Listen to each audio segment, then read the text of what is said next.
Hello and welcome to the 6th rendition of Red Bull Home Ground. And this is the 2025 World Final live from the heart of New York City. Just yesterday, 12 teams entered the play-ins gauntlet and 2 survived, earning their place amongst the elite.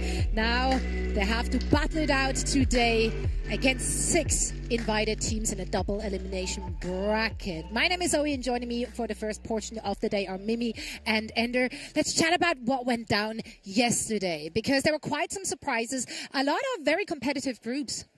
Yeah, we played approximately 1 million games yesterday. Plus minus all of our one or two. teams slugging it out to try and make it into the top spots. But we had to end up sending a lot of teams home when all was said and done. Only 2 slots out of all the teams we had show up yesterday. And what was wild was how close so many of those games were, especially for these play-in squads that I think most people had lower expectations for. Envy got grouped, that team that is heading off to Ascension.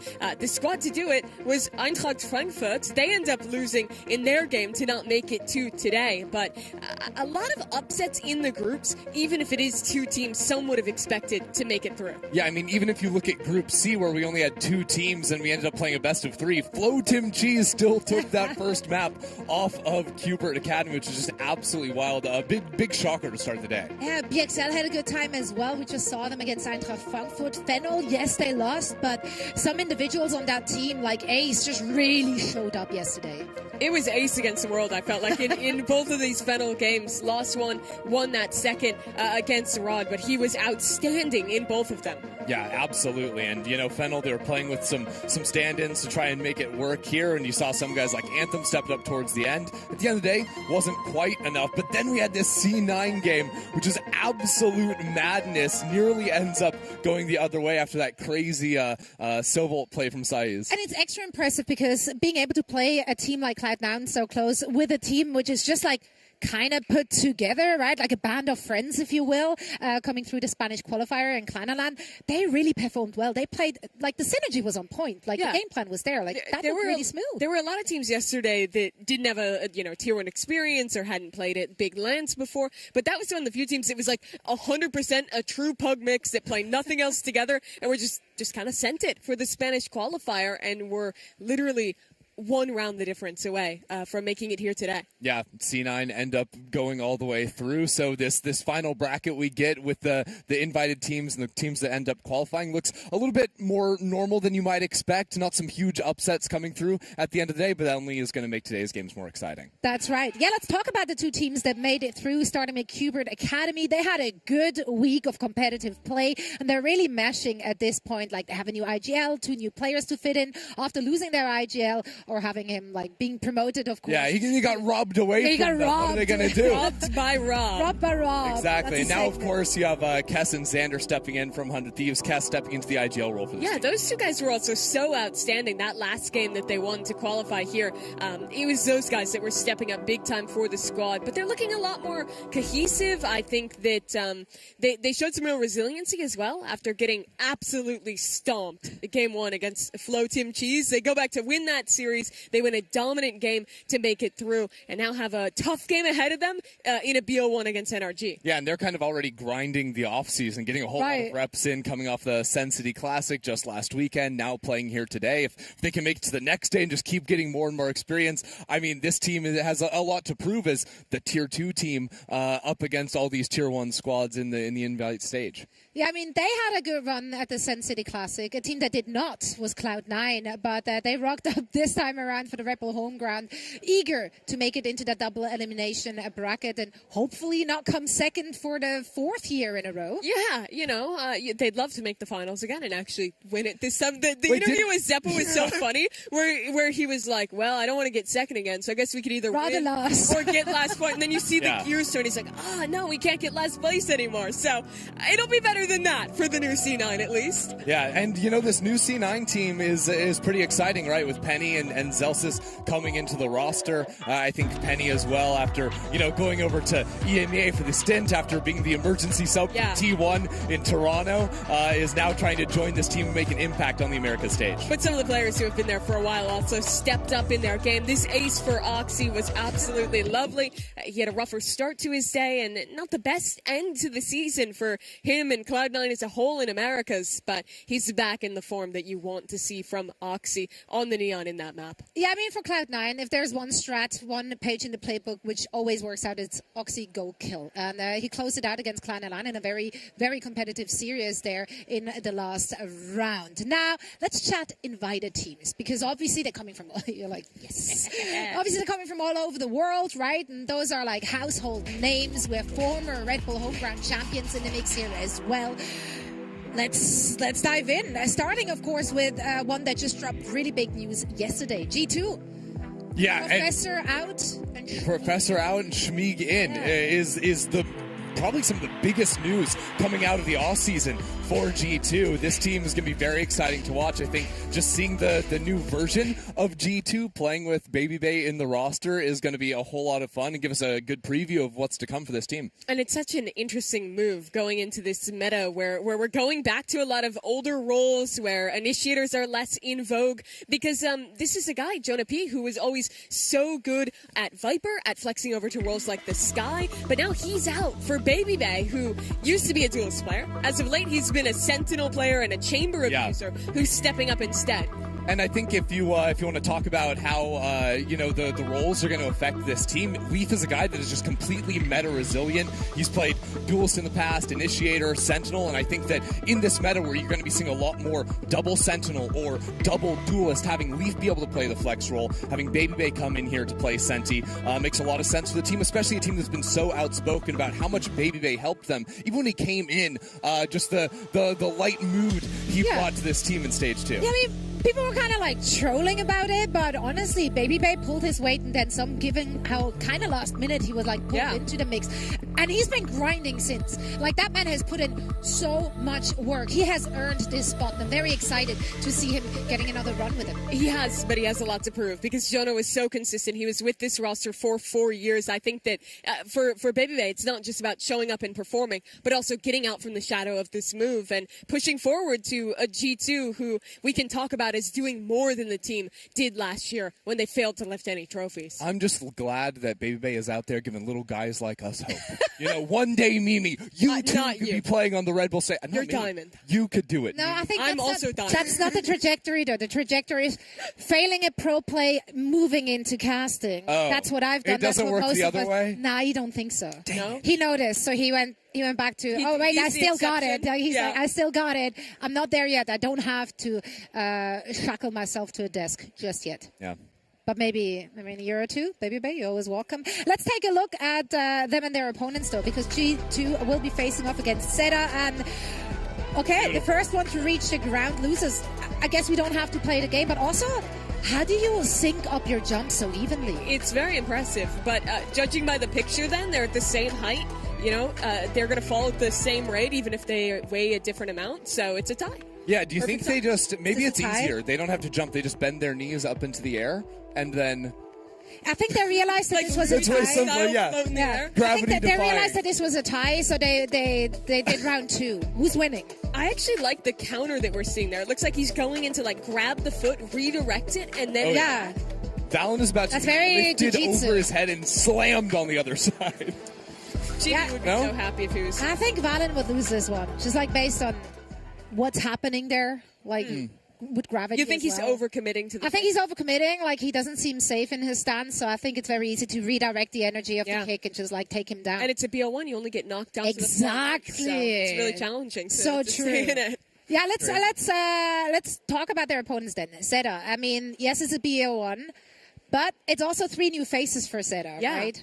I think they come in with a really different expectation than G2, who is this team that won all 3 events in Americas, who was doing well at internationals. Zeta did not have a fantastic year domestically. So now they're coming back in with a very new roster. The only familiar faces here are Sugar Zero, who's been with the team for eons, and XDLL, one of the veterans as well. Joining them, 3 players fairly untested in Tier 1, coming up from Challengers Japan. Yeah, I think the surprising thing about the 3 new guys they're adding to the team is it's 3 players that have been most recently playing Duelist. You do have guys like Echo that has a lot of experience flexing around to other roles, so it's not so concerning, but they're going for some skilled, cracked out Duelists of recent history that fell just shy in the Japanese qualifiers for this event to see if they can come up and upset. There's something about the Pacific teams, though, of just picking up old duelist players, throw them on a new role, do that 3 times. Yep. Maybe it works again. Some teams in the EMEA were banking on that too. If I just form a team out of all duelists, like this will get me somewhere. I mean, it's certainly going to be explosive, and I like that kind of gameplay. And now moving on to another team that had quite a run actually, FNATIC. They will be debuting their new player. They're coming off of a really heartbreaking loss at Champs. What do we think of this pickup? I mean, I think it's a very exciting one for Vikaj there, coming into this FNATIC team. Obviously, when you lose Chronicle, like, that is a massive, massive gap to try and fill out for the team. But this has been a hot prospect in the EMEA circuit for quite some time. And FNATIC is, I think, historically the best team at scouting younger talent and incorporating them into a new roster. You think Durka, you think Alfir, all these guys were very little known before they joined FNATIC, became absolute legends in just 1 or 2 years with the team. So I'm excited. And I think FNATIC somehow ends up having the same narrative every year that they play, where they had an all-star core of 5 players that they do so well, they get so close to something great, and then they lose one of their best players. Last year it was Durka. This year it's Kron. They pick up an unknown Tier 2 prospect, but somehow they always find themselves on top no matter what. So even if it looks like a big downgrade on paper, because of the history, I have to just trust the process and see what they can do with another rookie. One thing has stayed consistent through all that time. Boaster is there. Boaster bringing these new kids in, make them look great. Yeah, and having that leadership on also an emotional level to be able to like work in a new like gear in the machine, like it's been working in the past, it will work again, no doubt about it. Which of these changes and news got you the most excited or worried even? Out of all of our teams, honestly, I feel like it's the G2 one, just because I think like Jonah was such a glue player for the team. He'd been with them for so long. He played such a role that I think is kind of underappreciated. If he's a glue player, he should go to Team Liquid. Yeah, that's a good idea. Well, Kiko's gone, maybe. I don't know. There's space. There's space. He could do it. But I do think it's a lot to prove for Baby Bay. Sure. I think it's going to have to require some shuffling of the roles. I trust it'll work out in the end. My question is, how is it going to work right now, pretty soon after that change happens? Yeah, I mean, that for sure is a concerning one. Although I do think, again, with the place the meta is in right now, I'm not so concerned for G2 in the short term. It's more for me like how much that Jonah P was bringing to the team. That's a bit of a shocker. But in terms of job security, so happy the Baby Bay has found a team. We're feeling great. I love where you took that, genuinely. Now, I'm very excited to see all these new iterations, new pieces, up-and-coming plays as well. It's always very exciting, especially when it's such high stakes. We're playing in a best-of-1. However, it is a double elimination bracket this time around, so they do get a second life if they fail in the first rounds in the upper bracket quarter-finals. Of course, not a lot on stake for the people watching. You get to sit back, relax, and earn drops whilst you do so. If you head on over on Twitch and watch it there, you will earn your new title card as well as a new fancy spray. Do you have a favorite spray or a favorite title? What's your title card? What's my title card? Yeah. I don't use a title card because I'm cool like that. Wow, that's Whoa, so are you like a vanilla, edgy. like nothing, like default? No, I mean, I use that's like the the Cyberpunk Jet one. Not the drinking boba one, but she's kind of standing on in front of Night City. I use the title card with the little like yellow trolley from Pearl. Train. Mentioned. Yeah, and then I have no idea what title I use. I have no recollection. So it must mean a lot to you. It does. It means the world. You know, I always go like just clean slate, vanilla, looking like a new account because I feel like that's like some alpha energy. Where I go all out, it's in my own setup, like not in game, but like outside of the game. Like I'm investing in my monitors, in my gear, in my setup, in my chairs, just like our players who get to play in the M-Buddy gaming chair from Herman Miller. So that's a goodie. We've seen them kicking back, being comfortable, and you can do so as well because all Herman Miller gaming products are currently 25% off through December 2nd. So make sure to go on over to hermanmiller.com/gaming and check out the latest colorways of the M-Buddy gaming chairs. I mean, Herman Miller chairs are just like peak performance and comfort. Yeah, no matter what iteration, if it's the gaming ones, if it's the normal office ones, it's always incredibly ergonomic, incredibly comfortable, and it seems like the players have been very much enjoying the ones here already. I can honestly say I've got one at home. Greatest thing ever. Me too. And I constantly browse websites to see like when offices go down, they sell their Herman Millers for a little cheaper. But I don't have to do that anymore. I can get a new one at their website for 25% off. Now, our players are getting ready, so let's dive into our first match of the day. It's going to be a banger. I'm so excited for this one. T1 versus Sentinels. Let's chat teams, starting with Sentinels, who made quite some moves here in the offseason as well. This is like the biggest move, I think, of any of our top teams. Yeah, I mean, absolutely huge, right? Zekin no longer sticking around with the team. The addition of bringing Redux up to the main roster, to Caillou coming as well, Cortesia, just major changes all around. And it goes even further. They're changing up the roles. John's not the primary IGL anymore. Caillou's doing that instead. It is so much shifted here for Sen. But the offseason, so it already started well. They won their own tournament at Sen City Classic against some pretty solid teams. Great work, Sentinels. You did the thing. You won your own tournament. Invite some better teams next time. Okay. Well, they could win this tournament where there are true. invited.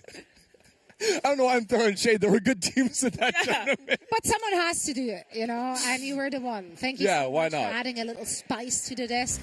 You can't always be positive. Although if you're looking at that squad, there is a very little negative you can say. Like, they're just explosive. I'm excited to see Narrate back on the duelist. Absolutely. Like back in EMEA. Yeah, he played a little bit with Carmine Corp back in the days, looking in the Rays on some of their more iconic maps, like the classic split of old. But it's a major change for him with now losing Zekin on the team. Yeah, it's been a long time since he was the primary duelist. You look at the other side, and T1, it's pretty boring in terms of changes. It's the same team that they were rocking at Champions after having a really great year. They won home ground in 2024. They went on to win Bangkok to start the VCT season this year. But then it was a big dip after that, not even getting to attend Toronto, going out in the first round at Champions. Yeah. But they've kept the roster that did it there, and they're hoping this year that they can rekindle some of that success that they found earlier on. Yeah, I think big change for them is switching up the coaching staff as well to now rework with a new system in this off-season duel here and set themselves up for a good 2026. And I mean, those are massive changes, right? Because Autumn has been with the team since 2022. He went through that NA to Korea transition with the team. So, like, he's been around forever and has surely been a big part of the team. And having their academy coach now being promoted as the head coach, I'm very excited to see what he brings to the team. Yeah, really interesting.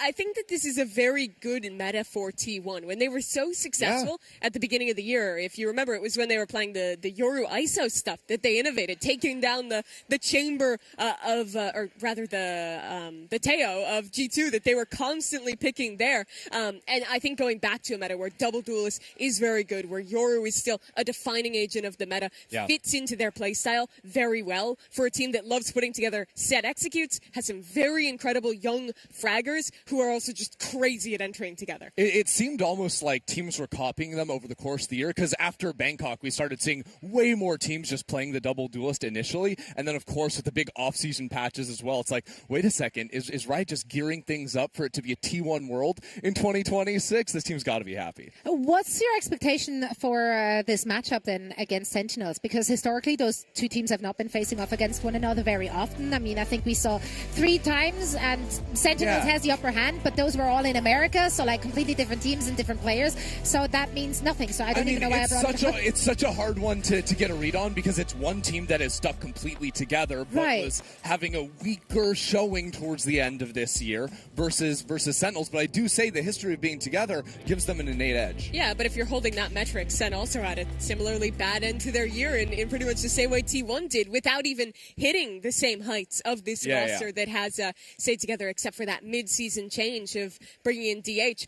I really feel like T1 is a favorite right now. I think they have a great meta. They've had a lot more time to synergize and work together, but the Sen team already looked good in the off-season, and I think it would be a real mistake to underrate what this team can do with their new players. Yeah, I mean, T1 couldn't even get invited to the Sen City Classic, so let alone win the whole thing. So. Feels like that was a budget thing, not a skill thing, but that's all right. Yeah, maybe they didn't want to fly 16 hours. It's for possible. It's it could be right before. I'd rather go to New York than LA anyways. Yeah, so. good point. It's a very good point. Yeah, but like I'm excited to see what both of these teams bring to the table because we're playing in a best of one, so you can come out and surprise people. Hope we don't see sunset all day every day today. Let's actually take a look at our schedule to see which teams are playing. There you have it. There it is. I mean, NRG Qbert, that one's going to be very interesting. A Tier 2 Academy team against the world champs, FNATIC Cloud9. Could be interesting as well. Cloud9 always so good in these off-season tournaments, but against a real tough opponent. Yeah, in FNATIC, the runner-up of champs in that one is going to be a tough test for C9 early on. It does look like NRG versus Qbert is already underway with NRG out to an early lead. So see if Qbert can make a little comeback in that. But all things considered, with double elim, there's always going to be some chances here to have even more fun matchups with some of the teams that lose, because it's kind of a stacked tourney in terms of teams. There's going to be a lot of teams you'd say, oh, they make it deep in a lot of global events that are just going to be losing here in one game. And it's going to be such a different character than day one, where it was about introducing all these new Tier 2 teams, showing the story of players who are just happy to attend the tournament, get to play at a LAN. Now, this is where the big dogs come out. These are the guys who are like, whatever, I'm doing this every week. Let's go out and win another one. So the level of play is going to continue to get better and improve very quickly here at Red Bull Homeground. Yeah, and a reminder, everyone watching, the first 2 rounds in the upper bracket will be played in a best of one, and the first 3 rounds in the lower bracket are also still a best of one. So, you know, I got to come out with something in your strat book. The veto for our first match, the map veto, will be coming up shortly, so we can get into the nitty-gritty to see where our teams are taking us. It's going to be sunset. Oh, God. It's always Has that sunset. ever happened in a tournament? Like, that, it's just, is this a gentleman's agreement? It's so surely. strange because, I mean, usually most tournaments end up being like best of 3 a lot of the time. So you'll see a lot of the same maps get played, but because we're playing 3 maps in a series, the fact that every team has just agreed on sunset is absolutely wild to me to now see exactly how this is going down. But you know what? It gives us a great test because if everyone's just playing the same map, even then playing field. It makes the best of one even better if everyone's just like sunset is the only map that actually matters. Yeah, how about we just take all maps out of the map pool and just play on one map to really see who's coming out on top? It's been called Compare apples to apples. Sunset? Yeah, in the past, but it's a very different team now from that one. Celsius was joking yesterday that he stole Sunset and brought it to Cloud9, but this is not going to be that same, what was it, like Breach Gecko when they were the best. Yeah, I think it was actually Breach KO initially. Oh, yeah, you're right. And now it's going to be Double Duelist City, probably a Sage, probably a Chamber. Yeah. We saw a lot of this yesterday, so viewers, you should remember how to play Sunset. If you like Sage and Chamber, you're going to love today. But also, if you like Double Duelist, you're going to love today because T1's also in the building, so you're going to get a little bit of everything. I'm a lot more excited about the latter. T1 are just such a fun team to play, no matter what iteration, no matter what event. Here's the you called it. So, like, we haven't really seen any, like, big surprises in terms of compositions thus far in the tournament. Not really. I mean, we saw Clanaland trying out the veto, too.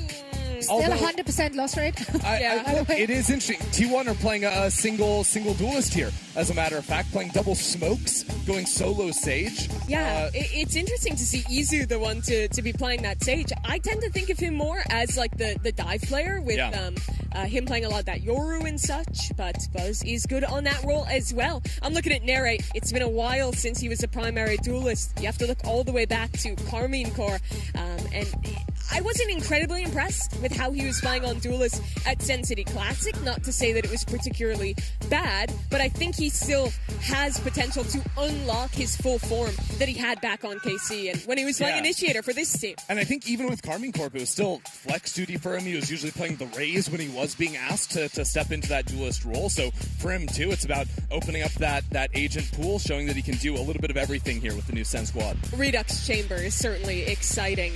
He was such a long-awaited prospect, Sen making the choice early on to pick him up on their Tier 2 team, waiting for him to come of age to be able to compete on the main roster, and finally they make that switch and he gets to show us what he's got. Yeah, correct me if I'm wrong, but I think Redux even like subbed in some off-season events in the past. He did, yeah. For Sentinels, yeah. He's been signed to this team for a long time. The whole idea behind creating Qbert in part was to get Redux for the future of this organization and find other players that you can ensure that future alongside. And this is the year where we get to see how well did that system work? How good are these prospects? The promise has been there for a long time, but Sentinels fans, they need you to always deliver on that promise. If you can't do that, if you can't step up, you're not going to make the cut. But I think Redux has proven for a long time that he has had that talent and is ready to make the big jump. I just absolutely love to see when teams are investing in Tier 2 like that as well, to like create that pipeline for themselves and then seeing players being successfully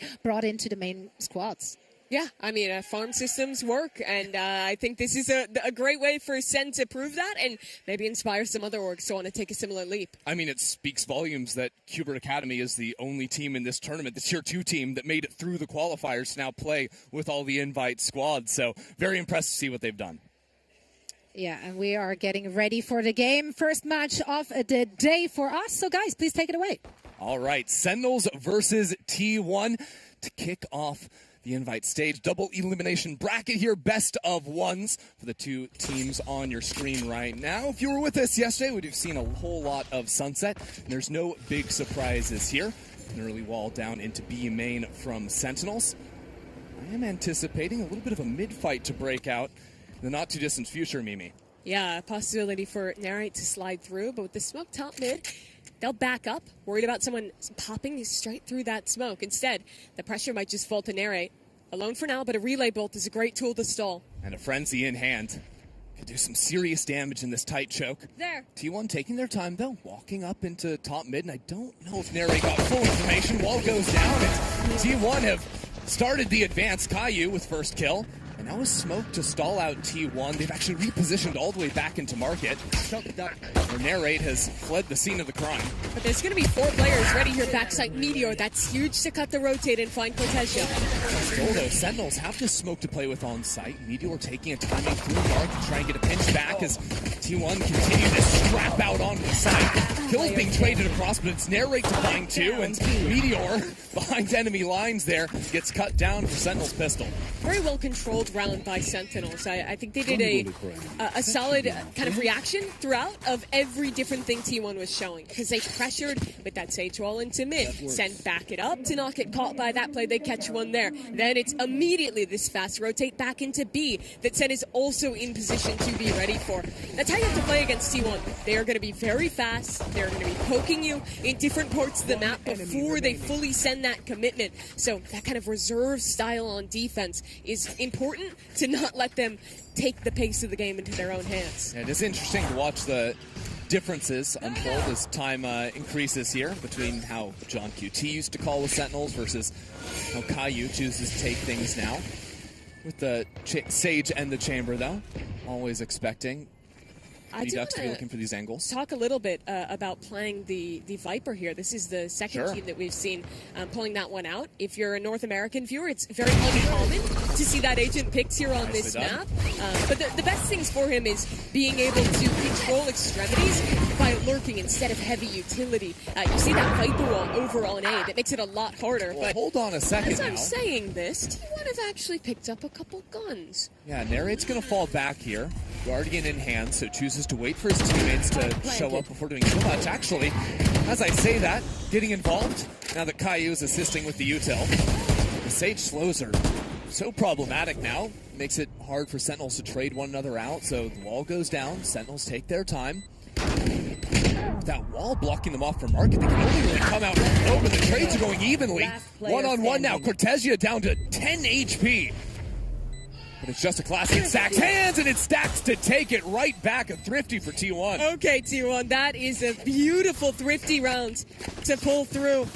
Just a classics doing work. I would love to see back in that replay those first couple picks swinging together off the contact through that smoke. Just perfectly ready for both of the anchors from Sen. These are the kind of rounds that you cannot let slip in a best out of one, where you have so few chances, no second map to play with. Now let's take a look at it, because Buzz was actually stunned up, and on the other side of the smoke, Izu just gets into an unexpected corner for John. Center going for a big fight on their own eco round towards A. But with the heavier side of T1's play, over towards B, if they can find that trap, they're in a good position to rotate out. I'm interested in this Viper wall, though, that you were talking about earlier, Mimi. Instead of going towards A, where you often see it, or even B, it's cutting up mid. What do you think the idea is there? Yeah, I think the biggest thing is being able to, A, threaten popping through that wall at any time, and then having the left side cut without needing to use the Sage wall. So you almost always need a player right side to hold, because you cannot trust your chamber trip in that corner. Well, refight there off of the orb up and haunt combo. Doesn't amount to anything, but like you were saying, that wall blocks off the chamber trip to add some lurk options. And now with T1 responding to the aggression over on the A side, can regroup into a B hit where John not going to want to use any of that utility. The wall may be a little bit too expensive to invest on the eco here. You're going to see more Viper with Sage in play. Need that lurker as Redux will get one with the Headhunter, but no trade just yet. Okay, that could have gotten more worrying. And T1 hold on for now, 3v1. Since we're going to have some time here before Cortezia probably decides to die to the spike, one of the things that you're going to see all the time on these B finishes with the Sage is it's always these market walls that make it so challenging for the defenders to actually retake. And we've seen some teams try to respond by going for heavy on the flank. We've seen some teams buy an Odin. How do you want to see Sentinels adjust to this Sage idea in the post plan? I like the teams that like put a market player with an Odin there to be able to spam it down. I think that's a really solid idea.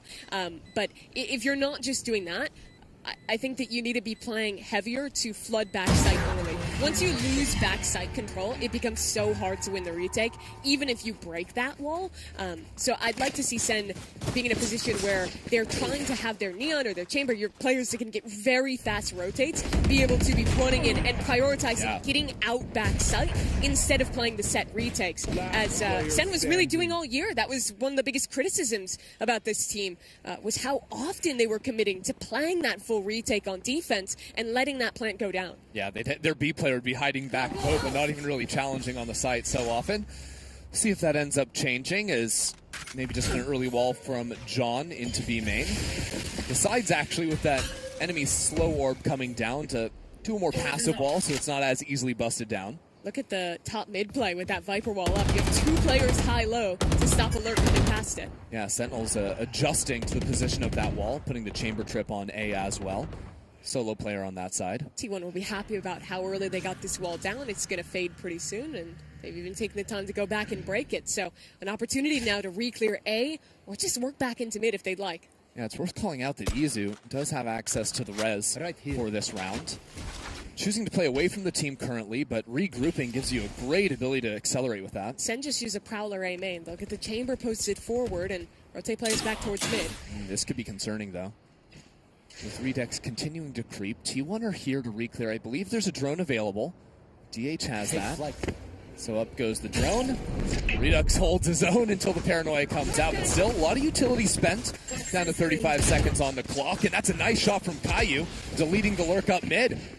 Still with Redux onto the site, T1 need to break out from this choke point. But now with Caillou stepping in on a good timing, problems start to mount. T1 solved them by dropping down the wall over on Link, and now with the res, it should be simple. Here the post play. What? Where did those kills come from? Right as the smoke was going down. Caillou finds 2-4 into the round, and now moves back into the site. T1 pushed away. Stack's actually going to check the flank right now before regrouping with his team. But Sentinels don't know that. They're not holding on to the spike. Caillou with the ace, and Caillou for 6! The new kid on the block for Sentinels, a beast! I cannot remember ever seeing a 6K ace in this game. From my fragging IGL, by the way. That's crazy. The man who stepped up from Qbert Academy took the leadership mantle away from John QT to win the round with 6. Let's just watch that back in reverence, because every kill there was beautiful. There's a new director for the Sentinel squad. Here's those 2 kills you were talking about. Gets Izu on the swing, and then catches the player who was rezzed as well to the left. I think that was maybe even blind through that smoke. And these last 2 are just outstanding. Couldn't ask for anything better there. That kind of silences T1. Buzz now on the off angle. Gets the headshot through the wall, but is still taken down regardless. So a more muted round to start things off after the kills are traded. But Sentinels have taken so much space. Look at mid, right? The creep up. Look at B main all the way forward from Redux, even with the Bucky in hand. So while T1 are keeping things quiet and slowly creeping forward, Sentinels have full information of where they are. And if T1 commit, Narrate will be ready almost immediately to come in and cut this from behind. It's even worse because John has slows and a wall to stall them out and allow this pinch to come to fruition. All the pressure Kayu's going to create as John is taking this fight could allow Kayu to be a problem. Drone advancing onto Kayu, now Narrate onto the flank, so all of the extra bodies just putting down pressure, making it impossible for T1 to know which direction to face. DH with 3 into the round. Another flanker. Left. Redux. Headhunter in hand. Standing ahead. Takes the timing and takes the head straight off DH. So it's back-to-back clutch rounds for Sentinels. Redux the one to pull that through. Credit to DH. He nearly bailed T1 out of a situation that was so bad. Completely encircled, walled off to be forced through such a narrow choke point. And he gets these couple kills to manage to bring this round back under control. But immediately it's Center applying. Narrate finding that gap. And Redux coming through in the last second flank to keep the control. But T1 need to be aware of this, right? They're not playing an information Sentinel, so on the other side, you're going to see the defense always looking to creep up, always looking to challenge the flanks. And that's multiplied because it's Chamber Neon, two agents that are always going to walk up and test you. Waiting for the drone now is Redux, steps forward, still tagged by it. Great discipline from T1 to take their time, not get punished by the Chamber op. They'll get the orb for Buzz. That was their goal this round. Gain that ultimate and see if you can make something of the eco with it. But again, check out the map from Sentinels. This time they're not creeping into mid. They have a tripwire up in the top. Still have the push into A. Still have Redux waiting for this. Easy shot from him. Ready to make quick work of this eco, but the gas making things a little bit more challenging in the Viper's pit. Stinger and Bucky are dangerous here, but that's great spam from Caillou to bring it up to a 5-on-3. And keep it coming. By the way, Narrate continues to push through on the flank. Seems to be the read from Sentinels. All these smokes, though. Gotta be making Sentinels a little bit nervous to advance in here. Caillou takes matters into his own hands. No nerves about him whatsoever. And Narrate slipping into the smoke. The pit should fall. And DH doesn't stand a chance. Could have gone bad in so many moments there for Sentinels. They keep within control.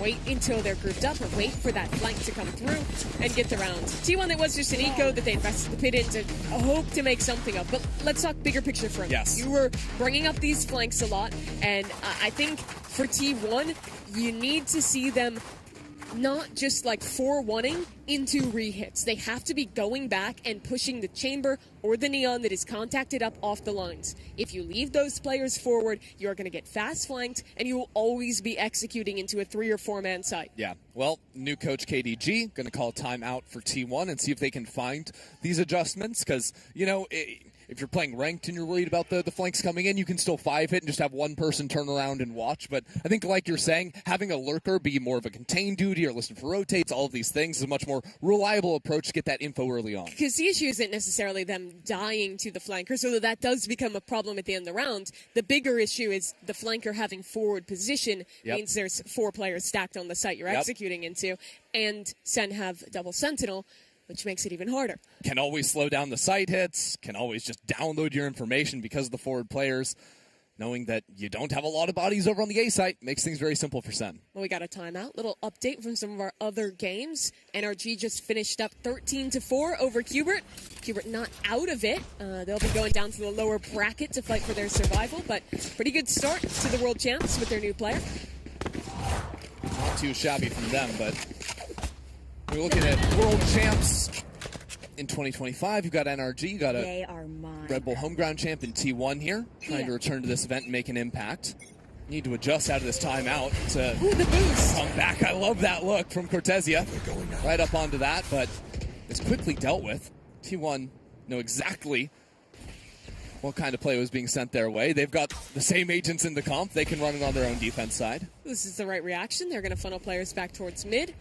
See if they can work this space a little bit, and it looks like they want to consider going back A late round. They know that Sen will have forward info with that Omen and rotate players off. So what T1 can think right now is with the Omen boost on A, Chamber very likely not there. So is he playing an angle in mid? Well, door's closed, so he's not going to be market. So B main is a concern. Probably end up seeing DH with a drone, try to re-clear that in a moment before this split comes in. Hardcore being broken down. And that it is, a slide through. The trip is gone, and a wall up as well. They're just going to look to excel this. How do they push back Redux, though? The smoke comes down. That Sentinel's own smoke being placed. Quiet drop. Redux inside the smoke. It's a mass. Izu finds the shot first. And Sentinels have not been successful staying on that backside control. Now the retake challenging. They've got to break this wall into market. They actually don't have a flank coming in this round. And John, even with a res, body in no position to be brought back to life. So instead it's about stuns and it's about Narrate getting in front of things. Getting active for the rest of the team.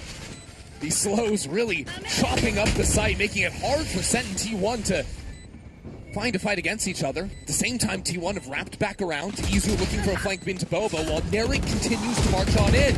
And with no one looking the right way inside these smokes, it's T1 finding the kills every single time. T1 snatch away the round. You ask about how to deal with a retake when you've lost market control. And Zeta had the first part solid. They used the slows to segment the site, get backside control, then fight forward. But the biggest issue was that they never fully re-cleared market. So there was always a player who can get up, can walk around on the flank. And when you're playing Sage, especially when you're playing a Sage mirror, what that agent creates is weird angles where people can tuck and find a late round lurk. It creates pockets to hide and find a timing that you would never normally consider except for the Sage. Well, check this out. Narrate out into mid. Looking for a moment here off the off angle, but it stacks to strike first. Without Redux in the picture, map control way more challenging from Sentinels, especially because they don't have A main control, and they walled off B themselves. Check out the orb that Meteor has on main. It allows him to walk out left side without Cortez seeing him.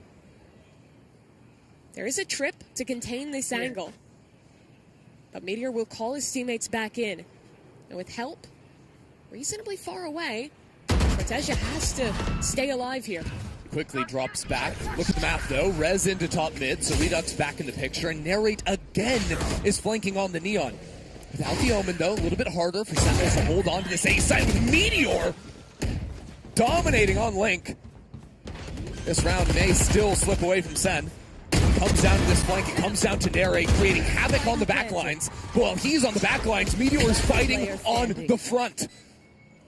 Meteor's a madman, Christy. He gets two holding that angle alone and then just walks into CT spawn and gets another. Remember this guy, the Bangkok MVP. Still rears his head sometimes. Finding those rounds where he completely takes over. And it's such a smart look from him as well. You know, he sees the res go down in the mid round. He knows exactly where those players are going to be approaching. Plays the nice off angle first. And then as soon as he knows there's a flank going on their side, well, he's going to step on forward. He knows it's only going to be a 1v1, and he likes his odds in that. So T1 tie up this game. That round they show a very heavy open into mid. But Q will be able to clean up the last couple of kills and hold on to his weapon. And that's how they got that opening pick onto Cortezia, who was holding that left side top mid. And with all that pressure, that pulled rotates for Sen meant that they had that weaker side over towards A. And Meteor was able to exploit.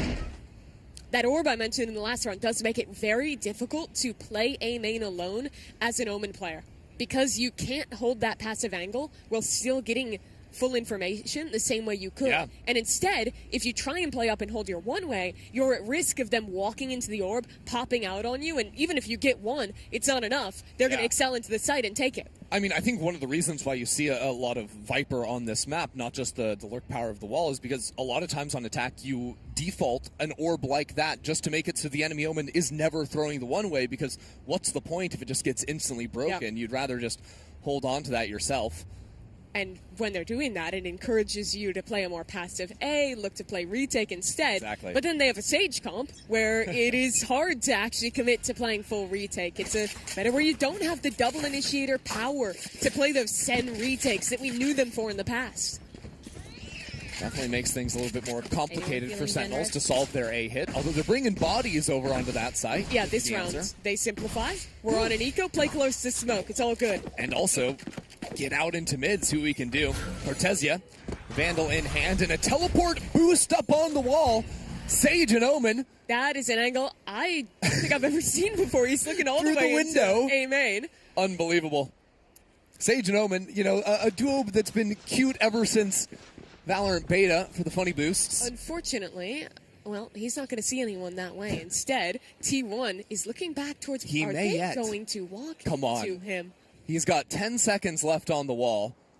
It's going to fall right before. Let's get it moving, Stacks and Meteor. We don't have all day. Come on, guys. Show it off. And then Cortezia misses the shot. Well, and he breaks his ankles on the way out. Okay. I liked the idea. Unfortunately, we can't have nice things. No. He's choosing to stay around here. We'll call and support it mid. Yeah, I mean, Cortezia has to be the hero. He's got the gun this round. Has the rest of his team behind him, so even if he drops, maybe they can recover that. Meteor with another lurk towards A. Both sites giving up for Sen right now. I mean, T1 are full contacting out onto B because they've run into absolutely nothing. Now Narrate drops on A. That B side is open, even with the body falling in. Yeah, by the way, at the same time, they were also full contacting into A. They've just taken both sites and gotten a post-plant 4v4. Yeah, going for the passive wall, but Caillou now finding another kill. Hold on a second. T1 realizing down in numbers. They might want to fight forward, but it's Buzz with an outline. I mean, it's a mess. T1 fighting one by one on opposite ends of the map. Izu now in a 1-on-4, smoked off by Sentinels. Got a wall on his right side, so there's a kill, but he spammed out through it all, and Sentinels, with only one rifle, secure the round. What a weird round that was. I can't help but feel like T1 overcommitted, keeping that lurker all the way into A. Him dying gives another gun, means that T1 don't actually have enough numbers to hold that B site. And then they feel desperate to fight back site the way they did and lose out on 2. And in the gaps in the macro, it is Caillou that finds that first opening kill with the Sheriff in mid. It's him who picks up the rifle on that, who kills another lurker, a guy that's been dominating all game, 14-5. For the new addition. Crazy game from him.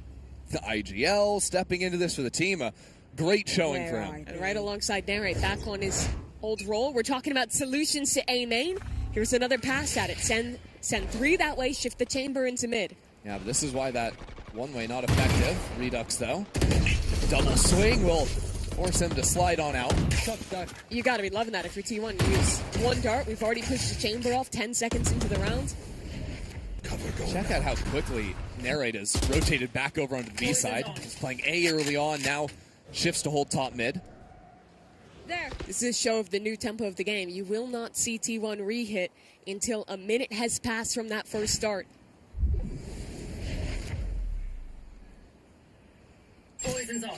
Waiting for that one. Looks like DH used that a little bit later into the round, so still no dart for him. But it does have a drone if they want to work back into market, which they absolutely do. Nobody home for T1 right now, playing a very reserved approach, similar to this previously in this year. A little bit more for backside, but now getting out into it. Holding on to that for the time being. Paranoia catches both players, though. DH unable to scale off of that. John finds a couple. And now the rest of Sentinels slipping back into the site. Redux there for one.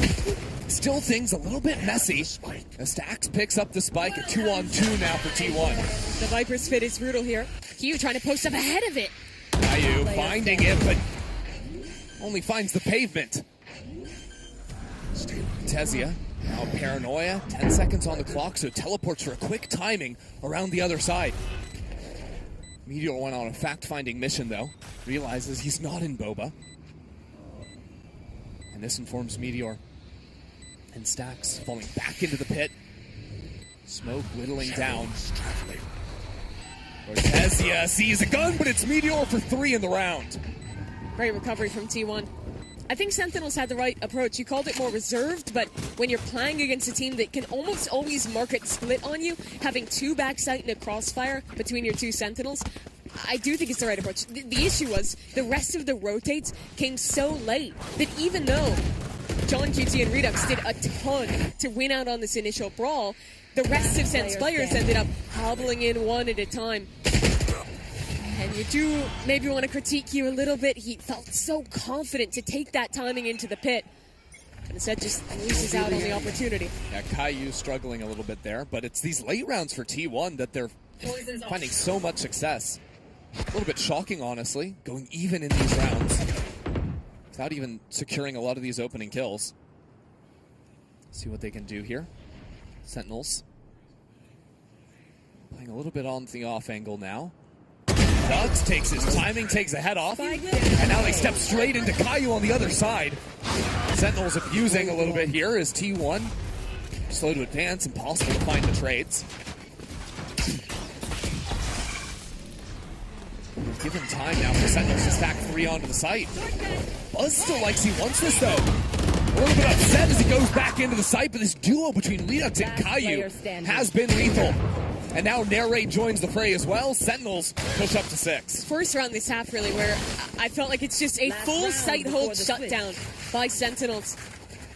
That initial fight, T1, they've loved contacting into A main behind this Viper Orb. And the way that Sen play it, I think, is perfect. Put your chamber on an off angle. That is one of the best punishments to contacting. Yeah. Someone in a weird position who can get out after getting his. Here's that kill I'm talking about. DH goes down. Now you have no util for this execute. And despite the res, it's Sen who have full numbers on the side as the exec comes through. And one of the things Sentinels have consistently done well is just shutting down Buzz. Standing ahead. Only has the 1 kill on these entries, and it's because these anchors are just dealing with him nicely. Even with the slides coming in, the movement, it's been no problem for the calm aim of Sentinels anchors. Redux has, I think, just enough room to get past the Viper Orb. So he'll be able to hold forward info on A. I also like the boost up from Cortesia in mid. On the other side of this Viper wall, Buzz seems aware of it, but again, these opening kills from Sentinels, like clockwork. T1 keep contacting, and Sen have found the right angles to hold. A punish on A, a punish on the lurk in mid, and there's no go power left in this round. 3 on 5, no map control, but your little bit of mid. They're going to try and call back towards their Sova, but Sen are super happy to give up A and just play the retake. And honestly, it's hard for T1 to adjust to these slow rounds. Are getting chopped up a little bit. With a comp like this, you kind of need your tools to be frying if you want to be able to accelerate fast into a site. Exactly. You have 2 options. You either play the slow rounds and let Meteor cook on the Viper, or Buzz sends it and gets the entries, and right now neither are really working. Left. Well, now Redux has already rotated into A, so DH goes down. Still holding this line. Izu with a nice shot on the Sheriff. Now can upgrade into a Guardian. The Sage Wall has already been brought down on shop. These disadvantaged late rounds, T1 has been winning too many of them. But usually that's with Meteor still alive, and this slide from Narrate is a little bit too challenging for T1. So Sentinels will succeed in this half, taking 7 when all things are said and done. Yeah, the half as a whole, T1, I think that they started with some solid ideas. Meteor was getting a lot of success on its lurks, walking into A main, walking up into mid. But as we got later on, Sen started to figure out the type of lines that they were contacting into, especially with changing to that more passive A hold and the more passive hold on mid, not relying on the chamber trip instead. And I think this is one of the hard things. Like, if you want to get nerdy for a second, if you want to talk about the agents and how these teams are tackling the meta, one team going for the Viper, one team going for the Chamber. Let's do it. We've got halftime. We've got all the time in the world.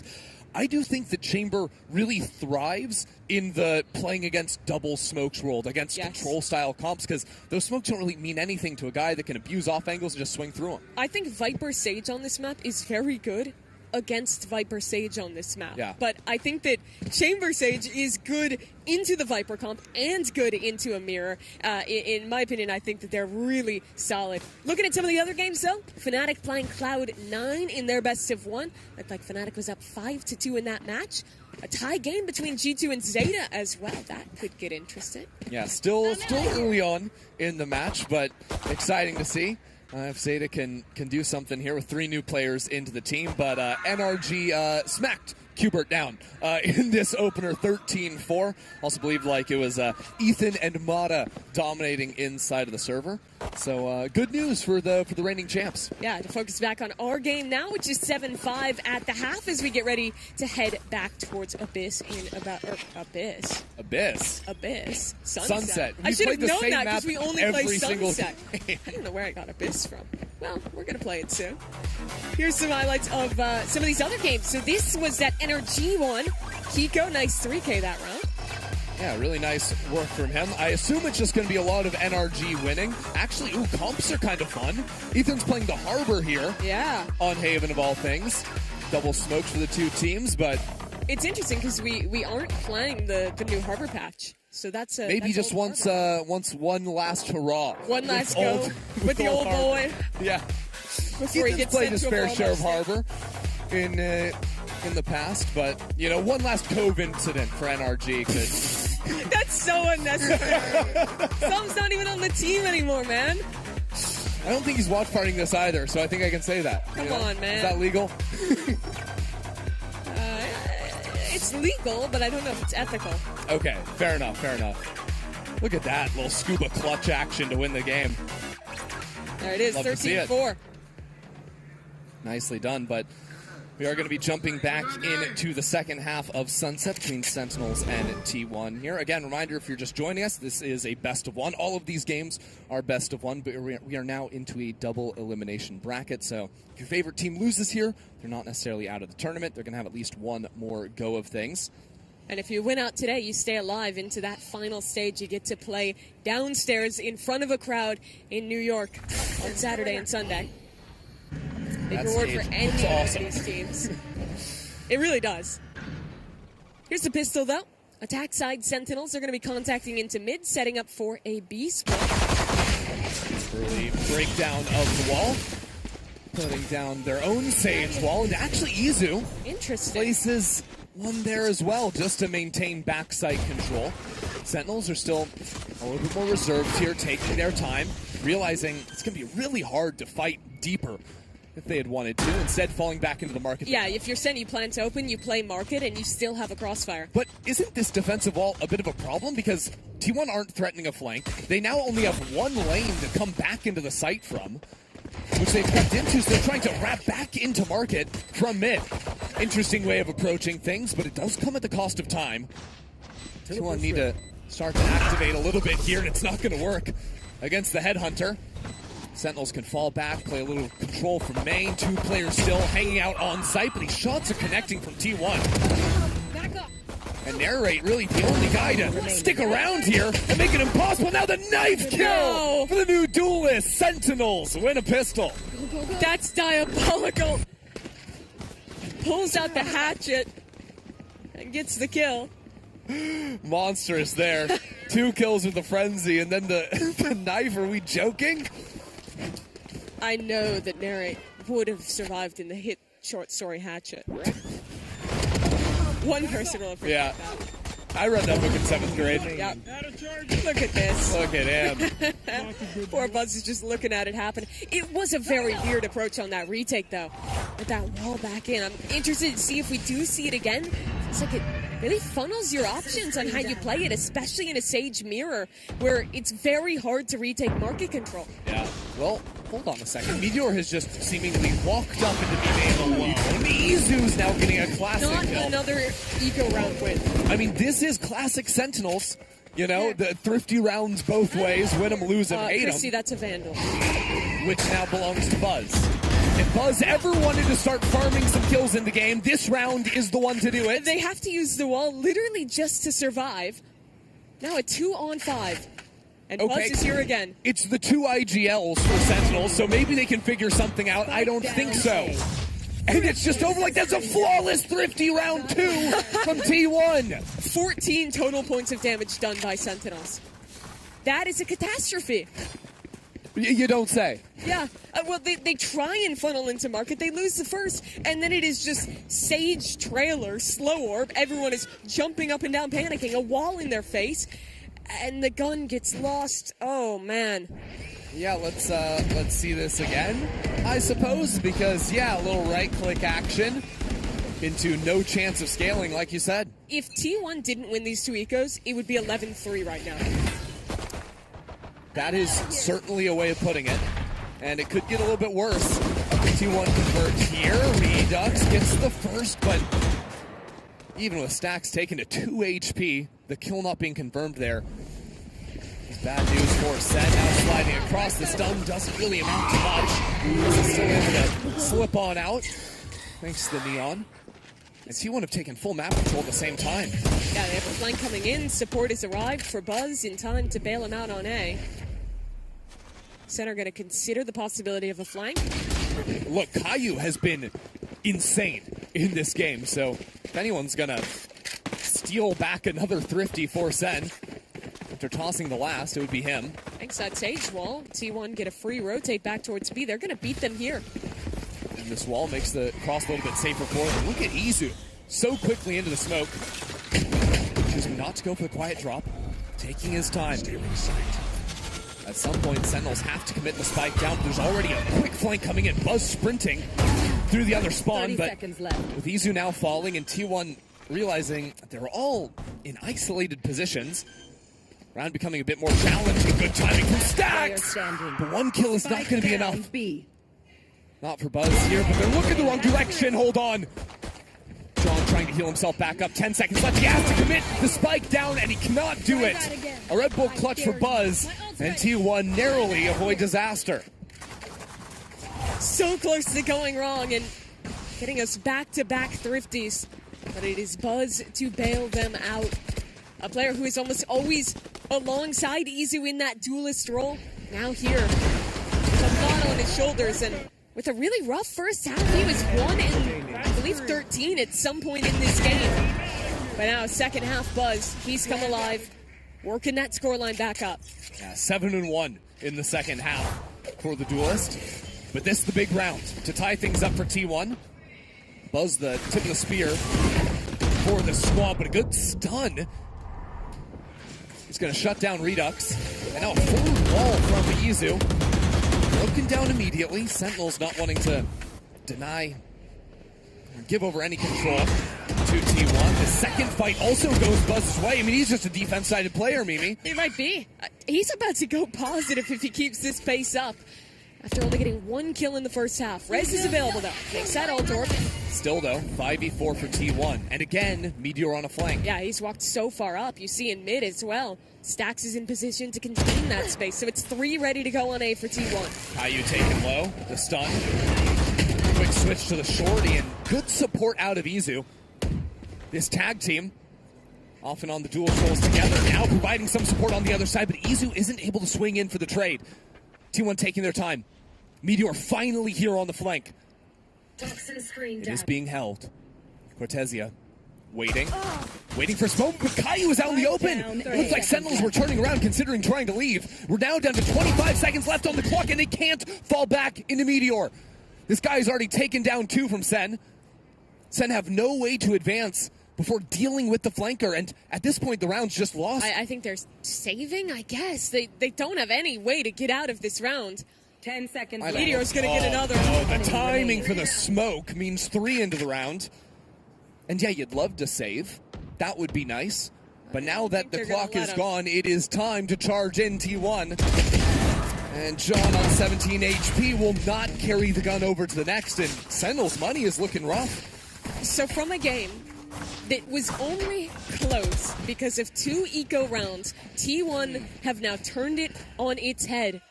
And this round is a mistake for Sen. You see Redux getting caught, overstaying his welcome before TPing out.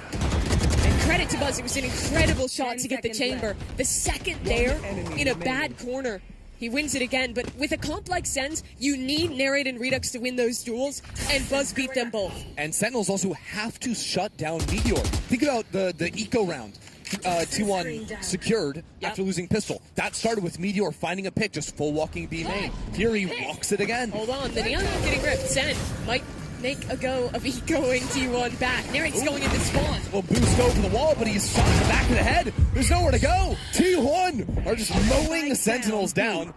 Any hope that started in this round with a single rifle and an ultimate has been plucked away by T1. Meteor to do it again. Ever since he got that 3K, running into spawn on A, he has been beasting. Taking over this game.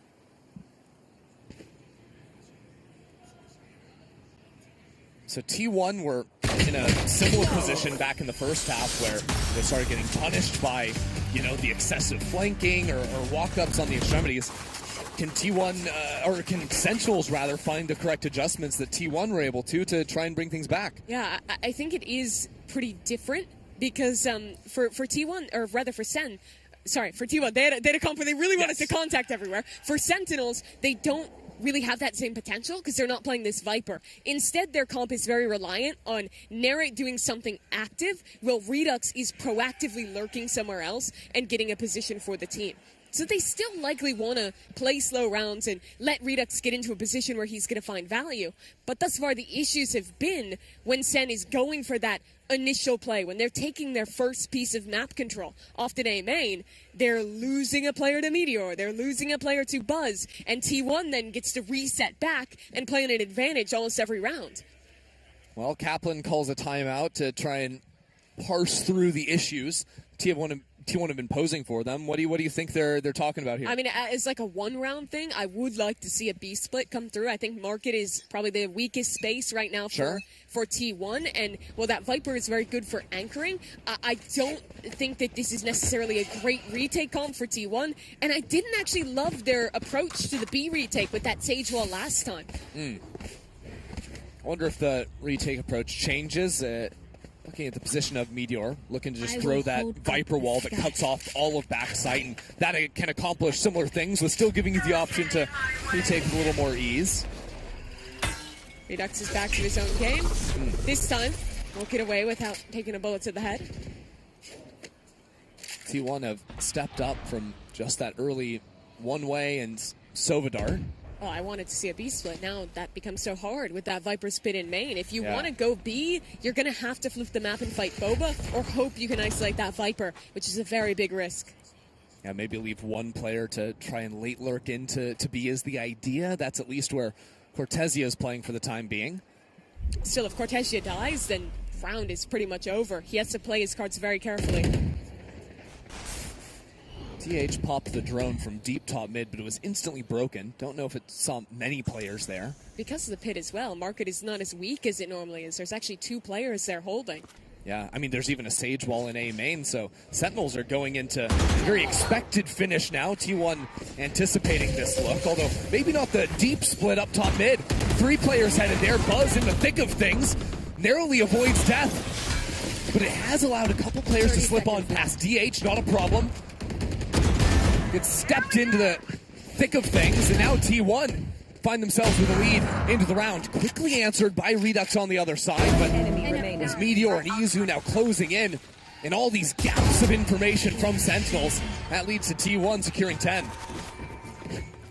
Despite Sen trying to go for that split play through mid and isolate the CT players, where it goes wrong is that the B finish was always so telegraphed. That's because Izu had walked into A main, had a wall up, was holding that space, and they had 4 players that side of the map. So despite the fact that you're normally going to be isolating 1 player there, instead, the backside player and the Market player are both ready to run up, crossfire, and hold that space, and they just do it beautifully. The T1 individuals are winning every fight right now, and the macro on defense has been better thus far. And again, T1 finding ways to get proactive. Buzz with an operator, looks down mid, but can't find the shot, and now rotates over to A. Same start. Redux pushed off the line on A. Yeah. They really have to get Izu out of this space. Yeah, I love how he's been playing with these forward walls and slow orbs. It forces Sentinels to put so many bodies into A and denies them the chance to learn. It's always been him. Now there's an AWP behind this wall. How do you expect that? Yeah, I just don't think you do. It was mid, by the way, so Buzz could have just as easily rotated and be playing forward B main. There's not like there's a wealth of utility for Sentinels to clear away this AWPer now. Center going to have a very good timing back into mid. That drone just missed out, but DH is aware, seeing that Prowler. Door quickly broken, though. Informs T1 that Sentinels have some ideas to contest mid. This is where you have to see Redux succeed. He's walking back up into A. He needs to hold on to this space for his team. It's that fight. Now DH finding a kill into market. Redux wins the fight over on A. We're down to 30 seconds though, so Sentinels need to take that spike and move over to the Opera. The problem is, Izu has never left the area. And he still has a slow orb, 20 seconds. But look at the map, it's a mess. Now Caillou has gotten up into top mid, while T1 re-clear into that same space he just walked on through. Izu, under immense pressure, 12 seconds left. If he can stop the spike going down, the round is won, but the Sage utility makes it completely impossible. And Caillou waiting back into spawn has complicated matters even further. It's Sentinels now, up a player. And Izu waiting out on the site. Can he make the difference here? One kill is not enough, especially when the Resurrect comes right behind it. Now Meteor steps in, only to be cut down by Sen. The difference that round, Christy, is that you actually had Redux able to take the fight in A main, and they have always pushed him off the line to start. And in the past, T1 have kept that space for the entire round. Here, he makes the play he needs to as the chamber player, walks up, gets a pick with his op, and despite losing Narrate, that sacrifice was enough to sell a story that it was B and open up that A site for Sentinels. It's also just quick thinking from John. I'm not even positive if he knew there was a player on site, but with that little time on the clock, choosing to commit both the wall down and the slow, guarantees them the plant. Interesting from T1. They fight B main this time, tucking the Neon close. Now Buzz, now that he's got the operator, looking to punish on the off angles. T1 have done a good job of obscuring where the Neon is, hiding him behind other utility. You have the Sage Wall or the Viper utility. Sen investigating mid right now. DH gets the info, just jiggling with the knife out. Quickly fall away. But now Sentinel's going to be fairly confident over the option should be. If it's not going to be in top mid, they can now try to pinch back into the B site. Nightfall down and Narrate using that red carpet to escort him into the site. Stax has absolutely nothing to do. He can't see, he can't hear, neither can Buzz as a paranoia connects from main. Narrate reaping the rewards of his teammates' utility. The Sentinels dominate the round. T1 don't have a way back in. Last round was the proof of Redux doing his job. This one, it was the round for Narrate. That double entry into the B site set up by a perfect paranoia from Cortesia was the difference maker for Sen here. They've tried these split plays before, but in the past, T1 have always either had a player fighting forward into B main or bunkering back site. Here, they actually have someone walking up B main. They catch someone in the open, and Narrate gets those entries. I also think that because the Sage Wall has been going down A pretty consistently, Sentinels are sort of figuring out the positionings on the map, right? As soon as they see that go down, and, well, if they're able to contact into mid and they only find us over there, well, okay, certainly T1 have stepped up into B main, so they can use that information, use the typical rounds they've seen, that conditioning, to be able to find the right answers and punish. Now the onus turns to T1. You've lost 2 rifle rounds in a row. Their money is on the rocks here. I think they'll be able to hobble together a force with Meteor getting a buy from a teammate. As you look back, here's those entries I'm talking about. The utility is crazy. It's so perfectly set up. A lot of talk has been about the rookies getting promoted, but I think Cortesia's flown under the rug a little bit. He was excellent last year with MIBR in his, earlier this year, I should say, in his rookie debut in VCT, performed incredibly well in Americas. Toronto didn't go their way, but when they went to Champs, he was good there too. And now takes a big step in his career as a longtime Brazilian player, stepping over to a North American org for the first time, following in the footsteps of players like Sasi, who have made that transition in the past on the Sentinels, and looking to continue the success and maybe get some trophies, get some further placements on top of his own individual accolades. Yeah, I mean, I think there's just a lot of excitement, but also a lot of pressure for these new Sentinels players, even if you have found success in previous years, whenever you step into this org. Cortesia knows it because he played in Brazil, but for North American players, I don't think there is more pressure you can have than playing for Sen. The fan base expects a lot. They are very vocal about it, and it's an org that expects you to succeed. Yep. So having a good showing in the offseason, securing your spot for next year. Also weighing on these players' minds, Meteor has finally been punished in B main. That was the thing that was working so well for T1 early on when they won that eco everything, but Redux has shut it down, and Izu wants to be a challenger. Redux says no. It's been Redux turning the tide for Sentinels. And T1's money is so bad, they're going to save 3v5. 2 op shots is all it took to retake the lead. I mean, the spike was planted within, what, 25 seconds, maybe 30 seconds? Like, that was nothing, and it wasn't even Sentinels running at them. It was just calm walk forward, calm hold from Redux. At the start of this half, Sen was trying to run fast ideas to take main controls. They were slamming Nerid's head into A. They were getting picked there. They were walking into B main, getting dominated by Meteor. Now they've taken a bit more reserve approach, slowing things down on how Nerid's like, guys, my head hurts. Can we please stop slamming? Yeah, it does hurt for sure. But over towards B main as well, just posting the operator up. It's all found success. Sen, I don't think the hunt's going to be very fruitful here. They've already lost 2 players. The spike is going off. Yeah, I mean, they've just built up such an abundance of wealth, though. It doesn't exactly matter. Dude, Kaiyu is hitting. We're at, what, 20 now? Yeah, there we go. Is that him yelling downstairs? I'm not sure. I'm not sure if you can pick it up on the microphones, everyone that's watching at home, but it is loud in here. We've got all the teams playing in one room. Obviously, they can't hear each other, but if you are in the room, you're just hearing yelling all the time whenever there's a clutch play from these 2 teams playing or the other 6 we have going on at the same time. If you're just tuning in today, yesterday and today are upstairs in the ballroom. It's just the teams together. We get an audience Saturday, Sunday here in New York. And most of these teams weren't playing yesterday either, so already feeling that adrenaline rush for the first time competing here in New York City. Sentinels had played slower.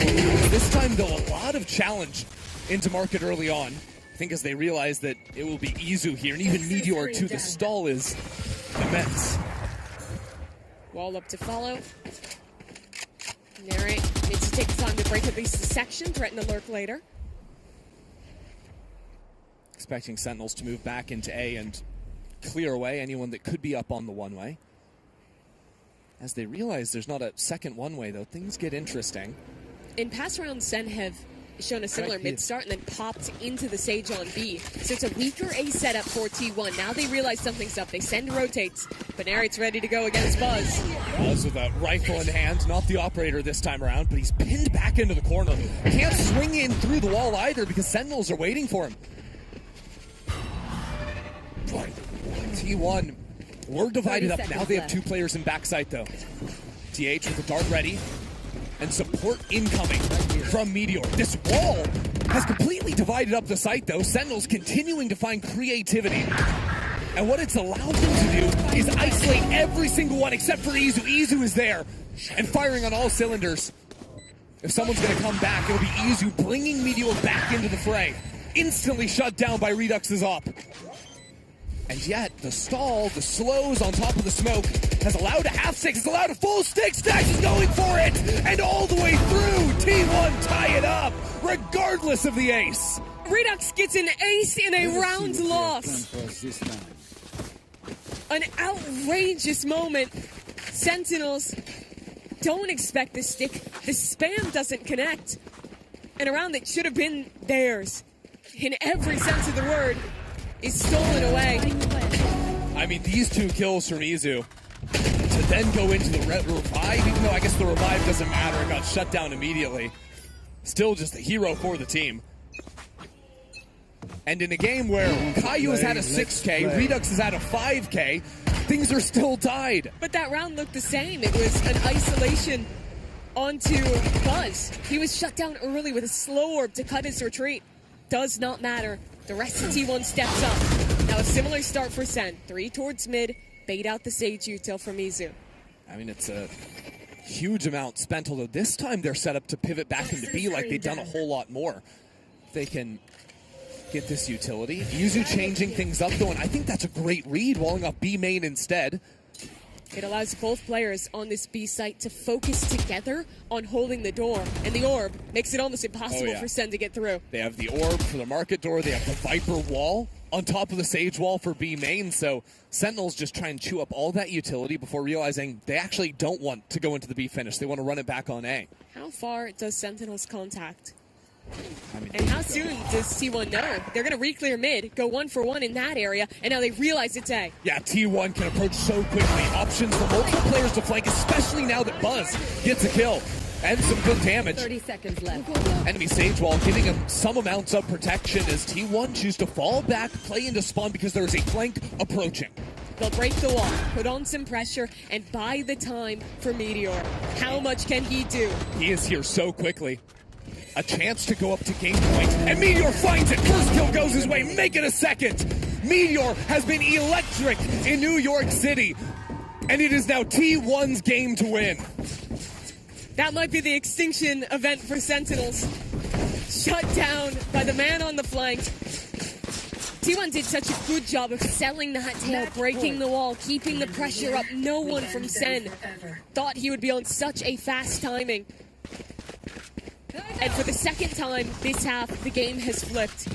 Looks like it would have been heartbreak for T1. Instead, Sen in that position. Good adjustments from Meteor, but now it's Sentinels that have to switch things up. 2 rounds in a row where they look to play into mid, into market early. Now, a quick hit. It's going to be a very big fight here, A main. Cortesia with the paranoia. Here we go. Narrate stepped into the IGL role for Sentinels. Now, leading at the front. The Sentinels haven't been able to advance too quickly here. Instead, falling back to look into the spam, realizing maybe there's too many players to actually commit forward. T1 lost a man here last time. Now, they double up. Ready to defend towards elbow. T1 playing with no info on the map. They've completely walled off mid with the market door closed, the Sage Wall top now avoiding this pit, but it's the contact up from Redux. That's opened things for Sentinels. Still though, 3 players waiting. Sentinels believed Redux was the future of their organization. He's trying to prove it this game. That was his 25th kill. Needs to pull Sentinels into OT now. If they're going to get it done, if they're going to have a chance, and Narrate will do the same. Here we go, he says. As the slow orbs keep things tempered for the time being. Still, the spike goes down. Cortesia finds another. I've got a feeling we're going all the way. Unless Meteor can do it again, unless Izu can do something. But the answer is no. A controlled round from Sentinels. After what looked like it could just be them diving into their demise. It was those rounds that brought them back into this half, gave them hope, and brought them to OT. A flawless round to end regulation, as we need a couple more. Oh, never a dull moment here in New York City. Double Elim bracket stage already off to a fiery start. These teams didn't get a chance to play yesterday, so making sure they can put on a show for us now. Turns out City that never sleeps means that the games are just going to go till midnight every day. Okay, yeah, why not? That shot from Redux is everything. Catches the opening, and Sen, I love that they don't immediately excel. They wait that one moment, get the Sage Wall in position before swinging together with Narrate on the slide. Yeah, I even think some twitchy movement from Narrate there gives him the edge in the Duelist 1v1. But now, it's an even playing field once again. The pressure a little bit off compared to that last round. A must-win for Sentinels. Now they can move back onto defense, where they were the ones that were always bullying T1 with their own flanks. Looking back at T1's attack half, it was much slower. It was these kinds of contacty rounds. But the ones that went wrong were when they didn't clear off extremity players. When they left Redux to walk up on A, as he's posted this round. All the way up there, but it's Redux and Meteor that have been dominating in the server this one. Chance for a 1v1 in A main. Also a chance for a fight to break out here in top mid. Wall goes down on the left side, leaving Caillou on his own. And Redux wins out on A. Now T1 have to march forward. They have no lurk to fall back into. They can only go forward into the enemy spawn, which is not working out because Narrate is there. T1 find themselves offsides. They have to wrap all the way back around into A now, right back into Redux's operator. Narrate is sliding through, sees all 3 players, tells Redux exactly where they are. And he's waiting for it. Big damage through the wall, and Narrate's the one to collect on the shots. He's now come back into sight for 3 into the round. A full house for Narrate and Redux. Those two, they have been the story of Sentinels today. Match point. Side by side at the top of the scoreboard. And in a game where both teams have put such an emphasis on mid control, walling it off, going for these splits, the most important players become the ones on the extremities. For T1, it was Meteor. For Sen, it was Redux. His opening kill that round with the AWP towards A. His kills later here as he helps Narrate defend against the Flood. They've brought Sen to match point. Now it's T1 forced to tie things up for another go at things. Sentinels back to what was sort of the mantra for them at the end of regulation. A lot of early mid space, baiting out the Sage utility into market, which they've done already. Both slow orbs gone. Easy uses them so early. That one round earlier in the game where Sentinels popped on him after he used his util has meant he feels the need to always use his slows. Sen now just leave. They walk back to clear A instead. This drone has not caught Redux. Still not really looking for a quicker lurk to activate for him just yet. The rest of his team making plenty of noise on A. Interesting, though, that Sentinels have brought the spike back into mid. I think the idea is just wait for the wall drop and then split back B. They have Cortesia and Redux ready to set that up. Time is going to be a little bit troubling, though. Sentinels have certainly spread out across the map. They're leaving Caillou as a late lurk, potentially. Now getting some shots into the legs of Buzz. One dead. But with Cortesia falling, 30 seconds now left. Sentinels with less than 30 seconds on the clock have only 3 players to move into the B site. It's already a high-low setup from T1. That stun not finding its mark, but Narrate doesn't care. 2 kills for him. And this one just is over. Down B. Buzz in a 1-on-3. Sentinels bring that clock right down to the wire. But it doesn't matter. Spike planted nonetheless. Narrate figures out exactly where Buzz is waiting. And Buzz, who was late to heat up into the second half, became the star for T1 a little bit later. Now getting bullied with the jumping shotgun. Down to 27 HP. The returning home ground champs with a chance to fall to lower bracket in the first game of their tournament. Buzz the only one with a chance to even make a difference. And it's not gonna happen! Sentinels claim their mark and take this first game. What a game for the new players on Sentinels, for this re-debuted roster to step up and beat a team that won 2 trophies in this last season. Redux with 31 kills too, and he took over on the chamber, dominated the extremities, was incredible in the late rounds with the operator, and netted this organization a much-needed win here against T1. I think it's also just important to see for a team bringing in 3 players onto the squad, new team, so many elements changing. Having a tough-fought game, having your back against the wall in a must-win round to force OT, and then to take it, great sign. And they had to adapt so much, playing against this Viper comp, having to deal with a team that is constantly contacting into your A main control, switch up how they were playing on defense multiple times, and they did it. Did it indeed. What a great showing from these 2 teams in our first match here on this stream. They went the distance. This is exactly what we wanted, right? We were hyping it up, heading into it, and I feel like every time we hype something up, it just completely falls flat, but not this time. We No. were right. Everything went according to the plan. Yeah, I'm not going to lie. Mimi and I, we have been eating good at this tournament. We had 2 killer OTs yesterday, starting off today with an absolute banger between Sen and T1 as well. Oh, doesn't get better than You that. even got a bonus match that you weren't aware of casting whilst you were casting it. Every game is sunset, every game is OT. I guess that's just the vibe of the tournament. Sunset is just the place to do it at. But yeah, Mimi and Andrew both already talked about it, mentioned it. Redux and Caillou, what a great performance. I mean, Caillou, immediate going in like as a fragging IGL, getting a 6K in round 4. Like, what a way to open this up. I was more impressed by Caillou, even though Redux was, I think, the most important player of this game, because Redux has to be that good. They have been hyping him up for a year. They have been building an academy team to give him his time to come of age and get to play with this roster. But Caillou was just no name. He was just one of those players who got picked up, come in the academy, see what you can do. But he's joined the roster as the IGL, as a rather unknown player, and risen to the occasion already. Yeah, and that's a hard situation to come into when the former IGL still on the team, the former coach that's worked together with him for so long is there too. You really have to step in and be your own player, and that's exactly what Caillou was in this game, finding all the right answers from a macro level to call the right rounds for Sentinels to come back in crunch time, and also the first half just being the best player in the server by a mile. It takes such a confidence not only to play the way he did, but to step up like that. It's like you're going into someone else's house who've been living there and winning trophies there for a long time and telling them how to decorate, how to change everything up and make it your way.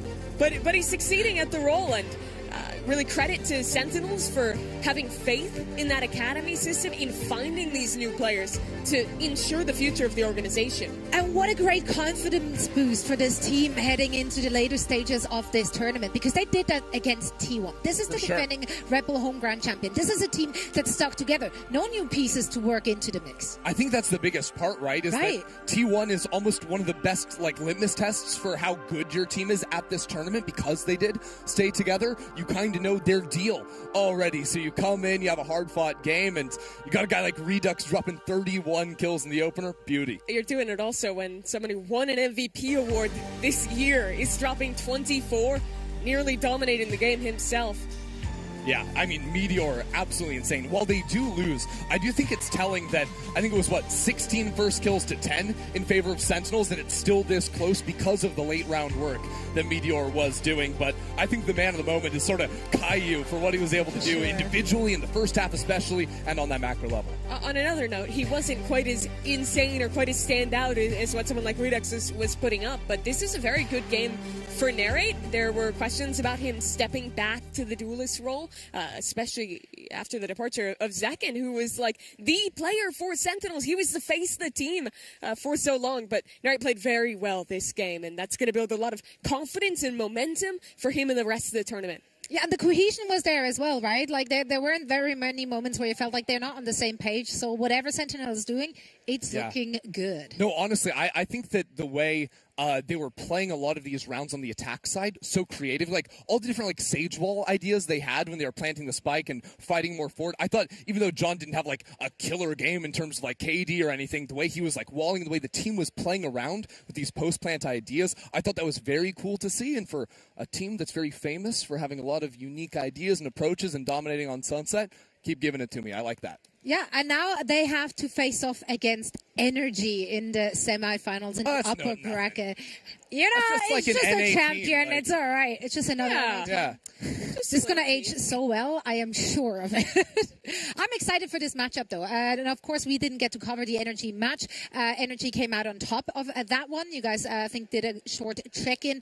We did see Harbor being played there, so I am going to pick your brains about that in a little bit, too. I do believe that we will be covering Sentinels and Energy next here on this screen. Yeah, you're going to keep on eating. Yeah, that game sounds so good to me. I'm not going to lie. Sanders feeling hot after an OT win against the former champ. Like, give it to me. You also get to see Kiko coming into NRG as well and see how that looks for the team, making changes even after winning champions. But another insane talent from EMEA to try and step into this roster is a lot of excitement. Yeah, that it is. It's such a sick player. In Kiko had an outstanding year after, I think, being solid in 2024. He really showed up in 2025 to now come here in the off season to be the player to fill in for Sam, who just won champs is a big ask, but I really think he can rise to it. Absolutely. Yeah, so many players on display this tournament to show us what they got, what a performance they've been putting on for us. Speaking of performance, this is an opportunity for me to thank one of our sponsors, MSI, the official Red Bull home ground PC and laptop sponsor. Our players are, of course, competing on the incredible MSI Aegis Gaming desktops, delivering top-tier performance all week long. I mean, look at that beauty powering up the competition and bringing energy to the Red Bull home ground. They brought NRG to Red Bull home ground? Yes. That's crazy. They sponsored the tournament. Yes. Sick. You could say they brought them. That's in a way. In a way. Fact, I like that. Steve, put it on a t-shirt. I like it. It's another 3-letter abbreviation. I like it. Yeah, more letters. I love abbreviations. I'm really working well and numbers. What as does well. SOE stand for? SOE. I'm glad you asked. Yeah, I'm very glad you asked. It's actually an abbreviation of my actual name, which is Salome. It's SOE, Salome. So I like how that became really serious. Like there's an You actual were being reason for it. completely I didn't know there was an insincere. actual reason. Yeah, no, Cool. that's why I call it. No one can say Salome in this country. They go Salome? salami, salmon, shalom. Like I hear every version except from Salome. So there you have Salome. it. Salome. And you're just Mimi, so you really went creative with that one. Yeah, it's my actual name on my driver's That's right. license. Wait, I thought your actual name was A Evil Cat. Okay, so right. What Ender? Yeah. How did that happen? Just that simple. I read a book once. It was a good book. Just once. No, I Ender read it like 20 read a times, but actually. Okay, well, and then you stuck with it. I like it. I We like need it. more 3 letters. We do. We also need more interviews. So let's hear it from UpMind and the winners. Good shit. Here you go. All right, welcome. We are live here with Caillou, our winner. It's your first international win. How do you feel? Feels good, first international game, and we got the W. A little bit nerves here and there for some of us, and including me. First time, but it was good. Yeah. Real early on in the game, you already had a 6K, and you're IGLing. You were still among top 3 in terms of the top frags. I mean, just kind of run me through maybe some of the pressure that might be on you going into this beginning stages, maybe on you and in Redux too. Yeah, there's definitely pressure on us, coming from Qbert, that we have to perform. We are the new guys. I've actually never 6K'd, even been ranked, so it's a new thing for me. I didn't even know I did it. I just knew I aced, and they were like, you 6K, and I was like, oh, wow. And then they called me greedy. But the pressure, as long as we're just doing our game and focus on, winning, and the pressure doesn't really matter to me, as much what people say and what people think. We're here to perform, and even if we don't win the whole event, we'll be back stronger next time. Got it. And were you kind of, at least tell me how satisfied you were to kind of see some playstyle adaptations coming in the second half and working out in terms of slowing T1 down a little bit, or at least that's what it seemed to us. Yeah, it was more of for me at least as an IGL, just reading them. So once I got a feel for it, especially in the second half, I wish I could have done it in the beginning, a lot stronger start. But I started getting a read for them, and we started calling to it. Me and Kaplan, even in the timeout that we took, we felt like we had it in the game the whole time. It's funny, even the last round, before overtime, my mouse died. So we're calling a freeze just for me to plug my mouse in. It was quite funny, yeah. Congratulations on the W, Caillou. Thank you. Thank you for the time. Good luck with the rest of the run. Ladies and gentlemen, let's send it back over to the desk. Thank you hi. so much. Hi, it's us again.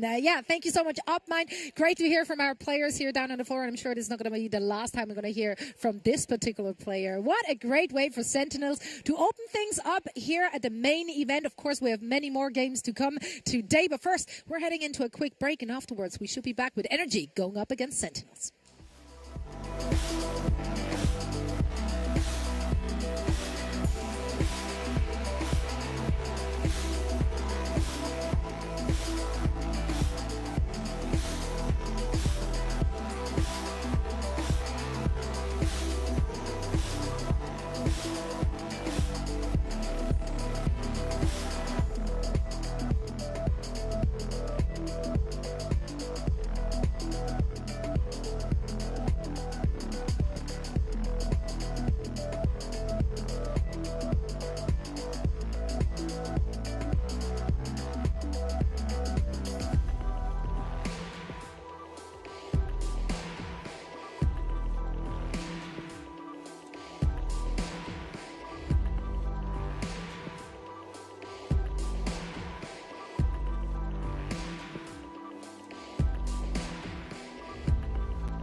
Being at Rebel home ground just is always amazing. All the Rebel events to me are a very good opportunity to see the whole world.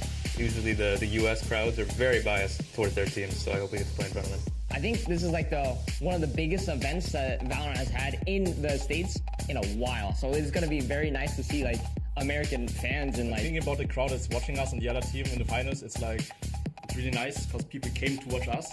But the most important person that watches is not my girlfriend, it's Pence. That's a situation that I was dreaming like maybe the last night, in a big event, like in an event of Red Bull or something. The practice setup is sick. You get to see all these friendly faces. You're facing the best teams in the world. You're facing the people that you're watching through the monitor in your room, It's really exciting, to be honest. Like, I still can't believe it at some points. I mean, I cried after we won because it's actually a dream to be here, Definitely a little bit surreal. A lot of these home ground tournaments you watch on YouTube, like you watch highlights, you watch it on home. To be here is definitely a different feeling. I think the energy will be incredible. And it's in New York. And it's in New York. For these players to have an opportunity to even see how they play against Tier 1, see how they play under the pressure, really gives them an idea of whether they can make it. I'd love to watch the match of us playing against Cloud9. That's the most match I'm looking forward to. I'm most excited to see Envy play against us. I'll go with Sentinels. Obviously, 5 of my old teammates on that team. The C9's gonna be a good one. That's a game I really want to play. I want to watch the new Energy. I definitely want to see another Sentinels versus G2 match. Probably T1, honestly. G2. I think the magic of home ground is being able to bring these different tiers together. He's so poetic, isn't he? That really is the magic of home ground, and I'm sure we're going to see a lot of teams being brought together, or maybe torn apart here, just be a little dramatic for absolutely no reason. I'm excited for this upcoming match, Energy and Sentinels. We're going to see the new Energy here as well now, finally, after we just got a first look at Sentinels. Yeah, it's pretty sick. I mean, he's talking about bringing the tiers together, seeing the tier 2 teams play. Nah, this is just like a top-level America's battle between the world champ and a team that has been making internationals for most of this year. It's going to be really sick to see, especially because both teams have changes from what they were playing with all year. Yeah, the 3 changes for Sentinels, like we just saw in the last game. For NRG, the departure of Som, the introduction of Kiko stepping over across the pond from EMEA to fill into Som's shoes. But what I think is so beautiful about NRG playing against Sentinels in this match is that NRG just smacked down Qbert Academy, and now Sentinels are either going down in the same way or can get the revenge for little bro. Yeah, no, little bro needs the revenge here. Now, I'm just excited for the trajectory that Energy had as a whole, because they had a slow start to this year, right? They missed out on both Masters. They made changes halfway through, and those changes really worked out for them. So much so that they went on this massive run at Champs. Yeah, they really did, and they proved that investing in the Tier 2 talent that hasn't had a chance in the partnership era was such a reward. Their approach to the loss of Som's retirement, a bit different. Pick up, like, the best, if... What would he be the best? He's at least like top 3 one of the top. I mean, from EMEA. Nab him and bring him into your team. Yeah, it was very strong. One of the bright points of Team Liquid all of this year. This, of course, the highlights from their previous match just a moment ago on the B stream versus Qbert, where they're firing on all cylinders. Ethan's locking in the harbor. Of all things, looking good on that on Haven for a 13-4 finish. Quick work of Qbert, all things considered. When I think about it, Harbor Viper might actually be very good in a meta where Initiator utility is so much worse. Because if you're playing the normal Sova comp, you only have like one dart every 60 seconds to clear through, besides Yoru flashes. So cycling smokes to cancel hits becomes all the more challenging. Yeah. I don't know if that's a theory, if he's just like send it one last time on Harbor, which I think is also valid. But seriously though, like there's a lot of people who do believe that the Harbor changes actually do make him viable, or at least more fun to play. But this is also pre-change. He's just said that. True. I don't know. I mean, the truth is that the Harbor Omen comps were played back in the day. I forget if it was 2022 or 2023. I think the beginning of 2023. And then basically all America's teams were like, actually, Omen Viper is just better, so we're just going to keep playing that all the time. And we started seeing more Omen Viper getting played towards the end of this year. So I don't know. I still think Omen Viper is probably the way to go, but sure, play some Harbor, I guess. I mean, Josh tried very hard to That's my strong somehow pick. start a Harbor is meta narrative. What was that, 3 days ago on Plat Chat? Yeah. Do you not remember? I didn't believe him. I was there. You watch Plat Chat? I accidentally sometimes Plat Chat? Accidentally. Dude. I accidentally. I know they're watching right You've now. been on the show. You've been paid money. Which one is Plat? Plat Chat's over there. I'm waving to them right now. They don't care about you. Hi, Kurt. Hi, guys. He doesn't care. They care. They all care, Mimi. They don't care so about much. you. Look at how much They they waved care. to me, They not you. waved. Yeah, we've got co-streamers, by the way, all Everywhere. the way around Surrounded here. by co-streamers. Other languages as well, not just English. It's We're it's a right full behind house. Laz and Chrissy's legs have been shaking the whole time. Oh man, yeah, we're all getting ready and geared up for the action. We're already in the semifinals here in the upper bracket. Still best of one though. Now, if we're looking at the head-to-head between those two teams, the last 3 meetings between Energy and Sentinels, they went in Energy's favor. Yeah, Energy did really well towards the end of this year. But Sen, I don't hold too much stock to that because it is such a different team. But you look at Energy and they are certainly still the favorite after winning champs, after having much more mild changes to the team. But this will be the first game they play since lifting the champs trophy in Paris. Yeah, as well since beating Qbert as well. Oh yeah, right. well the first time we'll see them First on time a they're seeing live them play a stream. tier 1 team on a live stream at a LAN. It's more exciting to see. But it's was that exciting. even like it was a 13-4? Like that's. Are you saying they didn't play a game? That's crazy work. That was actually way meaner than it should have been. But listen, it's. I mean, that's Backtrack. Pull back. I don't think I can actually backtrack on that. I also can't get myself out of the hole I just dug. So I think I'm just gonna sit comfy, get a pillow, and like rest easy. But obviously, I think Sentinels were more put to the test in their first round here. They had to go up against T1. They had to really prove themselves, whereas Energy has clearly not been tested in the same way. Yeah, but they also are world champions, and they're riding the high, and they have Kiko coming in, who played solidly in their opening game. I don't know. I feel like they're going to go. It sounds like you're not convinced on this narrative. No, I mean, it's just like I don't believe the narrative because I believe that they think they are better than literally everyone right now, and are going to roll up and be like, okay, time to smack Sentinels. Yeah, and I think that's a fair perspective. For And them Sen to will come have in to with. disprove that, and if they can, it's very impressive. But I need to see it. I do think, like, in terms from an org perspective, there could be a little chip on Sentinel's shoulders, you know, because of the fact that NRG, To of course, defend smacked their him down. cube.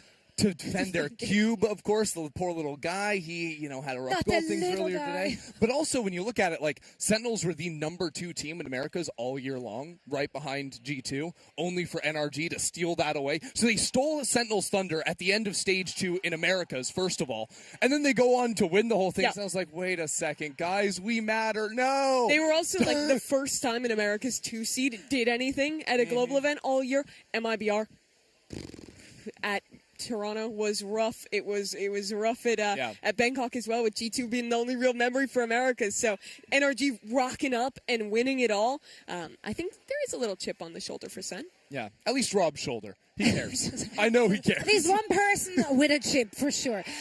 Overall, though, looking at the teams that we're having in this tournament, do you feel like there is like a clear favorite that people are like? You think so? I think so. Because of the chat. Yeah, they won the most important tournament of the year already. Time to win another. Sorry to interrupt. I want to breaking news update because I just heard a massive cheer around the arena. Zeta is playing FNATIC right now, and I believe just won the pistol round on a pretty major clutch. So shout out Zeta Division. Great update. Thanks. I wasn't clapping, and now I look like I hate Japan. I love Japan. I love Japan. Your logo should be right side up. What? There's some past. Okay. There's some history. There's some history there. It's fair enough. You seem okay now with that? Yeah. I want to talk about something. We have time, so if you want to talk about it, we can talk about it. Let's not talk about it. Let's talk about brackets. Okay, let's do that. Let's do that. I love brackets. He is playing Zeta, the Elim game. So G2 I lost to just Zeta. realized that Zeta smacked G2. Oh dear. Oh dear. Ken, I'm pulling up the VLR. I gotta see. Wait, Gotta that's see. crazy. See what happened. Okay, we're gonna Are try Zeta to fill you Division in back? based on the number. Also, of course, Cubert Academy, their road is not going to be any easier going up against Team. I'm sorry, breaking news. Zeta Division beat G2 13-7 while Baby Bay is top fragging. Wait, show me the VLR. That's the VLR. That's crazy. Absol goes 25-10. What a monster. They brought in a ringer. And Absol is a Pokemon, right? Let's just... Maybe? I think Absol is a Pokemon. I'm not good with the new gen Pokemon. I don't you have know. the phone in I don't know a Pokemon. You from got the wrong Digimon. guy. It's all the same. Okay, not my crowd. Go. By the way, as another update, Zeta has won 100% of their rounds of FNATIC. Sample size 2. We're literally Nice. just watching the Fnatic Zeta game off Over Lass's Lass's monitor shoulder. here. Honestly, I'm happy to hear that Baby Bay was top fragging. So, like, he was not the problem. Is what Yeah, I'm hearing. presumably. That is my takeaway from the zero footage. Yeah, zero footage. Look at one stat sheet. Yeah, I'm confident to say Baby Bay, not the problem. Listen, we're an analyst desk in esports. We're building random storylines That's a out great of idea. random numbers. Here's what Like, we need to that's push kind of now. our- what's Rebuild our- the roster on Baby Bay. Drop everyone else. That's- Before their that's- next BO1 in That's bold. half an hour. On the narrative. That sounds more like a Cloud9 offseason than a G2 offseason. Yeah, that's true. That's true. Okay, I want bets quick. Do we play Sunset again? Yes. No. What? Do you have information that we Well, NRG played Haven previously, Uh, and I'm going to that's say all I no have. as well. Well, now I'm said yes. compelled to say no. I'm but saying we're going to yes. Pearl. Stand by your guns. Stand by Pearl. your guns. I'm a sunset kind of girl, so I guess we're Let's going see. with that. So I got to be wrong now, obviously, because you put me on the spot, just like that. Also, I feel like you cheated, probably looking at. No, I didn't look. Like I don't see enough. Again, No one sees glasses. that. There's so much going on right now. You don't understand. actually We have really 8 confusing, teams yes. down on the floor here playing against each other, all switching it up. Like it's actually wild how much Valorant is being played as we speak. Hold, we are seeing a team What map right is it? now. I can't read the Can we- monitor. But it's such a good monitor. Shout out to AOC. Agen by AOC. I think the problem might be that we're very far away. Yeah, that definitely challenges. Definitely things for not. us. It's not the monitor. By the way, Zeta Division just won a 3rd round, securing the They bonus versus Fnatic. Sugar Zero is top fragging on Brim. Is it 2023? Are It we may in just be. Iceland? Is New York City Iceland? New York is the Reykjavik of America. It really I know is. that much to be sure. Can we get a lower third for that just to cement it? In Yeah. case someone wants to clip it. I mean, someone has probably said that at some point. Someone has. On a big stage. A mayor or someone, I'm not sure. I hope not. I hope they're not in power anymore in any capacity. Okay, I'm All hearing, right. I'm getting word that the vetoes are ready. So soon, TM, we will be discussing the potential of sunset or no sunset. What are we doing, guys? Was he looking at Ethan's HLTV page? I think he may have He been. was a CS player. It's Pearl. You guys okay. are so right. Okay, Pearl is where we're headed. What do we want to see? What do we want to see? Oh, I think we're getting Ethan's Harbor. Yeah. Yeah. That's so funny if it's true. But if he's playing it on Haven, he honestly might. It's a great map, Yeah, yeah. right? Mata Waylay, I think. Wait, Although, Waylay's to be pretty fair, solid on this map. Pearl has kind of turned into just like double duelist farm. Yeah, like I think it's just like a a Yoru Waylay type yeah, of vibe. and then you get like Astra. Yeah, as I Sleep. Pearl. Yeah, And then you get like Fade yeah. or Sova, whatever. You know that's great. Fade's probably better. Hey, as long as Brock can buy an Odin, I don't care. Doesn't matter. It actually, he doesn't play agents. He just plays Odin. That's the The truth. dedicated Odin player. Yeah. It's like you Right, know, we listen, Riot wanted to focus more on gunplay, so if you have Yeah. in the mix, like don't- duelist player, no. Opper. No. Initiator player, no. I sleep. I Odin. sleep. Yes, I wake. Or are they playing? I thought they were playing rock paper scissors. What are they? Why did that get you so excited? Is that the know. game of choice for you, rock paper scissors? It's just entertaining. Hello. Are you a rock paper scissor go or rock paper scissor? Like, are you going on scissor or go? Rock paper scissors shoot? Are you go, oh, okay. Yeah. And not everyone does that. I by the was way. always right way a to go go. on scissor, but I I have always since say- adjusted to meet the demand of the masses. Is it a European thing to go on scissor? Because I feel like that's how we played it. I don't know because Did you I say grew up rock in paper scissors, America. or did you say like? In Switzerland, it's Schere, Stein, Papier. Sometimes when you just quick it, you mix all of them together and just say Spie, Spie, Spie. How do you That's say how you- Valorant? That's another game I like. Valorant. Ah, okay, yeah. I like that. Yeah. Depending on where it's rock, paper, coming scissors, from. and Valorant are my two favorite games. So now I know how to say Honestly, them. good choices. I support. Actually, I have no notes. the median viewer. I am still a believer that we need professional like rock paper scissors tournaments. Okay, like, broadcasted. I could be a rock paper scissors caster. You know. How are we feeling about thumb wars? Because I'm big on those. I don't not like big it. on them. Thumbs look weird. I don't trust a thumb. Yeah, I like, mean- why does it just look like Golden Boy's head? I don't understand. It doesn't look like Golden Boy's head. It Maybe kind of speak does, for though. your own thumb. I mean, maybe I from don't- this I don't think distance. Yeah, like my thumb is the same size as a head from over here. Yeah, I suppose Sitting so. over on the plat chat, Cal. Okay. What about Pearl? When are we going to get on Pearl? No thumbs.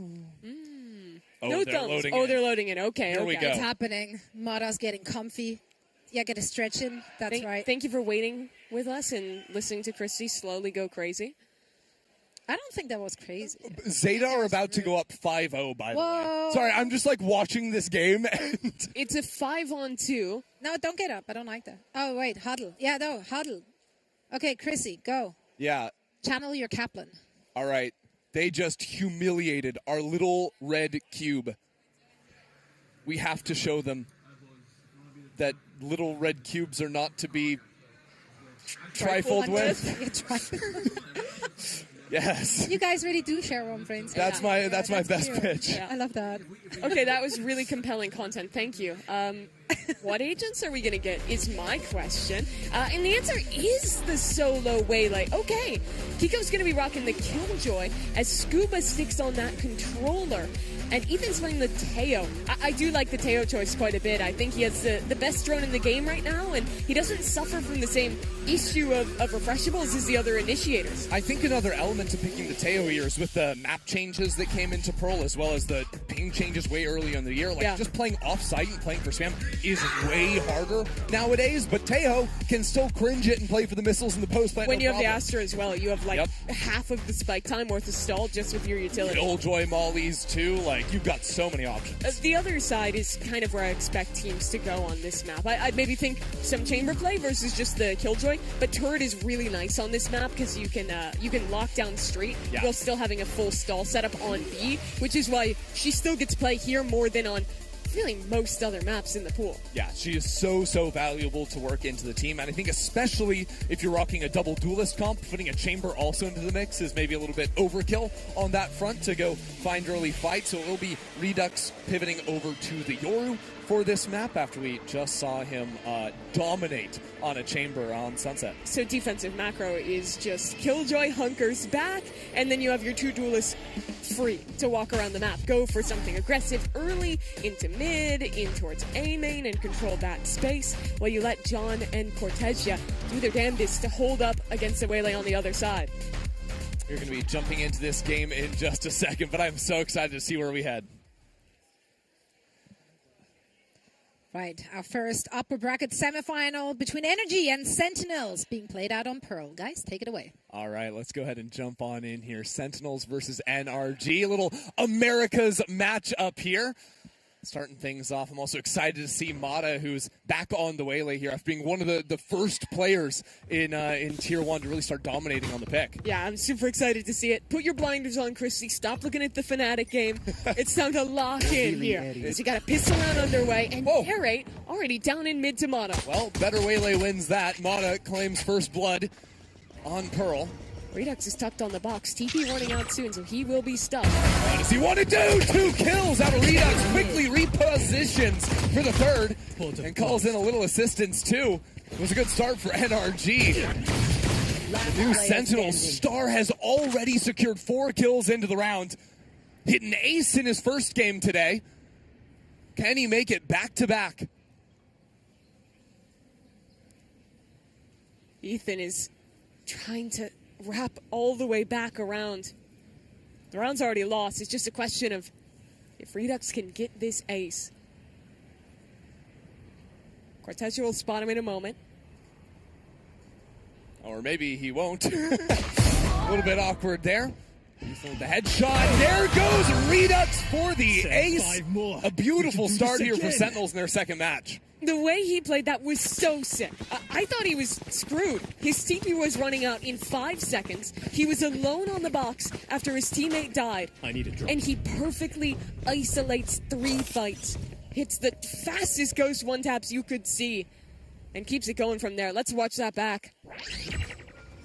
That first 2, nearly back-to-back. And then the movement here, tucking back and forth, jiggling on one side before re-peeking. He's playing with the crosshair placement from NRG, ensuring that they always have to flick, and he always is ready for exactly where the player is going to be. Yeah. I mean, one thing's for sure, Sentinels fans have a lot to be excited for. For Redux stepping in here, 2 aces in 2 games already. I know I talked a lot about it in the last game, but they've been selling Redux as the future of this org for so long, and here he is, proving it's true. Yeah. Proving that he was the right guy. Who else is going to step into Zekin's shoes? The player that himself was the rookie that Sen picked up as their great hope after he had such a year with XSET in 2022, then made a name for himself with the Sentinels roster, winning a trophy in Madrid, to now step away and let Redux be that man instead. Well, we are going to take a little bit more of a breather here before we advance on into the next round. A bit of a tech pause. Chrissy, you can take the blinders off for a second, because Zeta Division are up 7-0 against FNATIC. Yeah, we could just start casting the Zeta game off of Laz's monitor. It's going to be like a radio broadcast. We're sitting in the tech pause. How well do you think you could do a radio cast of it? I think I could do a radio cast well. I don't know if I could do it from this distance. I can't exactly see what's happening. And if you're a pretty casual viewer, you're not a nerd, you might not know. I need a drop. Only look at the mini-map. Nothing else matters. But we don't have to do that, thankfully. Yeah. Game's starting back up, it seems like. Yeah. If you do take a look here at the floor, you can see all those like little rooms. That's where the players and the teams. It is a really cool setup. Yeah, and there's like multiple different like of those rooms up on the ballroom stage as well. We have less teams playing today than we did in yesterday as we whittled down and hone in on the best competition we have to offer, but we are jumping back into the game now here. NRG, after losing the pistol, don't have a bye heading into the second. Try not to die. Redux ace the first one. If I'm Sen, I'm thinking about how many orbs can I get Redux. Would love to have a Yoruwall round 3. If I'm Sen, I'm thinking bigger. I'm like, how many aces can we get Redux today? Just keep it going. For more. That's so inspiring. Just an orb isn't enough. Unfortunately for Redux, he is on the wrong side of the map. His teleport also set up for back hall instead of rotating onto the B side. But NRG have found a way to take a whole lot of space into art, into connector. But this is what Sentinel's setup allows. You see how passive Brock is playing all the way back in spawn. They're happy to let this space be taken and to instead just bunker into the sites. Yeah, sometimes teams will overthink how much they have to control the mid space, but it's very easy, especially in mid rounds, to fall back into positions like you see now. As long as you have forward control of B main and A main, mid you can sort of give up. And the biggest reason is if you compare it to a map like we just watched in Sunset, where a Sage wall splitting off makes rotate significantly longer, you're almost always full rotating through CT anyway, and both sites have 2 avenues you can come out of when you retake, so you're more comfortable giving up that mid control. Quick rotate toward Caillou, and Sentinels aren't even going to overcommit into A main. They can fall on back from that one. Narrate now back onto line. Quick kill and a fall. But, former champions or not, reigning champions or not, can't really do much with the pistols here. I don't think we can use former. In the year they've still won it. Although I do think we need to aim bigger for NRG because they are the reigning champs, and Sentinels lost both of their round 2s after winning pistols in their opener, and here have a flawless game. I expected more out of NRG. Curious. Well, I think you're going to get your more this round. Mata got that gun in his hands. He was the man, as you were saying, who made a name for the Waylay, really, alongside players like Hyunmin at Champions. It's going to be an A main take. Start the round, both sides rolling for that. Narrate cashing in. Both Waylays on opposite sides of each other. Somehow, though, Narrate gets in front, takes down the enemy Tejo. Yeah, it's a little confusing in the smokes, but I think there was a dart tag that connected onto Ethan there. Yeah, I know Caillou threw that out at the start of the round. So wouldn't be surprised to see it. Sentinels have also quickly left the A main space and now doubled up towards Art. It's a good reapproach. NRG. They have 2 players working together on this lurk in mid, but they have a very tough setup here to deal with. Redux got an ace from the position. Nikayu's in now. Slowing them down. How do NRG want to advance from this? They do still have Mata on A, but hasn't run into any contact yet apart from He baited out the pull. Now this A main, or this A split, is really on. It's going to be heavy PR. Yeah, the problem is, though, it's also pulled 4 players of Sentinels onto this side of the map, so NRG aren't exactly heading into They're friendly second-guessing territory. it, though. Look at them running back towards B. They'll only be come 2, back. maybe 30 3 players seconds here when left. the hit comes through. Guy I'm looking at, though, is Narrate in secret. A great position for him. Some spam heading his way, but he's still up on good HP for now. Now without any support coming in from Flower. It's all raining on Narrate. 1 kill for him, but he will end up going down. And NRG, with only 10 seconds on the clock, have control of the site. And the retake gun's not looking pretty for Sentinels either. Redux likes his odds better with the Ghost than with Marshall. Now stepping forward, realizing there's a turret, there's a player, there's Kiko for 3 kills. Stepping onto this NRG lineup. Already looking dominant here in the 3rd round. 4 kills for him. It's the Kiko you wanted for NRG. Such a great year that he had with Team Liquid. Despite that roster not finding the success they would have wanted at the global events this year. But really in that round, I think you see on display one thing that NRG was great at in their Champions run as well, which is when they get a site, it's rare for you to see them rush the plant and try and panic to get into an offsite post plant. They almost always, if they're down numbers, will be grouped, fighting together, looking for that next opportunity. And they're very aware of where angles are likely to be. Hold on, big A main fight early on. Waiting on the other side of the smoke, not wanting to get in front of things like last round and get picked off. It's kind of a prisoner's dilemma in main. You don't both want to fight. Ooh. If there's any contact from Redux, all of a sudden it's time for Narrate to light things up. Kiko able to secure the kill, though, and this means that Sentinels start to get a little bit scattered. You could not ask for better defense. Now they'll post back up. Redux droned off the line. Very calm approach from NRG, taking their time with things. Set them up for the first kill, and even though they won the last round, I think they adjusted to the early fighting, and A main is really an area of the map that so many teams in this day and age are contesting at round start. To my point, though, you can't really both fight A main without it being like a huge risk of flipping around there. So it's this kind of mind game where if you fight it but they don't, it's great for you. But if you both don't, it's weird as well. And watch that play out throughout this game as NRG preps for their re-hit. Here we go, Redux are conventional decks to try and scout things out, but it actually means 1 less defender on the site. So Redux maybe considering changing his mind, trying to give some spam ideas for his teammate. All the while, Mata slipped into backside. NRG are running Sentinels over here. Might have been an interesting idea if it had been a little bit earlier, but timing the dimensional drift with the hit does not pay off for Sen. And the 2 surviving players are going to be forced to save. Yeah, don't get greedy, Cortesia. You need to keep this gun. Don't back away. And should be able to keep that one fairly safely into the next round. Such a good job from Kiko there. That could have gone very poorly for NRG with Sen timing that refight off of the way layout very well to the smoke fade. I think they caught 2 or 3 players inside of it.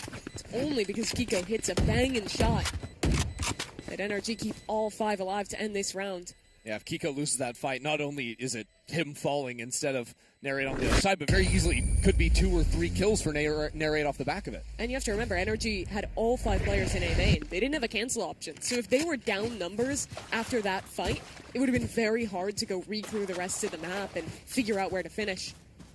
Something I'll be interested to see throughout the rest of this. Compared to the Sunset that we've been watching constantly, Sentinels get a bit less proactive on this map. It's very rare that you'll see a Killjoy player wanting to get forward on B. It's almost always better to just stay back and keep your util up. But when you're playing the Yoru, like Sen is, you can let him be the guy who's taking those forward lines instead. Yeah. Revealing area. Well, Sentinels might be looking to see what Redux or Kateja could do in this game, or in this round rather. Soul rifles for the team, spreading apart on both sides of the map. kind of setup I'm talking about here. The Yoru posted forward on B, a heavier stack with your two stall characters, the Astra and the Killjoy on the A site. On the other side, though, for NRG, they're not committing 5 players to A main. They've left Scuba to hold for the walk-up, a very reserved hold. Not even challenging the forward line, so unlikely he runs into the Yoru. But once his team arrives, there should be a fight here. Yeah. How long does Redux have on his TP? That's my question. I don't even think it's up right now. No, he doesn't have one. He doesn't have one in the bank either. He's stuck. Yeah. I mean, this could be some trouble for him. Testing on the off angle. As he now sends out a boat, nails that first shot. Takes away a potential Killjoy ult in the round. I don't know if I love 1 for 1. That's a gun gone. Now Narrate only has a Sheriff to hold. Also forced back.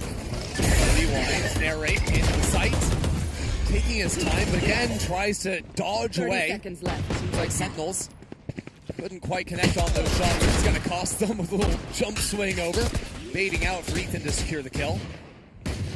Even though it's a late round again when the spike goes down, Sentinels have very few options to get back into the site. Knocking them. No smokes on the retake, also making things challenging. That said, Ortega got a kill. It's a one-on-one out of nowhere. Ethan underneath 50 HP. It's a body shot, could just do it for Caillou. Has a Vandal now too, but Ethan hears the shots, swings the corner, and takes the round for NRG. If Ethan takes that swing a second later, I think Caillou turns. But with him running directly on the coattails of his ultimate, there's no way Caillou is going to expect the swing to come from that direction. Very well played from Ethan in the end. But that round got super scary. And I think you are seeing on display some of the changes both with the controllers and with the new Pearl, right? There wasn't an Astra Smoke refresh available to put towards Heaven. So that angle became all the more deadly. And because on-site anchoring is better, NRG had to commit more players into the site. So a lot more post plants on this map now are going to end with the attackers actually being stuck into the site, and retakes more like that, where it's a big brawl in the open on B, instead of coming down to, you know, Astra Teo long quite as often, even though they will do that when they're given the opportunity. For sure. I mean, there's a lot of changes going on this Pearl B site, right? I think the changes that help you actually play the site a little bit more, the extra boxes by default, the little corner in the top left, even over by the box down on the bottom right side of site, there are some advantages. But with the actual plantable zone moving so far over as well, it just makes it a lot harder unless you have that utility to play off site. Yeah, it does. Coming out of a timeout for Sen, let's see what they want to change up here. NRG thus far has just been mainly pounding that A site. This slower round into a B finish was the first time they've really tested that. It appears they're going to go back to the well. Both sides here in A main. Although Narrate, the team Redux to fight it instead. Now it's to snap back, so with that teleport sending him all the way across the map, Sentinels choose to call off the fight in its entirety. Can still hightail it on over and be a third body on the A site, but against the lockdown, you're going to have to fall away anyways. NRG is so far ahead in the ult economy right now. They're going to have Mada's ult later this round as well. Sen have to play full retake, and that's with and all. They can quickly try to move in as well. If they can get a star down on center site, Sentinels could do something, but Redux doesn't actually call for the smoke because he's got an AWP in his hand. Spike planted. Mada's ult is going to be paramount here. It's coming in already. Just to try and interrupt the retake. Sentinels, no pressure coming in around the flank either, so forced to try and slowly inch their way forward. But remember, all of this utility, still 2 missiles for Ethan. Still the Molly delaying on the spike, a star potentially too. First missile comes on out. Caillou forced to get off. By now, Sentinels struggling to even get back into main because of the Odin spam. Just making it so easy. Now a rewrap into Art, and NRG rinse Sentinels for a flawless post plant. Valorant fans, I'm sorry. You thought you were done with the Teo post plant meta. No. It's not quite yet. I know we were just talking about the on-site B post plants, but that is what happens when you have space. When Sen is in a position where they can threaten killing people on the exit, you have to play on site. But when you have a Killjoy ult or you fight up deep enough to get your VIPs, your Teo, your Astra out of sight, you are going to love playing post plants like this. And Sen's only option was to fight up, and of course NRG was ready for it. I also think one of the quiet big points was the Odin spam giving some covering fire. on the A main fight. Now it's sheriffs galore for Sentinels. Unloading a heaping ton of utility. There's Brock's Odin, but it's actually that spam line you see through the corner that makes it hard, because what Sentinels wanted to do on that previous retake was, okay, if there's all this post-plant utility stuck in main, you have to push forward and kill those players. But you can't really run into the suppressing fire of the Odin, and Brock just having that angle through the wall means they can't trade back any fire of their own. Turns out that gun's pretty good. Turns out very good. Shocking news coming out of this game. Cortez only has a sheriff here. And it's another impossible attempt towards A. What are you talking about? There's only 1 million pieces of utility. Still gets a nice shot, though. That's what I like about how Energy played that last post one, too. Notice how the people who don't have to like go into the iPad, like Teo, are playing very close, ready to swing, not just with that Odin spam, but with having 1 or 2 players ready to ping pong as that spam is coming in. Yep. It makes it a lot harder for the defending team trying to retake to get in and actually punish the Astra and punish the Teo before the util becomes a factor. It really does seem like NRG have figured out this A-site post plan. Yes, but the reason why they've been able to do that is because they've won the A main fight every time. And Sen keeps trying it. They need to hold on to this space. Double dash forward, Redux in the party as well, but a Hunter's Fury fired away from Brock nails the opposing Sova. Another A main fight secured from NRG, but this time only with 2 players. Yeah, it's such a good call. They feign that it's a heavy A main fight. Instead, it's 3 contacting Art, and they're about to activate. I mean, Nere's the only person turning around. Now some fire peppered down into him. Mata secures a couple of kills. So not only is the A main fight victorious, the Art push as well. It's all guns blazing for NRG. I feel bad for Cortesia. This guy's been sitting on B the entire game, having to play a retake simulator when half his team dies in main. Don't worry, they're going to come to my site next round, guys. Yeah, this is tough. Trust me. And, okay, so you obviously called out that Sentinels, they keep fighting the same main over and over again. If it's not working, is there a point where you just send Cortesia over there, or how do you respond? Yeah, you can try and do like more of a hard anchor look and like bunker it with your Killjoy and your Astra, but I still think it's challenging, mainly because of Mata. Think about how much util there is to set him up that's going to come in on this execute. There's going to be a Teo drone, there's going to be a Sova dart, there can be missiles if you go somewhere like Secret, so it's very much a challenge, but I would almost like to see them maybe try and play like heavier for mid or Art and show us some flank looks on this retake if they do have to give up the site. I think that's the one way to make it a bit more challenging for NRG to play this kind of off-site post. Yeah, of course, with the Killjoy in the mix for NRG, you're going to have information of the flank coming in. But this round, though, was different because this was NRG reading that Sen is going to double down on that fight, instead using the Sova ult, walking these players around and crunching them in main. Really great call out of Ethan. Good calls from Ethan, bad buys from Sen. Seems like every other round forced down onto pistols with the amount of saving they're doing, with buying up to max guns and armor whenever they can. Back in a flash. Yeah, right. Sets up the return point. All things considered, NRG are kind of waiting for that signal of aggression for the Sentinels on the eco. That signal hasn't come. Instead, with that lurk coming through B long, it's NRG showing for the first time a split through street. It's been a quiet game for John and Cortesia. Now they're under a lot of pressure. Cortesia has that rifle though. As John with first kill goes his way, now a lockdown in backside is going to force NRG to push into him. And that's exactly what they'll do. A nice shot from John too as Cortesia locks it down with a Hunter's Fury to fire back as well. Scuba the last alive and Narrate to capitalize for a thrifty on Sen. They finally let Cortesia play. And that might have been the biggest mistake for NRG. He goes huge in backside.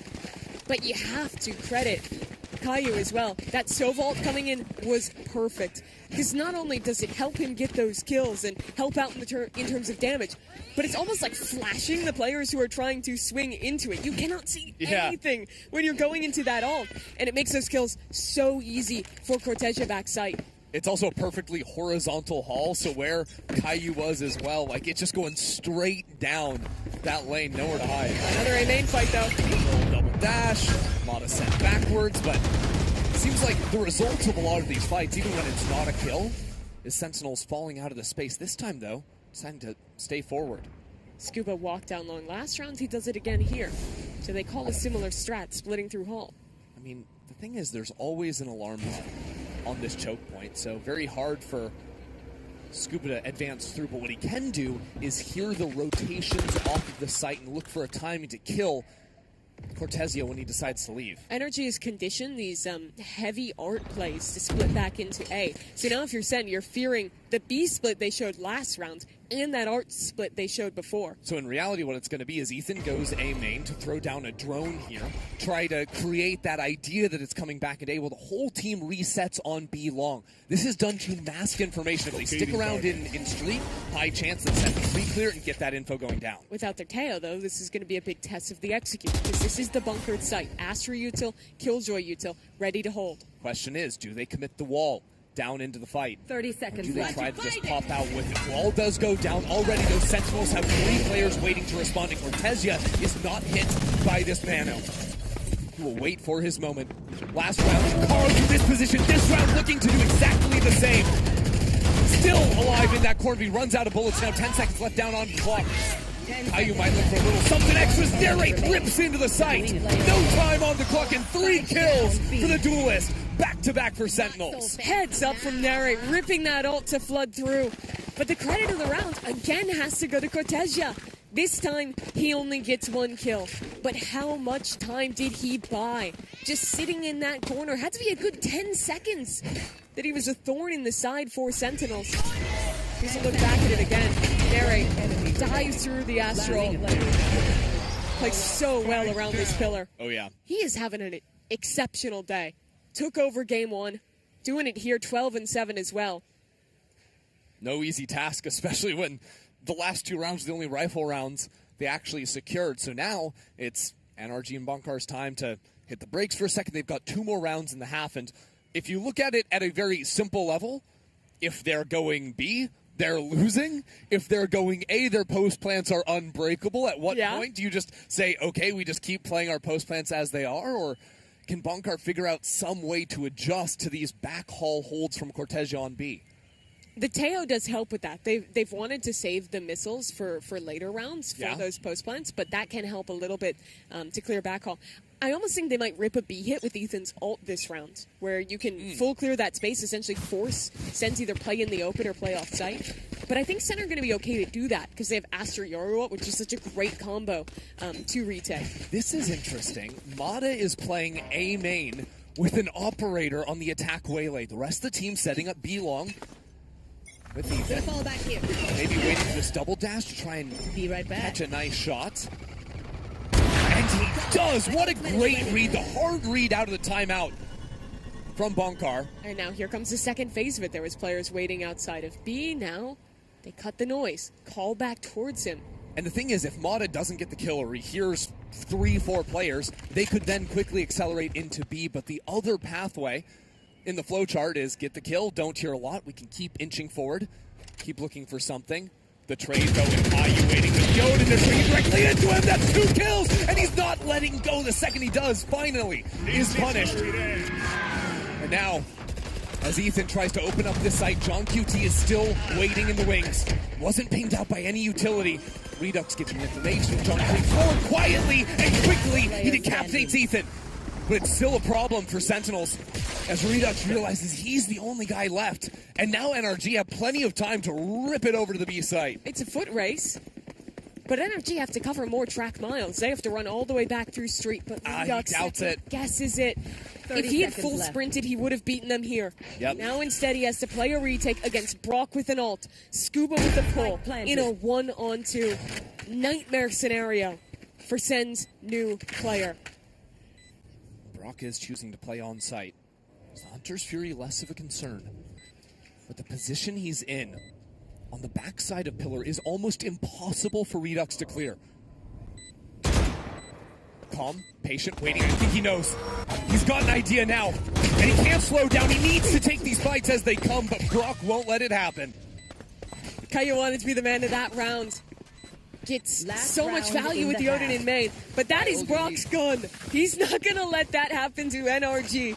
A 3K from him, instead getting critical trades for all 3 of those kills. I mean, in A main, this read was just awesome. They've shown the fight A pretty much every round. They've conditioned Sen to full send their utility here, and instead, just an operator perfectly waiting for their A. So the last round of the half awaits. Big fight for Sen. First time real show look like that. 4 players there, but NRG aren't exactly entertaining a similar idea. They should have heard that rewind from the Waylay in middle. But it's been so long now that the Waylay could walk A main, could walk back in hard. It's not so clear cut. They don't know how many players are around that play. Sentinels have brought 4 players on A. Their buy is rough. Couple of Guardians, their best shots on this side of the map.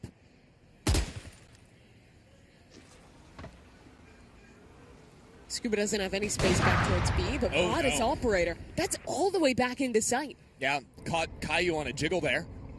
And now when NRG choose to go, they've got plenty of util to work. I like how John QT is getting active.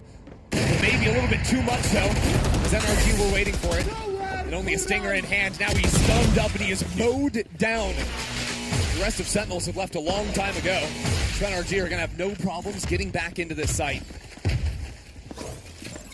Holding it down from there. 30 seconds left. 3 on 5 now. This time Sen have no choice but to go for it. They're trying to go fast. I mean, it's time to light things up. Time to get excited back into A, but Sentinels have so little to look forward to. In the face of Brock, in the face of the rest of NRG, outmatched on the weaponry. Now outnumbered in every single way. NRG go up 8-4 at the half. Mada's util usage is very good when he's playing on this Waylay. Compared to some other Waylays that almost always will do that same set up your refract, double dash in, throw it out, and let your other duelist shine. He plays way more solo Waylay. So a lot of the time, he's having to hold that ability, not be full sending on the dash, and instead using it to trade a player who's already known or follow up that position. And I feel like he's always really good at doing so. It's a very hard role to play alone. Got that second duelist. Yeah, and you see some cool ideas even there on the attacking half, or step up with the operator, find picks. I like that they turn the light off in their room for Sentinels and get nice and it's a little mood lighting, you know? Yeah. Keep it excited. As a update Holy for the other smokes! 13-1! Zeta dominated FNATIC, and they're actually getting interviewed on Laz's stream right now. That's crazy. I'm gonna do. Yeah, that's too crazy. Show me the VLR, Christy. I gotta check this out. Okay. Oh, we have highlights for the stream. Beautiful. Let's watch this. Sugar Zero, 3K on the pistol. Honey That Bunny. is nice. I mean, because they jumped out to a 7-0 lead, if I'm not mistaken. Remember, this is 3 new players on Zeta for this tournament. This is an untested roster that just dunked on FNATIC. Yeah, they brought in 3 duelist players. Oh, that bait play was so nice for Honey Bunny to follow up on the Waylay. Honey Bunny might also be the name of the tournament. I'm not sure. It's so fun to say. It's a good one. And yeah, wow. So to win 7 in a row, lose a round, and then win 6 more after that. And this is coming after, again, Zeta Division just 13-7 G2 before this. So they are going through some of the best teams in VCT all year long in G2 and FNATIC, for a team that disappointed in stage 2 of Pacific to now just come out of nowhere. Literally, Zeta did not make playoffs at all this year in Pacific, and they come out with a completely different roster, only keeping 2 players. And they've beaten G2 and FNATIC. I mean, this is now all of a sudden a team to be afraid of. If you're anyone, I think you would come into this tournament and you'd look at Zeta with the history of this year and everyone else that's on the stage, and they're like, okay, they're probably the weakest of the invited teams. Like, that's the easier win. If you're thinking about this yesterday. If you're thinking about it today, all of a sudden it's like, hold on a second. Fear and so much more after taking down 2 of the top squads we've seen. So that sets up the winner of this match against... That's going to be so cool. Such a good game set up there. But we still have to decide which team will play that Japanese squad. Yeah, if you see the world champion runner-ups go down 13-1, NRG, the reigning champs, up 8-4 at the half. And interestingly, it's Ethan challenging for a moment into mid. Sees the bulk of Sen. Well, if NRG is one map win better than FNATIC at Champs, they'll get at least 2 rounds against Zeta if they win this. Yeah, I think the math might not exactly check out there, but who am I to say? We haven't seen the matchup yet. NRG are going to re-clear A main this round, as Sentinels have worked all the way through mid to set up for this A hit. It's going to be hard, though. They basically have to either hold hard onto art control or flip the map into CT. I mean, this looks they're even going so similar to the opening pistol of this game, right? Where defense side is playing very reserved, have the A main space. I think the big difference is the high-low setup on B, which is exactly where Sentinels are heading. Turret is guarding long for the time being, so they actually have double high-lows they can pivot back and forth between. World Champs have some interesting ideas, but it's Mata to get the first kill. Kiko in a bit of trouble now, repositioning onto the little pillar there, but gets picked off by the player long with these smokes. I don't exactly love Ethan's 30 odds seconds left to step on through it. They won't have a re-smoke, though. NRG are free to swing towards heaven. Spike planted. NRG need the first kill here, big time. They're going to have a shot. Goes to Redux. Remaining.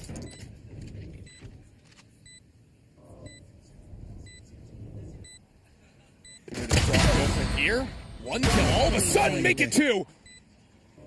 There's just no way. There's just no way, Brock! You know him for the Odin. Check out his Sheriff. 3 kills for Brock. The Champions MVP with the Red Bull clutch. He's demonic.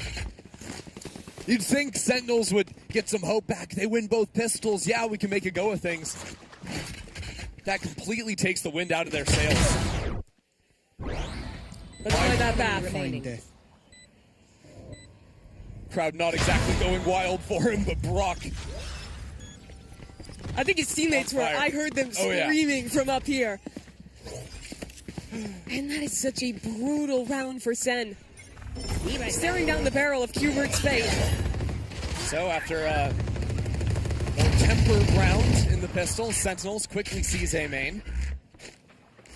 Now without the double dash from Narrate, a little bit harder to move on from this point. They're really banking on that shorty finding one NRG player and giving them some idea of how to continue in the round. NRG tends to play very reserved anti-ecos. They don't like taking tons of risk on these rounds.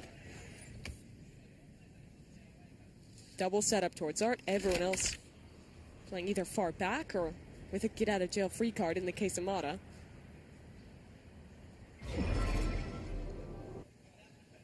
Scuba playing here on the off angle. There's a nano swarm and a pull on the ground to chip away at the toes of Sentinels. Narrate down on 85 HP. That's low as well. And on the other side, beat the judge. Kiko's waiting for it too. No surprises on this front if Narrate is to continue forward. The turret. I don't know if it has enough angle. It does. Yeah. Yeah, angle just a little to the right there. 30 well placed. seconds left. He's got some movement too, looking down at his feet, but it's time to deal with Demi. Takes him out back. Obscuring vision. Smoke is very well timed. That's going to last until, what, like 5 seconds on the clock? Scuba plays close to it. I think it's fair to say. Did he get hit by the dart? He did. Yeah. Okay. There's only 2 bullets in that thing. Could have been concerning if a second shot had missed. I think a win's a win. Spike planted. The Sentinels just getting the spike on anything after this is a bonus. Mata still hasn't reloaded the Outlaw. Now with Redux and Narrate down low. Take the wins they can get. Take the extra orb. Redux only 2 away from the Dimensional Drift. I felt the potential for that round to get silly. As they often do. We slip away from it, though. We stay safe. And NRG instead cleanly get this one up to 10-4. So Sen very much running out of chances. Reminder of the stakes. It is double elimination, but if they lose here, they're going to have to run a gauntlet. A lot more BO1s to play today if they want to make it in front of that crowd. And you know they do. They're so well loved when they play anywhere. To have an opportunity to show Sen for what would be the first time on a LAN on the East Coast. And now there's some really concerning elements waiting you in the lower bracket too. With FNATIC's loss, that's a potential team you might have to face off against. And to avoid that, your comeback has to start here. You have guns on your attack side, and they're going to work some space towards B. This comp is very good for B hits. Relay will dive in, send out that slow, and that Redux CP in behind. NRG had anticipated this though. Kiko's Judge waiting in back call. That is silly. He got two! What? Where was the second? Must have been right behind him. Have absolutely no clue, and yet NRG have found a way to equalize, mainly due to Kiko's Judge. 2 sheriffs, all that remains for NRG. Scuba up in heaven, taking a moment to work back down hell. This angle from Cortez is nasty though. Good chance to move forward from him, and things get a little bit dicey. Sentinels win regardless. Run that back to me real quick. What happened in heaven? Also, delete my hard drive. Yeah, it's very rare you see someone take that tapping and hit more than one. Yeah. Like 80% of the time, you're just refracted. Because also, the first shorty shot didn't get a kill. So I think this was a collapse. Where's the second? Is he right behind him? Yes. Yeah, okay, he has to be. Literally back to, oh, here's the fly cam shot of it. First shot does damage. They line up perfectly. Boom. Yeah, the shorty collat is new tech, debuted by Narrate. Never before seen. He's been working on this.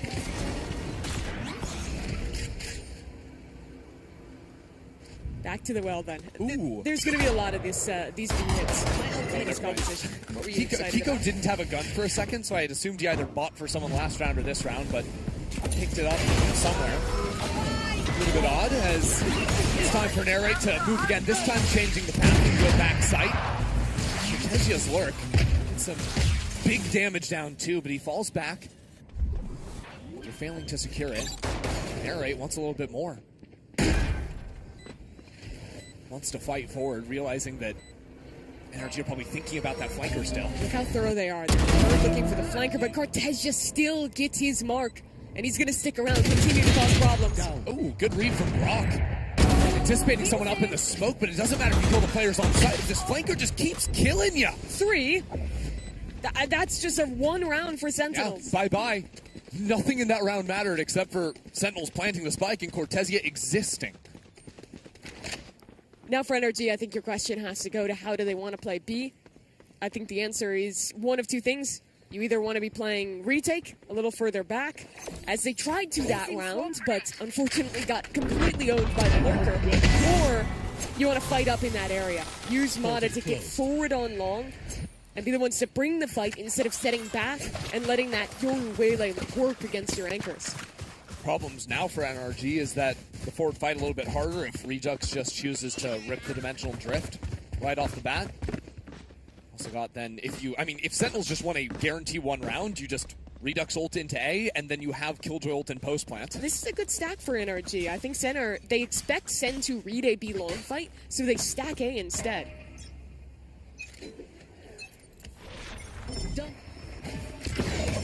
Drift not used just yet. Sentinels step up into the fight. Dip on away, but it means Redux is left on his own. NRG without a buy. Just having this stack, so even if the initial kill goes their way, it is lights out. Why do I like Maul's chances here? Well, probably because Cortezia's not looking at him. He gives this one a go. Nothing to lose. John QT's low. He's very unlikely to win the round. If he could get Kayu's ult out, that's the dream, but I don't think there's a way. He's so the problem slow. is he has to run 20 seconds to get across the map. Yeah. At which point... And he's worried about someone fighting him in spawn. Just not going to happen. Sentinels, of course, don't have to use any ults because it is just the eco from NRG, but that just gives them even more hope as they'll now have 4 different options heading into the next round, and these are all heavy hitters. Looking at it, though, it's actually pretty solid for him to save if he wants to, because he could likely maybe buy an operator into the future. He's going to just tuck in here, see what he can see. Nice and slow down. Okay. Yeah, not going to happen. Nice try. But now he'll buy. All good. He can buy either way. I was curious if he was going to try and like save that gun and like force into like light armor off in the next round so he could give it to a teammate. But looks like they've worked it out anyways. Yeah. And they can do it even with the death. Only sacrifice will be half armor going forward. There's that main fight again. I think the Odin is just the best anti-eco gun in the game. When players are trying to jump into a corner with you without armor, there is nothing better than spraying with an Odin. Not at all. Only thing better is maybe the ult Sentinels have, and ults that combo so nicely with each other. We've seen a million times Yoru plus Sova getting free kills off the information, but also Killjoy plus Astra. Can't play on the site, can't play off the site. We talked about the solve to be long. NRG thinks it's the operator. I mean, sure. If you can get a pick before those ults come into question, that's always a nice thing, but it's not going to work because Sentinels just have the idea. Set up the TP to snap forward, get full info of what's going on in back hub, and a counter on the other side from Mata. It doesn't matter because there's a shorty right inside of his head, and Redux has arrived into the site. Scuba, batting it out, let's get one kill, but Sentinel spacing is good enough to guarantee a trade. Standing ahead. The Sentinels 3 ultimates to get on the site.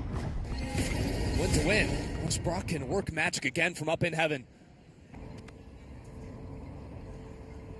Brock remembers the pistol round. That's a shock for a little bit of chip. Planted.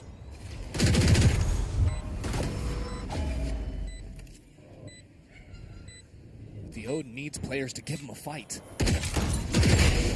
Much more challenging to be the one to lead Kiko back in. That's exactly when he looks for it. That's when Sentinels are going to pounce. 3 kills on the round for Redux. Sentinels within 2. I don't know what happened with Mata in backhaul. That the Waylay ult takes a very long time to cast. I don't know if he expected to have a teammate there to support so that the Yoru wouldn't pop out the ult. I think what happened is because you only see like the Yoru like blue stuff around you when he can see you, and because he was in the corner, he doesn't assume that I think you're right until it's too late. Really unfortunate for him though. Loses out on the op, loses out on that ult, and well, that's all thanks to Redux. A great round from him getting those 2 on the entry. Energy will call a timeout, and well, they thought the op was the solution to be long. Didn't quite work thanks to the Yoru ult. I mean, ultimately, it would have worked if there was not a Yoru ult. Yeah, exactly. The problem is they're broke now. They're not going to be able to buy that operator. Should be able to cobble together a buy, but it will not include that crucial weapon. This gap is getting closer. Sen have won 4 rounds in a row. Narrate and Redux have been heating up on this attack side, and they have. It's just been B hit after B hit. Yeah, but also the crazy thing is, if Brock doesn't 1v3 in pistol, like this map is completely flipped around. Yeah, it's like 10-8 Sentinels right could now. have just won out, you know? Puts us in a very different situation where Sentinels have to continue carrying this momentum, regardless of how good they feel after the last 4 rounds. That can instantly swing back. NRG win a single round, and all of a sudden that pressure just completely multiplies for Sen. If you're struggling to hold on to be long, it doesn't get easier this round because they have a lockdown. There's going to be a checkmate there if they do choose to go that way. That's why you see NRG playing this retake setup instead. Well, NRG light armor enthusiasts in this round, even with options to buy up higher. They've maxed out their loss bonus now, so going light armors every round essentially guarantees you buys as long as you want. Doing a thing. Mono will start things off nicely here. 1 kill, still trapped in the corner for the time being. Caillou is down low as well. If NRG can win this round cleanly, confidently, without using these ultimates, sets themselves up beautifully. Redux gets spotted out by the drone.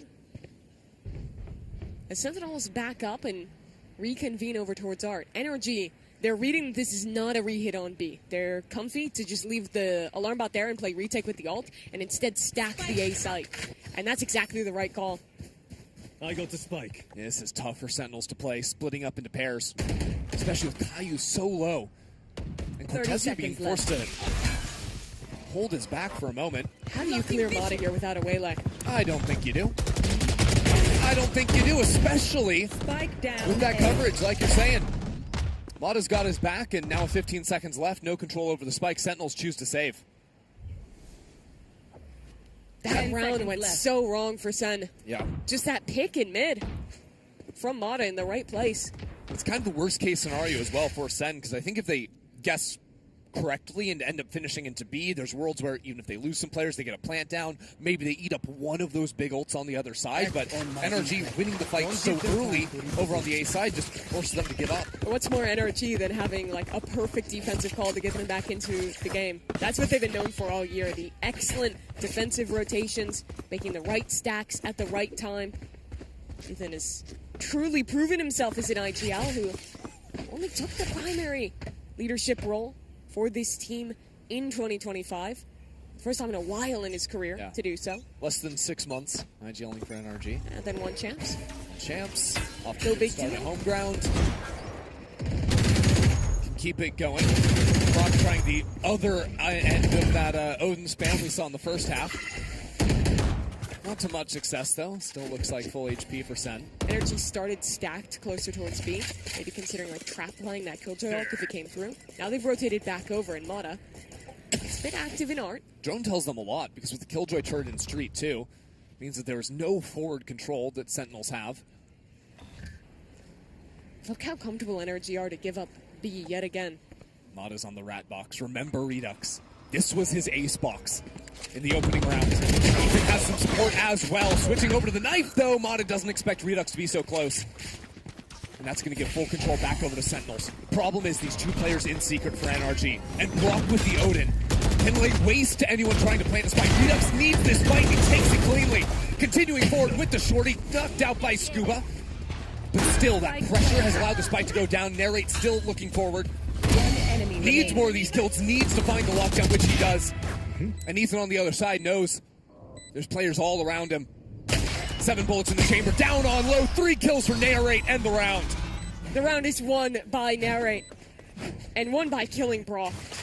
He did such a great job of isolating those players back secret, having the perfect crosshair placement, knowing the tendencies. When Brock is anchoring A, he is always secret. And if he lives for a second longer there, could become a very different round for these shots. Beautiful, and the 2 breaks the lockdown as well. Yeah, Narrate's whole team, by the way, was backing up to play into main. He was the only guy that had a chance of breaking the lockdown. He did it all on his own. Last game it was Redux, this time it's Narrate for Sentinels.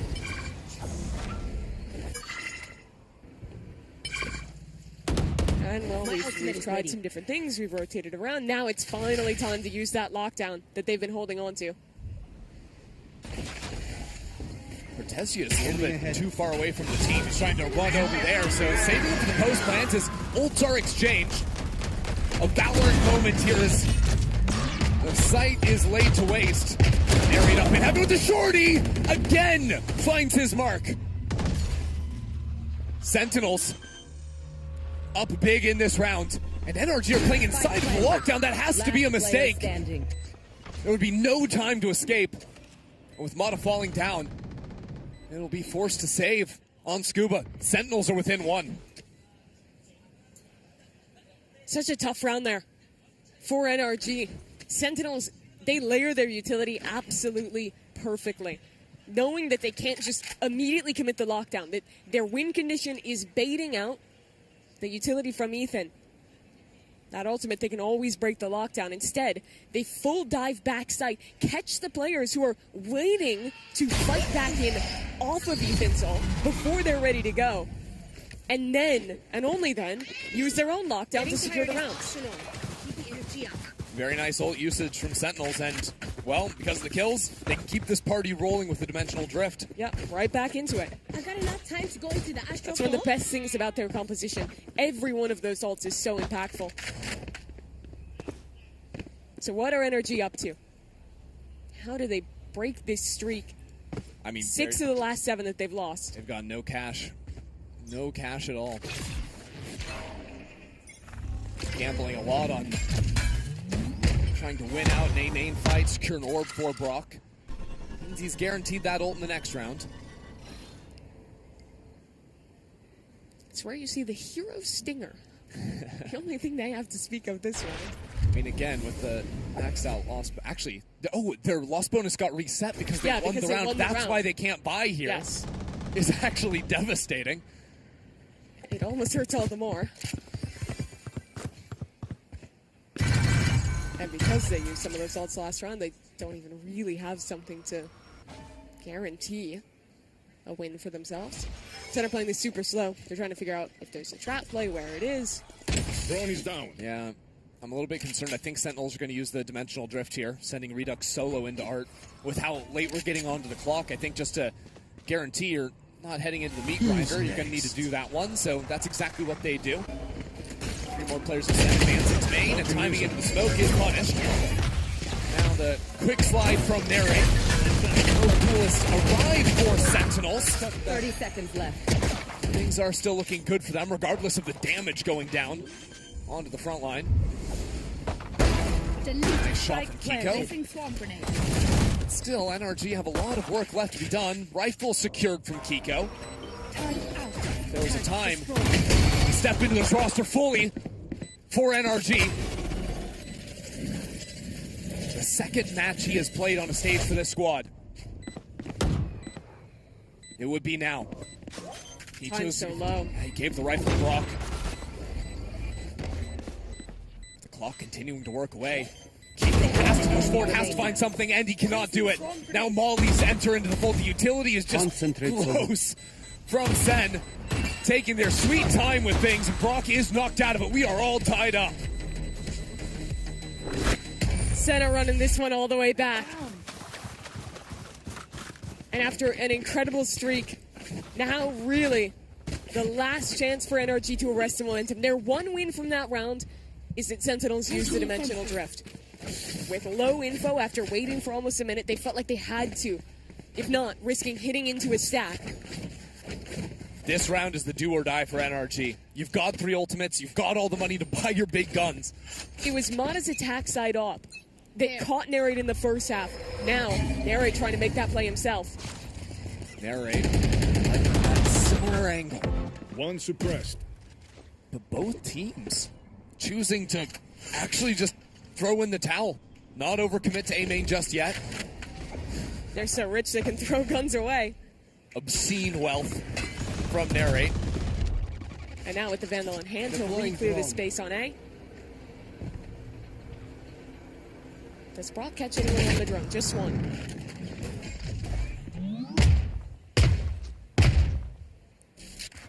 Narrate hasn't fled A main just yet.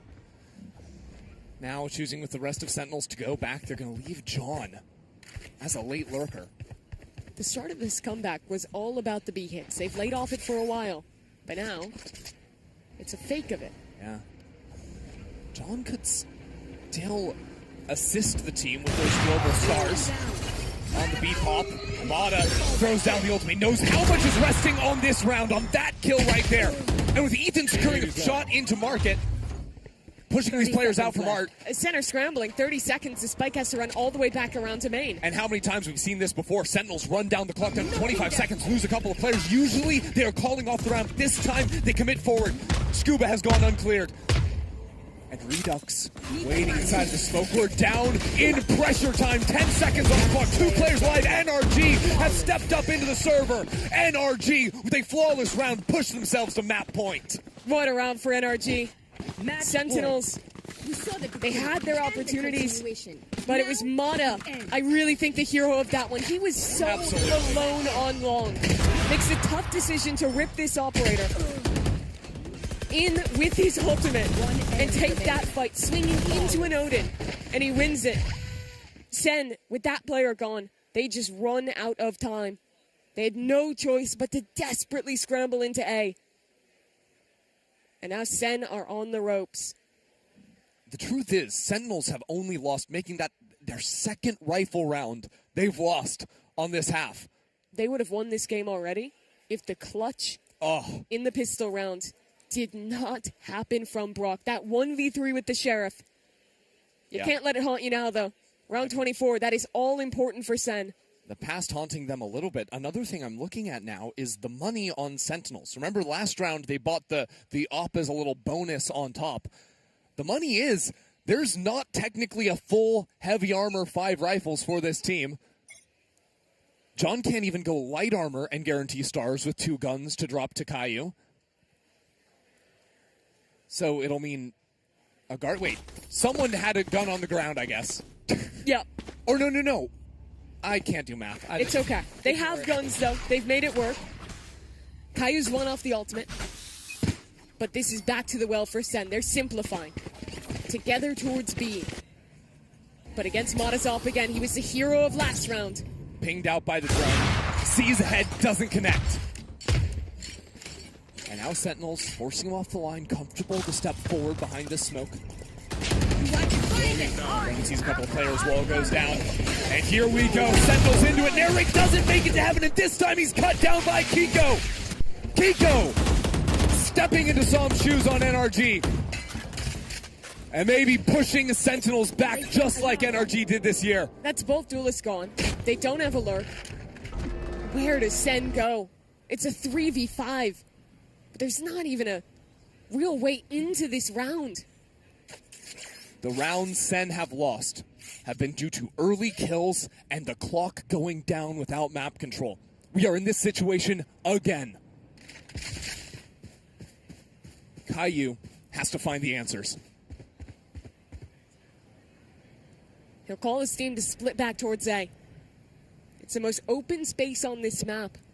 But even if they can take the site, get that spike down, NRG's fine with that. They've given up A. They have a 5-on-3 retake.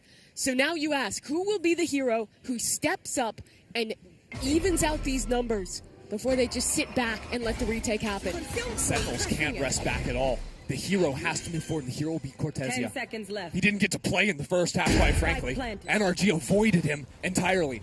But Sentinels choose to fight fully forward towards NRG's own spawn. Cortezia has to be huge. A welcome is in front of it. He sees those players. He lines them up for Sentinels. But it's not enough. NRG. A rabid pack fighting back into the site. And Caillou dancing around this wall is shot in the back by Kiko to start the round to finish it. NRG scrape by and dismantle Sentinels. Defenders win. A lot more of a challenging game than when they beat Hubert. But they've got them both, knocking both of Sentinel squads down to the lower bracket in what was a incredibly close match. Such little things kept them in this game. The clutch from Brock, Mata on long with the ultimate, getting that shot with the operator. So many moments where they could have let it slip, where Sen could have closed it out. But instead, they delivered this new look Sentinels. I'd say the most heartbreaking loss yet. Yeah. A little bit of a desperate look there from Kaplan trying to figure out what went wrong, because the second half, by all accounts, was a stomp from Sentinels, right? Like, even the rounds they lost on the pistol, like they're in a winning position. Seems like it gets stolen away at the last possible moment, and the champs continue moving on. Yeah, I mean, both teams seemingly more comfortable on their attacking side here, but of course Sen is not out of the competition yet. They will be moving into the second round of the lower bracket now, waiting their opponent. I'm not quite sure which one of the two. No matter who it is, it's terrifying though. G2's down there, FNATIC is down there. You don't want to be in the lower bracket in this tournament. I mean, I don't feel like you want to be anywhere because we have such a stacked bracket. So, like, each and every single game here is just a tough one, right? We have, of course, NRG now sitting in the upper final. That will happen tomorrow. They're going up against Zeta Division, who absolutely cleared FNATIC in their match, 13-1. We might be able to talk about that a little bit in just a little bit, just to say a little bit, 3 times. Yeah. First, though, because Zeta finished so early, they got to watch all of these highlights, right? They got to learn a little bit more about NRG. I'm sure they've been watching them for all of at least the second half of the year. But these are difficult matches, right, for a team like Sentinels, because if the match is so close, it's a little harder really to pinpoint like what went wrong. Like there's nothing really to fix. It's like individual clutch moments and like good, like just little things. I mean, you talk about the little things, right? It's NRG having such a solve to these A-site post plants on their attacking side. You talk about Mata picking up the operator in the last few rounds to start winning out convincingly the early A-main fights. I think that side of the map was beautiful for NRG. Yeah, I think Sen also really struggled to get control into mid. There was a couple moments where Cortezia got lurks going, but for the most part, it was NRG who did a great job of quarantining parts of the map, giving up little pieces of mid, and almost almost always finding the right 4-1 stacks in these late rounds on their defense. It's what they're known for, and they pulled it off incredibly well here again. I think they're also just showing the experience, right? A team that won champs, a team that proved to themselves that they can win any game, that they're never going to stress. You needed that here because Sen truly had them on the ropes. They really did. But still, thus far, so much good things to be said about those new pieces of that Sentinels roster. I think Narrate on that Duelist really has been putting in that work, giving them so much space, and Caillou as well as Redux. Like, this is working. Yeah, I mean, they had their big moments. We also saw in their opening game as well, looking very, very strong. And this NRG team is coming back off of winning champs. Also coming off the back of dismantling Hubert. So I guess Sentinels are just completely countered by NRG. Nothing they could do, no revenge to be had whatsoever. Eliminated the whole family. Yeah, all 10 of them. It's rough. Now they have to go down and fight amongst themselves in the lower bracket. They could. Like, if Hubert Academy wins against T1, they might be able to face... Are they then against Sentinels? Yeah, I think the two funniest story results of this game is that you have the possibility of Sentinels versus Hubert in the lowers, and in the uppers you have Zeta, who just took down the world #2 team and now is going to face off against the world #1 team in NRG. And they did it with 3 new pieces to their roster as well, right? So it's so much impressive stuff happening across the board, all simultaneously. Here, of course, the last few numbers, and this is our updated bracket. We're still playing in a best of 1 as we're moving to the lower bracket now, and we will be seeing all the games moving forward. So nothing will be played simultaneously anymore. We get to watch and cover all the action. Unfortunately for people hoping for Sentinels versus Hubert have to beat both T1 and FNATIC, and Sentinels also yeah, need to all win a good. match. Beat the reigning champ for Red Bull Homeground, beat FNATIC, and then also hope Sentinels wins. Yeah, not the highest chances, but anything can happen. In the world of Valorant. Yes. In a world where Hubert Academy face off against the reigning Red Bull Homeground champions. In a best of 1 on Sunset. Red Cube. It's always Sunset, isn't it? It kind of is. It's going to go down to this that. last game, and it was a banger. Yeah, it was. So maybe Sunset is the problem. No, I mean, also the Sunset games have been bangers too, to be fair. So there is no We just had OT into 13-11. There's no problems So here. in fact, there is no problems here. We don't have Let it be known. We have no problems. I have no problems. Barrels. You have problems. But we don't have but problems. we're working on ourselves.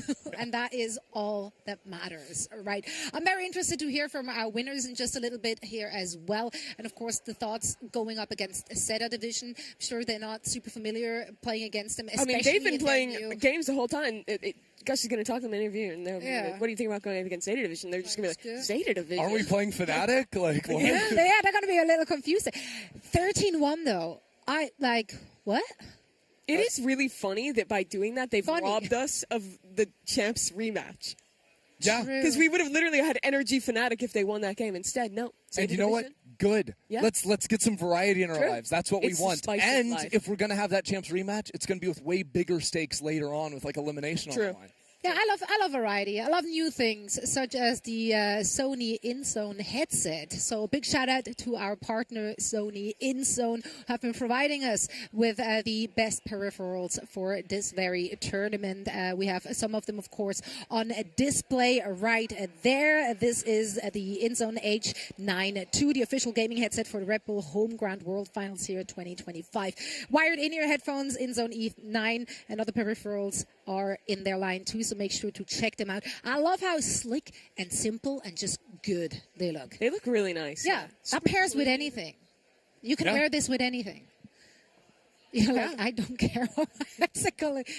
I understand, but you with me. You're a fashion guy. You're a fashion guy. I usually only wear black too, so it's perfect. So it's a match made in heaven. Yeah.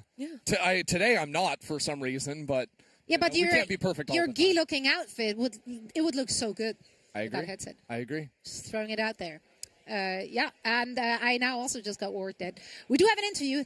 Hello, camera. We do have an interview already. Kiko is going to join UpMind on the floor.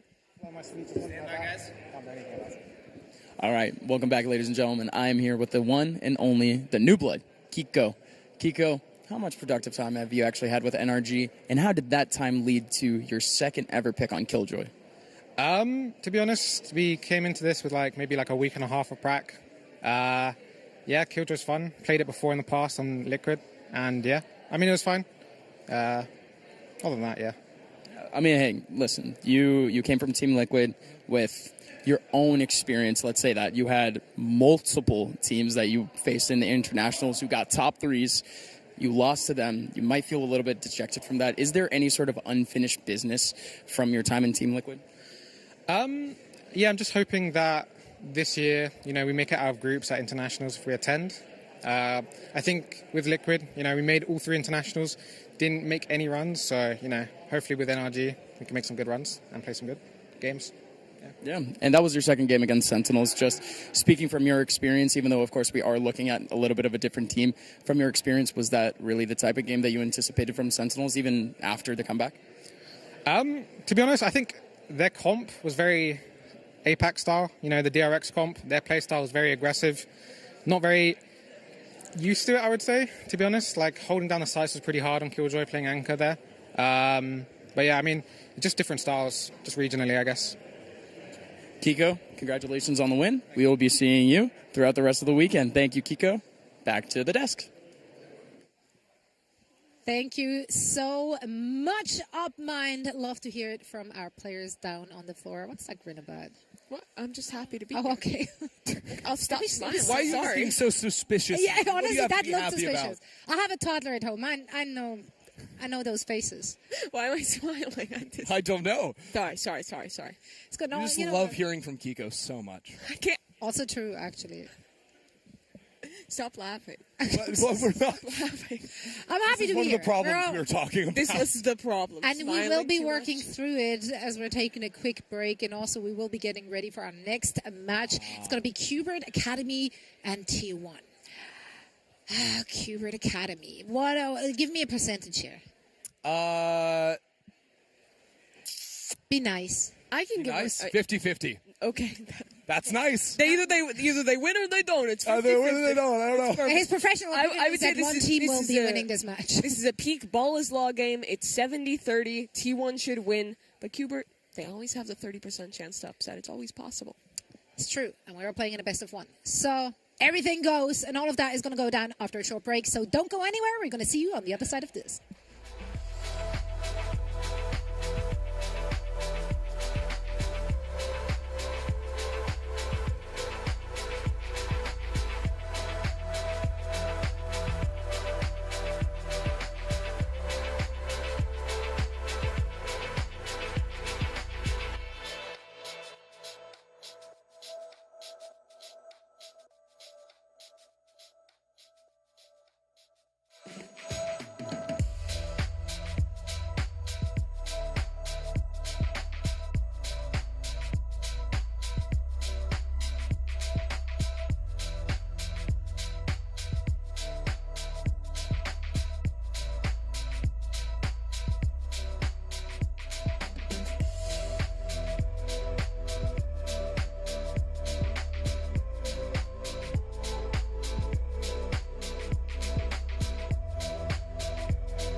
player, it's very important to never forget where you began.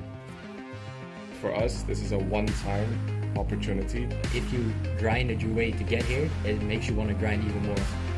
We are way more hungry for it. I think we need to prove ourselves. Being invited to any tournament is awesome. You don't have to go through the chance of obviously not qualifying. So the biggest thing for us is just to practice and be as ready as possible for the main event, whether we're going to play other invited teams or we're going to play the teams coming in from the play-in. I think being invited to Red Bull is definitely a privilege. It's good that we get to watch like some of the up-and-coming teams. I think it's always better to know stuff about your opponent. I actually don't think there's much difference between us and invited teams. We played more matches. I feel like the more games you get momentum in the tournament. Being able to play a lot of games in the play-in stage is beneficial for them, so they might have a little advantage. You can prove yourself against insane teams. As the defending champions, I think we definitely have a target on our back. We're more locked into it, I guess you could say. You'll notice it, 100%. I think in general we are way hungrier than all of them. Some people will sort of take it for granted, I guess. They didn't have to fight for the lowers, they didn't have to fight different teams. Like invited, they think, okay, they are the lower tier or like the lower teams. They probably don't even know most of us as players. No, I think every tier 1 team respects us. They all know who we are. I don't know like half the people here. So. Seeing them actually kind of reminds me of my younger self. We were all those players that had to hustle our way into a qualification. They made it there because they deserve it. It's not really because they're a weaker team. We are here to play. We're gonna give it a win. You don't get this chance often. You want to give them a competition they deserve for the hard work that they put in.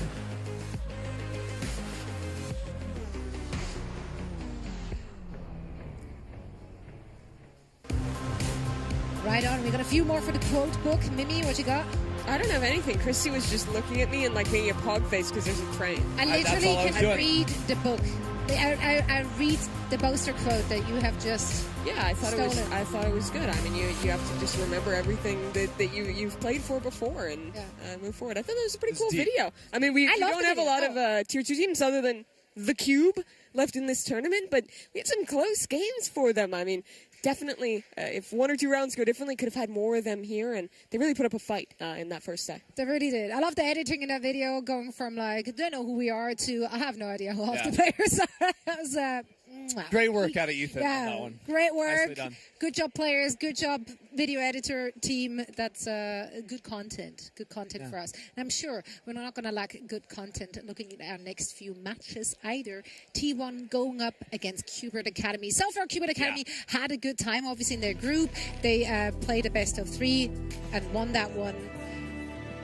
But it's all eliminations now. We just saw the Sentinels versus NRG match right before this break, right? Where NRG came in and won a narrow victory over them. Sentinels, of course, also had just won a narrow victory over T1 in their match before that, which is the one we're going to be looking at next with a lower bracket elimination match on the line. T1 and Qbert Academy. Again, it's kind of like the reverse revenge story there, where T1 just lost to Sentinels, and now they want to be able to beat Qbert. Yeah, and they're coming from a different kind of mentalities here, obviously. Qbert got a bit of a beatdown in their match. They lost that pretty handedly against Energy, whereas T1, they played a very, very close series that got them into the lower bracket. Yeah, right up there against Sen. Qbert Academy, I think that this is a pretty tough position to be in. T1 proved that they are a great team, and they are one of the most cohesive teams at this tournament. Even among the other Tier 1 squads, pretty much everyone made at least one change. No, this is still that same team that has been performing all year against a Qbert, who they were good in Tier 2. They've had to kind of last second piece together Kess and Xander from 100 Thieves, but despite that adversity, I really like those two guys coming into the roster. They've had a great tournament thus far. Great tournament thus far. There are also players that are coming over from 100 Thieves team that was competing in VCT America, so they have that experience on the larger stage, but it is a very different story to be playing yesterday against a team with cheese in the name to now be playing against the reigning champions in match 1, and now T's. Well, there's only one T in the name. You're right. I'm sorry. So you can't really say that one, but regardless, it is a very different story when you look across and realize, oh, we're now playing against the team that was literally victorious in this tournament last year and also went on to win Bangkok right after that. Yeah, but pressure will be on T1. I don't know, familiarity, there will be none, right, with Qbert Academy, so that might be able to work in Qbert Academy's advantage. It could. It's a best of one. For sure. I mean, best of ones have the biggest upset potential. There is no second chance. So you do have to say that the pressure is there for T1. I think you would already achieved something by even making it here into the knockout stage here with the double elimination. So if they can play a close game against T1, if they can beat T1, they're just in a position where they don't have any risk and they can just put their all out to try and win this. And that's great. That's true. It's lower pressure, but they're also looking at a T1 team that just barely lost to Cubert's sister team, right? The tier 1 team on that front. So it is still a very upward hurdle, and you're coming in also thinking about that. Yeah, maybe if you can get onto the same map as Sunset, you can try and learn a quick thing or two. Christy, I might have a spoiler for you looking at that screen. Did you just manifest it? Yeah, did you manifest manifest Sunset? I mean, it's not a lot of work you have to do to manifest it. It seemed to just manifest itself. I hope Cubert went over and were like, hey, Sentinels, I know you just played a really tough game against NRG that went really late, but, like, how do you deal with Meteor on Sunset? We just really, we're asking for a friend. I just really want to understand how to deal with this guy. Because, Meteor was tearing up the server even in the loss versus Sentinels just moments ago. Can you believe your eyes right now? I can hardly believe them. I believe them, but I don't like it. Yeah, no, I've enjoyed Sunset. Maybe I could do with 50% less Sunset and a couple of I'm just saying, there's too much of a good thing too. I'm just saying, if this tournament was just going to be about Sunset, we should have done it in LA, not New York City. But wrong, extremely loud, incorrect buzzer. Now, of course, New York City map. If you're Cubert, what was your takeaway from the match that you got to see T1 play just now? Since Cubert had an opportunity to watch a good portion of that. My takeaway is to Christy's point about a map. I didn't listen to your question, and I think that there should be a underground map in the New York City subway tunnels, and I think that would be really cool. That's really good. And then you could have a train come, and it's you could just die to the environment. Oh, I mean, that might be bad for that's the way competitive to go. operations, and you probably would want to. You wouldn't want to call the map train. You'd want a different name, right? For reasons. Yeah, maybe subway. Underpass. Oh. No, that's a bad idea too. No, bad. Okay, I'm sorry. I think we did take away all of those public transportation related names already, so we're going to be hard pressed. Maybe we have to take it to the sky. Yeah. Maybe. We already did that. Ascent. That's a good point. Yeah. Literally. Oh well. We'll figure something out. We're brainstorming. This is a safe space. Can you answer your question? question? Yes. Thank you. I care. Thank you. I also care. I don't even listen to you anymore. The question was, what do they learn about that T1 map, right? And I think the big one is what Meteor was doing. I think Meteor was clutching out so many late rounds for T1, but primarily on the defense side, on the Viper on Sunset, he just kept pushing B main and crushing out in those fights. And it was only once Redux on the Chamber started just hard holding that line that Sentinels were able to stop those flanks from happening, were able to control that space themselves, and I think that Cubert need to learn from that. When you flip to the other side, too, Meteor still causes problems on the attacking side for T1. He does so much to condition with that orb the threat of players walking in and popping on you. So if you're playing without Chamber, which it looks like Sentinels is, I think a lot of their defensive side is going to be finding solutions to how to play into A. When you don't have that Chamber to have to get out of jail free. You do have the Yoru, who can do a similar thing in post-up, but you tend to want your Yoru to be TPing out earlier to get that fast rotate versus holding the forward space. Yeah, and honestly, even though it's Sentinels, it's in the name, it's a completely different style to the team that we saw play against T1 just an hour ago, playing the double duelist, right, playing the Sage into the mix, but without that lack of flank watch utility, what we have seen so far at this tournament is there's been an immense amount of flanks, more than I've ever seen on this map, because it's the first time we're in a meta where there's a significant amount of teams that are just playing without an info senti. Yeah, I expect if you're watching attack side for Cubert, we're going to see a lot of plays through mid. The double duelist can do fast market pops super well. You can Sage roll off top mid and go for splits on either side. I think that one of their big win conditions is going to be exploding that space and trying to put a little less attention on early trying to fight into the Viper orb or the Viper wall in mains that can really slow down those execs. Yeah, I'm hearing the teams are getting ready as they just concluded their huddle. So let's dive into this. All on the line for T1 and Cubert Academy in that first round of the lower bracket.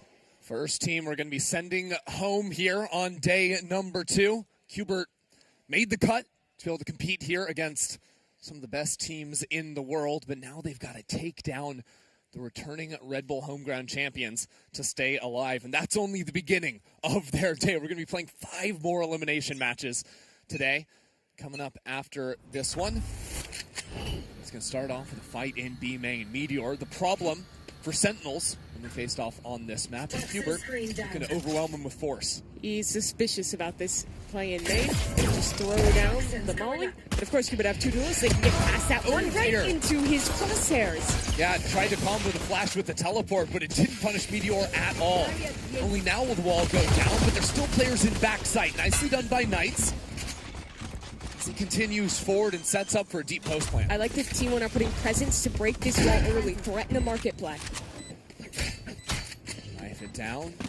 DH waiting to break that one, waiting for the paranoia. Stacks is ready, and that's a good one. Buzz sending it on in. Izu finds the first. There's another one from the duelist. T1 overwhelm Hubert on the retake. And this wall, just a vertical one to stop any spam from coming through, is given a pathway. Yet it's DH around the other end. Give this pistol to T1. Such a pretty retake there for T1. Breaking down the wall in perfect conjunction with both the paranoia and the stun to hit front sight and absolutely obliterate the players trying to anchor there. To go earlier, though, it was a bit of a miss for Hubert trying to go on that entry. I think the hope was that Knights would pull a little bit more attention and that flash would actually get a full connection onto Meteor. Instead, he turns it, whips around, immediately kills that TP in Yoru, and then gets out to meet up with his teammates as well. So disappointing start to the game for Hubert. Take every round they can get early on to try and build up something. Meteor on the other side of this wall. I like the idea of fading through with the jump. It turns into a 1-for-1 to pick up and no bullets left. Okay, I've seen a lot of Sunset today, so I'm trying to remember. Was the every eco round won after winning a pistol the T1 game? Yeah, that was the T1 versus Sentinels game. And that was T1 winning all of them after losing pistol. So now Hubert might be getting their revenge. Revenge tour. Now the problem is there's a double walk up, and it is a swing exactly at the wrong time for Satellite. I'm getting less compelled by this tour by the moment. I mean, the thing Hubert have going for them is, of course, the Spectre for Knights. And a free A site, that's nice as well. We're in a situation where no smokes placed down early. Hubert are playing without elbow control. They're really worried about a player being there, and that makes me think they're not going to fight forward back into spawn. It's only Xander having ideas. Just a classic, though. Hard-pressed to get any more than even one kill there. And if his smoke fades, he has to back away. No choice. Unless he just sacrifices it all. T1 aren't going to actually separate. That could give an angle for Xander. At the same time, Buzz has been working the flank, continuing with the T1 strategy versus Sentinels. Good paranoia going both ways, but the first kill goes to Buzz.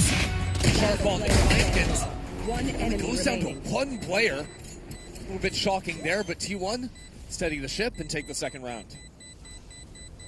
So many near eco rounds today thus far. Another one here. T1 managed to bail out. They have very good protocols for their retakes. I think both in the first game we watched from them and just in the 2 rounds we've seen of this one as well. And the biggest reason for that is that they are the team that has been playing together as a core without changes the longest of pretty much anyone here. The tier 2 teams, most of them were either pub mixes or shaken up a little before this event. The other tier 1 teams all made big off-season moves. Nah, T1, same squad, a lot of the same strats. They are very cohesive and well put together. Yeah, it's just a different coaching staff. So you're going to see probably more differences come to this team over the course of 2026. But what they get to do is kind of layer that on top of the base that they already have instead of having to like start from scratch. Effectively, they're off to a head start compared to all these other teams.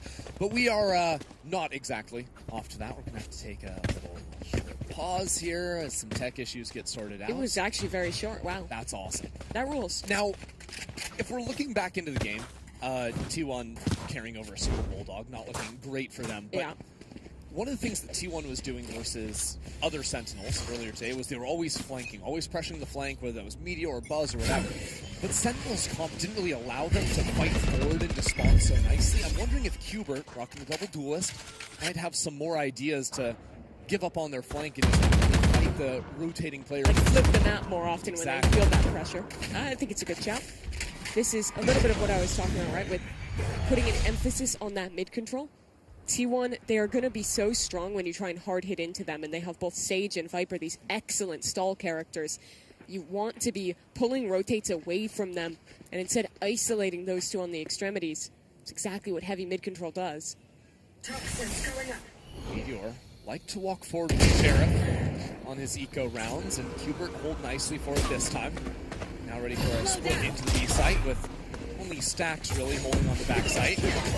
Mine's quick to dive on. Stacks can't get the job done, so this sets up very comfortably in a post plant for Hubert with full market control too.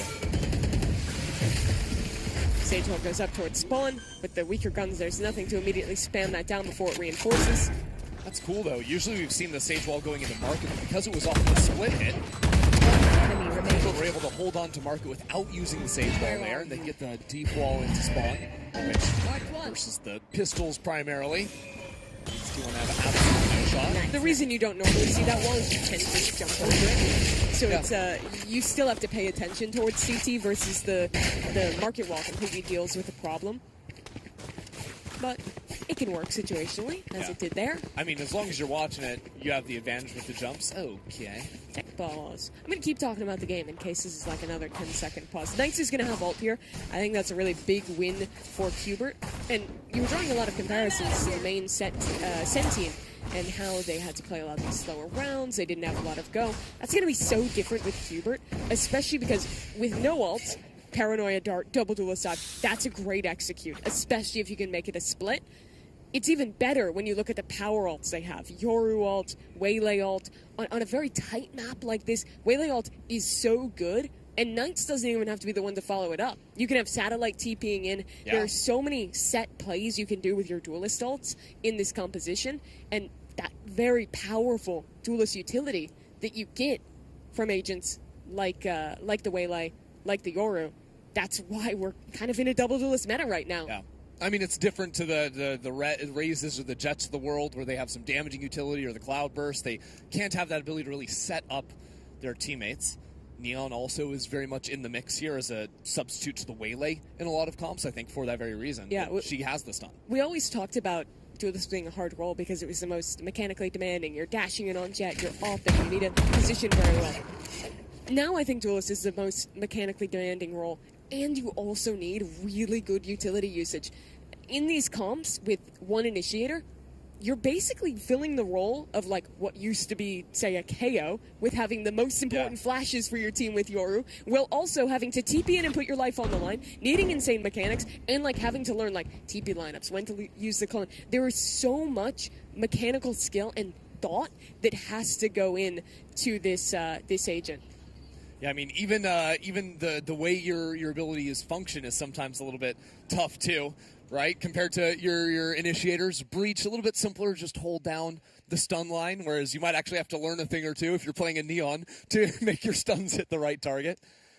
A little bit of a different story to elevate the skill cap as well, but I mean, Satellite and Knights, even Buzz Izu, just some cracked out individuals in their own rights in the server. Question for you. I'm going to. It seems like tech pause is going on for a second. We'll update you when we know more about the cause and any solution we might end up getting. We have a lot of players here, a lot of pro players here in New York. Yeah. What's the funniest place or activity out in the city you could see one of them in?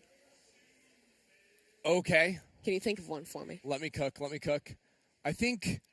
Okay, I've got one. You got one? So we went to the opera the other day, and I think I could never see a world in which Baby Bay makes sense at the opera.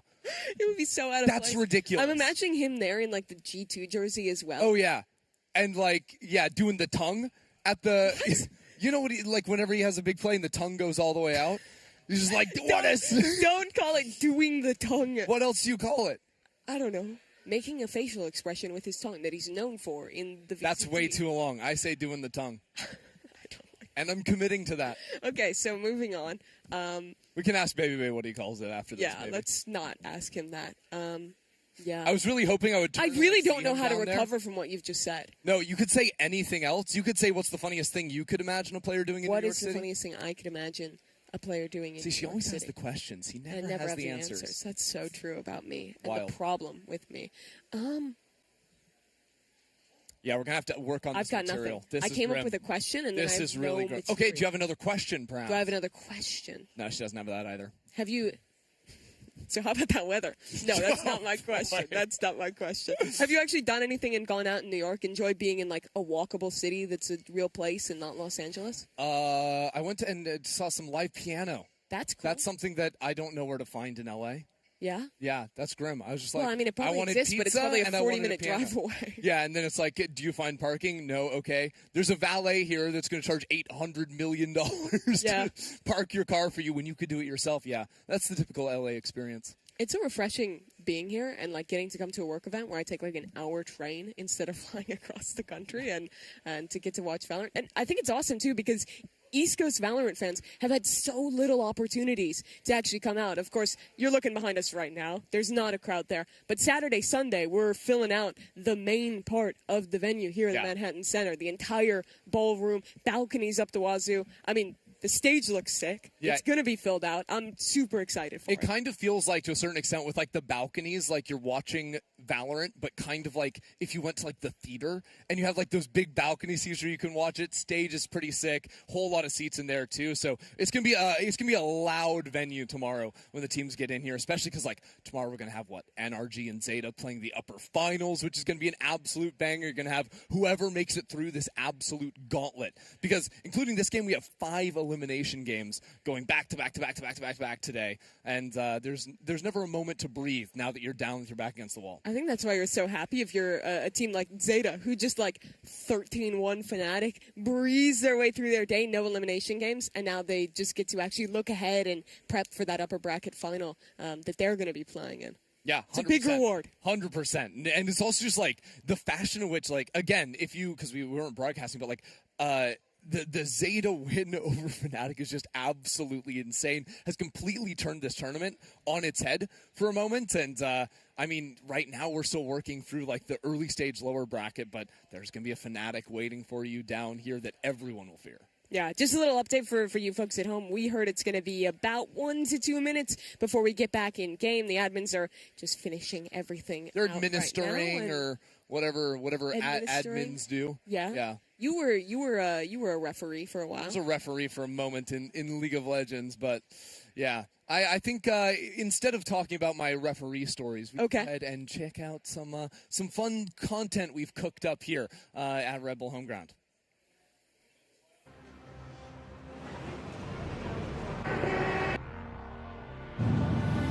First thing I did was went to Times Square. So much screens everywhere. All the lights and the billboards and stuff. How far is the Statue of Liberty from here? 저는 이제 헬리콥터 타서 뉴욕 전체를 한번 하늘에서 둘러보고 싶어요. I wake up in the morning and I see the view and I'm like, I'm really in New York. New York is like one of the cities I want to see in my life. When I first found out that I was going to New York, I instantly ran downstairs and told my mom. It was amazing. Honestly, when I was thinking about New York, there's 2 things that popped to my head, and it's not the best, but like, first of all, Times Square, and then Chipotle. I haven't been to a city as dense and as big. I'm excited about the city in general. I've watched a lot of Spider-Man in my youth, and it's played here, so I guess things like Empire State Building. This is the first time I've ever been to New York, so it's been an incredible experience already. I already went to Times Square. I mean, God bless. I love all the Red Bull events. New York is just, it's so different. Like, this is the place where you see in the movies, you see in the shows and stuff like that, and actually being there in person, it feels unreal. Definitely infamous for the city that never sleeps, and definitely the food here. Food here is pretty unreal. We have had pizza so far at like 2 a.m. and hit the spot. I mean, we're here for the pizza. I just want to eat some pizza. I didn't try pizza yet, and I thought the bagel we tried was okay, so I take pizza. Yo, the dollar slices are not $1, bro. They're scamming out there. The inflation has been crazy, but... I'm from New Jersey, so we go to New York for school trips.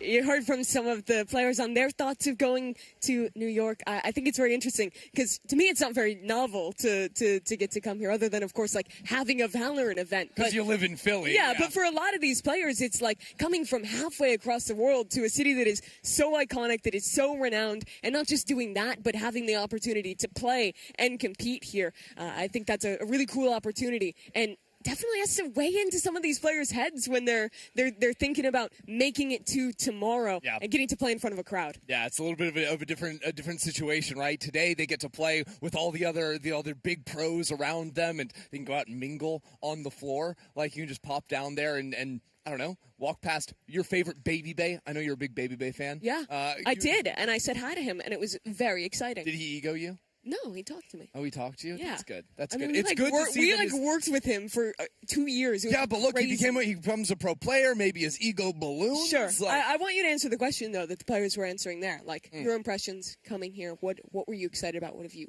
done? I mean, okay, as a Los Angeles native, I just love to walk around a real city. Yeah. It's great. Like, I'll go outside, there's other people on the street And with they're me. not in cars. They're not in some cars. Some of them are. There's buildings around me. Yes. Like tall buildings, not just like a million one-story buildings spread out as like wide as we possibly can. There's cafes, there's good food. Like, yeah. I've been hitting some good spots. Yeah? Good coffee so far. That's pretty Shout out. I really love the like European player impressions though of like, I'm excited for Spider-Man and like That's how kinda far sick, are we though. from the Statue of Liberty? It's kind of awesome and refreshing to hear like such like a I don't know, like a pure impression. There's also of like what they're different looking forward vibes to. of like the Spider-Man people, because like, were you watching like the movies where you're like playing the game and you're like swinging around Sure. and you're like, wait a second, I was here. Yeah, Like, it's kind of sick. We're getting close to being done with this tech pause.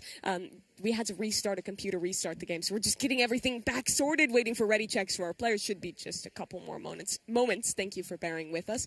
For me, I woke up this morning, got a coffee and a pastry, and I just went for a walk in Central Park, which was pretty nice. It was awesome. I sat down on the rocks to just people watch, and this guy comes up with his like little white dog, one of those little like fluffy ones, the classic. Yeah. I'm gonna finish the story quick because we're getting back into the game. But the dog had one of the little squishy, squeaky balls. I have 14 seconds. Okay. And Finish, go. And he came up on the rock. Come on. The guy was in a meeting the entire time, but the dog was squeaking his little ball. He would throw it off the rock himself, run down, pick it up, run back up, throw it off the rock again, played fetch with himself. Cool dog. Let's go. T1 Cube. that dog was 1v9, just like Meteor in the opening match for T1. Leading this one against Qbert Academy 2-1. Well, we got to stall out for a little bit. These teams have also just been sitting there trying to keep the mood light, as they know that staying in this tournament rides on the result of this match. Knights is going to bring the light with the ult this round. T1 is set up for retake on B. Ooh, a little wall boost over the opposing stage. While that catches T1 by surprise, Izu stuck back in the smoke. Meteor, the problem child, the Sentinels organization all day long, just running and gunning, spamming through the smoke. 2 bullets in the chamber, and he's crept in behind them, but he doesn't find the head. And that's a big issue now, as there's a Resurrect online. Izu gets cut down trying to vacate the site.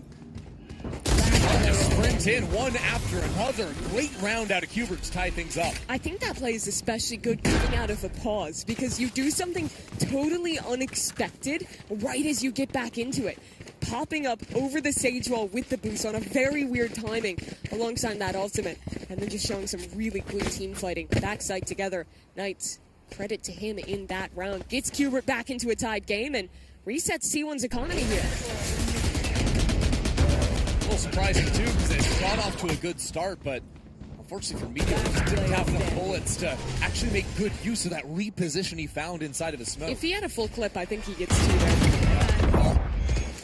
Good eco protocols from Qbert, using the waylay to take the initial contact, dodge on back, and quick scaling from Satellite following it means 2 quick kills for Qbert. Thrown into this site.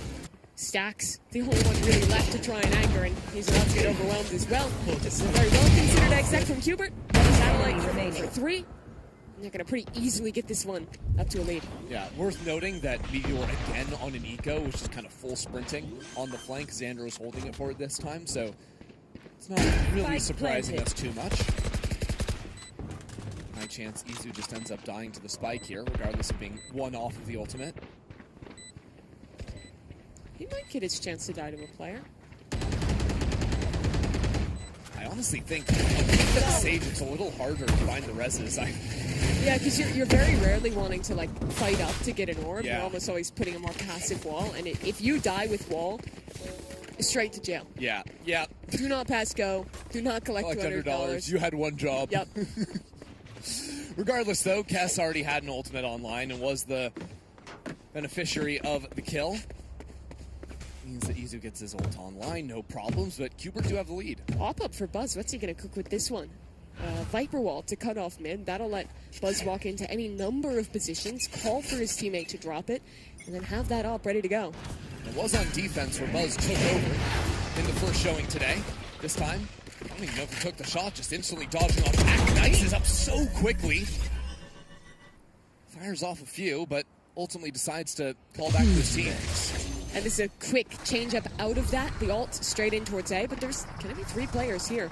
The crux of the matter has to be Stacks getting ulted. There's the follow-up from Kess. Hasn't found the second shot, but it comes in eventually. And Xander scaling around the left side, too, and this wall blocking off Buzz's vision. It's going to be hard for T1 to do much of anything unless Buzz goes insane. 3 kills into the round. Izu following off that as well. It's 2-on-2. And Cubert still have to plant the spike. Your duty is not over. Oh, the res comes online. Spike planted. All getting cut down. T1 realize they have time. They have a moment to go back and clear away Kess. Kess needs both these kills. Can he do it? Absolutely not. Meteor with a perfect clear. Around the corner. Snipes in an unenviable position. Still, though, dodging back 10 HP. Can't get the job done. It's these late rounds from Meteor and Izu. It's been the story of the day, and it continues. Yeah, be it against Cubert or against Sentinels. The same is true for T1. Unweave our world. Such a great job from Buzz in that round. Just putting on a neon trailer almost. His teammate breaks down the wall, finds a gap for the first shot, punishes the res, and then he's the one sliding across to get another kill as well. The gap in the wall was just a chunk, and because the angle of it was so narrow, it almost ended up favoring the op. Yeah, it was very hard to trade through that because you're swinging into this very small aperture that his shot will basically hit you anywhere within. So T1 used that to win their first rifle round of the game, tie things up. To keep Buzz on the op, this time posting towards A, as Cubert again, as I think you'd expect to see from a double duelist team facing Viper, is going to continue to put a ton of their attention early into mid and putting pressure on this part of the map. Yeah, need to make sure their door is low or broken. And also a double dive into the blind. I think that was a team blind. Knight's a little bit early, and regardless, Izu was holding for it. It was. Stack still has his paranoia. Dash straight up into it. And what could have been a very cool play goes horribly wrong for Cubert. T1, you saw them in positions expecting that, but now, look to a savior for Cubert. It might have to be Xander. Good attempt. Nice shot from Nismo. Someone else who has always been at the tip of the tongue for some of the most impressive play in Tier 2 in NA. And Xander as well. 3-on-3 now. The map a little bit dicey. Cubert still find themselves in a spread without a clear direction as to where to head. Looks like they want to move back. Hey, that's where the off is, but it's been so long that now Buzz has turned around. He's cautious. He's nervous, and Xander has the ult, so he's going to hang out on B, try and get a pick, and then TP back into the team. Yeah, if they don't need him, he could even go for a late backstab. Now, the ult comes in. Buzz realizing the pressure, but 10 seconds. Buzz could do everything here. First kill goes his way, now a stun. It's under 10 seconds. Buzz with the lightning coming out. And now the shorty damage on It's one. Too late. So much time was secured by Buzz in a 1-on-3 to take the round for T1. A back-to-back round where Buzz just dances on him inside of that A site. Now, back in the day, Vinny used to host vaudeville shows. Maybe he should try out. He's got some movement. Check this out. Here's the ultimate. Gets that fight. Realizes the pressure coming in. Pops his run to get around the corner. And then immediately slides forward. Jumps past Kess's angle. And then gets the shorty kill. Movement masterclass for Buzz. Shuts down any momentum Cubert may have had. Cubert thought they got themselves back into the round. Now trying to find the answers in this one. Waiting for this one way to drop, and then they can work their way up towards A. After showing a lot of very fast starts to the rounds, going in towards mid. It's instead more reserved, clearing through A to start. But look at Buzz all the while. He is just on a walk all the way through B. They're down through mid. This is going to be a stacked A site. Yeah, and there is a counter nightfall. If DH wants it, doesn't connect onto anything, so this is a good look from Kubert. Quickly trying to move in, Stack teleports away, and a seize should catch almost everyone over in main.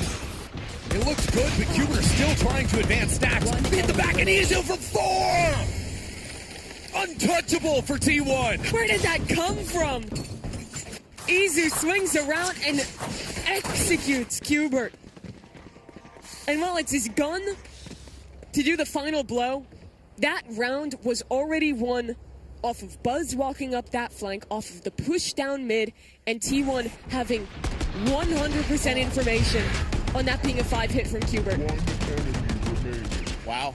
Honestly, I think just Stacks being alive, not dropping in the corner of sight there, kept Kubert's attention on him. And by all accounts, he should have died. He got ulted and dived on by Knight. Somehow gets out of that fate. Yeah, it's those two players there eating up so much. And while Izu had pushed forward, you can see on the minimap, he put down a wall on that left side pathway for T1 to get into the site, so he only had to look the one direction. Yep. Super well done by T1. Kubert now, they've lost 3 in a row after having their own streak to start this half. Trying to find their way back in. What they've been losing, though, I feel like hasn't been in the initial approach. It's been mostly in these late rounds when they're going for these A hits. That round, though, I don't know if they're going to realize how big of an issue and how proactive Buzz got, because he didn't end up showing on the flank in the end.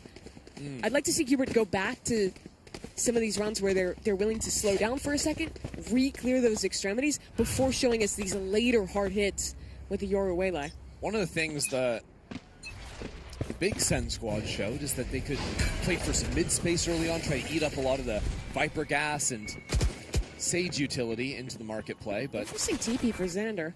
Yeah, waiting for this one to come down and from a high angle he could see.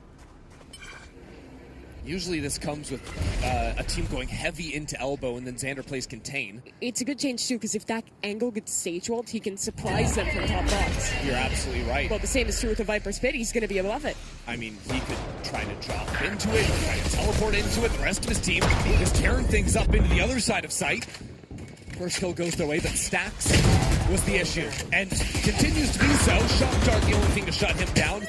His wall's put down to keep Izu at bay, but that's only momentarily. Meteor caught out.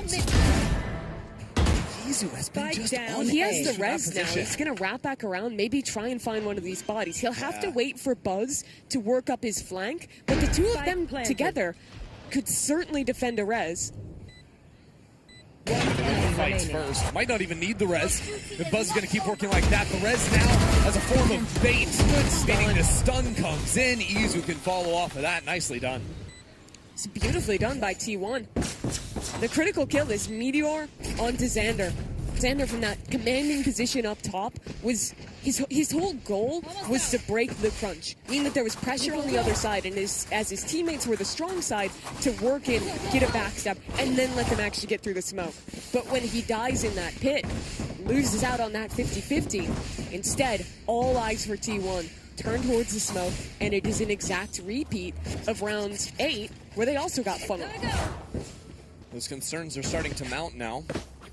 Kubert losing 4 in a row. Buzz's operator still a problem. The post plant still not quite working out. They're going to head in 3 players to B main. Early dart to force Buzz back away from the line. But he's only just going to come back there for another shot. Now that's your IGL out. We'll bring him back. No problems for the Sage res. Look at top mid too, by the way. Knights has just been sprinting. He was A main first, runs it to top mid. Getting battered and bruised all around the map. Where did Kubert go now? They don't have a main control, and they don't know that it's open. They'll try and walk back that way, but T1 are playing as a pack. They're re-clearing through mid together. And Chrissy, it's about to be another round where they understand fully where Qbert is heading, where they have a backstab ready to go. This is perfect, right? There's even an Omen ult into B main. Now they have it absolutely confirmed. Kess killed twice in the same round. And now a one-way is up. And I fear this is going to be a similar situation with stall on A. Mimi, things are going to get worse before they get better for Qbert. This paranoia, not even followed up on. Without the waylay, you can't dive in fast enough to make anything of this. We're down to 30 seconds. And there could be options to save, quite frankly. Is that the call? I mean, they're hoping, they're not playing this round. That they can at least get some kind of pick, but I mean, yeah, Satellite just threw out a teleport so he could go back to his spawn and reset himself for the next round. This one needs to. He's going to be using this wall to wall his teammates into safety. Okay, use the guns instead, but maybe if we'd hit the side, that would work. Probably not, because then we'd be going into them instead of them into us. Yeah. Are you part of Qbert? I could be. You know, I asked Rob if I could just replace Qbert. I really don't this year. That's how Buzz opened. Cube is way cuter.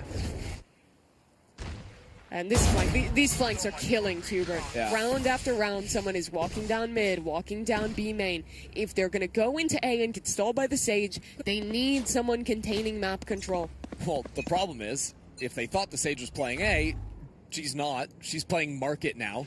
The two main positions we're seeing Izu float between, so it's very hard for Qbert to even realize where that Sage is trying to get an idea immediately in the round. Look at this retake wall as well, just not only cutting mid, but allowing players to flood in so easily on B. Well, now we know the Sage is B, but does that matter? Slow orbs down, Viper orb popped, we're stalled. Well, the problem, Chris, is not only are they stalled, but they don't have a cancel option. They have to go B unless they want to re-clear the whole map. Okay, well, let's just use all of our utility, I guess. Knights gets the one, but Meteor is still sliding around. Gets tracked by Kess. Now the AWP is here. That's good. That's promising for Qbert. Maybe not so much. Kess with a nice shot, but again, Stax is pushed up on the flank. Qbert have to go back and clear him out. But it's not working at all! Stax gets the two, locates the spikes and locks him down for the third. I said it last round, but it continues to be true. These flanks, man. I feel like I am in Groundhog Day. Qbert hit a site, they get stalled by Sage Utah. They don't have a lurker to cancel into. Yeah. So instead, T1 work up on the flank. They have 3 players anchoring. And Qbert, they get compacted into a cube. Very true to the name. They are, and they're not going anywhere. Groundhog Day without better acting. Making it a little too obvious. Qbert need to find some kind of an adjustment. That could come with pressuring mid, with baiting out some Sage utility, figuring out that, okay, yeah, Izu's playing Market. Blow it up this way around. Nice, rips the ulti. Gets absolutely cut down. The wall placed behind him means there's no trades coming in from his teammates either. And pop up. How does he win that? No. How cannot be doing this. Last player standing. That's my honest reaction to what's just happened. Yep. How indeed. It's a very big problem for Qbert, but luckily for them, they don't have to solve things on attack. They can move over to defense and hope their odds are better there. Make their fears your weapon. That was 7 rounds, 1 in a row for T1. They are stomping. Yeah, I believe there was a timeout called in heading into round 6, and we never lost after that. Yeah, well, credit to the new coaching staff from T1. And well, credit to every one of these players. I mean, honestly, again, I think that Stax had a few late round monster performances. Izu as well. I mean, it's just the supporting cast has been so good. Truly. And Qbert looked one-dimensional. They tried to do these same ideas on the heavy elbow A hits round after round. I liked the earlier rounds where they were fighting up into mid. They tried it on that last round, but I don't feel like they explored that option enough. Were too hard set on going for hard executes, and that's just so challenging into T1's comp when you don't have an info senti and you don't have a lurker. I will also say to T1's credit, I think that they responded very nicely to these like top mid dives, both in this first half and also when they were playing against Sentinels. They often had players in very deep positions back towards spawn or over towards A-Link, and what it meant was they were dodging out the wave of utility that a Waylay or whatever duelist wants to capitalize off of. They can swing back into the line and almost always are getting that first kill. And to pull it wider, I think part of the problem is when you look at the compositions, it's nearly a mirror, but on one side you have the solo Neon. On the other, it's the double duelist, which means that you're dropping the Viper. And one of the biggest strengths of the Viper in this comp is it gives you a lurker on your attack side. Sage can't lurk because she needs to be with the pack to use the wall. Omen can't really lurk because you need the paranoia. Your duelists want to be together. You need a Sovidar. Yeah. You don't have any player who you can just send off to lurk every round, which means you rarely have a good cancel option, and your execute has to work.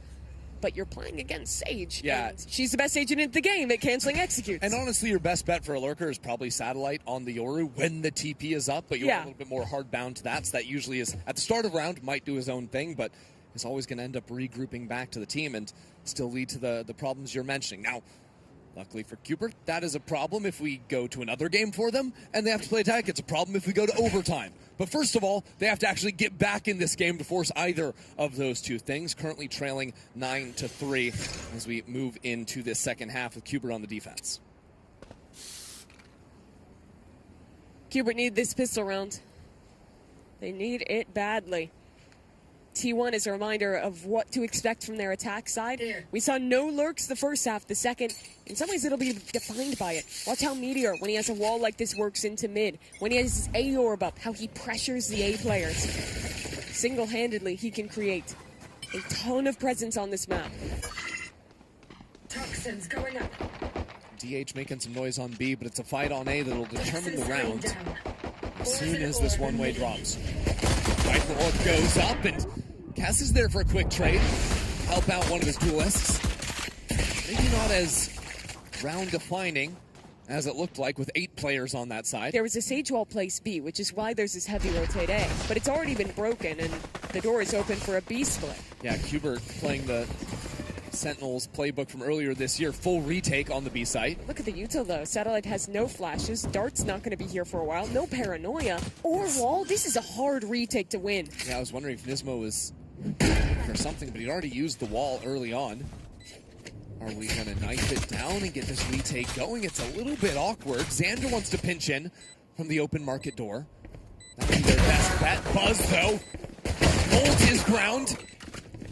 Still not cleared away. Taking his time with it. The more time he wastes, the better. And the slow orb is going to eat up another 8 seconds of the clock. Hubert, one extra player. But T1 have backside control. And the clock's getting lower. We're under the 20-second mark now. DH just needs to stall. Stall time, win this first fight, but it doesn't happen. Nismo gets the 3.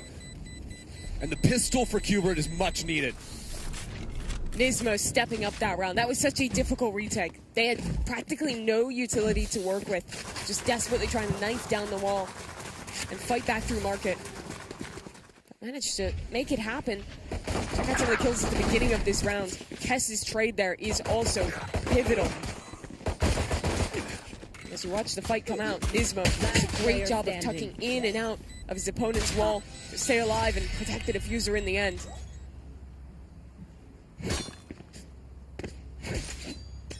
So T1, let's see if they can take another round 2 after losing a pistol. 2 for 2. Match versus Sentinels. But off to a much worse start this time around. Cubert have better anti-ecos than Sentinels. Crazy. That's a crazy takeaway for this game. Start spinning your narrative. Yeah, we'll start working on it. 2 rounds is all I need to make that statement confidently. And dare I speak too soon? Did you? They have a post plan. Dare I do? Yeah, there we go. Okay. Right. Easy enough work. It's 3 kills onto the round. Hard farming for the Dimensional Drift. They choose to give the defuse to Nismo again. We were talking about this in the previous Sunset game, that it is kind of a challenge to get defensive orbs on Sage. And having that res is such a great tool, especially with the double duelist comp where you're going to be doing a lot of like active fighting. And it lets you take a couple more liberties with how you play that when you have the res online. Yeah, especially if you're doing really stacked forward fighting. Like we've seen like 3-4 players in A main. Yeah. You can always make sure you have players to protect that res, because when it gets difficult is when those players are fighting forward, but it's only 1 or 2 guys. And then it's like all of a sudden, well, no, T1 are just going to keep running through. Never going to actually get to the body, but I think Qbert have ideas to solve those problems. Interesting setup for Qbert. Expecting an A hit, stacking 4 players towards that side of the map. They know that it's very unlikely for T1 to actually rip and execute off the start of the round. So they can afford to at least begin the round with this strong setup. Well, T1, they use the door closing to really threaten popping out behind their own Viper wall in mid. Throw down a right side smoke too. Look how far Qbert is walking up. Nismo has put down a very strange wall in A main. I mean, it is just a bonus from Qbert, so Nismo's trying out some new tech, while T1 are sticking to the tried and true, a 2-3 split into B. Uh-oh. Yep. Fine. Just 20 armor. But Kess thrives under adversity. Ooh, the TP for Xander. I thought he might have had a chance against a player in that corner. I mean, if they just step through, it could be a problem, but of course Meteor is going to clear that spot. Strong anti-bonus work from T1, choosing not to overfight forward into Boba. Instead, just keep spike down, hold on to market, because they've got the Sage wall. Be mindful of any pinch-in through mid at the same time. That right side smoke top mid did so much. One enemy remaining. Stacks is just gonna clean these up. That's 3 for him. But it's managed to buy an additional for like 5-10 seconds as Qbert were worried about someone holding it on alert as they rotated back through. That meant that when T1 went for their hit, they had completely isolated players with the anchors over at A, an absolute world away to help out their friends on the B side. That was just the bonus round though, not the best of buys for Qbert. Now, of course, though, Odin in the hands of Kess. A little bit more of a spread-out approach by Qbert, looking for some ideas to contest around the mid-space with their duelist with the Sage Res to back it up in Nismo's hands. The push out from Satellite is revealed. Does he actually like his odds? No, he's going to take the teleport back, no problem, and well, Knights is also just going to take the solo swing. You might as well. You've got the 3 escape cards. Yeah, that's a lot of util to lose mid control. It's alright. Nismo has had to place his walls very early in these rounds. That's going to be gone by like 40 seconds on the clock. Yeah, only 1 slow orb as well. Not going to be so impactful because, of course, T1 geared up to pop over towards A. Eyes on Xander and Kess's Odin now. Using the orb to get a slightly more favorable peek out. Now a jump swing around the corner. Odin was traded. That makes the jump way more challenging for Xander. Satellite wants to take an opportunity to also push in here. Double kill through the smoke is unbelievable. All of a sudden, these 2 players pushing in, collapsing onto the flank, and T1 can't look the right direction. There's a dimensional drift thrown into it as well. A solid round from Qbert to hold on. I like that round for Qbert. They start off with the 2 duelists fighting towards mid. Then, as the wall goes up on B, they're able to push through that space and get ready on a flank as well. I think that's the key to success if you're Qbert. Finding proactivity with those 2 players, forcing T1 to commit into bad situations, and achieving the same kind of enveloped flanks that T1 was so successful with on their own defense. Honestly, T1 were struggling a little bit earlier on their attack side. Got bailed out a lot by the guys we've been talking about so much, by Meteor, by Izu. But found it much harder to actually play site executes. Buzz couldn't really hit his mark. Now he does though. Shotgun in hand. Not the matter though with Nismo right behind. Remaining. And Qbert are really starting to inch closer and closer now, Mimi. Don't call it a comeback, but they're getting within range of something like that. What, 4-1 this half after a 9-3? Yeah, only that bonus round won for T1. I have the spike. No way! No! Hold. Izu's got time. So does Xander. 2 kills already. This would be the most T1 thing ever. Most Izu thing ever. To pull this one back from nowhere. Out around the corner, but he can't find it. Xander was even looking the wrong way. Disaster averted. Conscience cleared for Qbert. Heartbreaking for Izu, though. He did such great work that round. Those 2 kills in mid. Downright incredible. Whiffs when it mattered most, right at the end. So we look back at this round. That adjustment is just beautiful. Oh my. Very nearly a disaster. But all good. Qbert now within 3, and maybe that's a glass operator in Satellite's hands. He's going to set up towards B. I wonder if they want to try and mask him with the Sage. Yeah, you can't really hold that forward line, because if T1 are ever going B main, there's going to be a Prowler from DH. DH with a Nightfall too can actually set up his team to pinch in from Market. T1's been throwing this Viper wall for a while. They haven't followed up off it. Now is the time. It's the Trident split into B site, and it goes well for DH. Now Nismo can't hear a thing. Blind Death has no clue where anyone is heading. And Xander ulting into the side is a problem as well. Qbert have been systematically destroyed by this hit of T1's. That's great conditioning from T1. They've shown that same mid-open with the wall, with contact rounds. Trying it in a lot of rounds here. They instantly rip the hit through mid, pinch through at the exact same time the market players are coming in. All very well executed. And that's a heartbreaker for Qbert, because after being 4 for 5 to start this half, despite that, their money is immediately reset, and T1's about to get match point. And you know why it is? It's because of that that round from Stacks, right? Or from Izu, rather, getting the 2 kills. That's a lot of money that Qbert had to spend on the rebuy.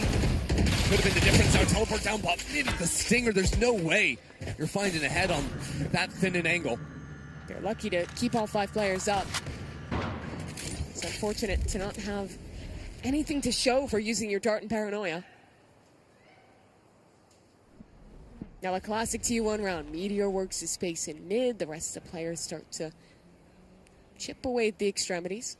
Can't remember when T1 have shown a lurk up in behind these smokes. We've seen the fast play. We've seen some clears with a couple players. They've shown a lot of rounds like this against Sentinels. They did. But not in this game against Qbert yet. That's what Meteor is banking on.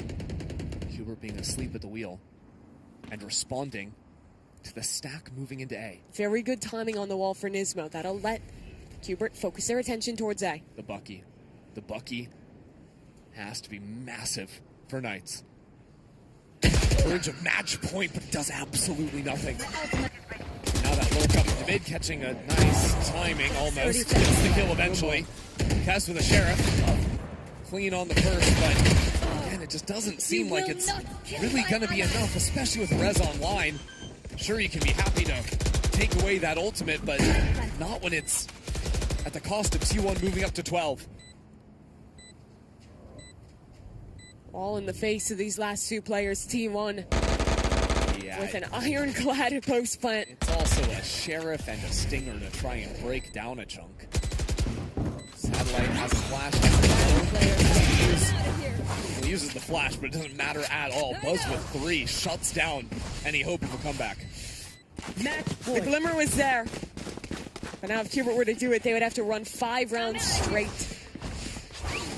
This one, a bit more doable. They have some great ultimates available. They'll call a timeout and discuss the strategy for the rest of this. Because the last couple T1 rounds have been a fixture on mid. Round 18 was showing the Viper wall going up early, a quiet start, and then popping into the B split through spawn. This round, same, quiet with the wall in mid, and then instead it's just a lurk and a slow work back into the A site. T1 have done a much better job than Qbert did on their attack side of playing the map, slowing down, and getting their lurkers into positions that give them options of where to go late round. Always having a different idea they can throw at Qbert, and always playing off of the conditioning they've done, right? The fact that Meteor hasn't gone for that slow play into mid until this round. You would have no idea. And that style is just so tough when you're playing double duelists, where you're the ones who want to be trying to make proactive plays, to walk up, to get that space. T1 does a great job of containing that and not allowing you to get success there.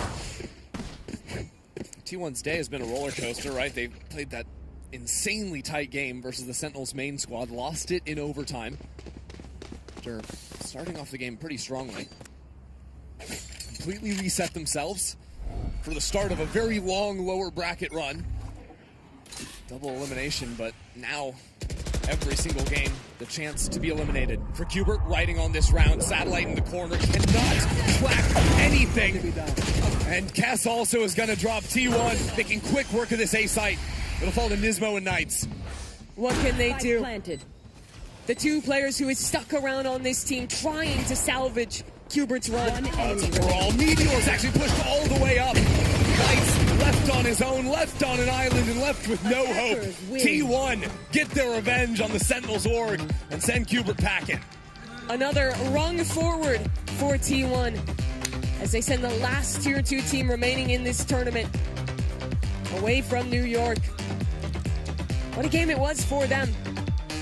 Had a great defensive side. Felt like they knew every round what Qbert was doing. Always had flanks ready. Had such stalwart anchoring from players like Meteor and Izu. I mean, their late round clutch factor is just a thing to behold here. Primarily Stacks, Meteor, and Izu. Whoever is put in those situations is always showing up. You're just listing the whole team for guys who can do crazy clutches. But like specifically in the late round, those three guys, just like you can make a montage just of their 2v4s, of their 1v3s, everything. Yeah, but I mean, you know, credit where credit is due. Yes, Qbert Academy are officially out of the tournament now, as this was a best of one in our lower bracket. But they did fight back. You know, they've tried. They did. It was just a very tough first half, and no matter how good they got things rolling in the second, I think the damage was already done with not being able to figure out the macro on attack. Yeah, and all things considered, Qbert Academy was the only non-partnership team to actually be able to make it here to the double elimination bracket, to be able to face off here against the invited squads. Ultimately end up falling victim to two global champions in this calendar year. First with NRG, and of course now with T1. They got the absolute most unfortunate draw possible. That is very unluckers. Yeah. But again, they did fight back. I think there were a lot of bright moments, which should make you excited if you're a Qbert Academy fan. Yeah, I don't know if it's officially how they're going to continue into challengers this year with Xander and Cass, but I really liked seeing these two players up. I thought they both had great individual performances. It looked like they meshed into the team way more, even compared to the Sen City Classic that Qbert was playing, just like a week or two ago. So just a week. Credit to Qbert for putting it together in time, to playing some very close games against Tier 1 opponents. It's showing that even though these aren't the guys who got promoted to the main Sen roster, they still have that potential. They still are ready to show the future of Tier 2. Yeah, and it's invaluable experience as well for the Qbert guys, right? Like, how many opportunities do you actually have to play real stakes game matters up against some of the best teams in the world? Red Bull Homeground is one of the only places you're ever going to get that opportunity if you're a team like Qbert that, I mean, because they're Sentinel squad, they can't even go to Ascension, right? They can't even compete against some of the best teams in Americas because they've got Sentinels at home. Right, but these are the kind of platforms, these are the opportunities for individual players as well. It's like, even if you're not making a far run as a team, individual players, like popping off, getting on people's radars, and potentially being picked up mid-season, you know, that's not unheard of. Yeah, there's a lot of teams that made mid-season changes in 2025. Right. You'd expect the same going into the 2026 season here, too. And you look at these guys, and there are a lot of players who have had Tier 1 experience before. When you look at Kess and Xander most recently, when you look at Nismo's long career in Valorant, going back to the pre-partnership era with Ghost Gaming, and you see guys that I feel like would be good additions to a lot of teams, and that's discounting just the two young, fresh players in Knights and Satellite that also had a really good tournament. Nismo doesn't have time for T1. He has a restaurant. Yeah. How would he get into it? I mean, I feel like, I don't know. Are you dropping the restaurant? If it was me, I'd drop the restaurant. I don't know. He's a modern Renaissance man. He can do it all.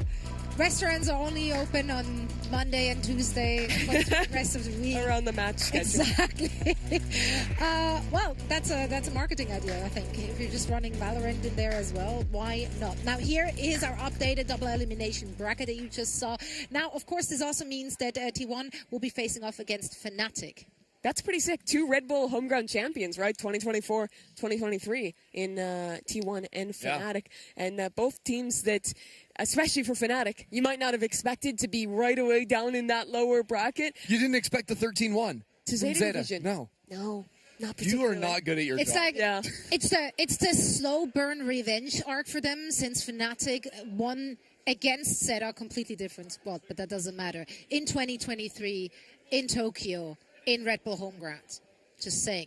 So and now they knocked him down in the lower. Yeah, I'm just saying. It's deep. I'm sure that was in everyone's back of the mind. No, it's funny how much remember history is in the tournament too. Like going to Cloud9 on the other side of that, and with T1 here too. Now, before we're looking ahead of our next match, let's actually hear from the winners. We have Stax standing by with UpMind. All right, welcome back to the floor. Yes, we are here with the winner Stax from T1. Let's just start with mentality from this year, or the idea from your team. Double duelist most of the year. Things seem to be changing, at least here on Sunset. Can you tell me if really the patch has inspired you guys to make that change? Should I hold it? Yeah. Of course, we changed our head coach, Autumn, to the KDG. Our new head coach style is like more focusing on the fundamental thing, so that's why we need to have some change our comps, like the Viper or double smoke, and then we're trying to communication each other and find them weak spot, and then we're gonna execute something. Yeah, that's why we changed some comps. Yeah, so it does seem as if you guys are just executing on the mentality of learning and improving. D8 said that that's the team's mentality, but in terms of major lessons that you guys took from 2025 going into 2026, was it truly just fundamental, or is there potentially another bigger lesson in your hands? I don't know. I think the first of all, was the DH for me is he's still young and he's lucky for me. He needs to more prove it. And then also at this level, we changed the position. What's that? Initiator, yeah. I was an initiator, but we changed. I was a controller now. He's trying to initiator now. So I think he wants to learn to more the game. So yeah, I think he's have the bright future. And for me as well, I quite a confidence at the controller. Yeah. Got it. And I mean, oh yeah. No, I got you. Here is a different question for you. Sentinels, Qbert Academy. You haven't faced Sentinels in a couple of years. You haven't faced a lot of the players on Qbert Academy. Can you just give me some impressions on your opponents from today? Yeah, first impression. It was my first match against the Sentinels in my whole career. Really? Yeah, it was. Yeah, and then also I know the NA players or team, they kind of focusing on the fundamental thing, so I was kind of some respect that, and then they also performance mechanical aims, something like that. They were really good, so that's why we kind of struggling on the first map. So I think we can step up our next match, I guess. Got it. One last question: do you have any team that you're truly looking forward to face? Of course, NRG, because they won the last champs. I think they look really strong. Yeah, for me also, they kind of like some basic thing or fundamental thing. I think that's really incredible. So I think we need to learn from them. So yeah, I'm looking for the NRG. Stax, thank you so much for the time. Good luck with the rest of the run. Ladies and gentlemen, once again, back over to the desk. Thank you so much. Stax, by the way, my new favorite player of all time. Since this is the first time I'm seeing a player not just grabbing the mic, but actually asking, should I hold it? Or will you? Like, that's so polite. You're a really easy sell. Like, it doesn't take much. My standards are low. Yeah. The mouse kiss didn't get her. It had to be the microphone grab. The next most iconic moment. It's all about the peripherals. That's what it is. Yeah, you know? Yeah, I'm all about peripherals. What can I say? That's not because I thought you had a really great segue. I was waiting for it. We're not ready for it yet, but it would have been perfect. It would have been so good. If we would have waited just another beat for this one. No, we still have some discussion regarding this match to get through. Actually, I'm lying. Let's talk peripherals. So smooth. Can we rewind? Can we go back to It's all about the peripherals with her. That's right. And since you're mentioning it, we have a lot of great ones on display. Speaking of displays, AOC has provided us, of course, with the best of their line. That's why we're going to put it to the test. We're going to play a little game. You have to guess what map we're seeing. Wait, let me... Fracture. Yeah. Wait, no. Wait, it kind of looks... It's Pearl, I think? No, wait, it looks weird. It's oriented I'm not sure. Corrode, that's not Corrode. I'm gonna say... I'm trying to tell... Oh, Fine. It's split and it's sideways. Oh, yeah. What? They're saying, Can we get it on blur? I'm wrong. I'm apparently wrong. Can we I'm on enhance production enhance. Oh, it's not. That's not a map. What is Wait, that? I'm dizzy. What? Oh, that's Abyss. Oh my God, it's Abyss. It's Abyss. Oh my God. Ding, ding, Wait, ding, why is it twisted Why like does that? it look so weird? Just to throw you. Don't get it for twisted. You know why we had to twist it? Because this monitor is so crisp, so clean. Otherwise, you would have immediately recognized it, even if it's blurred. So we threw you for a loop. But yeah, big shout out to AOC. Aegon by AOC is, of course, the world's #1 gaming monitor brand. They deliver top performances across 3 levels. We have AOC Gaming for everyday gamers. That's me. Aegon for competitive play, and the Aegon Pro for our esports pros here on the stage. So thank you so much, AOC, for making all of this possible. That destroyed my brain, I'm not going to lie. That's all right. You'll have time to recover. I saw it sideways, and I was like, is that one like the TDM maps? I've never Is played. it? Yeah. We won't it's do just you like Abyss, that. and I'm not used to seeing it that And way. it's the new hallway change too, Yeah, so it's sickening. Yeah. Was it the hallway change that threw you there? Yes. Everything threw me. I had to tilt my head. It wasn't my one brain cell was going the wrong direction than it normally does. You know, it's been a long day for you guys as well, since you covered game after game after game. So I give you that excuse here as well. It is time to say goodbye to the two of you, though. So thank you so much for all that you've done today. You'll be back. You're so welcome. Tomorrow. For now, we're heading into a quick break, and then afterwards we will be back with Josh, Doug, and myself for more Valorant.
change. You need a hug to get moving away. I'm not a stranger to living in space. If they wanna test me, then they know my name. They represent it, don't remove. Really wanna stop me, let me screw.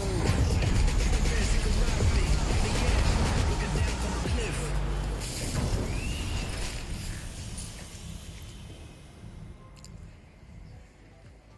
Welcome once again to the Red Bull Home Ground Grand Finals, or rather World Finals. Grand Finals still coming up in 2 days from now. Zoe joined by soon TM for sure. Zoe joined by Doug and by Josh, both working in esports. Yeah, what I happened to esports shot? I felt like less formal is the way to go. It's day 2. We got to know you already. It's you know, it's loosey goosey. You know, I'm feeling it. Really? I feel like we keep his government name.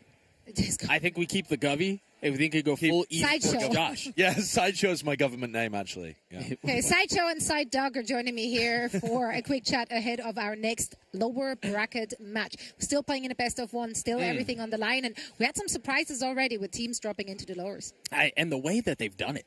Yeah. Too. I mean, we're going to touch on it a little bit here, but we're talking about 2 teams that we didn't necessarily expect to be down here and to be here. The way that they've arrived is just...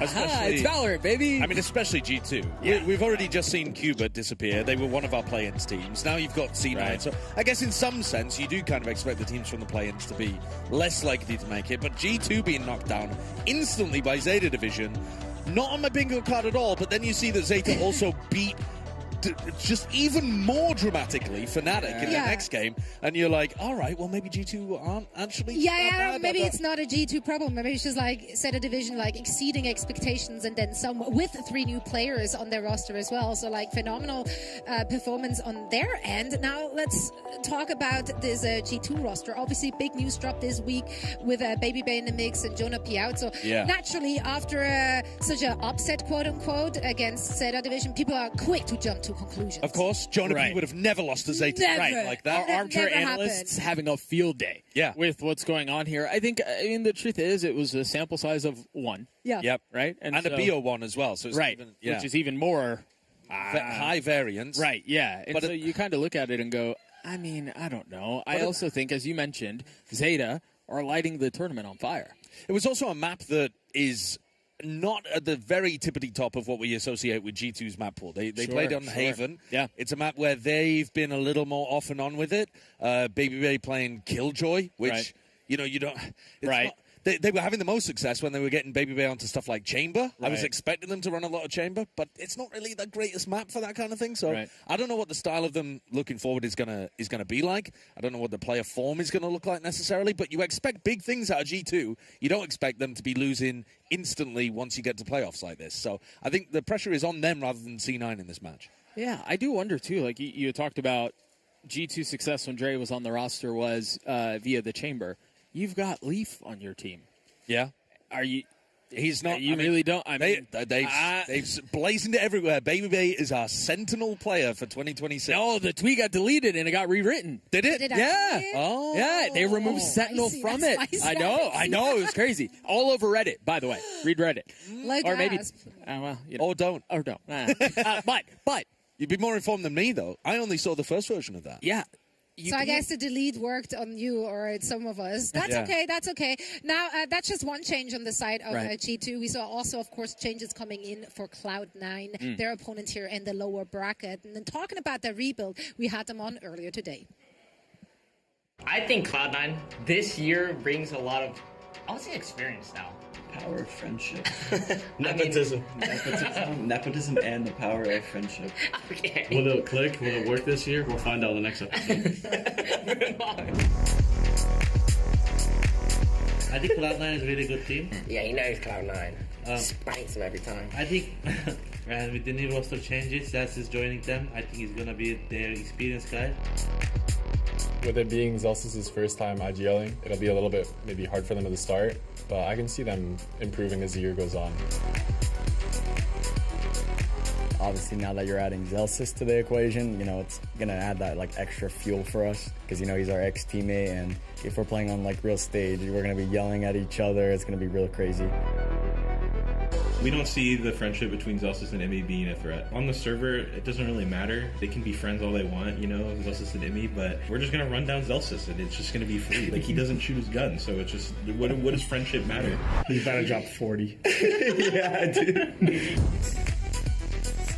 I mean, I think it's very important to have like a close friendship on teams. I feel like there's like a thing around esports where like you don't talk about like mistakes with each other, and then like you show resentment. Whereas like the closer you are, the more it's easier to like be honest about mistakes and like things like that, because everyone just wants to win, right? On the same team, like we're all here for one goal.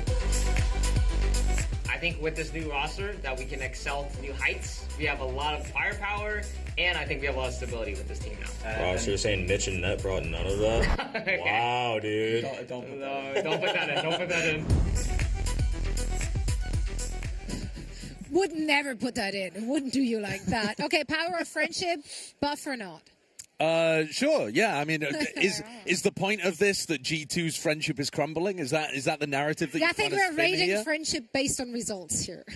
Right. Yeah. Zeta, the greatest of friends, by the look of what's They're been happening. besties. Like, Yeah, they go way back, way back. Yeah. Are we friends? The two I of don't us. know. Are we performing Colleagues. well in that case? Colleagues. Yes. Colleagues, We are I would say. performing well. For now, colleagues, after the cast, perhaps friends. We'll see where this one leads us as we're heading to Haven. Haven again, so the map that G2 lost to Zeta Division on. Dude, that still doesn't answer the questions about. It doesn't. Yeah, No, it that's really what- doesn't. That's what I'm curious about. I presume they're just going to put Dre back on the KJ, and then, yeah. The map was just Absol on the other side, like going absolutely nuts. So Absol is not in this game. We're Pokemon free. I looked it up. It is in fact a Pokemon. So It is. yeah, we're good. Dark type we're good. Pokemon. We're good. Yeah. Now, of course, we can only guess what we're going to see. We need to bring someone in with real knowledge. Someone who can, like, answer the outcome of this match before it even happens. And of Okay. course, that is our Herman Miller gaming chair. So let's go for the Herman Miller prediction and spin that chair around and see where it lands. That was a good spin. I love Between it. Penny and Leaf. Okay, he nearly sabotaged himself there with standing in the way of them legs. It's so Okay. stable. Do you get extra prediction points if you're pointing your toes and your fingers? I think so. Red Bull's I mean, the that winner. is It's Red C9 Bull's again. the real winner, but okay, I had a little adjustment there, but it is Cloud9. Wait a second. It is Cloud9. Wait a second. Yeah, we're He went spinning back. that Embody Gaming chair to predict our winner. If you want to spin like that as well, how about you head on over to hermanmiller.com/gaming, because all their gaming products are currently 25% off through December 2nd, so make sure to grab yours now. As we're getting ready for our match, Agent Select is happening right now, so let's dive in and discuss what we're going to see. I think we can predict to a degree here what we're going to see. Yeah, I mean, we'd be And there it expecting Baby Bay to be bringing out the Killjoy again. I mean, I'm not really thinking that they're going to be moving too far away from what they were playing previously, but it would be interesting. It would certainly be interesting. We saw NRG were actually running Harbor on this I was map. like, the earlier Harbor on. hover was for you. Yeah, yeah. That I wasn't mean, personal. I don't think Jorg is going to be locking that one in. No, it's a very standard composition, really, from G2. The fade is a bit unusual, to be honest, on this map, I suppose. But Trent has been mixing around what initiators he wants to play on Haven. I think it's going to offer win conditions for Cloud9 for sure. Yeah, I think a lot of my questions, we talked about this a little bit yesterday, and the guys were talking about it in the interview prior to this match, is are they really just going to run into Zelsis? How is he going to be able to manage a lot of that workload as a Senti on a 3-site map while calling and all of the dynamics of all that? I mean, I think it'll be interesting to see how he's able to hold up. Well, he is going to be one of the players that's having to anchor. You're expecting him to play most of the time over towards C on the defense half. That's going to be the second half in this game. But I think for sure it could be a potential weakness to exploit. But usually Zelsis is going to have backup from either Penny with some kind of like flood defend Viper wall, or Vic throwing smokes over towards logs or something to reinforce him. So I don't know. I think it's a bit more talk, but you could get a really interesting narrative with the Killjoys here. Yeah, because Baby Bay's the new player, Zelsis is the new player. Both a lot of pressure on them, and while Baby Bay's probably a bit more mechanically gifted than Zelsis, he's also filling pretty big shoes, really, in the fact that Jonah's been, an incredibly important piece of the puzzle for G2 all last year. Indeed. I mean, all these players on the server are so intimately familiar with each other. These two franchises have been playing each other thrice this year. With G2 coming out on top, can they do it again? Let's find out. Yeah, thank you so much. So, yeah, I think that's a very well-posed question, right? Prior to getting this thing started, is are they going to be able to do it? We'll see. Cloud9 are going to start on the attacking side, as you mentioned. I think Oxy is going to have a lot that he's going to have to deliver for his squad. Already have the Viper wall up towards A. Pretty standard that way. The Spike is currently not even in tow. G2 running a little bit of a bait and switch kind of thing, but Trent has to go and pick up short. Jorg jiggle peeking that just with a ghost. As Penny plays slowly, and it's actually Oxy who finds the opener by bashing Leaf over towards that B connector. Yeah, just kind of quietly crept his way up, got a free pick. Now the map feels significantly more open in case it didn't feel that way already. 2 straight-up duels, basically 3 now, being lost for G2. So we were talking about how the form of the players was going to look. Didn't get to see a huge amount of this G2 Zeta game. We watched a couple of rounds of it off stream, but it's hard to tell with a small sample size whether the players are just like not quite feeling it or whether there was something explosive about what Zeta were doing. I mean, even these last couple of kills, it was just raw fights. There they are. So, just kind of interesting to see, at least early on, how that tone has been set. Penny down to a sliver of health. Valen down. It's all into Baby Bay. He got his. Yeah, he did get his, but it should be an easy cleanup, really, for the other. And Oxy finishes that off. So big value out of the double sheriffs, actually. What do you make of how they approached that pistol? I mean, the fact that it felt like they just kind of spread out the map and they saw what they could find and they were able to capitalize on it. Is that kind of what you expected out of the first round here from Cloud9? I mean, it was a slow-paced, defaulty kind of look. Yeah. It's going to be interesting to follow the pace and the tempo that Zelsys wants to call out, for sure. But really, you know, Leaf was just jiggle peeking there, I think, for information. And he ends up getting destroyed. And Jorg has his teleport to get out, takes a fight, dies as well. So the round was over before it really began. And now on the eco, G2 taking space, looking to try to put the pressure on them. They have timing to this turret. Yeah, look at that. It's one of the big advantages of Leaf's wall. You sneaky little devil. Where are you headed? They're not thinking about this at all. I mean, they shouldn't be. He's got a free 2K. If he's behind him. Penny, that's... It's Zelsys there that informs Penny and allows him to turn around, but it was definitely risky for C9. They almost offered up at least a free 1. Yeah. They'll have to be wary about that turret. One of the big things about this defensive Viper wall, it's great at being able to flood defense C, but it also allows you to pop it up at the start of the round and timing the attacking turret. Zelsys will confirm Jogma's presence. Second time's a charm. That's what they say. Yeah, well... Go on. Come here. I don't think Zelsys is going to actually want this fight. The spike is making its way into C, and they should be getting down a very easy plan over here. No massive odds to start getting snowballed early on, but Zepa's going to be somewhat close. Yeah. He can go hunting afterwards with the ghost. Right, yeah, I was thinking that. Maybe they kind of cut him loose and let him go see what he can find. It's actually Oxy who's going to bury a bullet in Trent's chest. There are 2 more just around the corner. Zelsys will hold the line. Jogma is the last one standing. Still doesn't really have great weaponry there. No, not at all. Well, he's going to be able to pick up a classic at the end of the day, but he's got nothing to go with that. Zelsys, a mini-map moment, maybe? Didn't even move his mouse. But otherwise, very clean round. Lots of weaponry saved into the next as well. And Penny's playing with him. They want to keep him alive, maybe?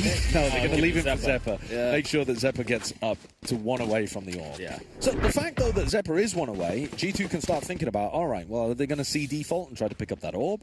Is there something that we can punish there? Should we have, you know, Baby Bay with Valen, maybe with Jorgamo as well, so we triple swing to try to punish the orb pickup? There's some pretty clear ideas here of how you can play to deny what Zepa wants to accomplish, because clearly they're going to play around the Sovereign. You would think, yeah. I mean, it looks like they're going to do that, right? See default over towards here, pick up the orb. Man, but yeah, and Jorgamo is here, so you can at least get a double swing on this. Look at where the turret is from Zelsys. It's much deeper. Yeah, just making sure that not thinking about that mid-road down. They go for that attempt, and they just get baited in. Jorg trying to bail them out, though. So the idea was there. Jorg really is bailing them out. Holy smokes. Just TPs away. Zelsys and Penny, the 2 most recent additions to the squad, left to figure out a 2v3. Start of this round was beautiful from Cloud9, though. It really was. Yeah, they knew exactly what G2 were going to do. Tap the orb, bait the swing, punish. Unfortunately, Jorg has been having a great tournament, though. The games, really has. Yeah. The rounds that I've seen of Jorg, he's still been playing really well. This is interesting from Cloud9 here. You take a look at Penny's position. He's all the way over by A and short, I guess, looking for an audio cue, kind. He's not going to get anything. The smoke will tell some, but it's actually Zelsis who's headed up C. And Zelsis can't get back to Penny, so it doesn't matter. It doesn't matter how much you control the A site right now. Zelsis is not getting that spike back in that direction. And Trent's got the right read. Left. The turret being cleared, so he knows there's at least somebody behind him. And you know that Zelsis is around here as well if the turret's online. He's trapped. Yeah, he is, and Penny can't really get to him. Nope. Not really trying either, to be fair. It's a very strange round. It really is. Why do they keep getting these? Plan for backside control, and then Penny can do some kind of weird flanking play. But Zelsis has to stay alive long enough for that to work. I don't see that happening. No. And now Zelsis might not see it happening either. Jogamo with 4 on the round. Penny's going to arrive. He actually might arrive just on time. Jorg's watching for it. He'd be on for the ace. He's not looking. Oh, there he is. Snappy out from Penny. Trent already gotten it to half. He's going to stick it the whole way. He's got to get the swing. Valen lands the shots, and the defuse comes through. Penny almost made that a reality, though, didn't he? 140 onto Valen. Yeah. If he'd been able to control the second bullet, would have put a lot of pressure on that final diffuser. And it required heroics from Jorgamo to make that one. I mean, it was a very weird round. Very strange. 4K, though, just to get to that point. Yeah, 4K. Yeah, take a look at it again here. Great punish from Jorg after the round had started beautifully for C9. So both teams actually with a big ultimate that they can start making some game plans around. Jorg is going to pick up a bucky here so that he can get some value out of his own health. You kind of want to save it for late in the round, though. You might be able to use it to punish Zeppa if they go for some kind of ult play. Yeah, maybe get an early pick or something. Or try to dive if he sees where he is. But of course, early in the round, much ado about nothing. Neither one invested so far. G2 are not attempting to punish Penny for taking this A lobby space at the very start of the round. Penny's realized already very early doors that he can just go as deep as he likes over towards short or long. And this is a really early ult from Jorg. And he popped out of it and is met by Oxy's Outlaw. Perfectly done. And Baby Bear getting punished over towards Garage as well. They denied a little bit of info there from Jorg.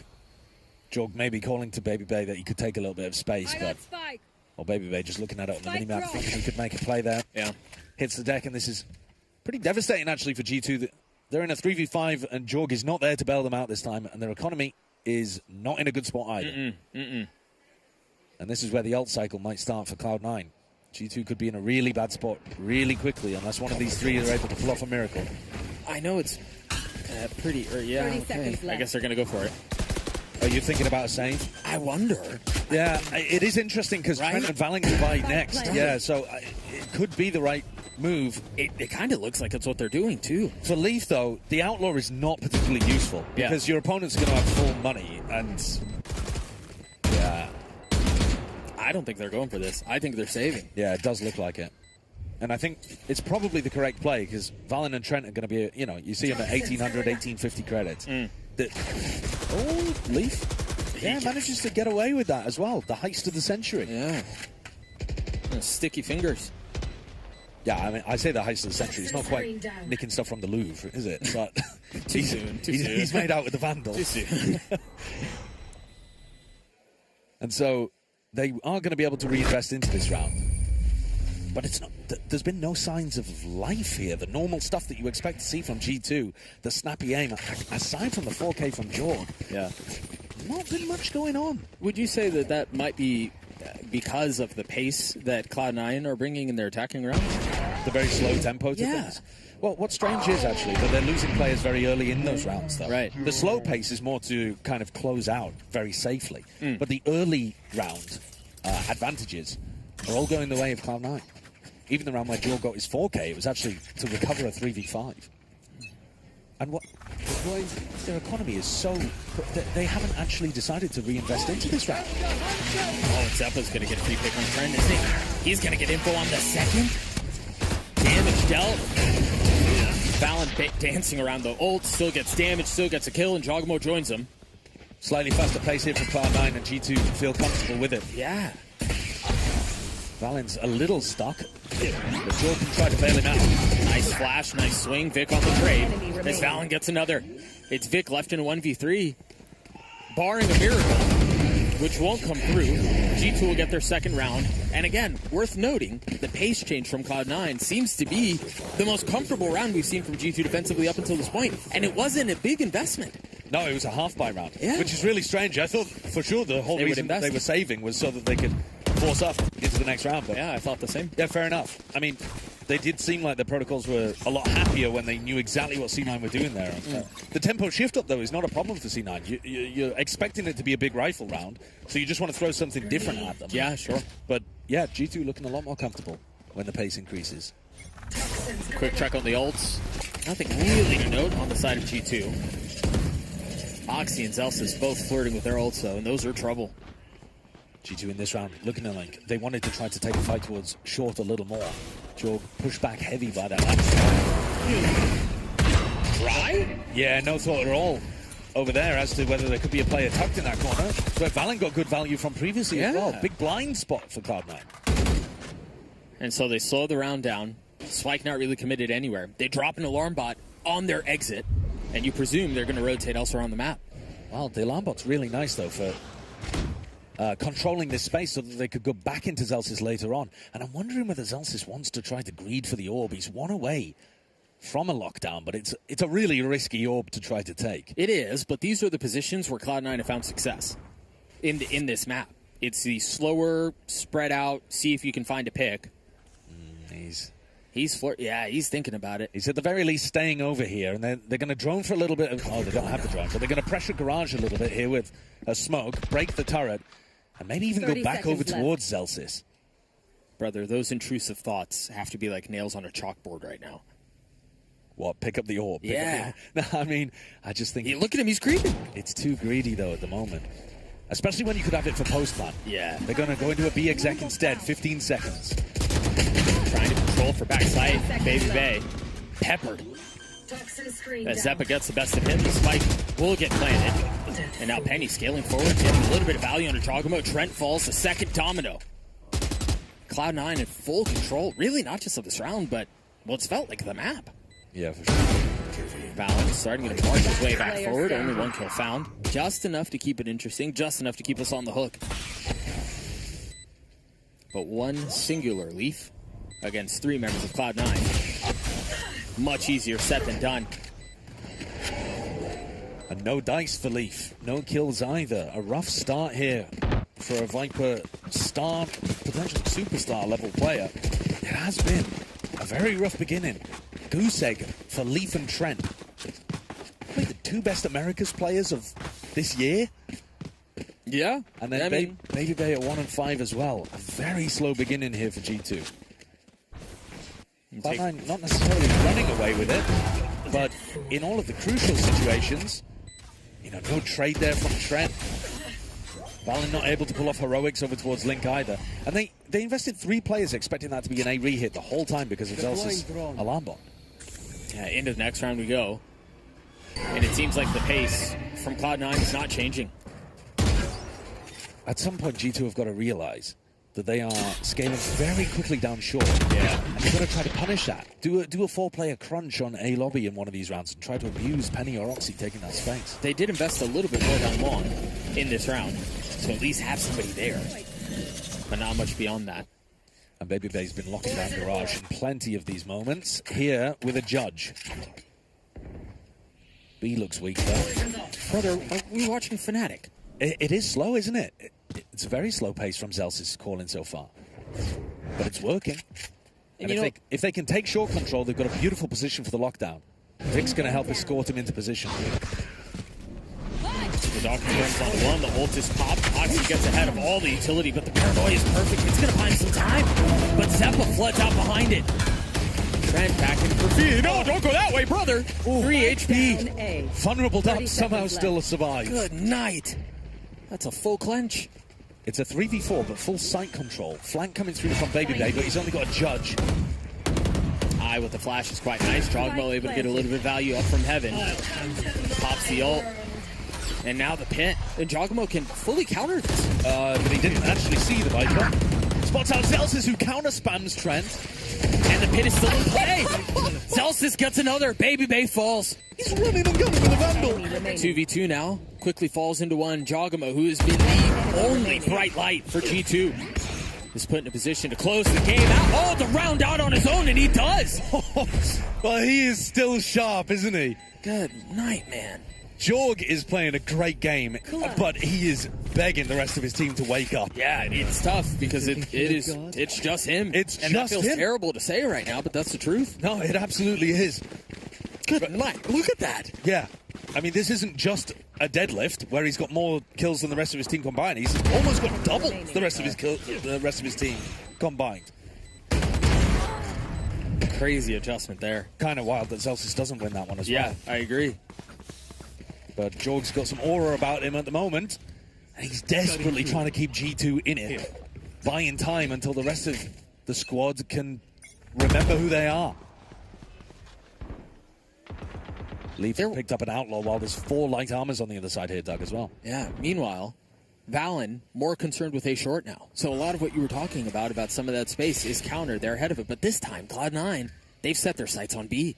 Which is exactly where Giacomo is sat waiting. Gate crash about to expire.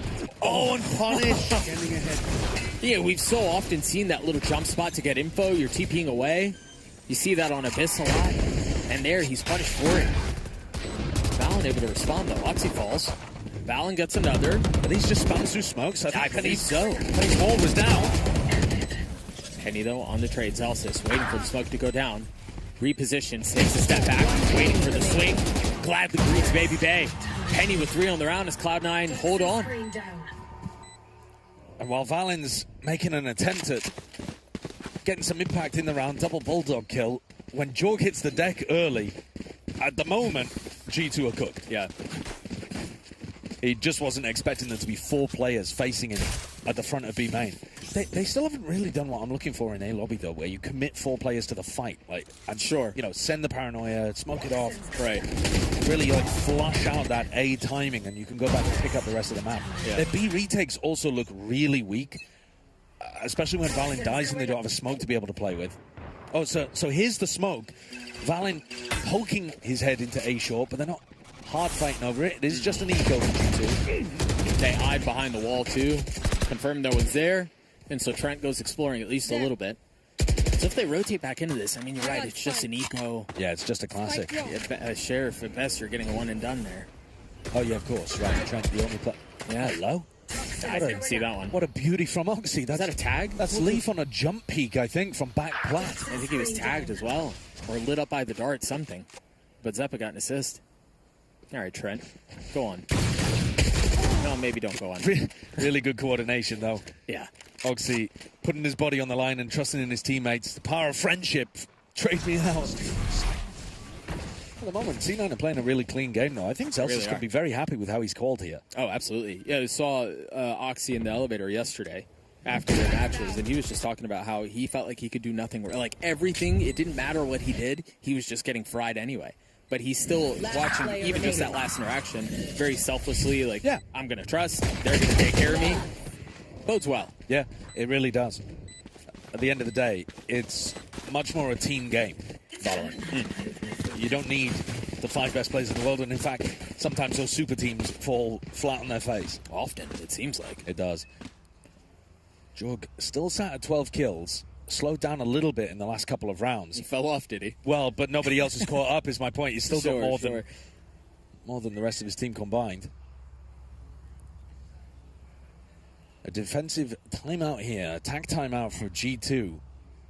I really think they need to be getting a little more active around the map. They've got a very passive defense setup at the moment, and they're not choosing to fight over areas except for Giacomo just poking his head into spots. Right.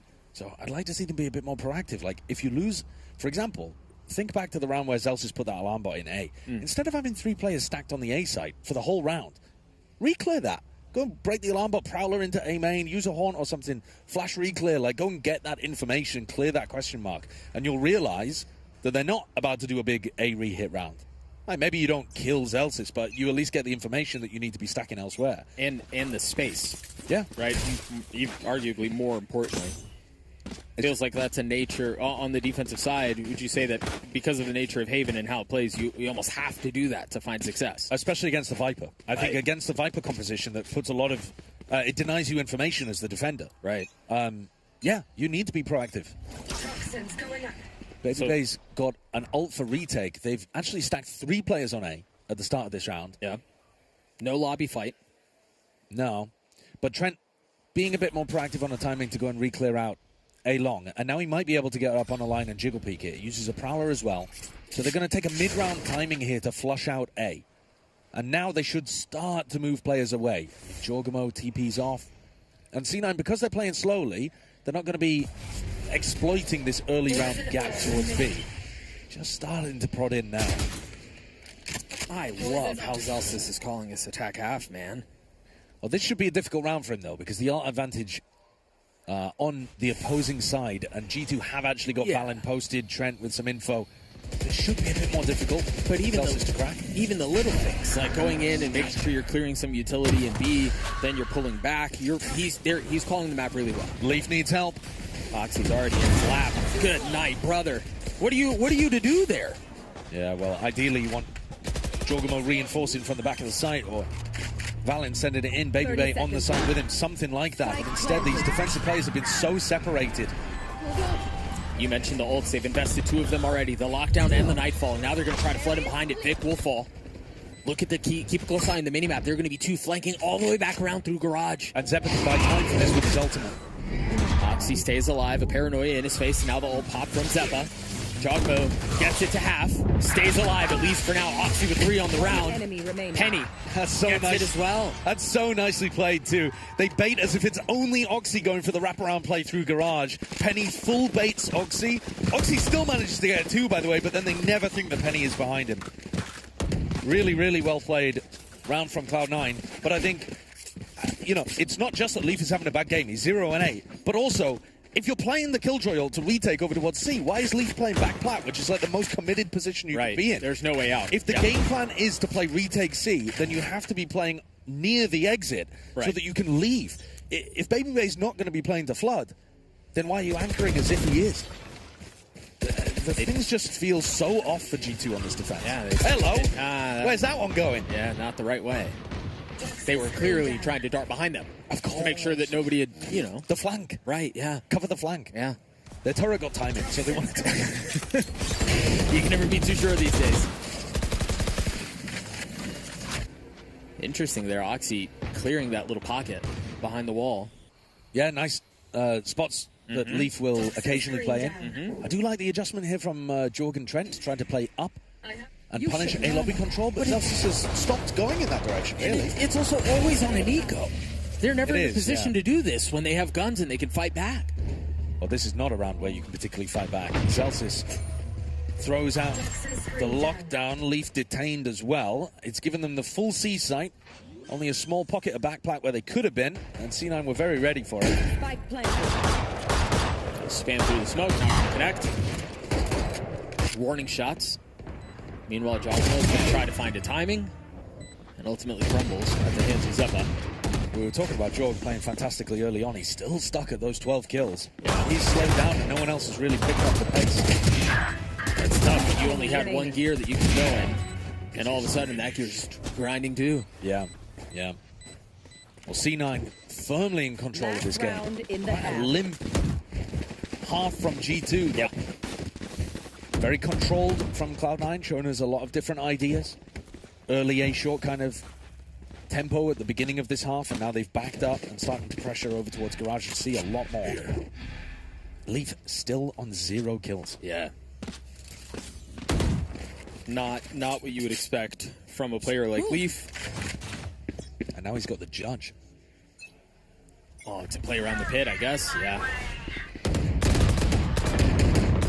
Oh, Valen finally getting a little bit of value. Zelsis did go walkabouts, and Penny as well. Penny's in trouble. How's he going to stay alive? Oxy dashes his way through. Penny gets a pick on that? He might get a second. No reason to be able to get away with that and to live as long as he has, but it's him against the world. Gets another kill, ultimately falls. Vic's left outnumbered. And finally, that value happening from going and crunching up towards A lobby. Good thing it only took 12 rounds. Yeah, exactly.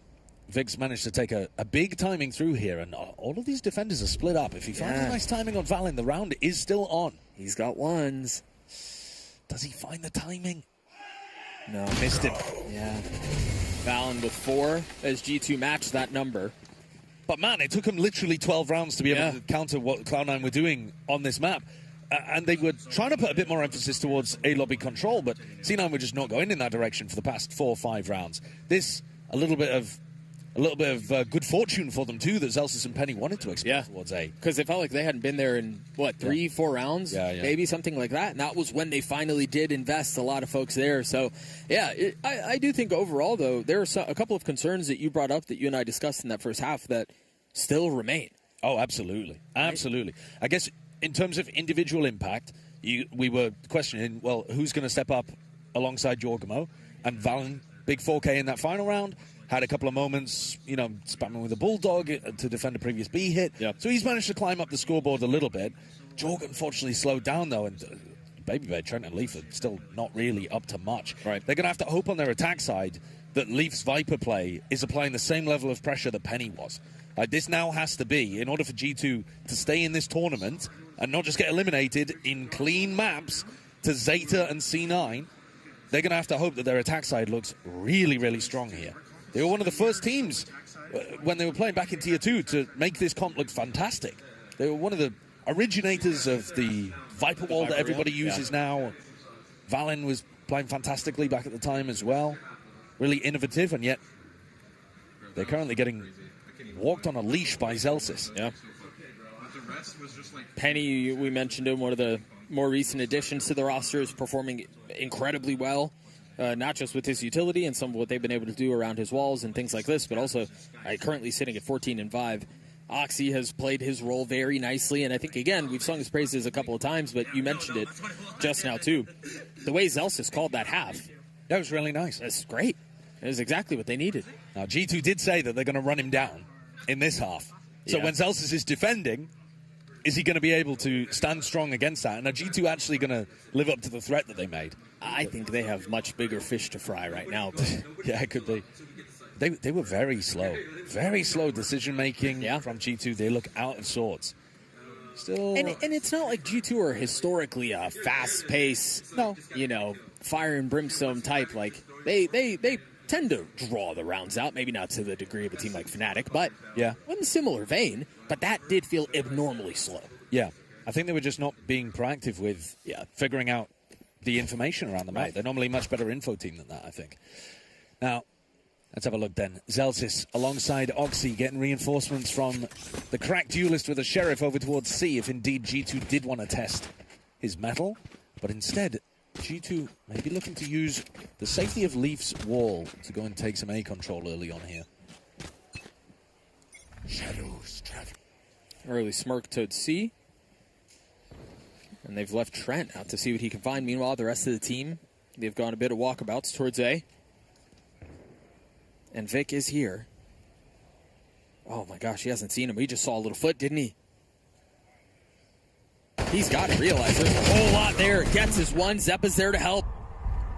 Takes a step back, stays alive for a little bit longer. They've dealt the damage. They've done a great job there. Yeah. Only 2 players on the site, Zeppa and Vic, and they've done magic by taking down 3. Now they can try to flood out behind this, and Valen, there's no way you stand there.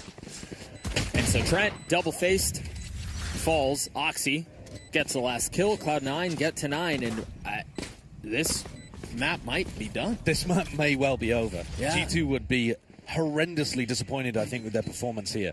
And there's going to be so much attention on them, too, because it was a controversial shift. Yes. Moving Jonah P out of the team and putting Baby Bay in. Very controversial. And then to have your first performance, and it's all well and good for us to talk about some teams and be like, well, they've just made a roster move, they're not going to be as comfortable, yada, yada. They played for, obviously, slightly different roles. They played for 5 weeks with this, not quite this. It was Leaf out at the time. But with Dre in the roster. But with Baby Bay in the roster. So I think there's less bail to shoot them at that point. They're going to go for a force-up, which they're really happy to do, G2. But yeah, they do love those stingers, don't they? If memory serves, I think they did that in the Zeta game as well. They were in a very similarly bad position on Haven in the upper bracket. The drone out from Zeppa, clears out short. You start to see some of the rotations to the other side of the map, understanding where some of the threat lies. Zelsis watches the gate crash, scoot on by, and he knows where they're coming from. Jogma from that distance, the Stinger's able to best it out. The Paranoia never left its mark. As Baby Bay was there to punish, and now Jogamo alongside Trent looking to hold the line and keep the flood back. So far, so good. The dam does not break.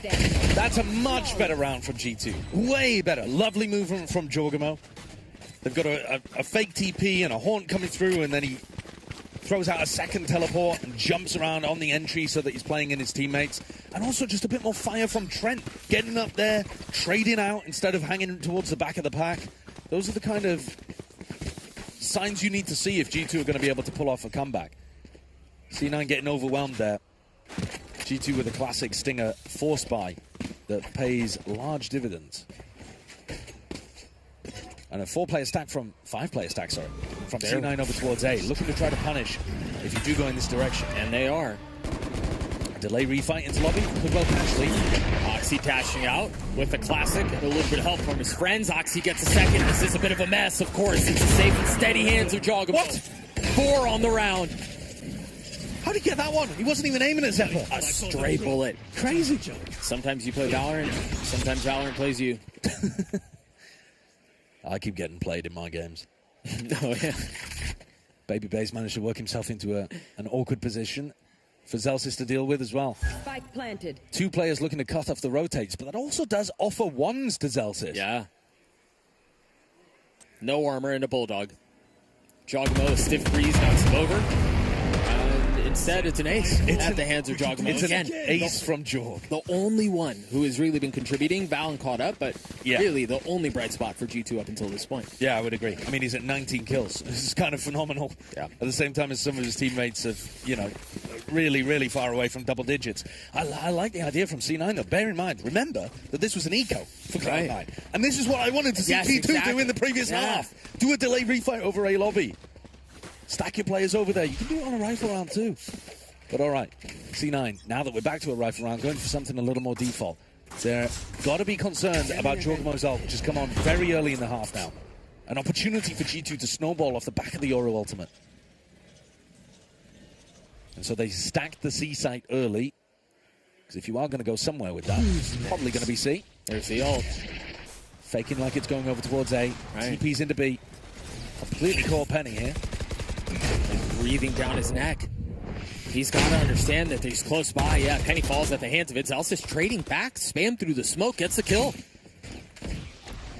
And the spike is not committed here. No, it's like it's trying to scale back towards A. Yeah, they're going back into Zeppa, aren't they? But then, even if they do catch Zeppa, Oxy's got full A control. Right. And the alarm bot hasn't gone off, so as long as he holds that position, they'll have no idea he's there. Zeppa does fall.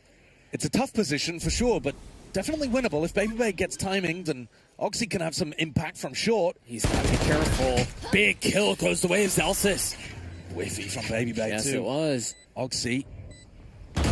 In a spot to make a play. Valen flirts with it. Has nowhere to go. Tries to find safe passage. Ultimately falls. Now Oxy with the ult popped, and the wall goes up as well. Waiting for the swing. And it is not coming. Not yet. They try to take their heels in. Leaf and Trent side by side. Trying to will G2 back into this round. Zelsis, the new leader for the team, will have to deliver, and he cannot. G2 hold on by the skin of their teeth there. Shutting Oxy down after he gets the back of Valen's head. It's a really important round. It's going to push the economy down for C9. And so the comeback continues for G2, but I wouldn't say it looks convincing. This was a nice play. Yoru ult comboed with the Paranoia. Yeah. Pivot through did catch onto Zeppa as well. Some crucial mistakes here for C9. And the push back into A. G2 playing these nice crossfires, getting themselves cemented into the site. The kind of strengths you normally see from G2, but weren't particularly present in the first half. Busted by for Cloud9. Just a bucky for Oxy. Well, they went for an A-lobby refight in the previous eco, so Valen just gambling. They're not going to do the same thing again. Surely not. Let's go A again. Yeah. Note here, too, I can't imagine they're going to want to invest it here, but Trent is one off of his ult. Oxy's delivering with the Bucky. Only one, though. Great trade. Yeah, no one there to pick it up. So the Bucky will sit on the ground harmlessly. While Zeppa is repositioning, Penny's here as well. There is Bite behind this bark. Yep, there it is. Another one found with the Bucky, paying dividends. That's so cheeky. You get inside the Omen smoke, but they can't see you because of the Viper wall. Right. Then as you drop the wall, you have the advantage with the Bucky. Really nice play by Penny. Again, they've got to realize there's threat here. Oh, good. Okay. Yeah, right. Great prediction from Trent, though. Yeah. That Penny was going to be looking for another one with the Bucky. These eco rounds, they've been a little difficult for G2 to navigate, but they have. Zels, the last one left alive with a Stinger, isn't going to be able to do much, I don't think. But Zeppa's ultimate should apply a lot of pressure in the next, and it's this next round 18 crucial rifle that could decide whether G2's comeback is truly on. I mean, you look at the scoreboard and you think about how the map started, and you go, they're counting their lucky stars to be in this position in the first place. Yeah, I agree. Well, it's partially the ability of the force buy. Round 14, it can change things up so much. Right, yeah.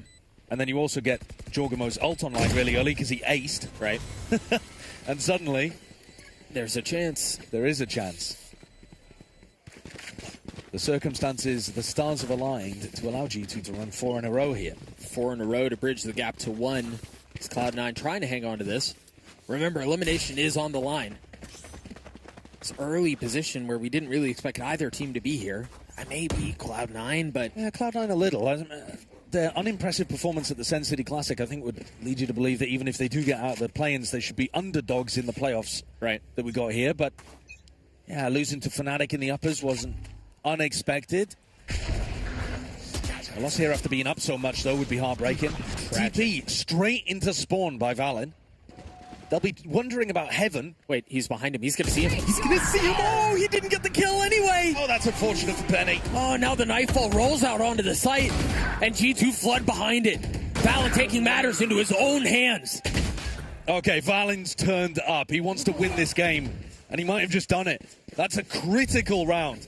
Cloud9's economy is not going to be in a great position. If they save this rifle, they should be able to buy up, though. Few players with 1,000 or so left in the bank, and they're on the max loss bonus, so it's not a disaster just yet. But the way that they lost that was disastrous. Yeah. Because Penny caught the timing completely there on Valen. Yeah, he had him there. I mean, we'll see if we get to look at it one more time. And then Zeppa tried to evacuate the site and just ran straight through Viper Orb, took a bunch of decay, ran through the nanoswarms that Baby Bay's placing down as well. The post plants are really potent with G2's composition. If you let them get onto site, you've got a nightmare. Tied at 9 after the way this map started. It just feels like an eternity ago. Yeah. But alas, here we are. You take a quick look at the finances. Cloud9 will be able to invest, and a timeout called. I think the perfect time for one. Right? You've got 5 rounds in a row the way of G2, and this round, in many ways, may secure the game. We missed the Penny kill, but that was the big one here. Yeah. The whiff from Penny onto Valen, and Valen spins around and deals with him. It has been Valen right there behind Jorgamo, actually, in terms of players that have stepped up for G2. He's had a couple of big rounds that have kept them in the game. And now there could be a turning point where they actually take a lead for the first time. You know, in the first half, you identified that you wanted G2 to play a bit more aggressively, to try an A lobby crunch from defensive side, invest a lot of personnel utility, and deny some of that early space that Cloud9 were getting for free. Is there anything that you see from Cloud9 defensively that kind of resembles that? Something that you feel like you would like for them to be doing a bit more that could potentially turn the tides in the pace? I think it's a bit of a difficult question. I think that if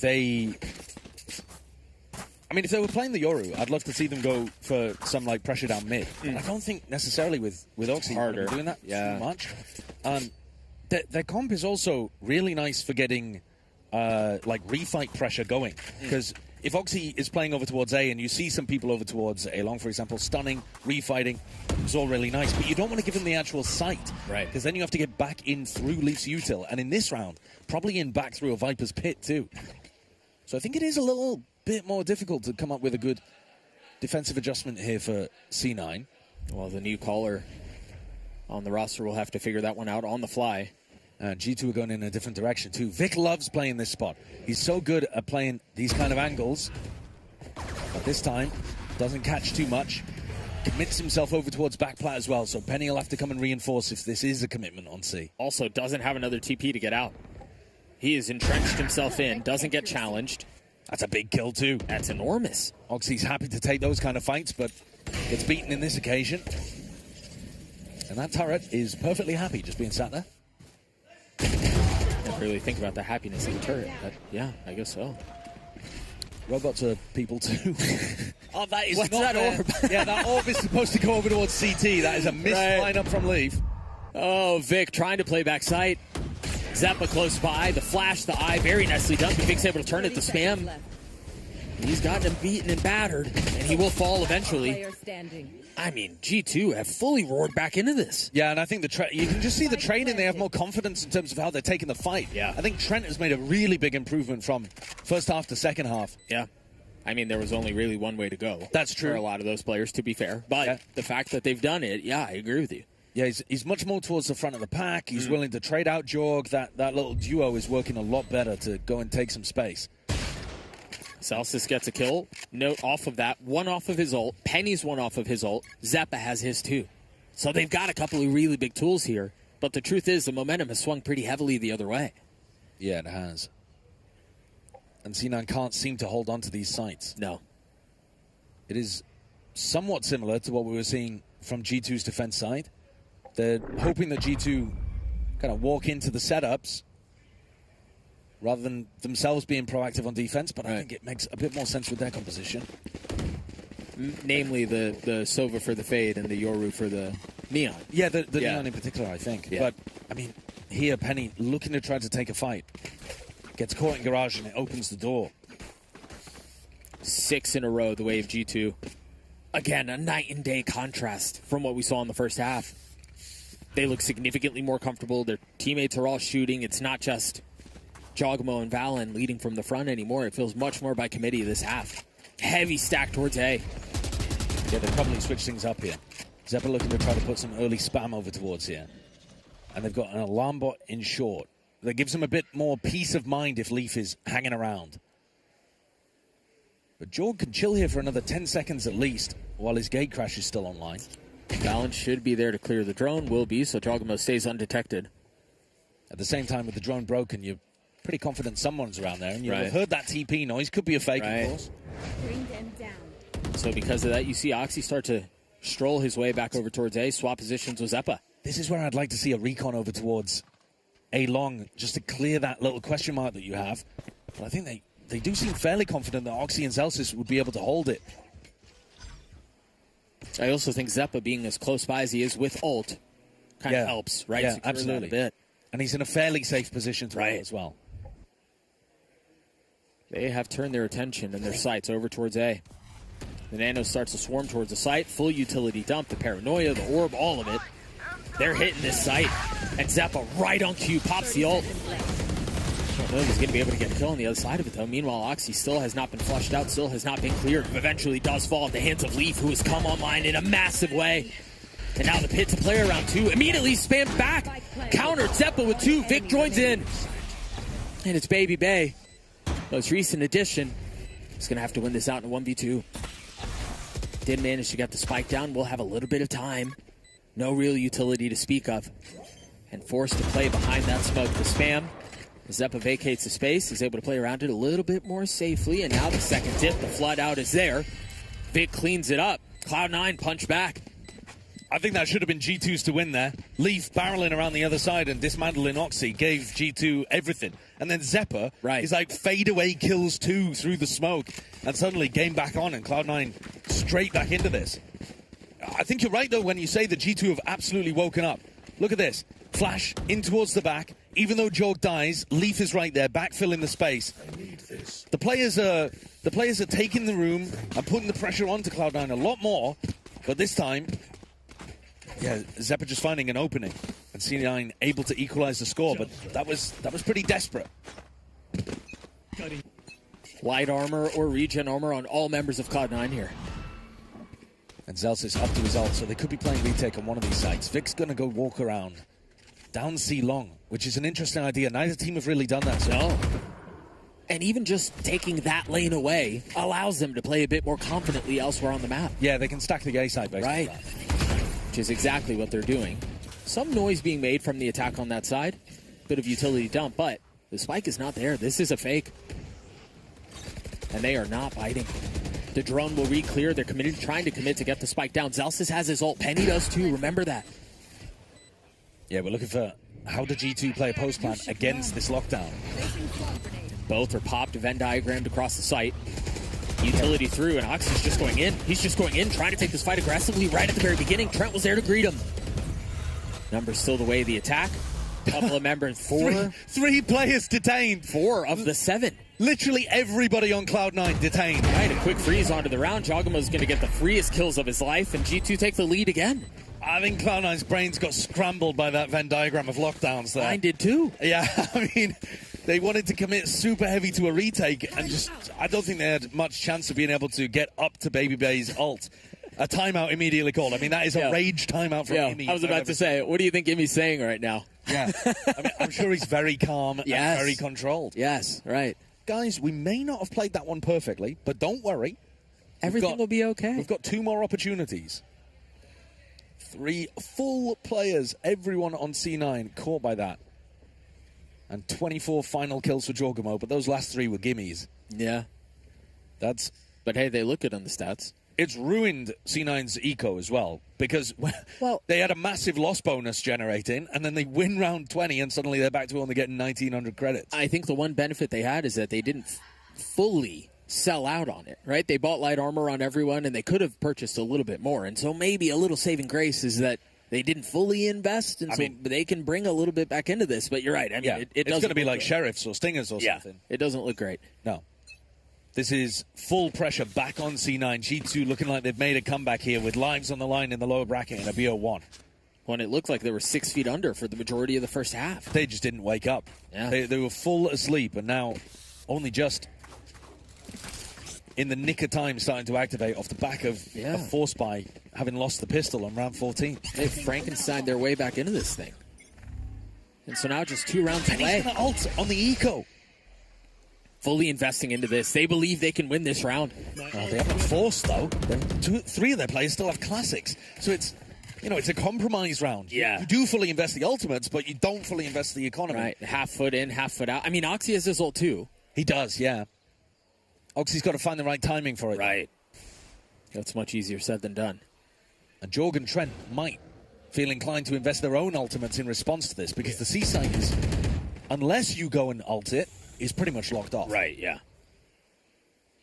But you can combo these two together really nicely. Jorg into the dimensional drift. Trent pulls away any sound cues that might be there. And suddenly, Zeppa's going to be in a lot of trouble on site. They don't have the tools to retake this effectively if they lose the site. I think they kind of have to dig their heels in and fight, no? Absolutely. Jogamo's going to spot 2. Continues to go exploring. Recon his way up, see what else he can find. He's cleared out Heaven as well. He knows where they are. Clone as well. Yeah. The ult will spot from Oxy. The spike is still not out. There's they can fully leave. Well, there's 30 seconds. They've got to commit at this point. Well, they're going to be able to do it now. 2 picks already found. Oxy's ult, not really a factor anymore. They're getting everything they want. Yeah. Oxy realizing that with the time low, he could pop that ultimate and would still take an engagement. But G2 cleaning house. Very slow, very controlled round from G2. I thought it was going to be a bit more all-in, just a classic ult combo. And instead, really demonstrating that patience that, G2 for. It's a bit concerning, too, because, again, you think about what they invested in this round. Yes, they didn't put all their money into it, but that's 2 pretty big ults gone. It is. It is. At least you get it out of both sides, though, don't you? So it's, you're going into the next one. It's a full rifle v rifle with no major ults. Sure. The next round is just pretty much dry. Not that I'm feeling great about Cloud9's chances, though, because I feel like we're now watching very much a game of 2 halves here for G2. Yeah, agreed. They were asleep at the wheel a little bit first half. Second half, maybe it's that they have more ideas for how they want to play the attack side. Maybe they just needed a bit of time to ramp up into the tournament, but they feel like they're playing a really nice controlled game right now. And C9 are struggling to take those fights to cause the chaos, struggling to hold on against Jorg and Trent and Leaf, who are taking space really aggressively on the sides. Again, the buy for Cloud9 is spotty. Light armor on 4 members. Leaf, though, not going for an outlaw. He loves to buy the outlaw when he knows that his opponent's going to be on that light armor. But this time, going for the operator, the big boomstick, and taking it for a walk over towards C. Vic did push down here earlier on. But they never saw it, so I don't know that they're expecting it, but I think they just saw a shoulder. Yeah, they know he's there. The ping's out. Vic has to take a step back. Yeah, I think Vic saw the off as well. No! Vic gets 2 through the smoke! Gifted! A beautiful timing at the 11th hour for C9.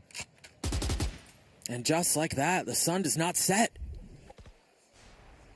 I mean, they've been able to scoop up the spike, and Cloud9 still have plenty of work to do, but what a saving grace. Okay, now you have to make sure that you don't throw the 5v3, though. This is still tournament on the line for Cloud9. You battled through play-ins. You were up massive against G2 in the lowers. It's all at BO1. You have to close this out cleanly. That's not going to help. That's an op dropped, and you imagine they're going to scoop that up and carry that into the next round. That's a huge situation there. And Zeppa can hold on it, try to keep it up. He's going to get the 3 kills. Oh, that's beautiful. And that... You imagine the conversation is, do we want the op? I guess they decided against it, or maybe Oxy picked it up. No, they've not gone for it. I am a little confused about that, because I do feel like an op would be lovely here. But especially given G2's like contacty, slow attack side rounds, that... Yeah, could be a really nice move, but maybe Oxy's just feeling the rifle in today. Yeah. Zeppa, though, with that spray control, first of all, feels like the new patch, right? He's got like extra bullets to be able to control the spray with, but also it gets his ult online. And we were talking about how the end of this game was going to be a lot of dry rounds without big ults. Yeah. Well, Zeppa's just changed that narrative entirely.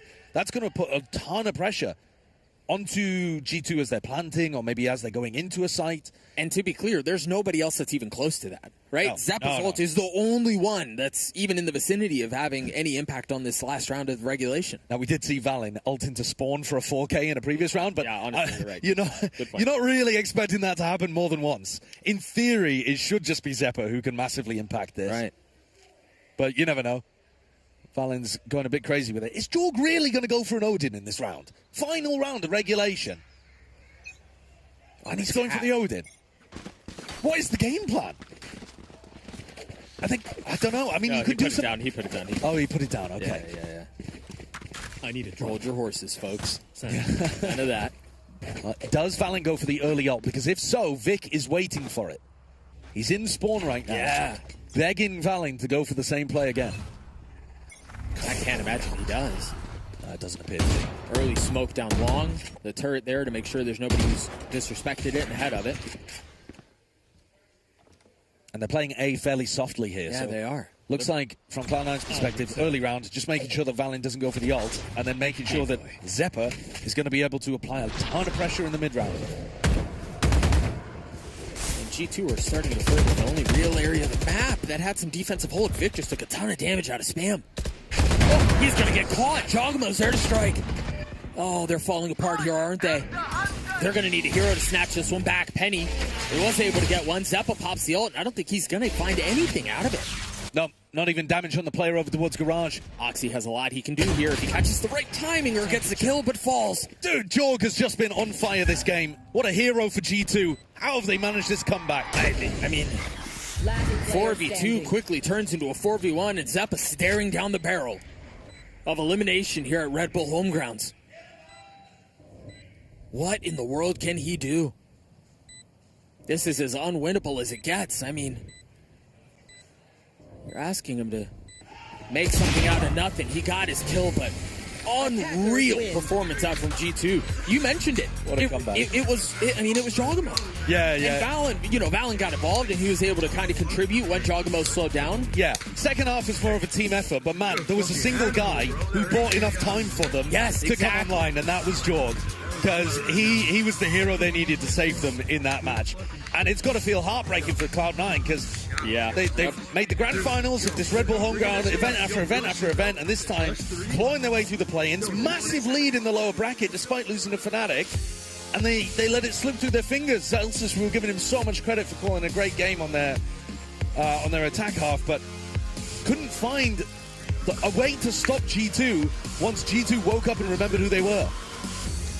You can see the relief here on the faces as well, especially Andre celebrating this dub for them. Tough first half, but as you guys already said, like what a comeback. Jogamo, the one to open it all with that ace very early on in their second half, but now they have to go on and play Sentinels, so it's not getting any easier either. No, it's really not. Sick game, though. Sick game. Oh, yeah, I think for it'd be a lot of sure. fun. G2 Sentinels in the lower bracket, the two teams that have been clashing so often in Americas.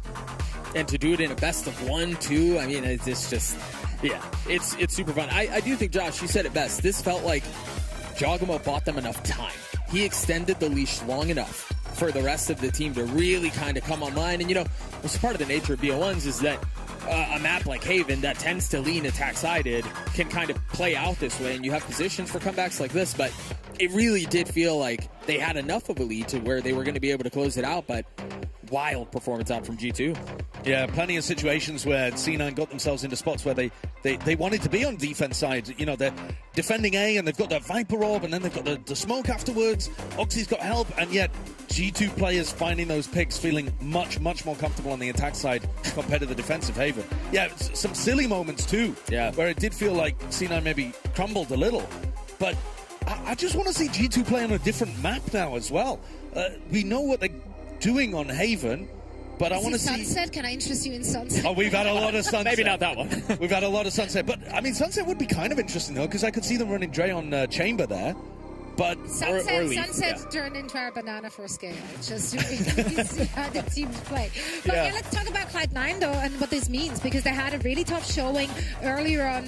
Was that last week, right, in the Sen City Classic, and they unfortunately fell flat here as well. Yes, they managed to get through the play-ins, but going out in the upper bracket round 1 and then going down in the lower bracket, what does this mean for the team? Should we read into it, or is this just also a result of having 2 new pieces to work into a already functioning machine? I don't think you should take results here as the be-all end-all of what a team's going to do next year. I think it's actually more important to think about it as what have C9 learned, right? And they won against important teams that they needed to early on, teams that were below them, right? And then they lost to 2 teams that we expect to be above them, right? G2 and FNATIC. Did they lose this one in heartbreaking fashion? Absolutely. Did they allow Jogamo to drop 300 ACS on them? Yeah, they did. Right, yes. But also, I think that they'll have learned a lot about Zelsys calling and how the team wants to play. And I think they've got a decent idea of what the style of the team should be moving forwards, with Penny mostly being that Sentinel guy. Yeah, I completely agree. And I think, again, we've touched on this a couple of times with the fact that this is a best of 1 makes it to where you kind of look at it and go, okay, who did you guys lose to and in what fashion? Right? And the fact that you fell to 13-11 heartbreaker to G2 and then a loss to FNATIC, as you can see here on your screen, obviously they wanted to walk away with a win. But of course. You look at that and you go, okay, yeah. I mean, as you think about the year that Cloud9 have ahead of them, sure. Yeah, absolutely. I mean, they didn't play against some other teams here that would maybe give us a more middle of the pack idea. But at the end of the day, it's early doors. That's what makes this tournament so interesting. Is it's right at the beginning of the off season. Right. There's still so much more growth that any of these teams can have. And also a wild one, just because we're playing on the new patch. This is the first time the teams are still figuring out what the meta might be. Right. So there was a lot of variables to take into consideration. Now we do have our winners standing by, so let's send it down to the floor. We don't mind. All right, welcome on in. We do have G2's Valen right next to me. First of all, congratulations on the W. Any first impressions from Cloud9? I mean, they're a great team. I think they're kind of going through rough patches just like us right now, where it seems hard to find their footing. They had a good defensive start on us, but once we got into attack, we got it to put in our pace. We were able to take over. And, we beat them in the offseason, so, we're looking a bit better. I mean, you were already talking about that first little deficit. Just what was the most frustrating thing about that 9-4 deficit, even coming out of pistol? Yeah, man, I don't know. These slow starts from us recently are unlike us, and it feels like our defense is just on the back foot due to, a new shift in our team. We're just messing up a lot of easy stuff, in my opinion, and it's easy to fix stuff, but it's damn, I didn't even know to talk about this because, unfamiliar with us to make these mistakes, but we always know every game is winnable. So even down 9-4, we get the force buy, win that, and things start rolling our way. So, it's still a good showing from us. I hope to clean it up in the next games to win. Yeah, I mean, you're talking about a bunch of changes. Just kind of talk to me about like kind of what really are the next few steps for your transition into 2026, and is a good result here really part of that transition, or are you just taking this as an opportunity to learn some hard lessons? Yeah, definitely an opportunity here. This isn't like something we're just pushing aside. We're seeing Red Bull as a real opportunity for us to try to show off our five and get those much needed repetitions to like beat the top of the top competition. Yes, we're on a lack of time and all that, but those don't feel like excuses right now. We have to compete. We have to win, even if we're on like a, even our bare minimum should be enough to win is how we approach our system and what we think we deserve, So, yeah, looking forward to 2026. I think we just need to go back to the drawing board every single day, make sure we integrate Andre to the as well as we can, because he's going through a lot of like newbie stuff right now. He hasn't as much experience, and from there, I think we're going to be great. It's a bit hard to go through these times with the team, especially because we've been together for so long. But we felt like Andre long term will be a good piece for us, especially when it comes to those like high pressure games and the international tournaments that we failed to overcome. We think he's going to be that next stepping stone for us, and hopefully with time we can prove that. All right, Valen, thank you so much. Congrats on the W, and we'll be seeing you tomorrow. All right, ladies and gentlemen, back to the desk. Thank you so much. Yeah, great insight there. Talking about those slow starts. That's something you mentioned during the cast as well, right? Early on, like they seemed too slow. You wanted them to pick up the aggression and the pace. Yeah. And he touched on that too. Also saying and sharing that like is unlike them. Like they don't they never had to have that conversation. So well, they have a few hours until the next game to fix it. Yeah, it's weird because when you make one roster move, suddenly a lot of things can be very different. Like sometimes it's not even to do with the role that you're playing or the spot you're playing on the map. Maybe it's that you're more vocal or less vocal in certain areas, and that throws off the balance of things. I could imagine a scenario, I'm just speculating here, where Jonah's very vocal on defense of like, oh, let's use a piece of util to go and re-clear this area. Well, Babyface's not going to be doing that on Killjoy, is he? So someone else then needs to fill in for that. These kind of ideas can often be what changes more than the actual player getting kills or whatever. Yeah, and I thought it was super insightful to hear Valen even say, we're having to talk about things that I didn't even think we were going to have to talk about. And so really just kind of shining a light into how difficult it can be, even if it is just one player, to integrate them into a system, especially a system that has been around and has been entrenched as long as it has. I mean, for these guys, it's second nature. Yeah, well, they've been playing together for 4 years. Right?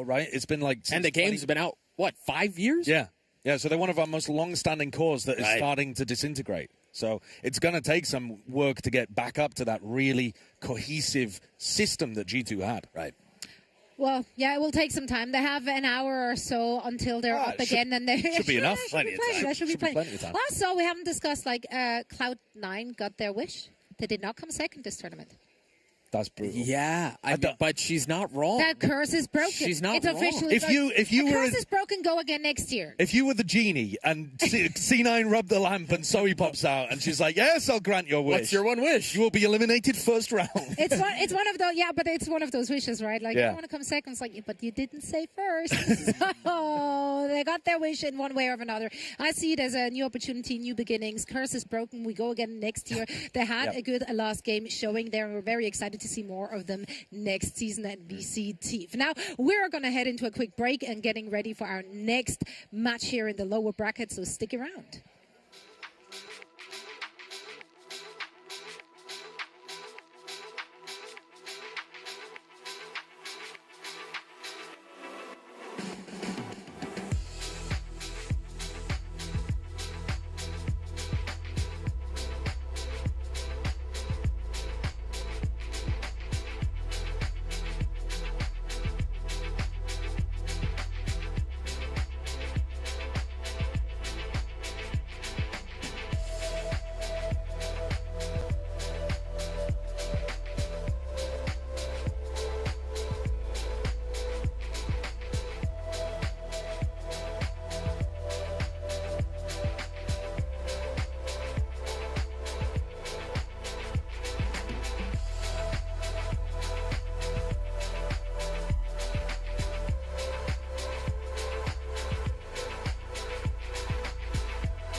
I'm always excited to play T1 because they always bring weird stuff. They innovate a lot. Well, I think T1 could lose day one or win it all, to be honest. It's really hard to say. They're definitely one of the teams that could win it. Depending on the day, they could be the best team in the world or just another team that you're playing against, so you have to be ready for that. T1 is a team that kind of fell off throughout the year. At the beginning, they had a high. They beat us when we were at like some of our best form for a trophy, so that was pretty devastating.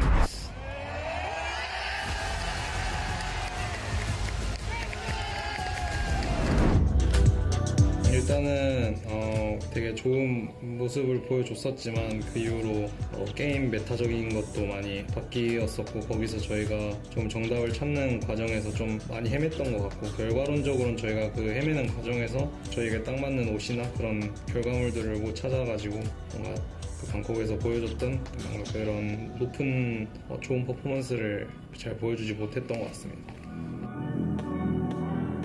I can see why they wouldn't make any roster changes. I think it's a good thing that they're not. They already won at the start of the year. They know that they can get to that point again. I think they're just trusting the process and working through it, which I think is a very good decision. 저희가 개인적으로 제가 생각했을 때는 저희 5명, 6명 이렇게 모여 있을 때 저희가 제일 좋은 결과인 어쨌든 마스터즈 우승을 달성을 했었기 때문에 그래서 저희가 조금만 더 잘해진다면 다시 그렇게 똑같이 반복할 수 있다고 생각하기 때문에 어떻게 보면 이렇게 다 같이 모여서 또 하는 게 조금 더 의미가 있는 도전인 것 같아요. I think they're a good team, but they were going through a lot of ups and downs, and usually when you stick together through those, you actually build up a greater roster, so it's cool to see that they didn't go for any changes there, more than just identify the issues and keep going, so I think they're going to be a good team. Hopefully we can play them again, because I think we always have a great match.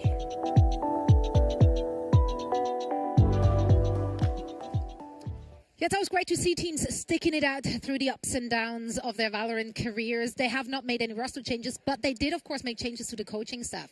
And that, in my opinion, is a huge one because Autumn was like a household name, right, for this team. He's been with them. We talked about that earlier already, since 2022 when they were still playing in Americas. He did the transition over to Korea with this team. So obviously he had a lot of impact. Now we're seeing the academy coach being promoted.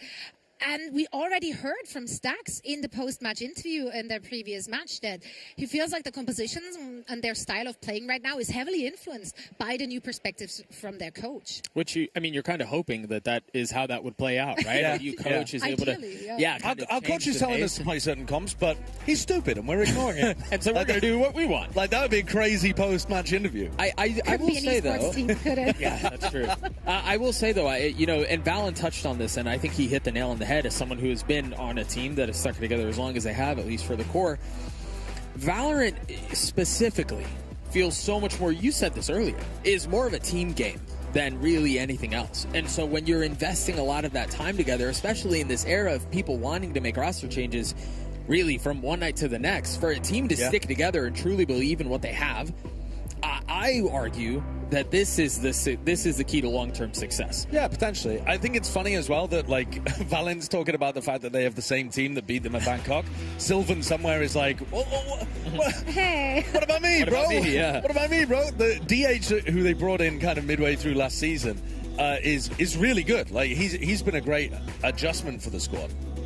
Indeed. And now, speaking of changes, of course, we saw the debut of the new Frenchman that was picked up by FNATIC. Big shoes to fill, obviously, in Chronicle. Such a flexible player, allowing them so many different looks. And they've already showed us a few different ways of how they utilized their new tool. Yeah, I think he's a strong player, Vakaj, who played for Genamates. He was usually playing over towards the initiator kind of role for last season. You'll see him in this B-roll, unfortunately getting absolutely owned because they lost 13-1 to Zeta Division with him playing on Viper. But yeah, they got absolutely whacked here. They couldn't defend at all. This double duelist, double dive comp with the Waylay and the Raze was just running all over them. Got a massive snowball developed as well. FNATIC won one round, and that was it. Zeta managed to take absolutely everything else.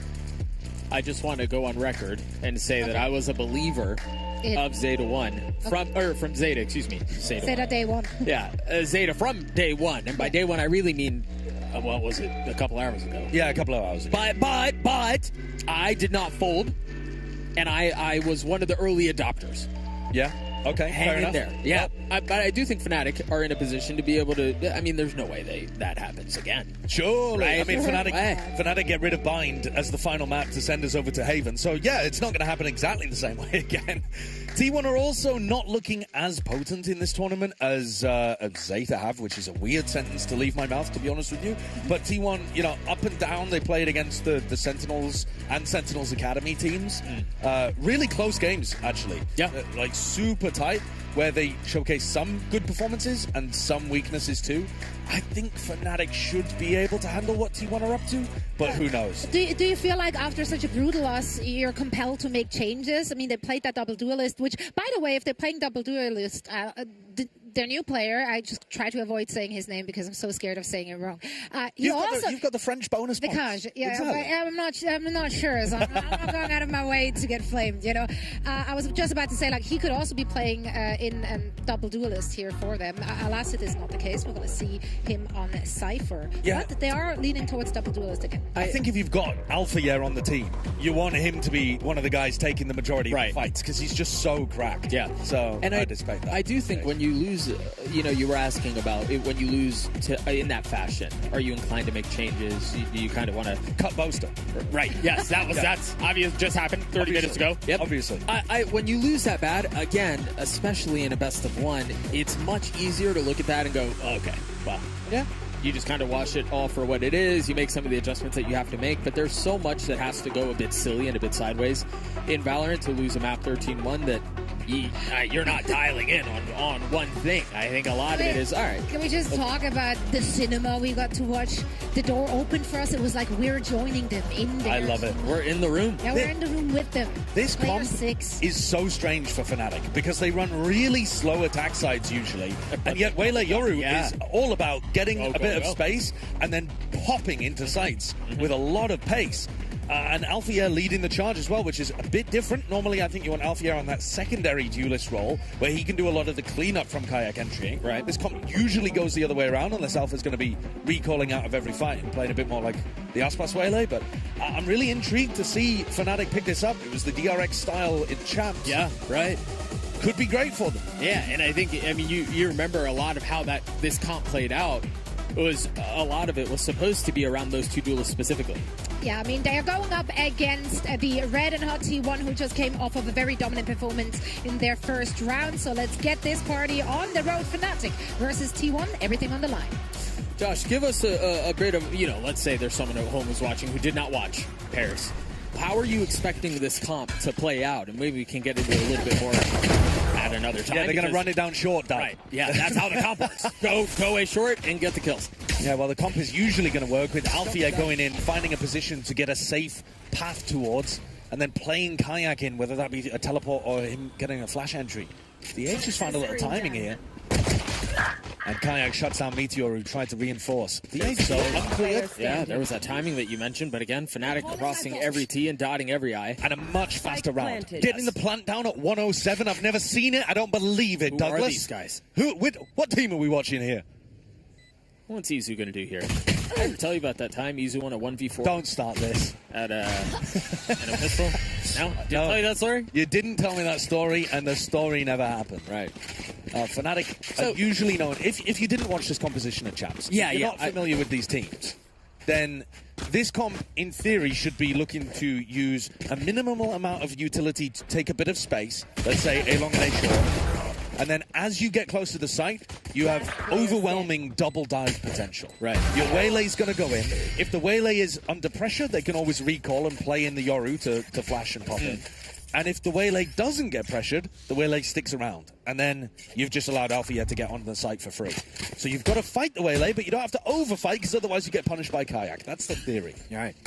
And I think we see those dynamics that you were talking about, even in a micro scale, as you think about some of these individual fights and how they're going to kind of try to poke and prod and get them in positions to take advantageous fights with a flash and a TP and then kind of play around that. So FNATIC back to their blistered pace. Yeah, well, we've seen a really fast pistol round for them, and now that we're on to an anti-eco where FNATIC have to, make sure they don't make any mistakes, they are going to slow things down. This is the style that Boaster's, this kind of pace, is more the style that Boaster's been calling for the last year, to be honest with you. But it is really cool to see him go back more to his roots of running set tactical plays. This comp is, to some degree, all about the kind of set strategies that you want to run with it, usually on the execs. Here has proc the TP. Puts a barrel down Buzz's throat, then gets out, just like that. And extra spam to catch stacks. There's a recall. Dude, that's kind of so annoying to play against. That shot didn't hit Meteor at all. And in he goes, they flood in behind, Meteor gets 3. And he's picked up a Phantom as well. This is actually a very winnable round here. Hang on here. He's made out like a bandit. They've grabbed the spike, 20 seconds left. They're going to plant for backside. Meteor has a chance to snatch this thing away. Not a ton of armor on their remaining members. He's got to get the 1. 4 on the round for Meteor. Akash up in heaven. He spots him, drops on him too. Very nicely done. Boy, that was uncomfortably close, wasn't it? It really was. You can't allow a player like Meteor, who's so good, MVP of multiple global tournaments, a multi-champion as well. You cannot allow him opportunities to steal a Phantom and run away into an exposed area of the map. I do like the way that Alpha is playing this, though. Definitely trying to play selflessly to play in the rest of his team, too. Safe hands from Vekash to shut that down, but the economic damage has kind of been done. They're only going to come into this with a Vandal. Should be an easy round for T1 to clean up. Should. Yeah, I mean, obviously when you have players the caliber of Kayak with a Sheriff, for example, you're worried that there could be some funky stuff going on. We just saw a Thrifty round almost get converted the other way. I do love funky stuff, too. You love funky stuff? I'm a big funky stuff guy. Did you try the cheese in Paris? Yeah. That's funky stuff. That's not what I meant. Anyway, TP up, double dive in. That's a dynamic that we didn't really talk about either, is effectively, depending on how Boaster likes to play TPs, becomes a triple dive comp. It can be, yeah. Especially on B. Boaster loves going for that TP up into the top, and he's taking backside control as well. Flushed out by a snake bite. Yep, there's nowhere to go now, big fella. How skinny can you get? Not skinny enough. Kayak. You mentioned him at the beginning, a Sheriff in his hands. And there's the funky stuff. Especially because Crashies now gets a second rifle. What a rock he's been for this team, Kayak. Boy, down to a 1v1. Again, the new addition joins the squad, and this time falls at the hands of Buzz. T1 get on the board, and much like the last round, uncomfortably close. Yeah, the team with the lighter economy actually doing a huge amount of that damage to the other side. T1's buy is going to be fairly horrid here, actually. You don't really want to eco these kind of spots, but go for double Guardian and a Bulldog. Lots of light armors. Kayak with the attack Outlaw on the other side, looking to put pressure on the fight, knowing that they're going to have light armor to work with. Good closeout from Buzz as well. Earlier on, we were looking at Buzz. I think it was in the game against Sentinels. He had a really weak start. Yeah, he did. He was 1 in, 11? 1 in 11, and then just came back. Like, yeah, he picked it up. Bad out of hell. Yeah. But this one, the first rifle round, although, as we said, T1 working with a little bit of a disadvantage. And they've got Buzz pushed up really early. It's actually Meteor who dies first to what looks like a bit of spam. Maybe Meteor swung before the orb was active. Maybe. Got caught in it. Yeah, I don't know. Well, Kayak's seen the tip of Isu's barrel there. It's always the tip. Gives him away. And Buzz has been pushed off that line over towards A as well. Trying to spam through the cage. Get a quick tag. No luck.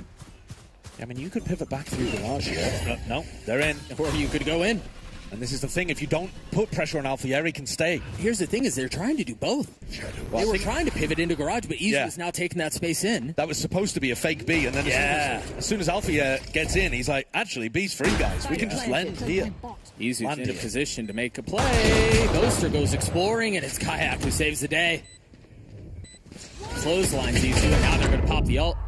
One enemy remaining. Very nicely done. Flawless, some might say. Yeah, very calm, very patient aim from Vekash too, just waiting until Buzz has fully completed that slide to punish him at the other end. Yeah.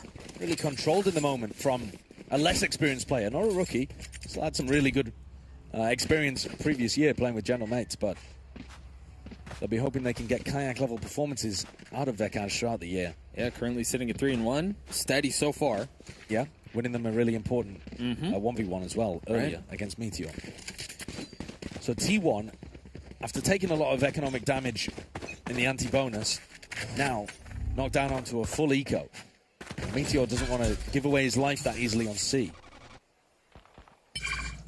Meanwhile, they've pushed down A long. So they're denying some space. Obviously, the trip will keep them safe. Yeah, Buzz has been really putting a focus on taking that A-long position. Did it in the previous round as well. Smoke goes up. Izu will be first contact. And Izu is the first to fall. Kayak, though, also dropping. Taking a ton of damage, I think, through that. Oh, it's going to hurt. Yeah, they were lined up. He spotted another. Absolutely perfect crosshair placement from Meteor. Anything for him to get out. The smoke will provide a little bit of cover and a chance to reposition. The Meteor stays. Meanwhile, FNATIC, they're getting out. T1 are always going to fight you in the choke point like that, try to box you in and stop you from getting out into the site. They love taking timings through smokes. These kind of things on the defense side. FNATIC with a lot to worry about here. They're expected to convert the round, but now they're in a 3v4. boasting not much health. Now Stax has upgraded a rifle. The clock's low, too. It's not looking great here for FNATIC. They're going to have to hit some big shots. Meteor. 30 seconds left. Barely caught him. Bad timing. Yeah, not a nice way of playing that one, to be honest. No. Already got his value earlier on, though. He's on the flank. Spotted a cape, a cap, something. But he botches it. Not able to connect the shots. Not able to deliver the kill. 13 seconds, so the spike is going C. I mean, Boast has found an opening. Left. And he TP'd all the way over, securing that he's going to get the spike down in time. DH, backside. Cannot contribute. Falls at the hands of Crashies, and now that disadvantageous position has currently swung back the way of FNATIC. Buzz has got 2 players dead to a single body shot from his Sheriff. Same for Stax. Yeah, they're not out of the woodwork, are they? There's Buzz. With the swing. Crashies gets the best of him. Again, a rock for FNATIC. And so Stax will arrive at the scene with 3 to find. 2 now. Vekaj is, again, that rock, that anchor for FNATIC, making sure that they get carried through those difficult situations. But, man, this team, genuinely, they are really good at playing with low time on the clock. A lot of other teams panic in those kind of spots, and they're just going to start running around and running into defensive players. FNATIC is so experienced playing with only 10 seconds left. Brother, I panic watching them. Yeah, yeah. They burn the candle at both ends, but you're right. It never feels uncomfortable for them. No, and I think that's a virtue of how much they've just put themselves in those kind of positions. Right, yeah. The more you practice it, the more comfortable you get in those spots. And I think they normally bait the opponents into making the mistakes. Right. You know, you feel like, oh, if I just get this kill, then we'll win on time, and suddenly FNATIC have got an opening. Right, you try to swing to get one, and they're 4 facing you, and you're caught. So, well controlled here. We're looking at Buzz with 2,800 credits, so not quite enough to drop a rifle over to Stax or Meteor. Obviously, Stax could buy himself, but you definitely want Meteor to have some kind of weapon. Maybe they can pick up a judge and play inside the pit. Or do you light armor for your Buzz?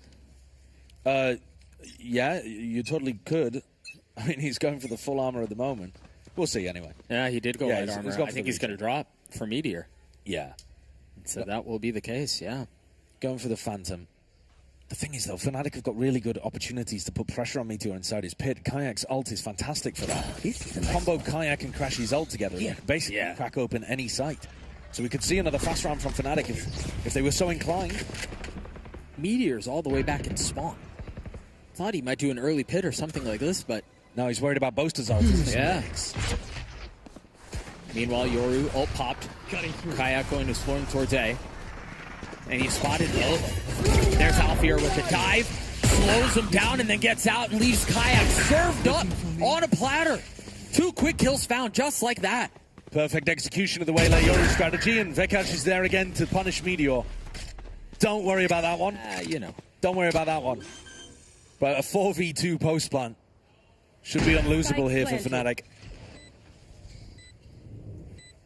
If you're T1 here, do you save? I mean, you could do. Buzz has got a really large weapon, expensive weapon to play around with. But their money's not going to be good either way. You know, these are the only 2 guns that they're going to have available no matter what. And FNATIC have realized they are hunting them down. Yeah, they're in each other's laps, too. Get out the way. Crashy's trying to cut off the exit paths. Buzz has gotten many opportunities, but yeah, Crashies is going to arrive at just the right time. He has no idea he's there. Oh, yeah, he's got it. Back of the head and down goes the op.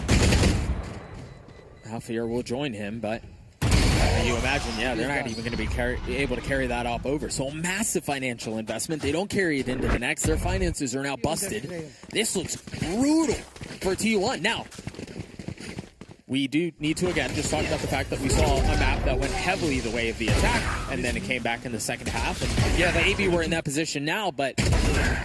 Yeah, we could be. It's entirely possible, because also, I would say, as much as T1's comp shouldn't be that attack or defense-sided, it feels like quite a balanced comp. Yeah. FNATIC's is attack-sided. Right. Yes. Unless it's quite tough to play on defense on Haven. Unless they just full send and they fight at the beginning of almost every round. Yeah, you're right. I agree with you. Yeah, and that style can be pretty predictable. Right.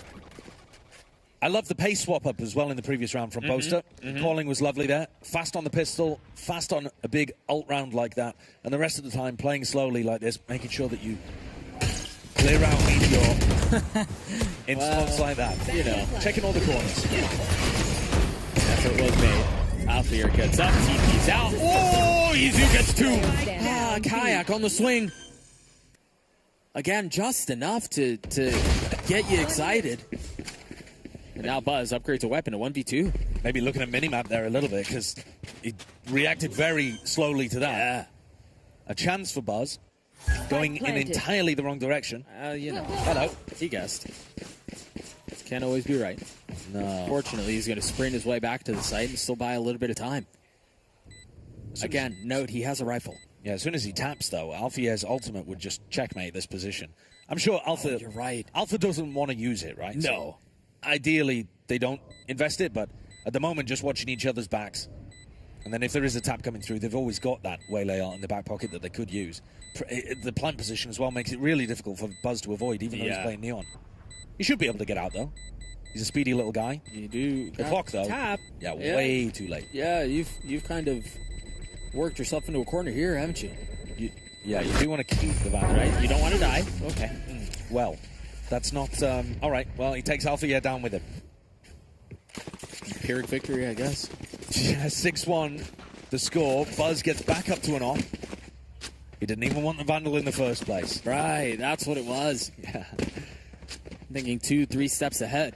They've got huge ults here. It's got to be an early pit from Meteor, I think. You can't be too worried about Boaster. Last round, you called it out. Meteor was in spawn, waiting for Boaster's ult instead of getting his own pit down. But I think you pit, you have the op on the other side of the map, and then you've also got the lockdown to be able to play retake. But he's not playing in a position to pit. No, he's not. Still playing back B. I mean, he might be going for something in the mid-round, but... Ooh. This is close. Stacks goes exploring just the wrong time. Yeah, he had no idea. How... You're so fast and pacey with it. Took the words right out of my mouth. It's a pleasure watching him when he's hitting shots like that. And now he's picked up the operator. Gosh, that kid is good. Oh, there it is. I think we just probably stay on Alfier's POV at this point, yeah? I mean, he could be on for the ace. Right. Meteor and Izu have both got to take risks if they want any chance of salvaging this round. So Meteor might even give him another opportunity. They've got to find some way to cauterize the bleeding here, because T1 are just kind of hemorrhaging out. They give him the ace. Yeah. All right, here I am thinking about the next round.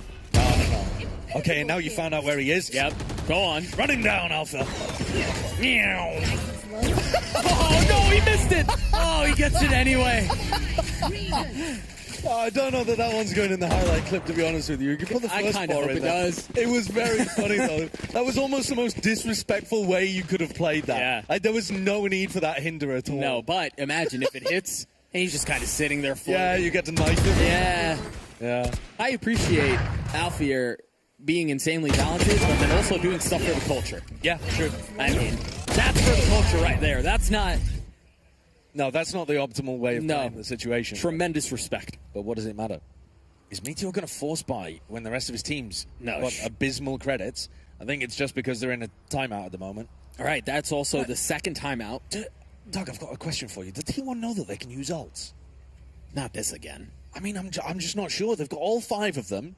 It's round 8. They just had a really important rifle round. And I don't know. Maybe the coach, KDG, needs to get in touch with them? Maybe over a timeout or something like that? Guys, you know you can pit at the very beginning to overstack the other. Now, the previous round as well, I wasn't really a big fan of how Buzz was using his op. Yeah. He tucked himself into that really aggro position over towards Bricks on A with a defensive op. It's just odd. It's very odd. Meteor. Oh, gosh, they are buying. Keeping the Phantom. All right. Goes back over to a Bulldog. Meanwhile, Buzz has his ult, but buys a Bucky. DH has nothing. Yeah. Right. It's looking a bit weird out there. But I also don't think they're really going to ult this round because the buy is shambolic. Yeah. Well, into it we go. FNATIC. With Alfear as the tip of the spear. Exploring towards B. Running a slow default on the anti-eco rounds. That has been the name of the game for Boaster's Calling so far. And then next round, they'll probably pick up the pace. But for now, Alpha just prodding, looking to see if he can take any engagements with a player that will have a worse weapon. And honestly, probably worse aim as well, because Alpha, he's a demon. And I don't mean that in any way disrespecting the T1 players. But this guy is built differently. I mean, you've seen it just in this map. I will say, FNATIC are aware of where that trip is. You saw the ping on the minimap, or the alarm bot, excuse me. Well, ooh, good timing found there, actually, by Meteor. He didn't quite get tucked into the corner, but Alpha was looking the other way. And here comes the pin. Now that they're in a 5v4. Okay, they know where that alarm bot is in garage as well. They've pinged it out on the map already, so they have a really good idea about it. They know they can't necessarily go B. They're going to drone their way up to garage, and then they can just blitz into C. And that's exactly what they're going to do, but there's an ultimate on the other side. They've got to hang on to this. They cannot let this space go. 25 seconds. And they've got him boxed in. Buzz is ulting on the other side. They have nowhere they can really go. They're scattering anywhere that they can find any solace, any safety. And it's Buzz who's hunting him down. Crashy still might get the spike down. Catches a free one onto DH. You can just run it in here, Stacks. Surely. 1v3, flashed up, nicely done.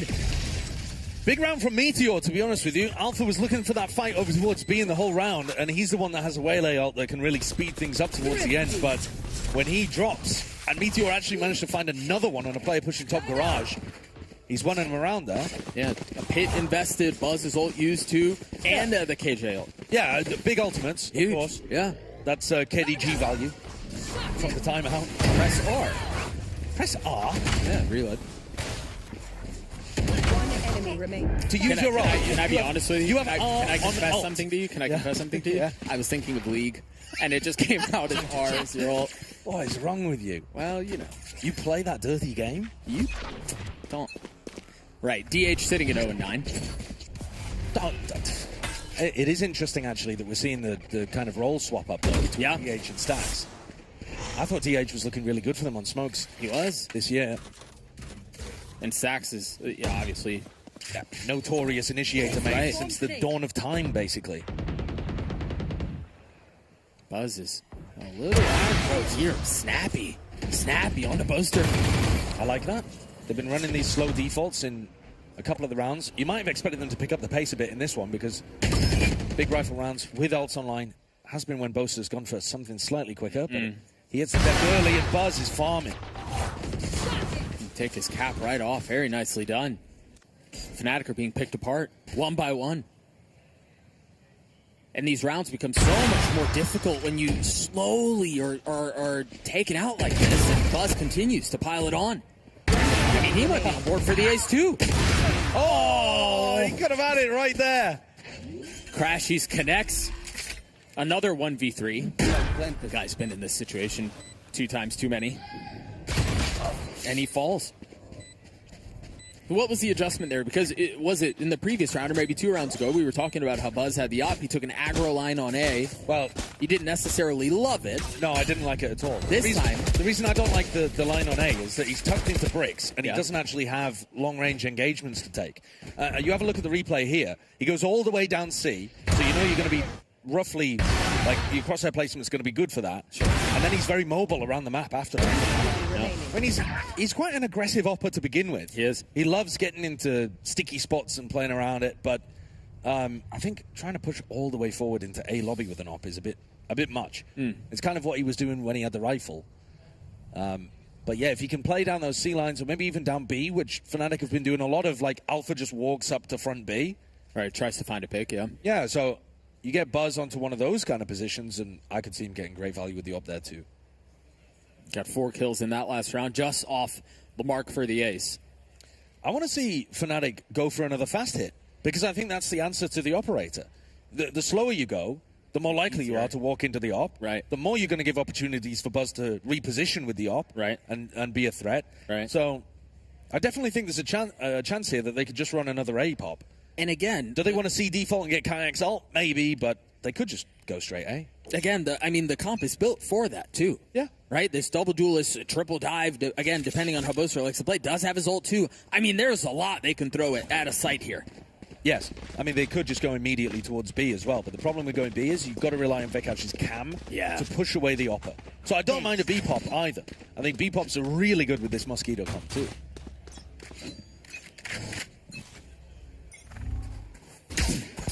But alas, it's not fast, but it's threatening fast. The smoke, the ult, yeah, it's a fake. A fake ultimate going to pull people back. And look at the response. Yeah, Meteor's back in his spawn. You saw them check the smoke and link. And that lets them get up towards B and run their execute. And nobody's home. Yeah, really good idea. And then Alpha's going to have a big ult. So is Crashies for the post plan. No denial on this possible, because T1 were checking spawn for a non-existent Boaster. The smoke out towards the front of main. Kayak on the flash and the swing. Very nice. Not able to connect, though. TP's out. Lives to fight another day. Take a look at the minimap. Crashies is playing back in their spawn. He has his ult. The tap is nice. You imagine it's going to be popped. Meteor falls. The spam almost connecting, and there it is. The Hunter Fury Online traded and responded in kind by DH. See, anyone can be tagged. Buzz trying to get it to half, not succeeding, if I'm not mistaken. As the smoke goes down, Stacks gets 2, DH gets another. But I don't think there's going to be enough time. And the steady hands of Crashies cleans it up anyway. Another nice round, a set strat from FNATIC that I'm a big fan of. Fake Omen ult into spawn. Go into your B pop. They're very rehearsed on these B executes as well. It is interesting to see how much pressure is applied just by Boaster having that ult. Remember a couple of rounds ago, he had the ult, and Meteor was checking back in spawn. He was ready for it, waiting for it. It was never used. Yeah. And then here they finally do use it, and it's not in the way you'd expect. Yeah, and I like the adjustment from FNATIC coming out at the timeout with the set play that's a bit quicker, too. Agreed. So FNATIC get to 8. T1, I mean, we've seen some silly things this tournament, but you're desperately looking to get to 4 here. Oh, they're smoking and reconning here, like they're going to put B pressure through Garage, and instead, it's Stacks and it's DH who are getting the pressure on A. Kayak popped his ult, spotted a couple of members. There's the hinder. You imagine he pops out of it, but DH was ready for it, still lands the shots. He caught it onto Kayak. Traded back, though. Stacks again on the side, trying to hold the line. Eventually falls Buzz with the ult, swings back out. Boaster's left alone in a 1v2. Has the spike, has plenty of time to reposition and get out as well. Yeah, he knows where both of these players are, so he's going to try to win the clutch. It's the area of the round where Boaster's at his best, I think. Faking like he could be going over towards C, looking if he can try to catch somebody on that big rotate, but he's going to run into the alarm bot. Yeah. Didn't really know it was there. He gets tagged on the way out, not able to find safe passage. The hinder hit onto Kayak. Althea throws out the saturate into the smoke and maybe didn't communicate it properly or something, because Kayak took an earlier timing and ended up getting caught by his own team's utility. Very silly fight. Both of them just spamming incredibly slowly into each other. T1 with a couple of important rounds towards the end of that half, but FNATIC mostly in full control. I mean, if not for those 3 out of 4 to close things out. Yeah, it would have been domination. Yeah. But you mentioned it earlier. We've had a couple of maps of Haven now where things are very attack-sided. Right, very swingy. I could absolutely see this being the same. Me too. Because I think it's really tough to play the Waylay on the defense side. If you do try to take a push out, you have to find the timing immaculately, otherwise you waste your refract. And if you want to save all of your utility for the retake, which, by the way, Waylay, you're fantastic on the retake, right? But you're essentially giving them the whole of the site. Right. And you're playing an entire round without being able to touch any of your buttons. Right. So it's it can be a tough balance to find. I would expect FNATIC to lean more retake heavy because that's been their style across many years. Sure. But Alpha also loves a scrap, so I could see him peeking out Garage and looking to try to take some engagement. So you're telling me you've talked for the last minute just to tell me that you don't know what's going to happen? Well, no, because I haven't watched FNATIC before. You haven't watched FNATIC before? With this comp? No, sure. Yeah. Yeah. I don't have a crystal ball back here. I just figure, I mean, you're the color. It's on you. You're looking at my big, shiny, bald head and you're thinking I've got a crystal ball, but I don't. Yeah. If I rub it, a genie... Don't show my big, bald head now. If I rub it... Yeah? Can you see the future? Yeah. Yeah, you're going to get a slap. That's the future. Yeah. Oh, man. I think the pistol round could absolutely decide whether or not T1 can get back into this, though. Yeah. Because they've got a chance of building up a snowball. Yeah, sure. And so they convert the pistol, and then maybe they're able to rattle a couple of things off. But I do think you're right. A lot of it, in my mind, goes to how does Boaster decide to approach this defensive half? Do they want to go aggro and take some of these lines away early on and even deny a lane to make things easier for them? Or what are they going to do? Well, there's a crystal ball. Yeah, there is a crystal ball. Can you see your future in that? Yeah, that's more of a. Yeah, I think it's more of a disco ball than anything. But is it shinier than my head? No. Goodness, no. Oh, goodness, no. That's offensive to even suggest. There's also some bald people at the back of the room too. I mean, you could zoom in on them if we're getting funky. We don't have to zoom in on this bald guy. Well, I'd rather it just stay on this one. Yeah. Yeah, I mean, why not? Time will come for you all as well. Yeah. Okay. I have a couple of years. Time will come for all of you too. All right, what do you do on the defensive half here if you're FNATIC? Well, Alpha's going to be playing over towards Garage and probably taking timings off the rest of his team. Like, if the rest of the team hears a lot of noise towards A, he'll go for a peek. And otherwise... He's the one hearing the noise now. Yeah, he'll take a scrap. And so he can play just outside of Garage. FNATIC have two members side by side. And they are kind of playing retake A with this cam. Yeah, they are. Crashies is supposed to play his life on that side of the map. Smoke out towards the left side. The paranoia there as well. And the dart, they fully send it. Very nice rollout. I mean, crushed the crossfire. Yeah, everything was great. You had the dart, you had the flash, you had the stun on the right side. They considered everything.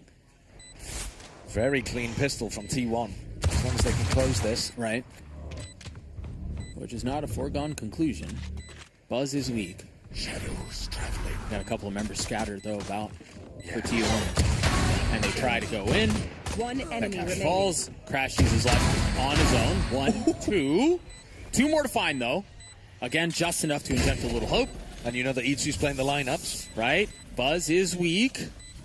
Can land the shot. 2 bullets left. Not enough. Buzz stands tall. T1 stay alive. Great pistol. Yeah. Reading exactly what the positioning was going to be of those FNATIC players. The slide engagement from Buzz. He gave Kayak a little kiss on the cheek as he took him down, didn't he? Smooch. Have a look at this. Goodbye. Well, Crashy sure is sharp, isn't he? Yeah, he's looking good. I mean, individually, Crashies is popping up. Alpha with a Bucky, too. Little bit of danger. T1 going for 2 players saving money. And another only buying a Marshall, so it's not the biggest investment in the world from T1. No, they're playing the long game here. But FNATIC are the kind of squad that's very, very rarely going to force against you. So you're not too worried about it. Stacking C. I have the spike. You got to pick one. Unfortunately, it looks like they're picking wrong. Cool. Yep, you saw that. This is now 2 rounds in a row that Crashes is the only player on the A site. Yeah. So, early doors here. It does look like Boasters and the coach's game plan is to play A for retake. And that means, in theory, I think, that Alpha should be saving a lot more of his Waylay util to play those big retake re-engagements. And you essentially, I mean, you almost end up playing it like you're execing back into the A side. Which is what you were kind of predicting, right? How you thought they would approach it. I think there's a couple of different ways of doing it. This one leans more into FNATIC style rather than Alpha, yeah? Is that right? If Alpha had his own way, he might choose to take more of the scraps. Weapon upgraded. Forgotten about that, guys. Magnus gets 2. Meteor falls. What in the world was that? A free Bucky kill in backside and nobody cleared the close right corner. And just like that, FNATIC started with a C stack, went over towards Crashies and still made it back in time to boom T1. A nightmare round for the Korean squad. It was like, I was off of the tag of the cam. Vetcash, the value that he provided there, not just in the kills, but he was the one who set up the Bucky kill too. Yeah, I think T1, though, not being cautious enough, throwing their body into backside and donating a Phantom that Kayak used to close out the round too. Buzz is going to have to be a hero. Top of the scoreboard for T1, the only player with a hero rifle. Stacks took some tag damage at the very beginning of that round, and he immediately falls, and there it is. Yeah. Immediately. A little spam coming through. FNATIC should be able to get through this pretty cleanly. A lot of the conversation now becomes, how clean can you do this? Kayak's the only one who's taken any damage from the line. Boaster has as well, but they're going to have 3 members who don't need to buy up any armor either. Yeah, so the economy is going to be booming. Yeah. And Alpha's getting close to his ultimate too. Right. Absolute flawless round from FNATIC to keep themselves ahead. It is wild to think that the way that last round played out back C could decide the game. Yeah, it absolutely could. It totally could. Because T1 needed to build some momentum to get back into this on their attack side. And they had already won the pistol. They were poised to do it. They were set up well. Well, this is another one of those key rounds, because if they lose this one, it's curtains. It's game over. So last chance scenario for T1. Otherwise, they're done so.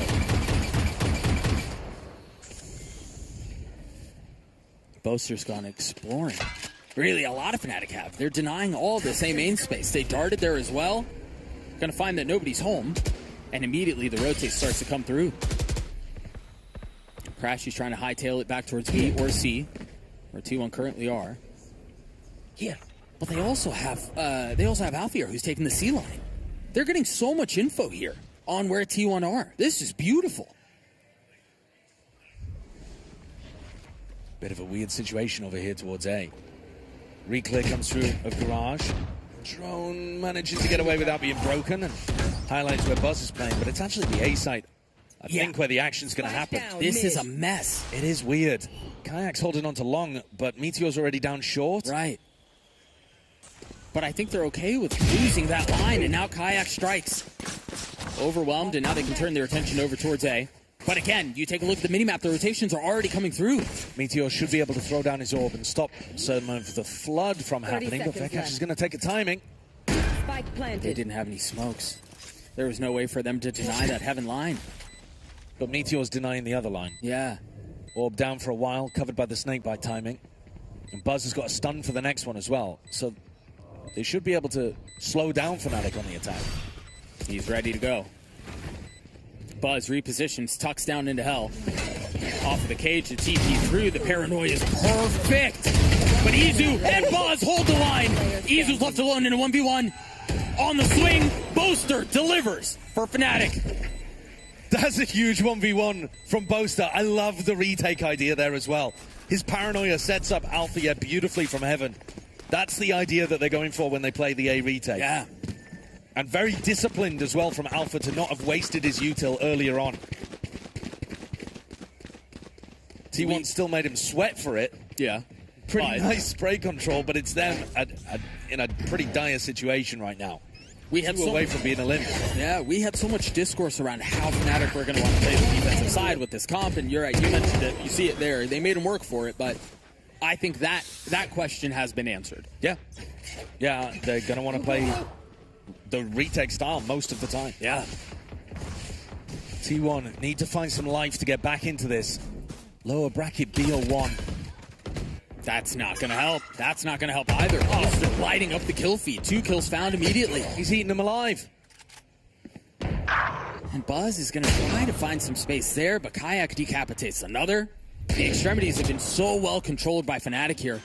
This is a master class on how to play this on defense. I mean, Buzz doesn't see the top of his head. Crashies is walking on his screen there for a good 3 seconds. No response, no reaction. And FNATIC have 7 chances of knocking out our defending champions here of Red Bull Home. Yeah, you're right. The 2024 champs up against the 2023. FNATIC on for another dominant year. I mean, boding well. It seems that way. Tidings. And again, you know, we just had this conversation about G2 an hour ago about how differently a team can look when one player is changed. FNATIC have lost Chronicle, right? Yeah, this is an upgrade, though. I mean, I'm not engaging with that. Oh, that's gorgeous. Oh, but there's no follow behind it. Yeah, it is. Alfier pops the ult, goes all the way in. What a crunch. Crash these ults from elsewhere on the map as well, and there was nowhere to go. Boaster caught and collected. Stax is going to make the play. Shut down by the newest. Buzz left. 20 HP in a dream. And that dream does not pan out quickly. Turns to nightmare. T1 are eliminated. FNATIC, a dominant performance to get the best of their opposition. After losing 13-1 to Zeta Division, immediately come back and smack around a different Pacific team, 13-5. That final round was a beautiful way to end as well, because something I was really wondering about FNATIC playing this composition.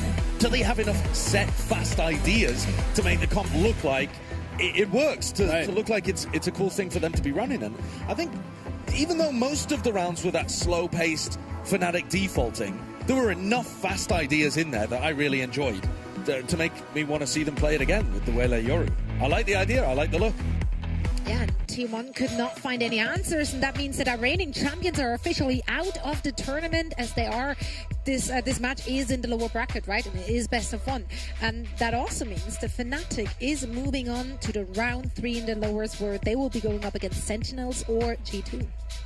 What a stack. I mean, the fact that we're stacked this way is just insane. We've got so many heavy hitters late on in this tournament, which, I mean, I guess that's exactly how we'd want it, but again, the nature of the tournament format makes everything so volatile. Everything is so on the edge.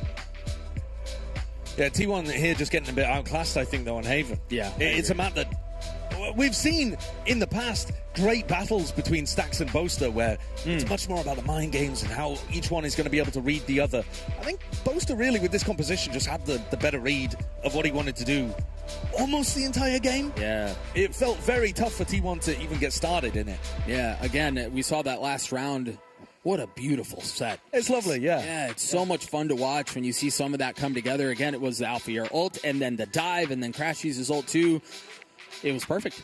We also have to talk about the mental fortitude, right? Coming off of a 13-1 loss against the team that is really the underdog. So other teams would have been rattled, perhaps a teeny tiny bit mentally boomed, alas. Not FNATIC. No, and I think some of that goes to what we were talking about earlier, too. When you lose 13-1, it's almost easier to go, we got kind of slapped around, things didn't really go our way, all good, right? Like, there are so many things that have to go wrong for a map to play out that way that it's almost easier to bounce back from, as far as, you know, GG go next. Wipe it from your memory. I mean, like, and you almost have to, right? Like, they also didn't play very much defense side here, and FNATIC weren't able to defend on bind. That's what led to the 11-1 half. So it's possible that maybe their bind defense does look a little bit wonky, and that played into it, but hard to tell, because they looked really clean here on Haven. Yeah. And they got up to such a sizable advantage on their attack side that they didn't need to show too much on defense, but what they did show, especially in their final round, was quite cool. Yeah. I like the retake on A in the previous too. They had strong performances there. And yeah, T1 doing more T1 things, looking like they've got some potential to make a bit of damage happen. You know, really close game against Sentinels, but then slip away in the lower bracket. Yeah, I mean, their match against Cupid Academy was very dominant, as it should have been, as they were definitely the favorite to win that one. It was their flanks that really stood out there. Individuals like Meteor, who were just like absolutely going nuts. Like, the team really showed up for that one. So we are excited to see more of them in the year to come. For now, though, look at that guy, Boaster, leading the charge for this team. Yeah, you know, I think we talked about it a lot in the cast, and Josh touched on it again, but that's a tongue twister. It really was, yeah. Josh. But I mean, I do want to hit that one more time. This comp seems to be like the antithesis of how FNATIC historically like to play, on how Boaster likes to call, but he showed a lot of depth on really both sides of the ball. And in so much dynamic of an approach on how they executed the comp. And I think that's probably the biggest takeaway for me here is if they're doing this early in the year with the new addition, this is huge. Yeah, I agree. I think it bodes really well for Boaster's calling style, that he's able to still play this slow style with a double duelist comp, but then add some faster rounds into it, add some set strategies that really throw an opponent off guard. Right. When they were playing against C9, they were playing the double duelist on split really slowly on their attack side too.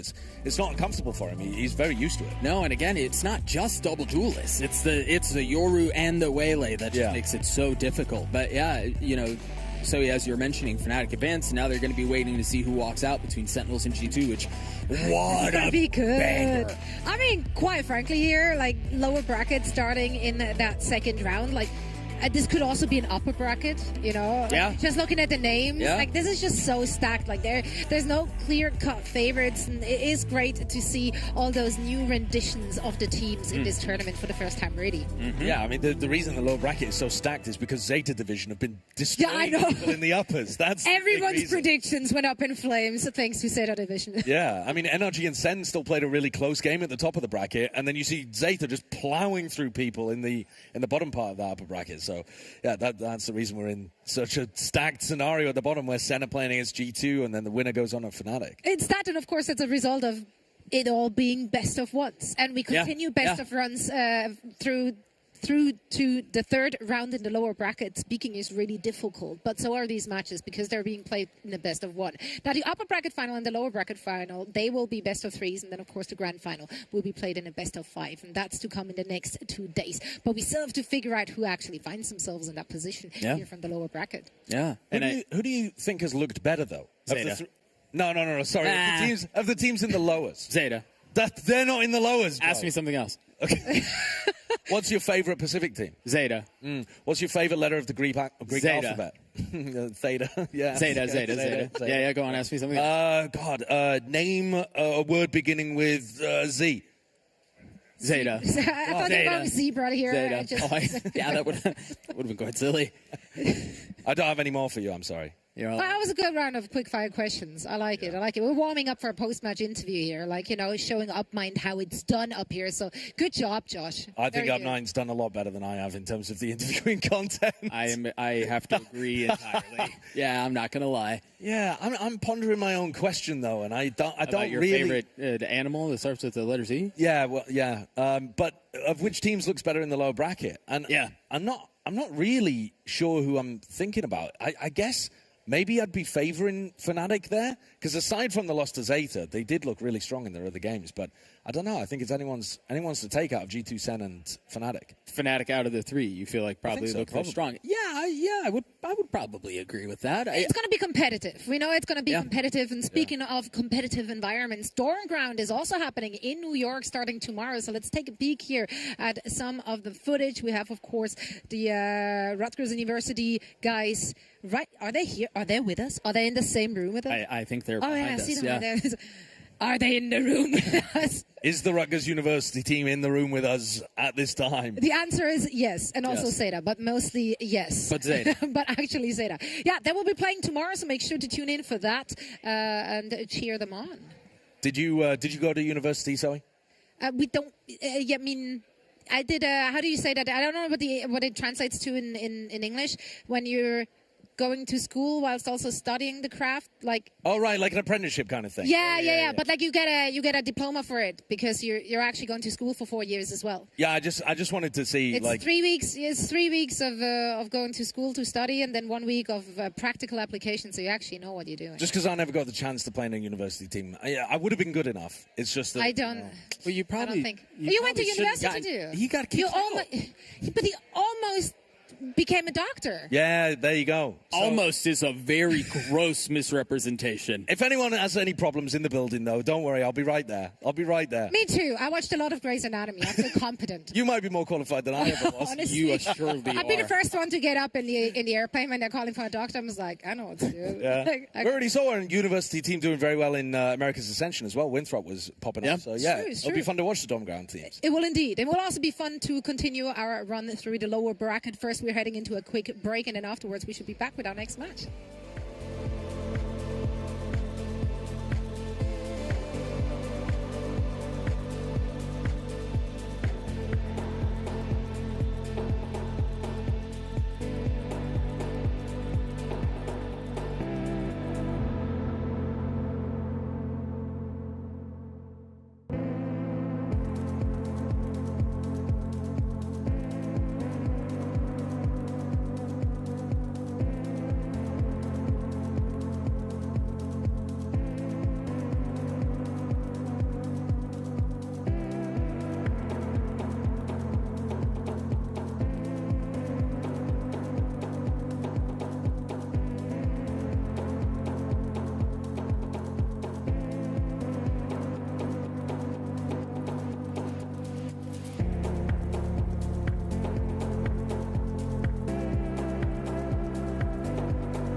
space. If they wanna test me, then they know my name.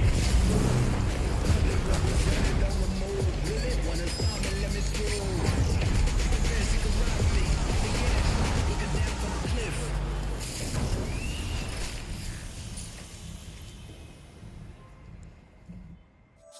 I don't think anyone's won the offseason. I wish we won, but when I get my rest, I'll win. Hey, I told him he needs to talk about Sen. What is there to say? They changed their entire roster, the entire team. You gotta talk about that team. Yeah, tell them again. Tell them. Explain it. First of all, I left Sentinels.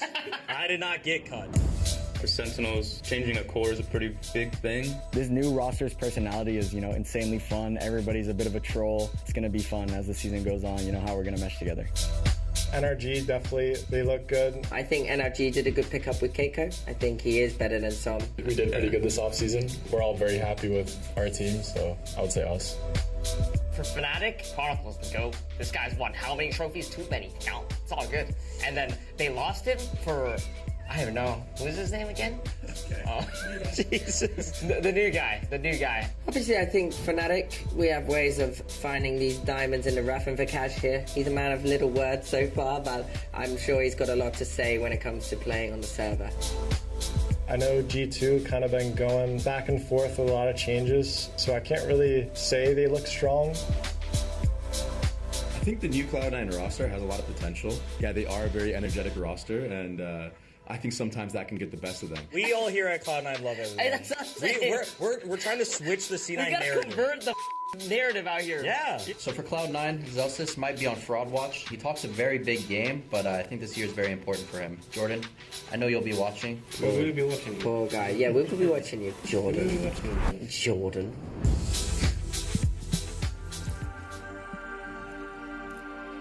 That's right, Jordan. We're all watching you. Welcome back to Red Bull Home Grounds, coming to you live from New York City.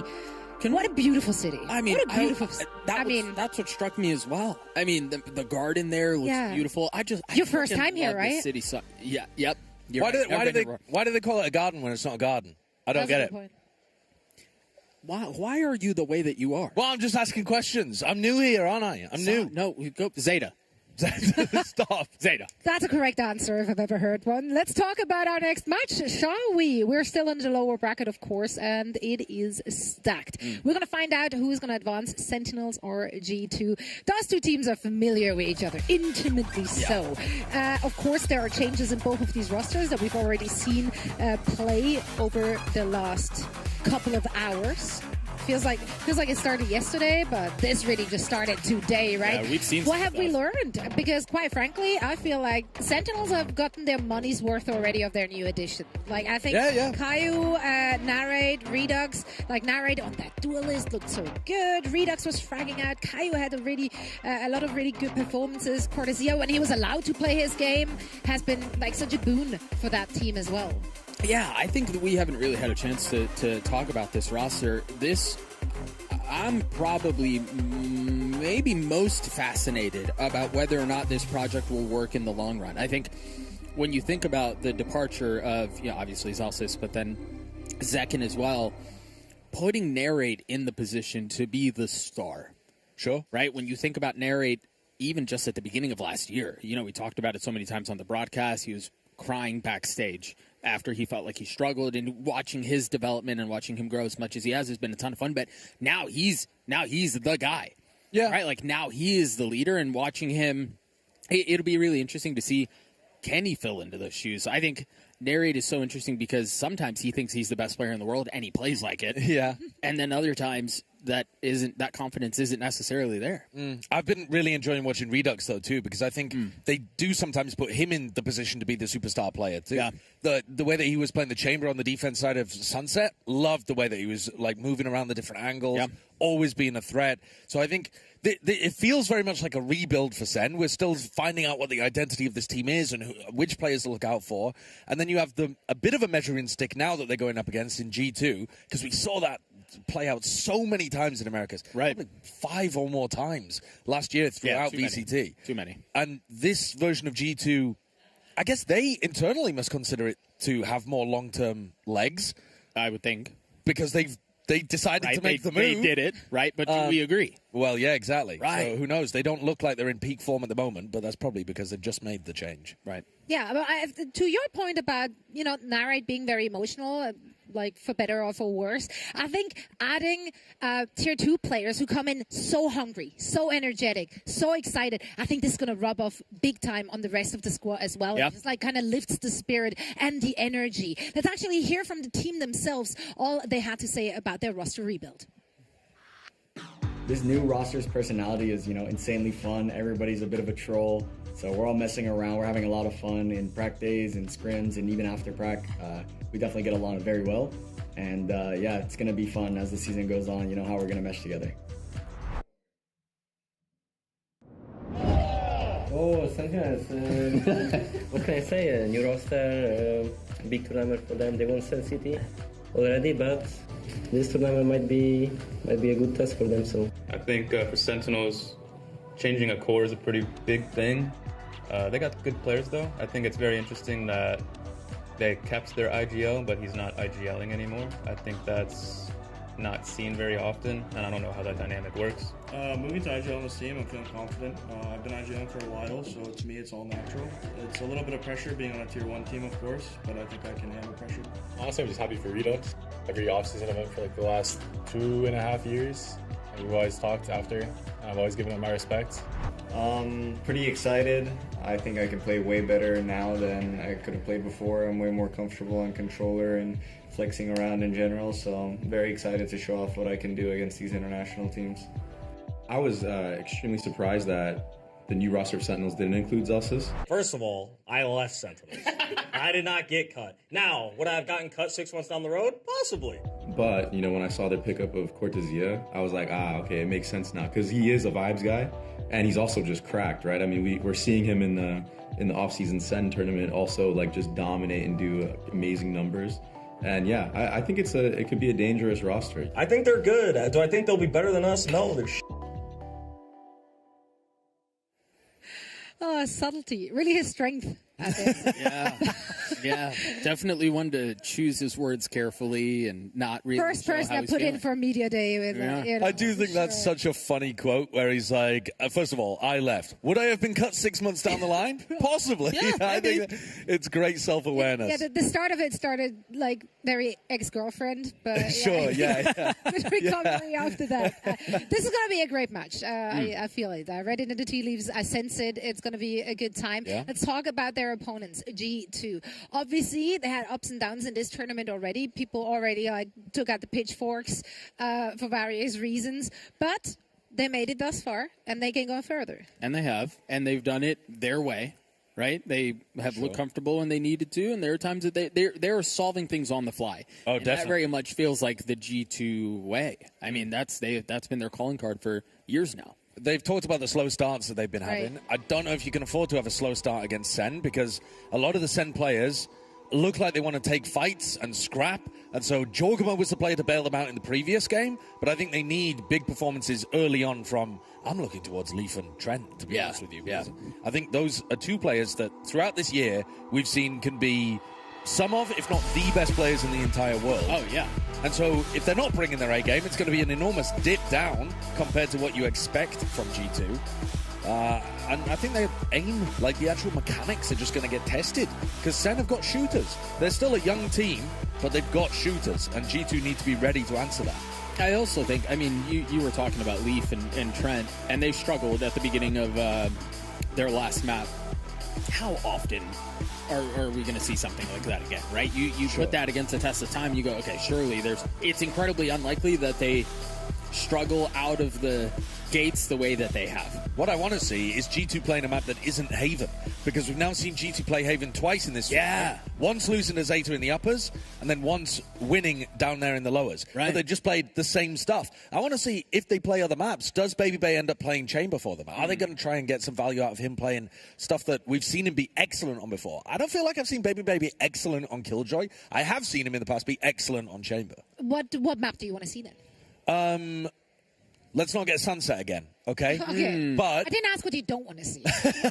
Please answer my question. okay, I'd like to see them playing on Abyss. I think that would be pretty interesting. I think Corrode would be interesting. Ascent was what we had previously seen them playing around on, where the Chamber was getting escorted around the map. But all right, we'll leave that to one side. Split would also be cool to see if they go for... Because Split is a map where you can often see people not running Senti. Right. So then what does What do you do with him? Like, do they play Yeah. double duelist there? Because I think the meta on Split has been double smoke, double duelist, and then add a fade in there. Right. How does this roster do that kind of stuff? There's so many cool questions that could be answered depending on what the map veto is. Do you feel like their slow start issue could be like fixed by just like going on a different kind of map?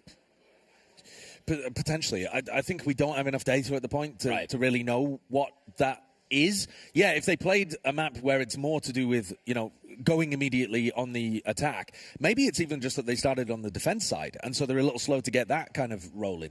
Attack, you're more in control of the tempo. I think Valin prefers calling on the attack side. I don't want to put words in his mouth, but I feel like you kind of are. He looks better from the outside when he's calling on attack. That's been his strength historically. So I could believe that too. Yeah, I mean, in the interview, he seemed unsure what even causes those slow starts. He did admit that that's very uncharacteristic, and as we already discussed here on the desk, that it's just a conversation they never had to have. Right, and again, a lot of it is because that core has been together forever, right? Yeah, basically. And removing Jonah from that in particular, Jonah was not, and the role that he was playing was not just a plug and play situation. So all of the timings change. You're having conversations you'd never thought you'd have to have. Yeah, I think Jonah P is a really unusual player to try to replace because he's one of the only guys in the world, actually, that plays such a large variety of flat stuff. Yeah. And you could fill him in basically any position as a support player. So I think Leaf is now going to have to be that kind of guy. But you're hoping that he'll also get involved in a lot of fights because he's got the potential to take over games when he plays Senti usually. So, yeah, it's an odd one looking forward. I don't know what to think about this G2 squad genuinely for next year. But it's at least going to be interesting. They seem to have just wanted to change, maybe even just for change's sake, after having got so close to winning trophies and yet been denied earlier this year. Yeah, I mean, some teams like go drastic with that, right, and just like scrap it all and get new guys in. But like maybe one player at a time will do them some good. We'll see. We're yet to find out. Now I do just hear that the vetoes are ready, so we are about to find out what map we're heading to for this one. No Haven, not Haven, Sunset. Sunset. Not Haven, not Sunset, please. I beg. Please. Let's see. We're begging. That's where we're at. Split thing. Okay. Very much. That's great. And G2 getting rid of Sunset at the very end to take us to Split. My goats. Based Valin. Yeah, he's done it for the people.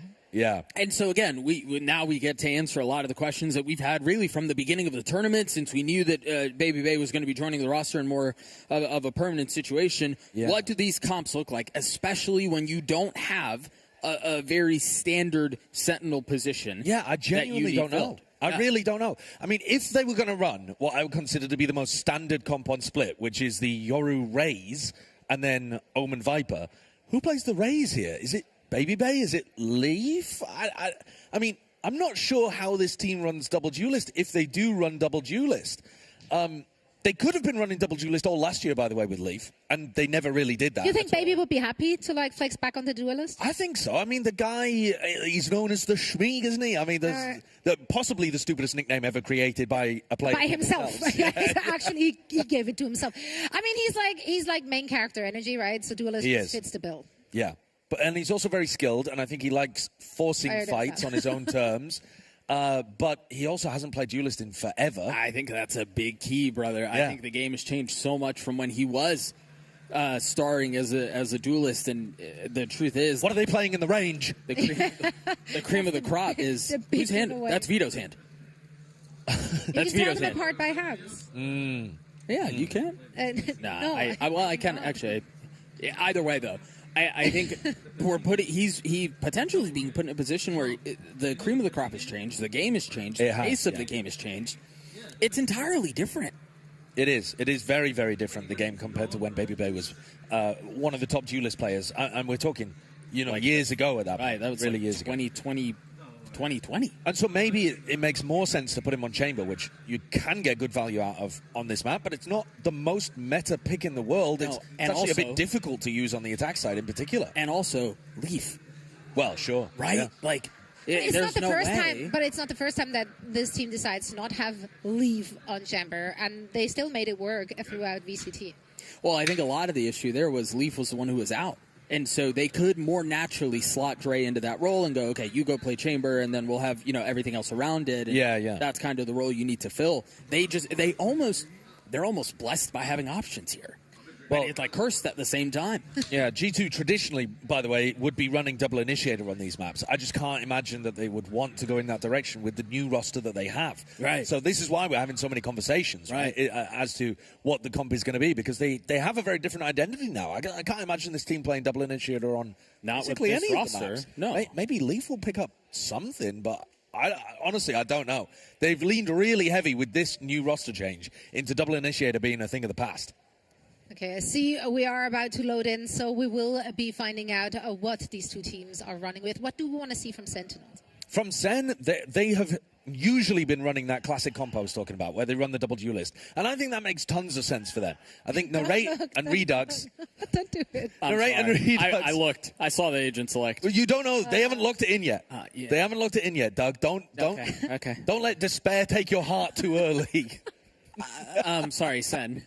Sen, Redux, Narrate, double duelists, go in, take the fights. They want to scrap a little bit. I think that makes all the sense in the world. Yeah, I think what I'm hoping to see out from Sentinels is confidence. Yeah. Go out there, play with confidence, play like the team that where you all look at these rosters and go, okay, they might be this good. Now, Doug, this had you puzzled. What part of this is puzzling to you? The Leaf on the breach, particular. Yeah, that's weird, isn't it? That is really weird. Yeah, I don't feel good things on the inside when I look at that. I think, but here's the reality of the matter: is that this is the bed that they have made. Right? And obviously they thought this was the most successful approach going forward, and so this is what they've committed to. But if you commit to this version of the roster, why are you playing comps that would be better with the old version of the roster? Why not lean into the new roster and play more of that double duelist kind of stuff? Yeah, that's a great question. You know what? I have no freaking idea. No, I don't know either. Well, that's why this map's so cool, though, for G2, is that we get to ask some of those questions and maybe see it answered. Well, I do think the other thing is we saw Haven a couple of times, and again, because of the way the roles work out, you can look at that and go, okay, was this a wise decision or not? Right? The Dre Jonah P situation. Yeah. This map is just one map, but this map answers that much more cleanly. No, but the problem is it's not just one map. It's one map. We're playing best of one. They're out. This is not the time to take those risks. Or maybe it is exactly the time to take those risks. Maybe have the element of surprise on your side. We're about to find out as we're loading into this game. I mean, it is once for all the marbles. Yeah. Well, one of the weird things about the breach coming in here, too, is Leaf is a really talented player when he gets to take the fights. And the breach does not do that. No, the breach doesn't take fights really on this map. So that's... How is he going to be able to get his actual fighting value with his gun? Well, Josh, we're about to find out. Let's see what G2 and Sentinels have in store for us. It is crazy to think that there's just like the Jonah P shadow is just hanging over this as we take a look at Leaf potentially debut as a. You're the analyst. I'll go and have a look. I'll go and have a look. A quick Google. Leaf's played a lot of agents before. I could believe that he's played the breach, but it's certainly not going to be in his top, 5-10 agents of all time. Keep going. Yeah, exactly. Has he played? He's played 2 games of breach ever in his career. This is the 3rd. Comfort pick. Sentinel starting off on the attacking side. The double duelist comp, as we mentioned, Narrate and Redux. And even when you look at the character that Jorgamo's playing, picking out the Waylay is not particularly common here either. No, not common here, but it's good still. And more so for Jogamo, but split is a bit strange, isn't it? Yeah, he's playing some of it. Here comes the B split though. Pressure into heaven, Baby Bay with no util. Immediately pushed back. Stays alive, repositions. Still in a position to take a fight. You see the eye go out. Everybody lit up. Plenty of info found, but even with that, they can't really work their way out. A really nice swing out from Baby Bay. Is able to get a kill. Redux down in hell. Again, turned on by Baby Bays. He's going to get another. The guy's shooting. He's shooting straight. Oh, but Cortez he is as well. That's a nasty couple of kills from both Baby Bay and Cortesia. Jorg left to pick up the pieces. He's got so much time, too. I mean... I do like his patience, though, from Jorgamo. Yeah, me too. Playing really far back, just waiting off the plant. He knows that he's in a position where Cortesia, if he does go to get the spike down, Jorg will have a timing to get in. Jorg's trying to play both sides of the map. He's just 50-50ing. He's hedging his bets, which is probably the best thing you can do here. Note Cortesia, 44 HP, but the guy is frying with the Ghost, and Jogamo has no armor. Yeah, he was hitting everything. 10 seconds That was the left. plan goes through. Spike Jorg's going to hear this. Limited amount of positions that Cortesia could be repositioning to. Yeah, I love how he's playing this. He's already procced his TP or his recall, so he can get info and then get out and approach the fight the way he wants to. But it might have expired at this point. There it is. Cortesia spots him, drops down to health, 21 HP. The hindrance there, and Jogamo hits the shot. Even with the saturate. Oh my gosh, dude. Even with the saturate, Jorg dropped down to 10 HP. But yeah, being able to grab that information and throw out an extra piece of utility at the end of the round is what pushes G2 over the line. Credit, though, to Baby Bay, too. I mean, he won them the round. He really did. 3K on site. Great shots hit as well. Yeah. Some really precise aiming. And there is a reason, of course, that they've gone for Baby Bay moving forward towards the future. Like, he said himself that he's earned this spot. And I believe it. I mean, I think he's put a huge amount of time and effort into getting back to the top position. And surely he's been frying in, you know, scrims, trials, whatever you want to say, in order to get to this point. But we've just yet to actually see it with our own eyes. Right. Aside from that stint of time where he was replacing Leaf as a stand-in. So, and he was serviceable. He did what the team asked him to do. And Absolutely. He fit that role. I would say he was even very nicely. I would say he was even really good when he was playing the chamber stuff for them. But sure, it's the rest of it where we have questions and starting maybe to get a couple of answers because the pistol was snappy. Hey, we were out of that real quick. I didn't even notice what happened. My man. All right, into the next we go. Baby Bay with the judge. Again, currently sitting at 3-1. Popped off in the previous round. Sentinels not really investing. Armor for Nare. His mid-smoke got overrun, essentially, in the previous. He had to give up that B-Heaven control almost immediately, yeah. And this orb's really annoying. Cortesia throws it, and suddenly they can be lurking up into vents. Baby Bay needs a crossfire, but no help. Poison's off. You find that there's nobody really in ropes. And the map is their oyster at this point. And Sentinel's freezing here very nicely. Not committing out onto anything, but there's a whole lot of threat on the other side of this. The dog doesn't catch. That is tragic. They had no idea that he was there. Good jump peek, though. Yeah. They definitely suspected something. And they still... still walk back in. Right. That's unfortunate. Valen's also done a great job, by the way, in this round of just keeping B main information. Yeah. So they can keep these three players stacked over towards A, and it is going to be ending over there. Chance to take a look at Leaf's breach for one of the first times. Again, no real guns. Which hasn't actually... I mean, I say that. It hasn't really mattered this tournament at all. Trent will catch on to the first. And I believe that was on to John. And so Narrate might be okay here. You see the fault line set up, the paranoia out. Jogamo feeling some pressure. Maybe pressure was a bit strong. Very nicely done after drawing 4 on the round. That puts him 2 pips away from having his ult online in round 3. And an unsung hero there, Leaf on the breach. A stun for Jorg to peek off the back of, and then an aftershock into elbow meant that Jorg never had to worry about being pressured by essentially anyone. Right. Very supportive, though, which is not the spot that we expect Leaf to be in. So he's a really intelligent player. I'm not in any way saying that Leaf can't play a supportive role. Sounds like it's what you're saying. No, the problem is that you're just not going to get him taking as many fights. And his aim is super good, too. And so you think he can't be in the supportive role? No. That's what I heard. Not true. Same one way from Valen, and this time they sneak inside of it. Opportunity for Jorg to pop out of that and put pressure onto John. John is so far back, it's almost like he's expecting some of that threat. He is respecting that smoke, sees them both swing out, catches him too. Draws the paranoia out. Yeah, buys some time. He was a little out in the open. There was a chance for Jorg, but the weaponry wasn't good enough at those long ranges, I don't think. Yeah. Either way, utility invested. The spike's still freezing across the middle of the map. And dog cleared on the other side. So G2 are getting a good bit of info on what's happening around the map. Yeah, they know that Cortesia has not pushed up deep on A. But they're going to start to pull Leaf over in this direction, weakening the B site, which is where the spike is going towards. Yeah, they just dogged re-clear main too. I have been enjoying Caillou's IGLing for Sentinels across this tournament and across the Sen City Classic. Yeah. It doesn't look like they've missed too much from having John give up that role. So they should get out onto B, meeting no resistance at all. Left. We'll see how G2 approach this retake. And again, this will be a position to see how Leaf does on the breach utility for the retake, given how influential that can be. They've got 3 flashes, a Haunt to play off, Seize as well, and a stun. Cortesia is a big problem, though. Could be a thorn in the side, a backstab. Paranoia already used just to take B Heaven control, right? And a fight maybe in mid. Cortesia playing it slowly. There was that stun. He already used it. There's not really any follow-up behind it. Oh, he's got the perfect time. Yeah, here's the timing. Knows that they're trying to vacate. Baby Bay stomps on to narrate with the judge. Gets the second kill. Okay, right? One enemy remaining. As one does. Trent left in that 1v3 will fall. Center on the board. A solid round win.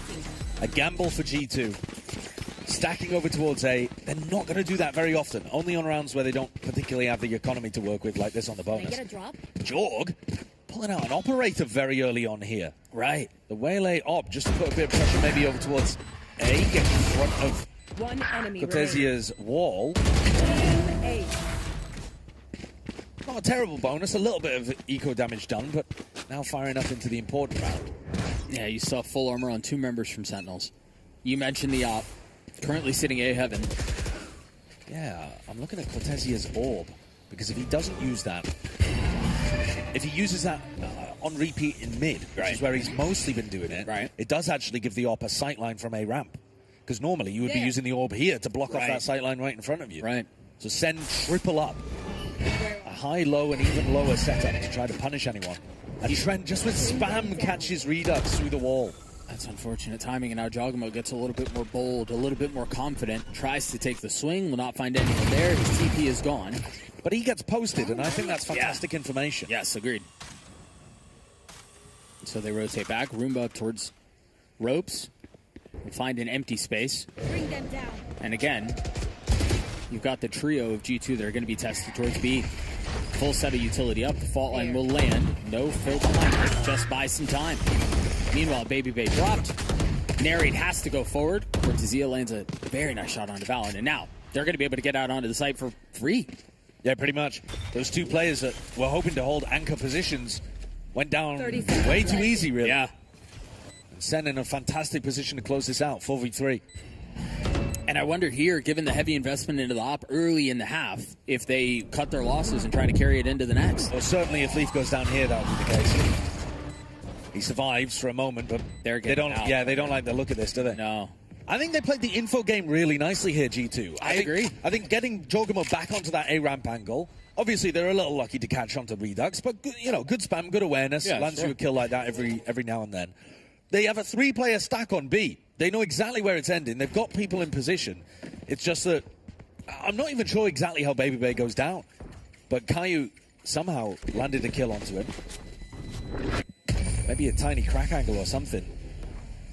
But the 2 smokes players dropped before Sen had really even applied too much pressure. Yeah. Cortesia is going to take those timings through B main too. He loves to take a timing and fight. We'll see if we get a look at those one more time. But either way, I do think if G2 continue to play the information game as well as they have, as we were just talking about, that is a bit concerning for Sentinels. Yeah, it's going to put a lot of pressure on Caillou to call a good game. But they've done a lot of eco damage here. Baby Bay is going to have a pit and a judge to play. A Valen a bit weakened on B. Again, this idea of putting the op on A ramp. Okay, so note here the difference. The orb is in a different place because the pit is mid. Yep, this is the first time that Cortesia is actually going to use that over towards A ramp, and it nullifies Jorg completely. Right. Spam not connecting this time. Redux takes a little bit of damage. TP's through, though. And with Heaven, smoked off, Narrate gets the best of Trent. That's a crazy kill. I think that's just spam through the smoke. I think so, too. On a tiny little angle. Brutal one. Spike planted. Trent's going to be mad about that. And so now, I mean, they're going to have to retake this with an op and a judge. Baby Bay doesn't even look like he's going for it. No. He's going to start to regroup with the rest of the team now. They still have Paranoia, Stun, Flash, tools to work with. G2 trying to flood out, met by all the utility and spam through the op shot. Almost connecting, but not really finding his mark. Leaf on the swing.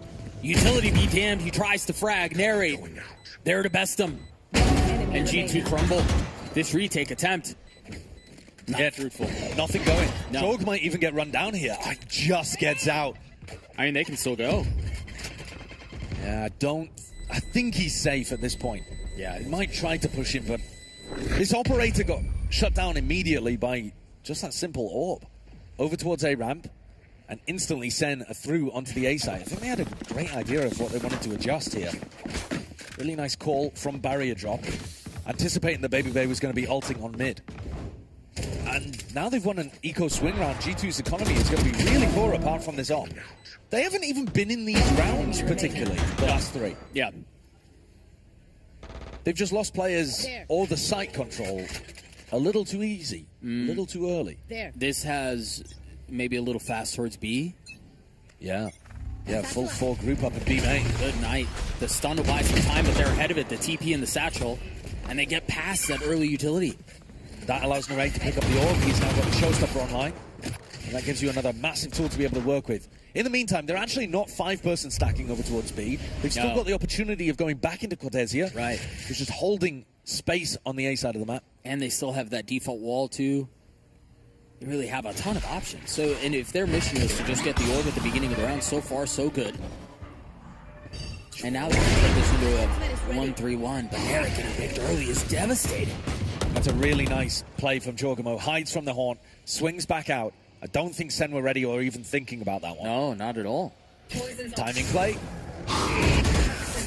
Dog getting cleared. But they know where at least one player is. I don't think they really want Cortesia to make a play in a round like this.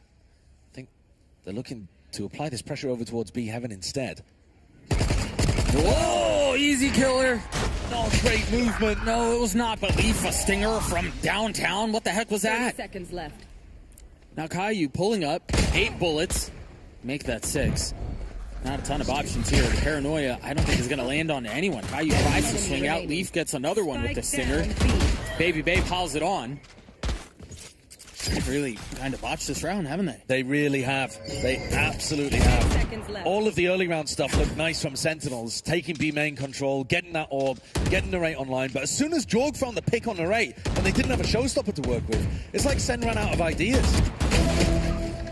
There was no plan B, or they didn't really know how to adjust on the fly. Which, G2 obviously, take that. We're not in comms, but I do wonder what those comms are in a situation like that when you have a plan and it doesn't go your way. There were a lot of pings for Jorgamo's position, I can tell you that much. So somebody was not happy. I would imagine it's Narrate if he got killed from that POV. Yeah. Maybe he's just explaining to the rest of his team where Jorgamo peaked from. Okay, so last round we talked about 4B, 1A. This time there are 5 outside of A. Same Viper wall. But this time Jorg on an aggressive position, looking to try to take a timing early. Now he's going to respect the Prowler. 1 satchel used. How does Jorgamo play around this? When he's going to be expecting a raise out in his face any second. Yeah, he's got nowhere to go. Baby Bay close by as well. And there's the rocket. Popped. The fuse has been lit, and I don't know that he's going to find a target. Oh, right beneath him. Jorgamo falls. They've invested the Nightfall as well. The Spike not really fully making its way out onto the site quite yet, but they have ramp control. They have site control now as well. And Narrate picked up the op. Just barely missing the shot onto Leaf. And now they're rolling Thunder. They're going to fill in right behind it in the face of the pit. They try to brute force their way out onto the site. The Paranoia as well. But nobody following. It's actually really difficult to get the plan down here, though, because G2 are going to be able to spam every time they hear that noise. Yeah. I don't have a ton of options, but... Surround and spam is the name of the game here. They've kind of put themselves in this corner, and with every second that passes, they get closer and closer. But they somehow succeed at getting the spike down. Now it's all guns up. Trying to come through and play in the pit. Try to find safety in it. Redux waiting on the other side. G2 looking for just the right window, and that's one down, not the pit though. Cortesia and Redux have to figure it out on their own. Redux dipping back out, getting 2 Second one blind, but can't connect on the third. Cortesia in a 1v1 with Trent there to find him. Just catching the back heel of Cortesia as he was trying to work his way around the corner. Sen did put themselves in a difficult position, but it felt winnable there. G2 forced eventually to commit to the pit. Shout out to Leaf too, by the way. That free kill that he was offered, then instantly ulting. Very opportunistic, aggressive play from a breach. Yeah. In, you know, finding his moment in the round to have that impact. Yeah. This play from Jorg, I mean, he was cooked in that spot. He had nowhere to go. At best, that's a 1. But yeah, it was Leaf who boxed them into the corner and allowed his team to get this win. Jorg is still going to pick up the op. So G2 up 1. There's an op. Jog does have his ult as well alongside Trent.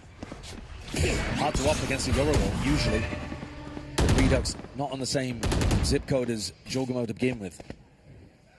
Same very similar 1-3-1 that they've been showing really every round on attack. Yeah, and they're taking mid. Every round. They're taking mid fairly free, actually. Baby Bay just doesn't have enough help to be able to hold on to his smoke, because instead they're fighting really aggro with B main control. Yeah. Here's that ult from Redux. 3 spotted. The Nightfall tagging what, 1? Mary was the one who did get tagged, ultimately falls. Meanwhile, Redux pops out of his ult. All sorts of misdirection, all sorts of noise, and what a snap onto Valen. It's a beautiful flick, isn't it? Yeah, and they're going to TP behind it, but this is danger. You've got a couple of members of the team who haven't quite arrived yet, but are now making their way over. But it's really uncomfortable, isn't it? I mean, you've got 2 members of G2 just on the other side of the smoke. It's really tough to get the plant down. It's another situation that's very similar to the previous. Leaf had 1 flash for his teammates to try to work around. Baby Bay boxed in a corner too. I mean, they've gotten out onto the side, but they do not have the breathing room. Uncomfortable, claustrophobic, as they feel the walls closing in more and more. Now the ult popped, and that might secure the deal. Leaf on the swing. Jogamo looking to connect, cannot, as Leaf falls as well. Just 2 left now. And again, the spike still not down. No. So much pressure on him. Yeah. 1 Sen player left. is going to have to commit the resources to getting this into the ground. And it has the other in a 2v1. Jogamo fully committing to the swing. He's going to get it down. He's going to get it down. Jogamo. Excuse me, John. Unbelievable. That final kill is a nutty one. I think G2 played that as well as they possibly could. The ult from Jorg was great. The commitment was good too. Redux hit a nasty shot as Jorg committed with Shorty in hand. Left it in a 1v1, and he just got plant down. That was probably the most uncomfortable 40 seconds of Valorant I've Yeah. seen. Look at that kill, though. That headshot from Redux onto Jorg. And then John wins a 1v1 under so much pressure. Big round, big plays from Sen. Back rule 4-1. It's a little bit of pressure towards B. Remember early on, the last time they did this, they satcheled and they TP'd right at the beginning, so their intentions were known. Yeah. This time, silent. Cortesia has actually committed his Viper Orb, but I think he missed the lineup. Because I'm looking at it. I'm looking at it over towards A. It's a very weird one on the minimap. I don't think in any way he's hit that properly. It's essentially right next to him. Yeah, no, I don't think that's right. So that's given Jorgamo a full line for the entire round down A ramp. Big mistake from Cortesia. Yeah, there it is. Look at that. No, I know that lineup. Oh, you know that? Yeah. It's a one-way in case Wemby decides to come out sewers. And they're going to go back into it. This is danger. Look at the ping on the minimap. Hey, guys, I screwed this up. My bad. Well, yeah, but now, look, the consequences. Right, that's what I'm saying. And they're going to go back into it. They're not going to have the orb. Pushed off the line by the dog. Still connects. Saturate's good to slow them down and buy time. I mean, they managed to avoid that mess. 30 seconds No left. harm, no foul. Well, they're trying to push through. Jogamo couldn't get out. The satchel shoved him back. And now Jogamo playing in the smoke. Fully sending onto it. The dive in. The shorty connects. He's crazy. G2 in full control here. Toxins going up. That's the round. Redux got into the site, but I don't think he's going to be able to do anything from here. The spike is just committed in complete no man's land. Yeah, Jorg is insane. I love watching him. You need to be a little insane to play Waylay. Oh, yeah. I mean, there's got to be a little, something wrong with you. A couple screws loose. Yeah. I agree. But, yeah, a round like that, beautiful to watch. And like we said earlier, Jorg kind of given that early line. Didn't do much with it, actually, over towards A-Ram. Tried to swing back in after the Prowler took contact. Yeah. But it was this play, tucking in close to the smoke. And Leaf dealing with Narrate, who went in early on. So, like you said, the blast packs pushed Jorg out of the smoke. He couldn't stop Narrate, but Leaf had his back. Yeah. So Leaf's been there. He's been like a solid foundational piece of the puzzle. I don't think he's been playing poorly at all. No, and honestly, for a breach, that's what you want. That's what you need. Yeah, it is. And he has done that. It is. Very well so far. I think also, if we're going to give credit to the reshuffle for G2, as Sen take attack time out here, I think a lot of credit should be given to Baby Bay playing a really difficult position in this defensive setup. His job is to try to extract utility from Sen in mid, but not overstay his welcome. Right. If Baby Bay tries to defend mid, he is dying. Right, yeah. There's he will, no shot. Like, he can't hold on to it with just one smoke. Yeah, it's a very fine line he's on. Yeah, but he's not been dying early on. Yeah. Or, he died early on defending B a couple of times, but he hasn't been getting caught out in mid playing, overly aggressively. Right. So. I mean, even I'm reminded of the pistol. Right? Sure. Played that perfectly, got what he wanted, immediately got pushed back, but stayed alive, got the kill. So, into the next round we go. Jogmo still has the op, just a Vandal in the hands of Cortezia on the side of Sentinels. Well, that might imply that Cortezia is going to try to take an aggressive timing on A. Has he used the orb? I don't think he even bought it in this round this time. So, that's going to make it difficult for him to find one of those timings on A round. Boy, as soon as that orb got tapped, gunfire. That smoke is so cheeky as well. They got away with it, though, I think. Yeah, they did. Yeah, Valen's been annoying, I would say. Yes, he has. Yep. It's not like he's rocketing up the top of the scoreboard or anything like that, but he's just been a pest. Redux has not actually claimed that orb. He gives it up in the end. They don't want to tussle over it for too long. I'm confused about this round, though, Doug, because the player with the rifle can't get in on A.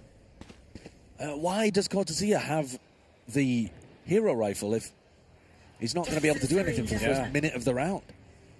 He is finally getting into a position where he could force a fight. And he might get one here. But there are so many things he has to check. This is a tough spot for Cortezia. Oh, he found the timing. Beautiful shot, a belter. And now we can call for the rest of his team to come and join him. Oh, there's TP. He's going to stick it? Oh my gosh, I thought he was going to stick that. Valen gets the info. He takes a step back.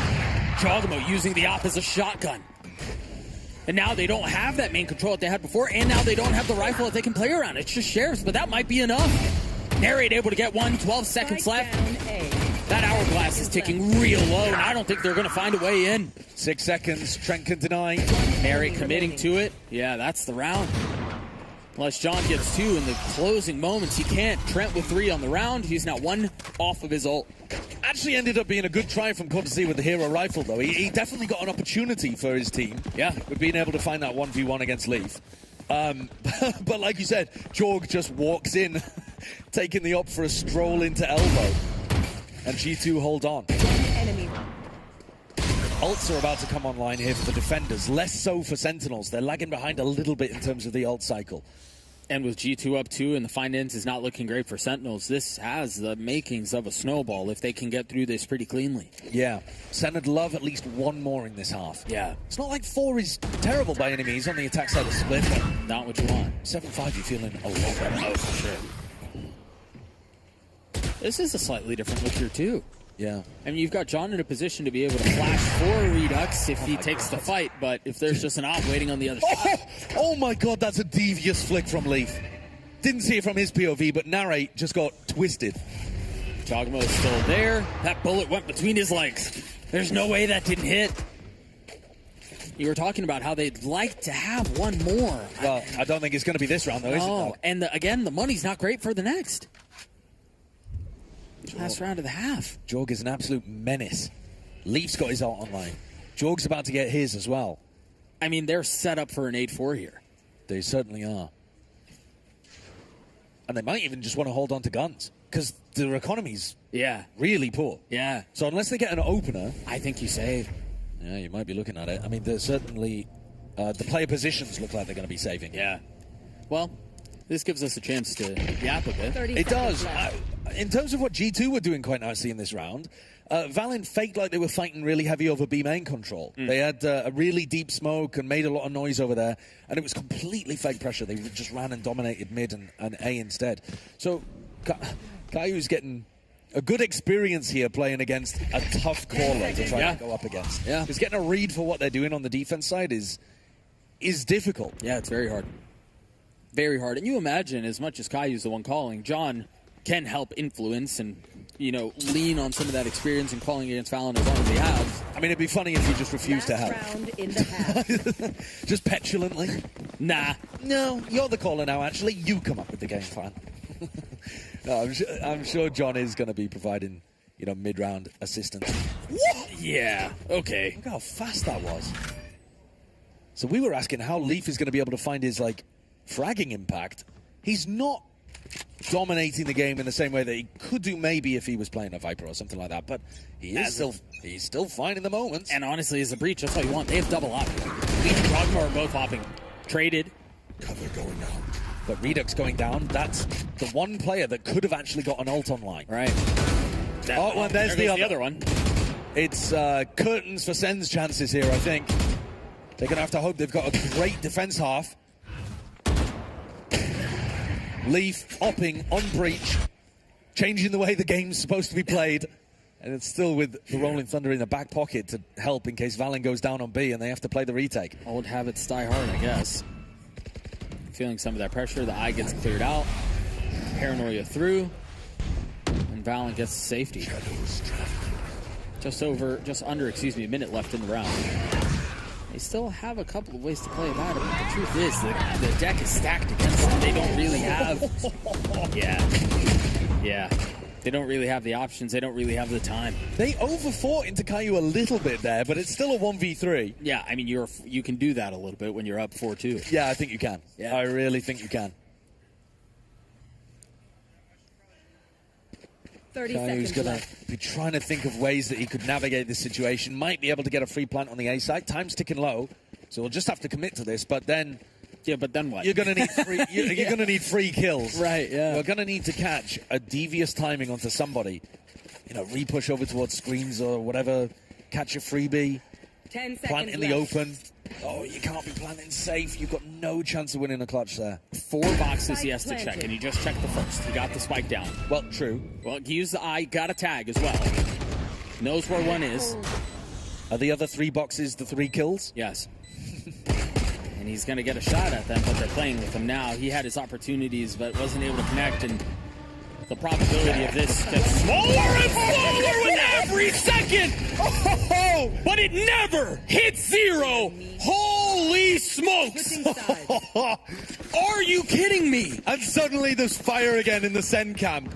A 7-5 half off the back of that is ridiculous. It did feel like they were playing with him a little bit towards the end there. They were! Maybe they swung before Trent jumped in. And they just gave away a free kill. That's a massive misplay from G2, taking their foot off the gas. When they should have been putting it on their throats. A Red Bull clutch to send us into the next half. Right. That breathes hope back in for Sentinels. They were done. They were done. That was a 1v4, by the way, too, because Leaf was still alive towards the latter end and kind of, forced the 1v1. Kaio took that down. What a sick round.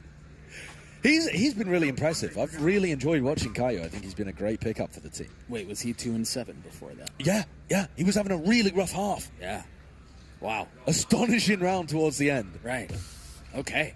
But at the same time, you were expecting to get, well, I don't know. 7-5? 5 is pretty good. 5 is great. The manner in which they got it done, G2 were actually in control of the majority of the rounds. Maybe not confidence inspiring. Who cares? You put the numbers on the board. Right, exactly. In a best of 1, it doesn't have to be pretty. No.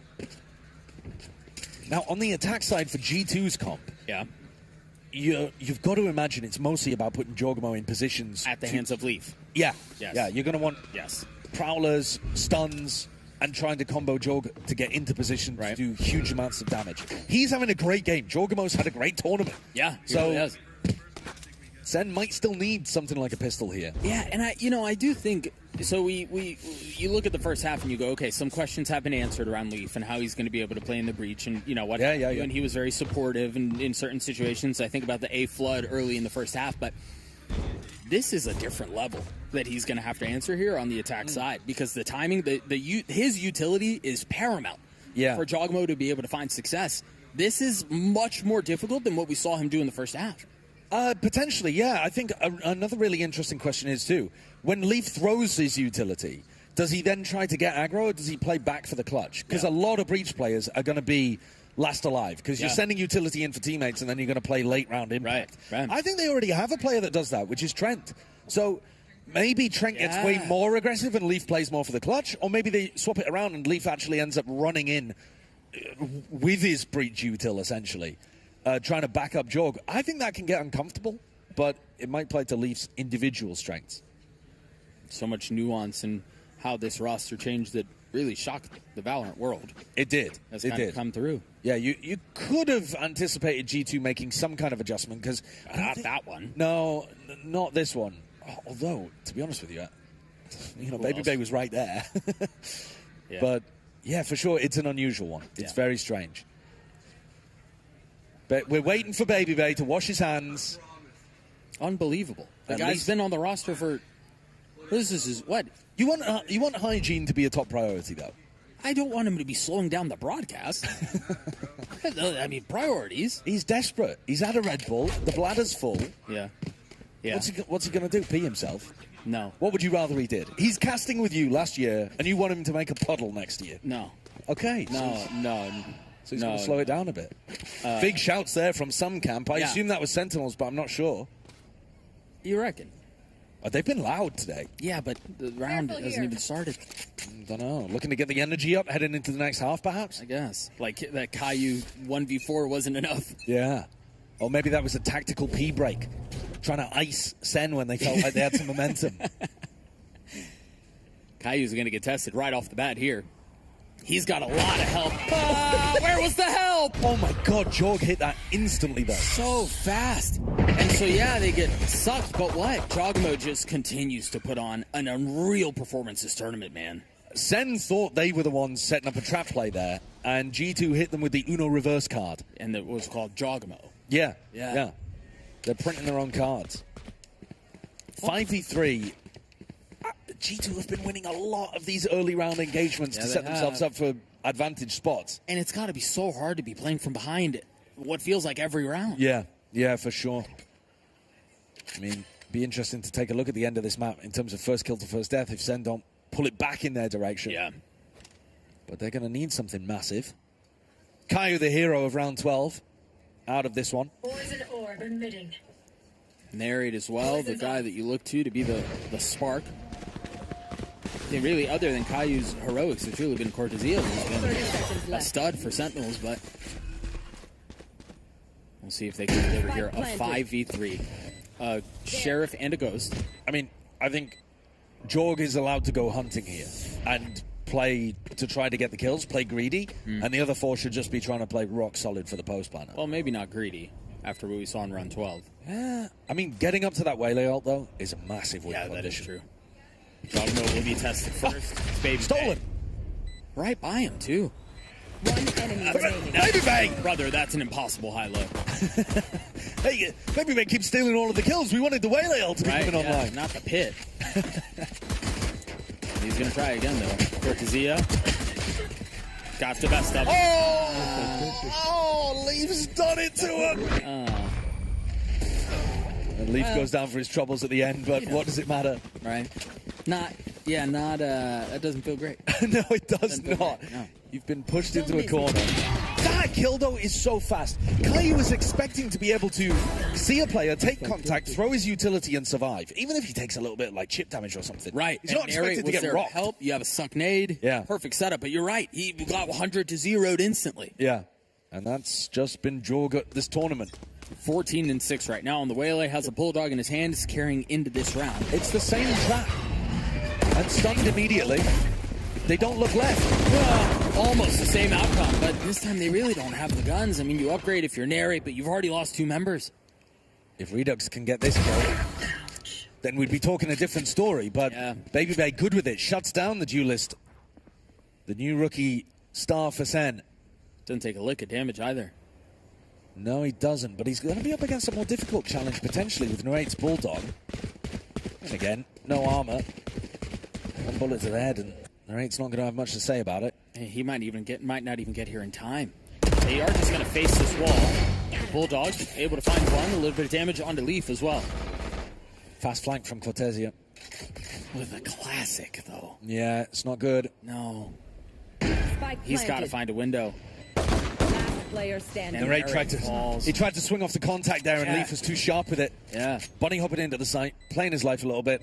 Or rather, playing for his teammates to swing off. Yeah, nice time. He was very weak. He was very weak. The other two are not.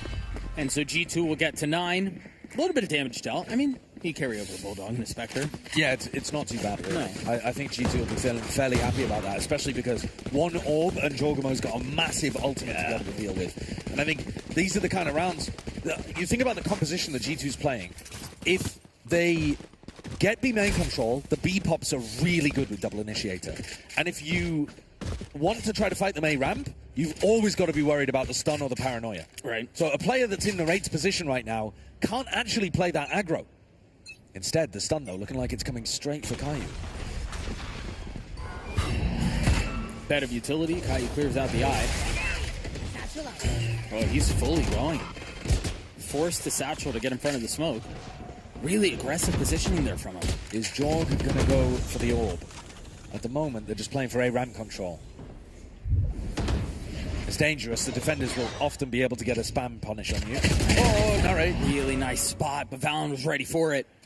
They're walking through into vent as the wall was down, so Baby Bay not giving them the cover from the wall, but they could flip the map here. I mean, they could go B if they wanted to. Absolutely. And that's why I think you see two members still sitting B. And Jorg's tucked in case anybody from Sen wanted to go re-exploring and gather information. At the moment, they have no idea where G2 are around the map. No, yeah. Not a clue. Starved of information. And Redux is worried they could even be walking through that smoke. I mean, if they do flip the map... The Prowler didn't even catch on anyone. They've got no clue right now. They're going back for the orb, I think. Oh, and the patience game does not work out in Sentinel's favor. No. G2 push forward. They'll get the spike down. That's the bad information from the Prowler. When the Prowler didn't see anyone in A main, they thought it was a full pivot over towards B. Right. And now Jorg, with the plant, gets ult. Planted. Very difficult post plant to play. Even though G2 don't have great guns. How do you play the retake? Oh my god, they're going to ult for Baby Bay's flank. No, Jorg was thinking about it though. He still is. His timing's really nice. Two very clean shots. And just like that, I think that's a round. They're out. I don't think that's Redux. Baby Bay with a beautiful lurk play. Played the timing perfectly up through vent. Sen against the ropes really early on in this half. Yeah. The recovery from Caillou in round 12 may have been for nothing. Because they look like they just can't hold on against G2. This has been the way that the rivalry has generally gone this year. Yeah.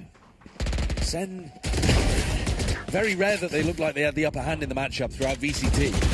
But if there was going to be a time to try to rewrite the narrative, start on a clean, a new leaf. Clean page, yeah. Yeah. Then it would have been at this tournament at the beginning of the off-season, looking towards 2026. Instead, it's a bonus for G2. They're up now 5 rounds. And that window that was, maybe ripped back open at the end of round 12 is very quickly shutting once more. A Bucky, a Phantom. They are full disrespecting this smoke that John is throwing here. Yeah, they are. They're not even using utility to clear it. No Prowler used, no stun used. So no sound cues given. If they didn't have it before, they do now. Yeah, John doesn't realize they're going to be until they've already taken the site. Right. And, how are you going to retake? I guess with a Bucky and a Frenzy, maybe. That's still hard. You'll give it a good old college try. Baby Bay getting the plant so that he gets his ult online. G2. Don't pit here. Okay. And the pit's weird, actually, because it does let the players with weaker weapons get to close range. And I presume you want to save that for a different round. But maybe. Either way, does choose to invest it, and that is going to let them get a little bit more intimate. Honestly, this sees Nade. Valent's now down. That's Nade, and there goes Trey. The Waylay popped. It had to be popped. Narrate going forward, trying to satchel through, upgrades a weapon, puts it right back down at the hands of Trent. But the numbers still the way of Sentinels. Redux and Cortesia on top. That is a fantastic prediction on where Baby Bay was going to be playing. Yeah. That Seize Nade was set up 5-10 seconds before they threw it. They knew exactly where they wanted to put that, and they caught the position immaculately.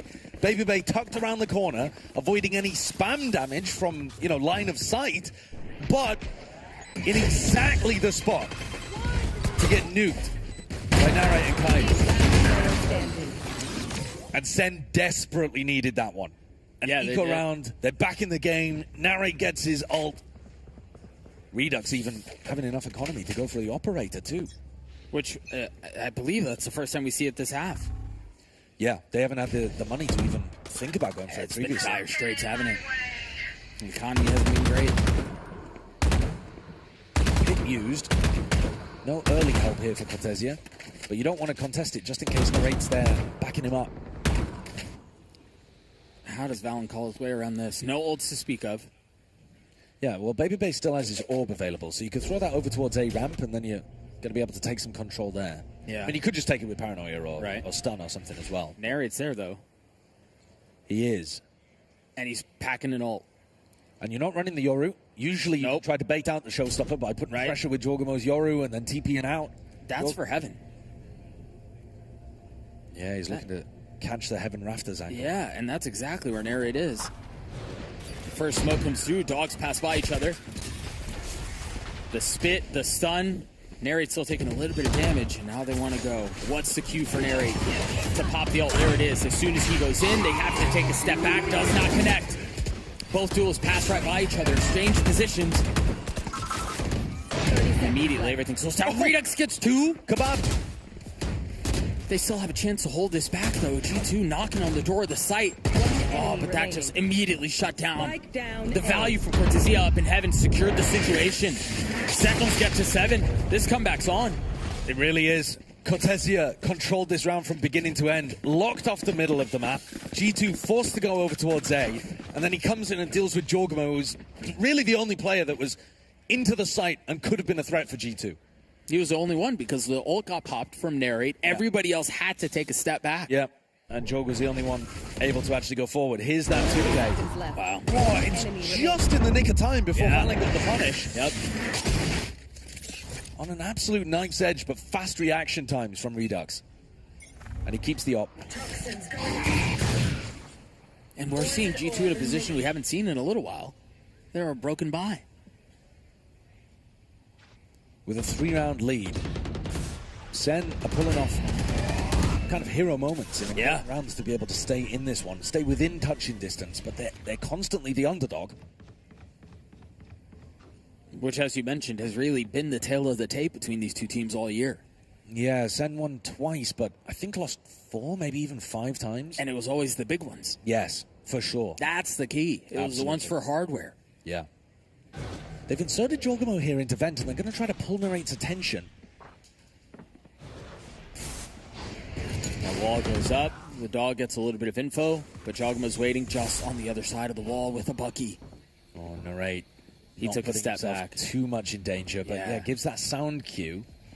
Catch them. It didn't smell good. He didn't like it. Trying to distract. Jorg goes down. Cortesia backfills. Again, he's been the stud for Sentinels. Saw it in the last round. See it here as well. Baby Bay drive-bys, decapitates Caillou, but Narrate holds the line. 3, Cortesia gets the last. Sentinels gets 8. Now the game is afoot. Oh, for sure. Now G2 are going to be able to buy. Now they're going to be able to come into this next round with a much stronger position. Yeah, this next round really defines whether the Sen comeback is happening. Right, yeah. If they win and they knock G2 down onto another eco, the game is on. I mean, Sen are truly going to start coming back here on split. It's an optimistic Bucky shot from that distance. And he also had no other choice. No, he didn't. He really didn't. Still, a couple rounds away, though, from G2 getting close to these big ultimates. And I think this comp loves having the ults online. it's great if you have a waylay, fade, or breach ult that you can work with on your attack side. It's going to simplify the calling a lot for Valorant. For sure. And they do have tools to deal with Redux's op. You know, Redux, if you're thinking about the way that he's going to be playing around the map, you've got to get in front of the Viper walls. You've got to avoid getting stunned by Leaf. You've got to... The dog. The dog is going to push you off the lines a lot of the time from Trent as well. The eye. Yeah, so plenty There's of... a lot here. Plenty of tools to deal with Redux. But if he can find those timings like he did previously, where he skewered 2 in A main, then it's still going to be an effective tool to have. What does the defensive setup look like for Sentinels in this all-important round? Life on the line, lower bracket BO1. 2 teams, heavy rivals in Americas all throughout last year. G2 constantly with the upper hand. And this one looking like it's going the same way up until these 3 in a row from Sen. Can they make it 4? Op towards A, G2 and the spike. Back towards B. Leaf pinging out a stun line up through B heaven that would catch Cortezia. They haven't really done that, have they, much? Not really, Fast no. meal take? No. But this could be the round for it. They're taking a step back. I don't think it's going to hit if they go. We catch that to narrate at least. Yeah, nothing there. The spit will dissuade. There. Yeah, Jorg wasn't fast on the follow-up. No. Now he wants to go. Dry. That is so bold. Big shot out from Dre, though. They're not going to check the box. He dealt some damage, though. Satchel. Why did Jogamo hit that? That was on the rope, I think. Brutal for narrate. And the rest of his team are going to have a horrible time here. How do you get your way back in? I mean, you've got money. You might as well go for it, but what a mess. Yeah, best case scenario, you force out some ultimates and do a bit of eco damage. You're not winning this one in the 2v5. No, probably not. That is a ridiculous round. The fact that Jorgamo is double dashing into B heaven before the smoke even pops. Right, without a stun, and without doesn't, a flash. Yeah, and doesn't get punished by a guy stairs. Just happens to be nobody there. Yeah. Not like he knows that. Right. A bit of a lucky circumstance for G2, I think. They got away with that one. Yeah, they did. Didn't look like the cleanest engagement in the world into B heaven. No, and I will say, Baby Bay hits a shot that really sets up the whole thing, kills the guy rafters, and then there's a lot more room to work. There is. But you're right. Everything else around that didn't feel great. Raid's going to be kicking himself that he didn't land. Should have been a bit of a freebie onto Jorgamo. Yeah, too. probably. So G2 will get to 11 just when it seemed like Sentinels were showing signs of life once more. Yeah, and that little ember gets snuffed out. Yeah, not quite. Yeah, snuffed out I think might be a little strong, but they don't keep the snowball going. Yeah, okay. So if they have won, is this a fire metaphor? Or is it a snowball metaphor? Okay, if it's going to be a fire metaphor, then the blaze doesn't continue growing. Yeah, okay. Great. Yeah, we didn't feed the flame. Exactly. There you go. You're the wordsmith. You've helped me out. I tried to, but you didn't follow me. G2 would have been knocked down onto another eco round, and Sen would have been closing the gap probably all the way to a 10th game. Yeah, absolutely.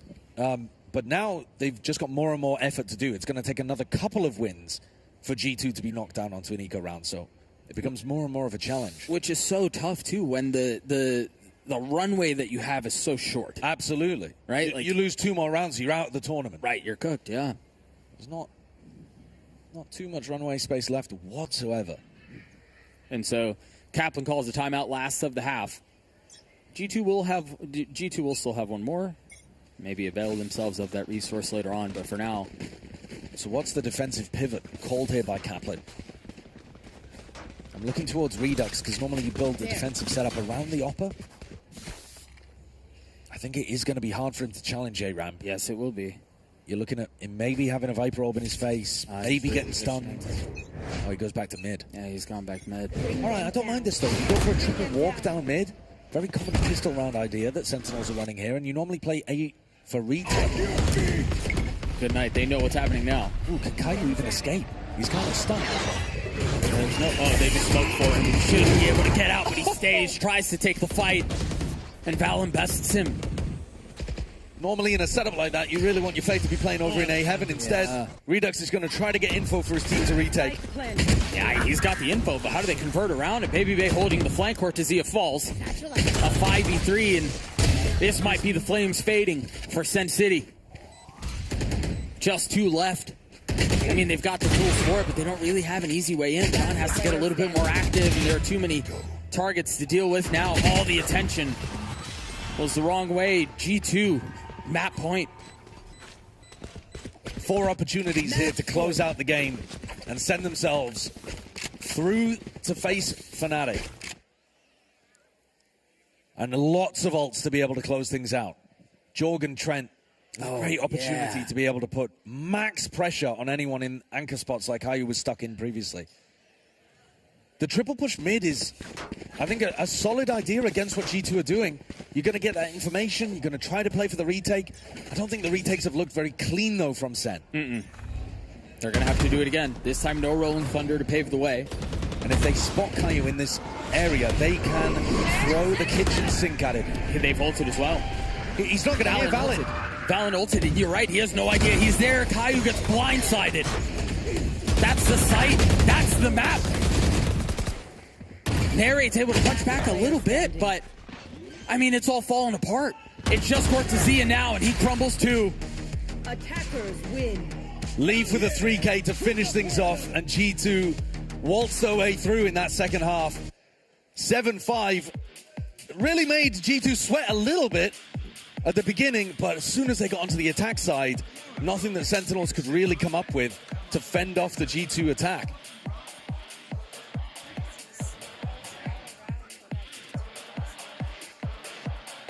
Just wild. I mean, I think, again, we got to talk about Cortezia, 21 and 13. He played really well for them. A couple of ideas were working. Caillou called a really good first half, but holy smokes. I mean, you mentioned the attack side for G2 was near flawless. Yeah, it really was. I liked the look of it, and especially on a composition that we had a lot of questions about. I was doubtful. We did. I was doubtful that double initiator was going to be the right move for G2 with this team. Yeah. But actually, looked really nice. Yeah. Yeah, let's talk a little bit more about that breach, because Leaf clearly did the job a breach has to do in that composition. He was doing everything he should. Yeah. Like, no more doubts about that? I don't know that I would go so far as to say no more doubts, but I think they calmed a lot of the fears that people may have, G2 fans, as they look at how this thing played out. I think we talked about it at halftime. Leaf's job was harder in the second half. Now that they were going over to the attack side, setting things up for the Waylay is a bit more specific on timings and a little bit less reactionary, and you want to make sure that the timings on that and the execution on that is perfect. And again, that was a near flawless half for them. Yeah. I think the question is not so much now moving forward, like, can they do it? It's like, is it going to look better than a double duelist style or a chamber style or something like that? Because clearly they can run the double initiator and it does look good. Yeah. Would they be better if they were running double duelist? Would they be better if they could get Leaf on a more active role? I think that's a question maybe still to answer as we look forward into 2026. But or maybe even just into the next round of the lower bracket. Right? I mean, they took the risk here. Why not run the risk again? Like, I could see it though. Lottery. Especially against a FNATIC team that likes to play slowly. G2 themselves happy to run some slow rounds on the attack side. And Jorg is certainly a good enough player to be able to run duelist just on his own. He's been lights out.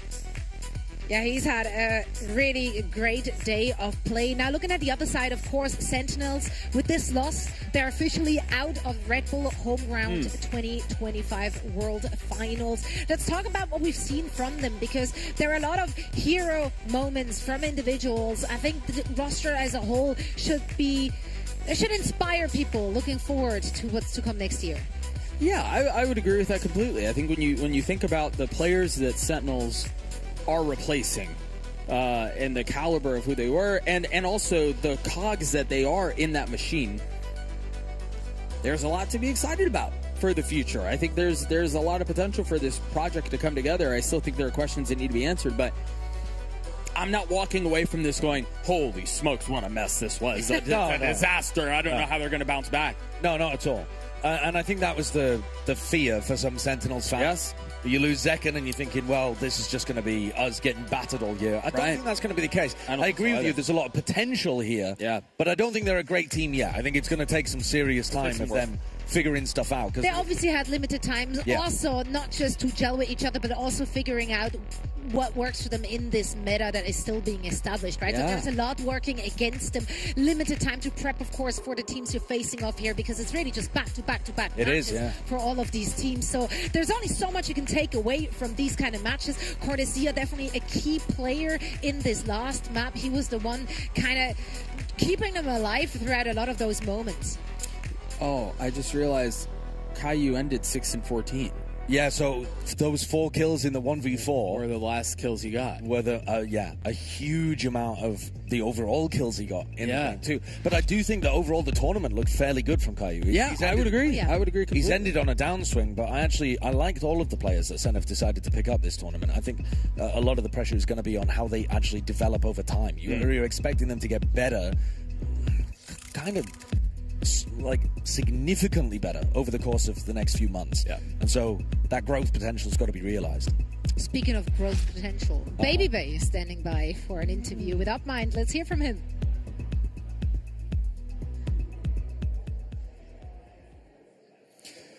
Welcome back, everybody. We're in the post-game interview. I'm here with Baby Bay, notorious Unk worldwide. I want to get your thoughts on something that Rob Moore stated on his stream yesterday. He was saying that you are Mr. Do-It-All. You know, you're coming here playing Red Bull, and then you're going to go to GC, you're going to do analyst work there, and then you're going to come back and play. Like, how does that make you feel? It's just another day in the life of Baby Bay, because to be honest, like, I don't think things have ever been easier for me. You know what I mean? Listen, everyone on this team are dogs. You saw Dogmo? You saw him do his dance, bro? Yeah, things... Can you show me his dance? Bro, like, unbelievable stuff. I just can't. Honestly, life could not be easier for me right now.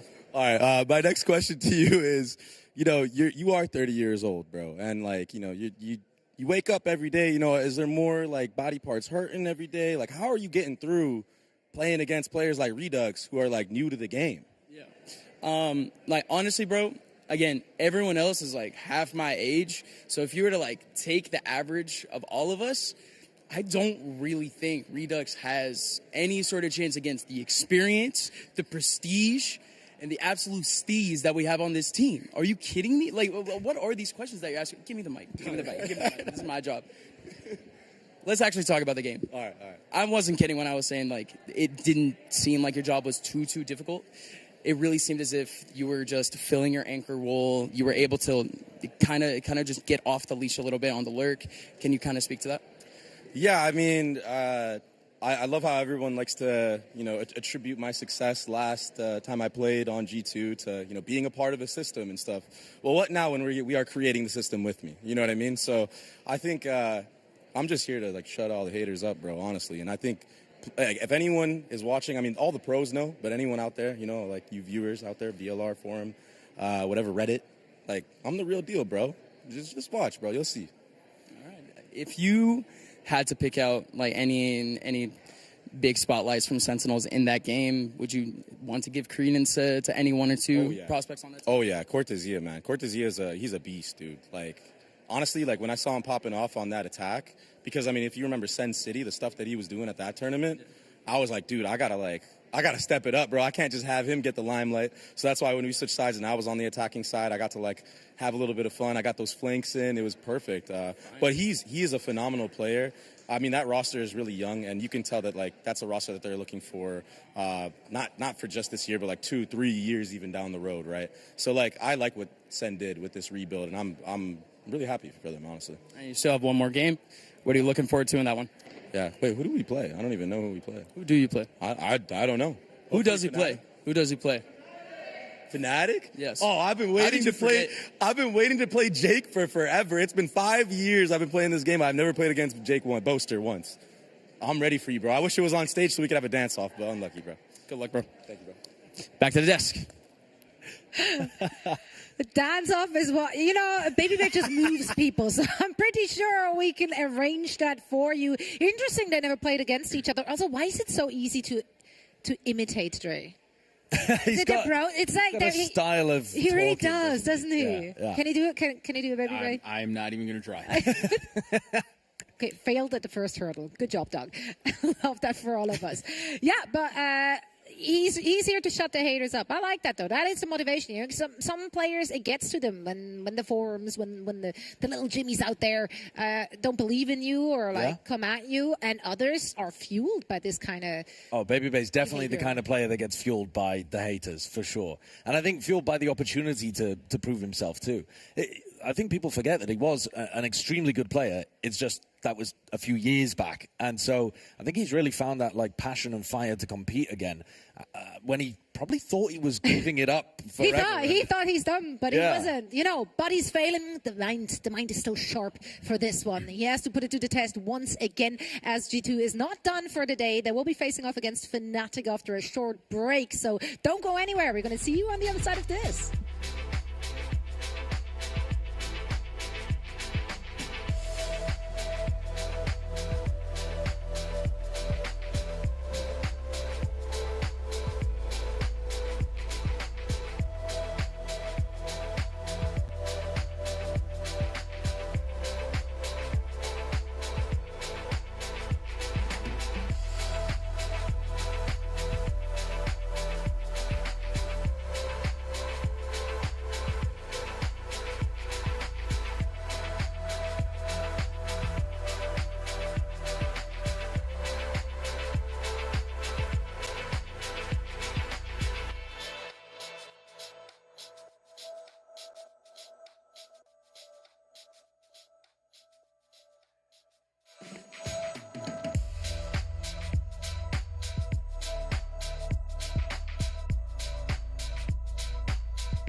Welcome back to the Red Bull Home Ground World Finals, coming to you live from beautiful New York City. The sun has set, but we are still at it. One more match to go in the lower bracket, one more team to say goodbye to. Tough turnaround here for G2 as well. Having to battle their way through the lower bracket. Looks like they're doing vetoes right now. Yeah, doing the vetoes, aren't they? You reckon we could take a little peek? Can you see? How good is your eyesight? You're pretty good. Actually, not that good. If they were doing this on an AOC monitor, I could see it. Clarity So from up true. here would be like... So true. Unless they're doing it on pen and paper. Who does that? Really good. Wow. That was very smooth. What's the resolution on pen and paper these days? It depends on your handwriting. It does. Heavily. Yeah, where do you think they're going to take us? Where would you take us? I've got no idea, to be honest with you. I think that Haven looked like FNATIC had a better idea about what was going on. Split would be really cool, actually, because I think both teams have a similar idea, even though FNATIC play the double duelist. Let's get a completely different map. Let's get some Pearl or some Corrode or something like that out here. I do think, though, for both of these teams, they have their eyes set on playing through to Sunday. And so you want to keep as much close to chest as you can, I think. I don't know, you should though. In a lower bracket best of one, I feel like you have to literally put all the cards on the table. Isn't it crazy that we've got FNATIC down here playing against G2 in a BO1 elimination game while NRG and Zeta division wait in the upper bracket finals? I mean, that is nuts. What's crazy about that? What's crazy about that? I believed in Zeta. Yeah, you did believe in Zeta division for like 5 minutes while they were absolutely popping off. Okay, hang on. That is false. I was a believer from the beginning. You were. Happened to be earlier. We have no footage to prove you otherwise. Now, listen. This one is a tough one to call. We've seen up and downs from both of these teams throughout this tournament. Some questions were raised, some were answered, some were not. FNATIC had an incredible turnaround if you're looking at their path here. Played a close game against Cloud9, but then fell heavily. Like, that spaghetti was dropped in a fashion unlike what we know from FNATIC. And then they found themselves in the lower bracket against T1, which they had such a smooth game there. You complimented their tempo and the way they played against them. For sure. Both of these teams that we're about to watch lost to Zeta division in the uppers. I mean, FNATIC got stomped more than G2 did, but I don't think really playing transitive properly. Well, exactly. I don't think you can really say that G2 are the better team just because they lost a bit better to Zeta division. But it will be interesting to see. I'm here for those. Yeah. But both with a recent change around of a flex player, losing Jonah P, losing Chronicle as well. Maybe most people have Chronicle a little higher up, but it's still a massive change for both of these squads. Baby Bay was saying he's never played against Boaster before, and he's excited to do that. He got so excited. That was a kid on Christmas. Yeah, he was fanboying. Yeah, he really was. What do you want to see in that match? What are you excited for, Doug? I'm excited to see how the rest of this FNATIC project comes together. Say it like you're actually excited about it. I am very excited. I really am. I think your face did not tell that story. It's getting late. Okay. Oh, okay. It's getting late. I'm an old man. But I do genuinely, I mean, when you look at the FNATIC project, I think that's one that we've maybe seen a little bit less, and we saw them bounce back after getting molly stomped. But there's an opportunity for them to continue to put that behind them. They bounced back really nicely against T1, but you presume this G2 roster is a different level of competition. I would assume so. It depends whether we get that slow start from G2. Against Sentinels, they out the gates looked really strong. Yeah, they did. So that made a bit of a difference for them. There's also the battle of the IGLs, right? Valin versus Boaster and the way that they both like to call on the attack side. I think actually it's much more about the defense because both teams are really good on attack. We've seen that, but we've not seen them look rock solid defensively, I think, across this tournament. And that goes for both, because that was the side where FNATIC got destroyed on buying by Zeta. Now, of course, G2 has a shorter turnaround here for FNATIC. They had an opportunity to just watch the G2 game as well and just kind of figure out what they want to do in this one. Yeah, I don't think prep matters as much, though, because unlike in a tournament where you play these big BO3s, you see much less of the map pool. So if you're looking at what G2 have shown, this tournament, they've only actually played 2 maps. They've played Haven, and then you've just seen them play Split. So strong chance that the map veto goes away from Haven or Split, and suddenly it doesn't really matter how much you've watched.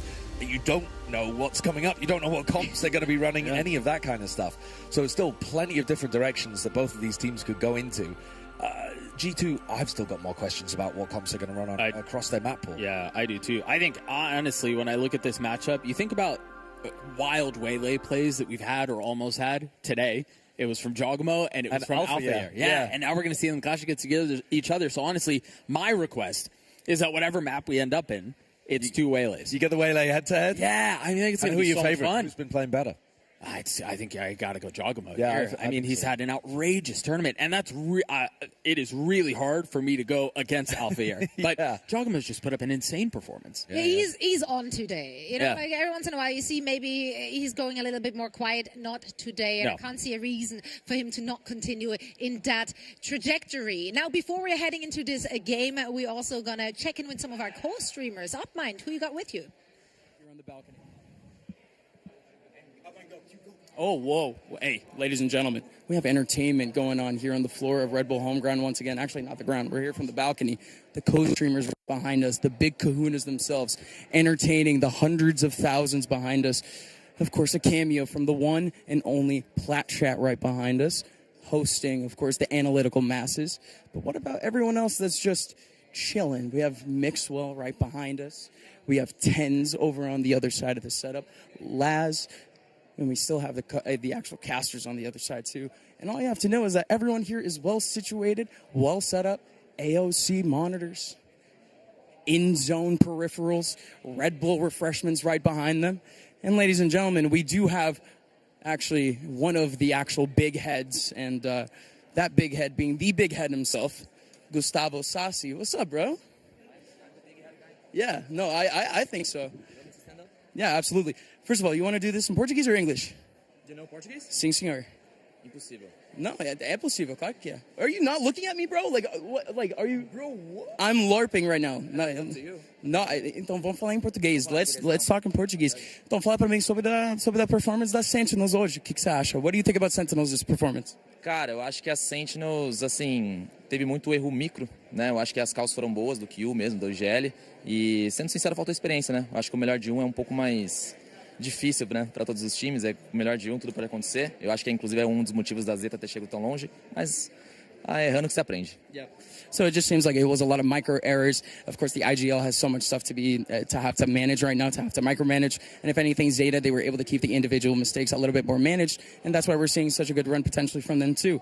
And now kind of talking about the future of this tournament, who are you looking forward to seeing the most tomorrow? Honestly, I want to look Zeta. I need to understand why I'm talking in English now, okay? We switched in English. Oh, good.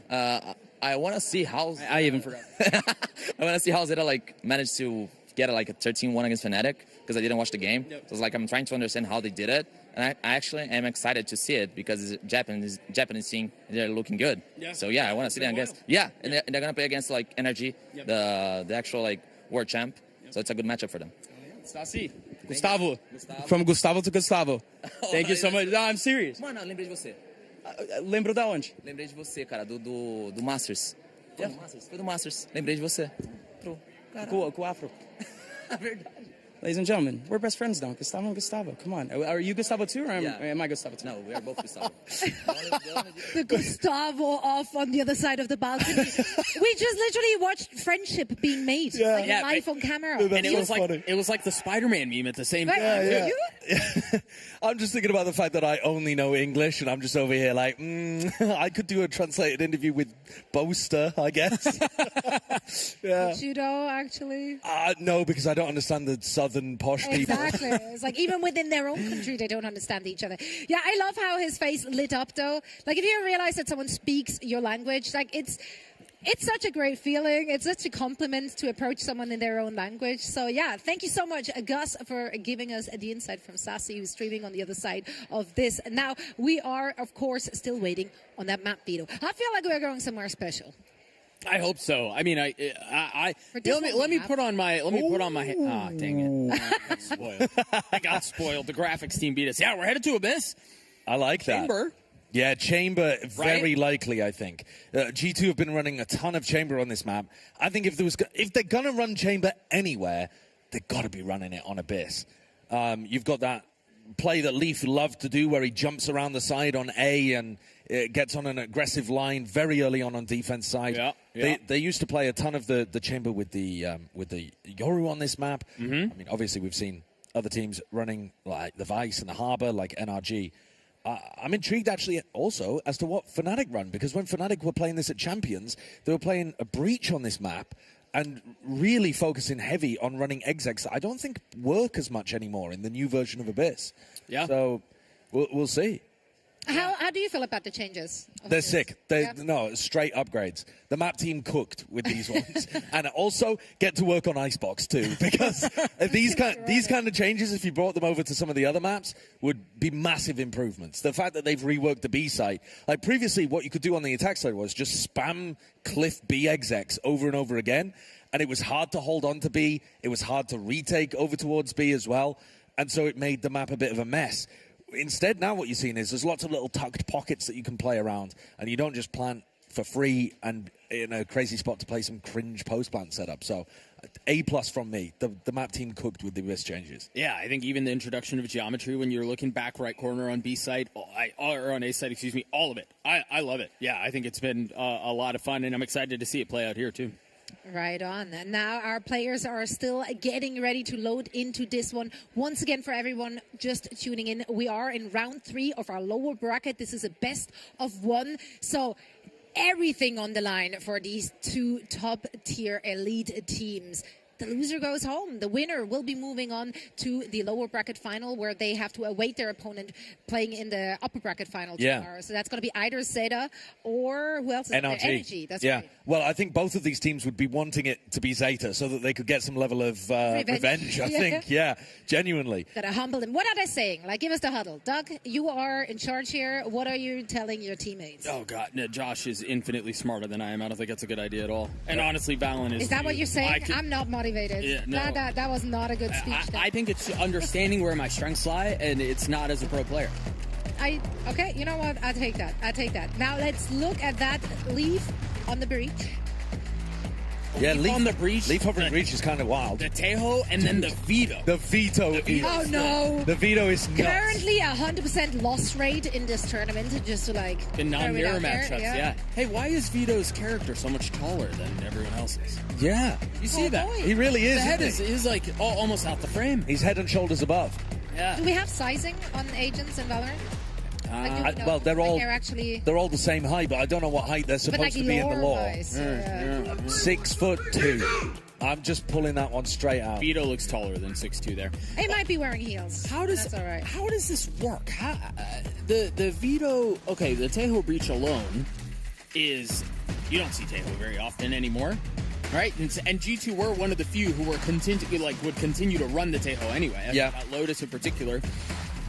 But that, in conjunction with the breach too, you were mentioning that it was FNATIC who are also running the breach, but for G2 it's a bit of a different look. Well, FNATIC have also changed up what they're doing. They weren't running double duelist with the breach previously. They were running the Cypher.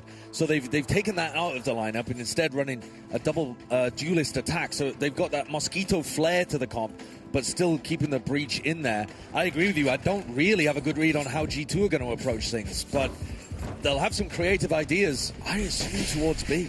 Listen, both teams have been cooking for this lower round 3 FNATIC versus G2.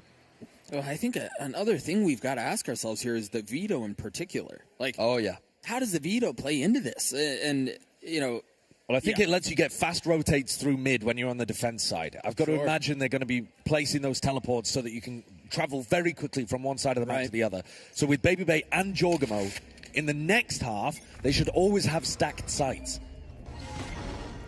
At least on attack, they're all stacked towards A. Holding the stun, ready for Alfier's contact in mid, but that does mean it's only Boaster holding on here.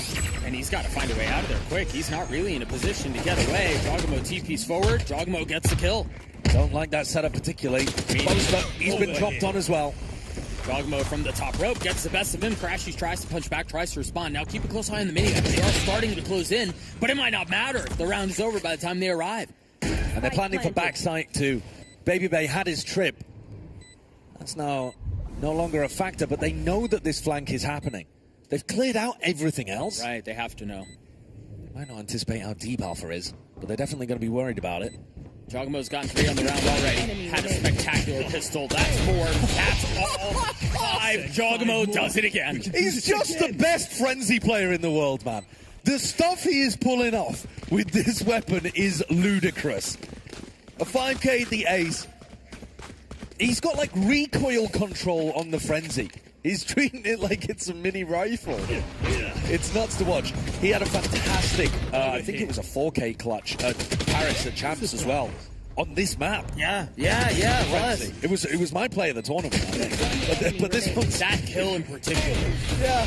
But look at the way that he controls the amount of bullets he has to work with, too. Like, just go for like a burst fire approach. He's enjoying to watch. Breaking news, Jogamo, good at Valorant. Yeah, he's very good. He's very, very good. Yeah, all attention towards the middle of the map. This is a bit of a slaughter. Using the drone from the Tejo to inform whether or not Leaf should go for the stun. And when they saw them all there, Leaf rips it. Yeah, he hammered that fault line into 2 or 3 players. Massive value. And Alpha, left to pick up the pieces. 5 to find. And Jogamo already with an ult online. Right. I mean, this is about the best beginning you could possibly hope for G2. Yeah. Is that 8? He's on 7. 7 including either an AWP pickup or the plant. I wasn't paying attention towards the end of that round. They might have given a counter to it just to get it online. Yeah. But, yeah, this is a spectacular opening because Jorgamo's ult combos so nicely with Leaf's util as well. Yeah. I mean, a lot. Yeah. There's a lot that they can do around this. I think all the conversations around G2 and slow starts and how do they kind of bounce back in and kind of find better footing out of the gates, I think those are figured out.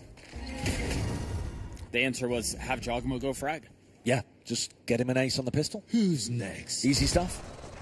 He ults up mid, putting pressure on these players, but goes back into A, and the idea here is to eventually end on the A site. Kayak's ahead of this. Surely they clear him out. TP's away. Just barely. Playing within the confines of the space. Meanwhile, Crash is trying to spam on the other side. The smoke, the plant, emitting. That is veto value there. That recon dart got destroyed immediately. Yeah. They did actually pull off the plant because they didn't trust the fact that the infiltrator was going to break it, but got him the value. Jogamo getting stunned, has to TP away as well. Now they're going to try to flood back into this. Quick look at the buy. G2, they have a stinger, 2 stingers, but everything else is rifles. So there is a lot behind this. Kayak gets dropped. Oh my gosh. Oh my gosh. Jogamo's doing it again. 4. Almost gets the ace. Leaf cleans it up. What in the world are we watching? That is crazy, man. He's so good. He's actually been on fire the whole tournament. He's 11-1. 11-1 is bonkers. I mean, we saw this kind of performance, I'm thinking of Ace earlier on, but that was when his team was losing. Right, and that was 1 round. Yeah. This has been 3. Yeah, this is... He has more kills than everyone on the server combined. Yep. Not just his team. Yep. Everybody. Yeah. Enemy remaining. And I thought he was on for the ace there. I really thought he was getting another. Well, he's more than halfway back up to another ultimate. And he just used it. A silly game we play. It is kind of absurd. Kayak in a pushed forward off angle, trying to get some value from the Yoru, but it's difficult to replicate what Jogamo's been up to. Yeah, and it's performances like this that make you go, yeah, Jogamo's one of the best players in the world. Oh, yeah. Like, you can't deny it. He TP's out of mid right now. They might still have to be a little worried about him. Oh, trying to bait that trap, but then they did a recall smoke over. Oh no, the recall smoke to get Crashies past it, but they might have heard it. Either way. Yeah, he got. They met him in spawn. And now they'll have a good idea that Boaster's got that recall tech. Baby Bay trying to settle. Better late than never. Gets the best of Boaster. And now they've got a fairly free path over towards A. Yeah. Even with Bekaj being favoured to take that fight. There's not much resistance here. No, I mean, he'll upgrade a weapon. Jorgamo gets the plant. He's 2 away from having his ult online. He should be chasing this. Yeah, one, I mean, cut him loose, yeah? Yeah, for sure. I mean, you wait and you're patient at the beginning just in case FNATIC are going to put up some serious level of resistance, but then for sure, let him off the leash after like 20 seconds. You mentioned a little bit of resistance. Akash does have a rifle. That was picked up, donated by Baby Bay. Trent swings through. Kayak falls. Just 1 rifle left. That's 1. Two more to find. Time is really short. I don't think he's going to get a shot at it. Of course, it's Shogmo who gets another kill. But of course it is. Brother. Well, that puts him one away from having another ult on. Yes. He ulted in round 3, and now round 5, he's going to have his second Yoru ultimate if he just picks up an orb. They forced an early tactical timeout from FNATIC. Would you not? Yeah, I mean, sure. 12-1. Yeah, I mean, 3 players on their team haven't even gotten kills. Dude, that's crazy. They are getting whacked right now. When FNATIC played a very similar composition to this at Champions, on the defense side, they were playing retake almost all the time. And it's a really weird way of playing Abyss. Normally, you don't really want to be playing retake on this map. But with the comp that they're running, where it has the Waylay, the Breach util, they were getting really effective B retakes happening. And they were putting up like 5-7 halves on defense, where sure they're not in the lead, but it's an attack-sided map. And it's competitive. Yeah, that's your whole goal on defense of this map, is to make it competitive. Get to 5, right? 4 or 5. Would you say those are the magic numbers there? Yeah, for sure. Okay. If you get 5 rounds on defense on Abyss, I think you're feeling really good about what you've done. Sure. But here, they're just getting whacked immediately by Jorgamo, who's 12-1, about to apply massive pressure with another ultimate. And FNATIC have not even been in a position to retake. No. They've just been losing players on site far too early. The timeout, I imagine, strategic in some sense, but also just an attempt to settle things down and calm them, too. I think if you're G2, you're a little bit worried that there's going to be a trap over one of these orbs. Yes. And you can see Kayak's playing to try to deny the A orb, which is I think it's slightly easier to take now. Aftershock. Putting pressure onto the drone. Really early. Ult coming out. He's got a tag. Yeah, but it missed the value. I think he actually even ended up being out of range there. Yeah, I believe so. He was a bit far, wasn't he? Could Jorgamo go for this B orb? He's quite out in the open now. He could, but no, it's Jorgamo. He's probably just going to grab a pick and then go. Information play from Baby Bay. He's got the flash ready. Swings out in front of it. Silos go through. The fault line follows. Pulls up a utility out onto the site, but they haven't really made their way past the utility from FNATIC. The suck keeps them at bay. The smoke doesn't allow them through. Now Jorgamo creeping forward. He falls. FNATIC. Kill feed leans their way. Very nicely done. And a massive, I don't know if that came through on our mics, but a huge pop-off from FNATIC. Yeah, a huge cheer from FNATIC just to get that round on the board. Yeah. I think they were worried, with good reason, that it was going to be skunked. Yeah, an avalanche of rounds going in G2's direction. I mean, they were the ones who lost 13-1, no? Yeah. I think. So you look at that and go, not again. Well, they still could. I don't think that was necessary. Look at this crunch, though. 3 players swinging at the same time, Boaster kind of pulling contact as Alpha and Vekash swing through to help him. I think G2 missed a trick not getting the Yoru online, but they were worried that FNATIC would be ready for it. Yeah. Now they have that tool, though. Right. How did they use it? Remember last time he passed up mid and then TP'd back A? Yes. Pretty similar idea here where he's faking A. It's just the back to pinch B. Yeah. It's just the opposite of what he was doing before. Now they have the Cosmic Divide they can play around. And they, once again, have the sight. I mean, there's... I don't know how you stop this G2 squad right now. Well, here we go. Flash, clone. And then Jorg will be the second person out through this. Great play. Dude. Absolutely cooked Kayak's brain. Oh, my gosh. Double breach ultimates. Rolling washing each other out. Yeah, layered over the top. Everything in the kitchen sink dumped in here. Jorgamo gets another kill, ultimately does fall. But the spike is playing, it's on FNATIC. To try to find a way back into this. And a 1v3 here. I don't know how you get away with that. No, you certainly don't. That retake, no opportunity for FNATIC. And the retake style is going to be so tough if Baby Bay can ever get his interceptor to a place where it can shut down some of the utility. Right. You are playing against a Breach, which the Veto does not have a good matchup against Breach util, because you're not removing any of it. Right, but there is a Sova there. Yeah, you can get rid of recons, you can get rid of the Yoru flashes that are out too, so there's a decent amount of utility at least that you can get off the board. And we saw Baby Bay already removing a recon in an important position.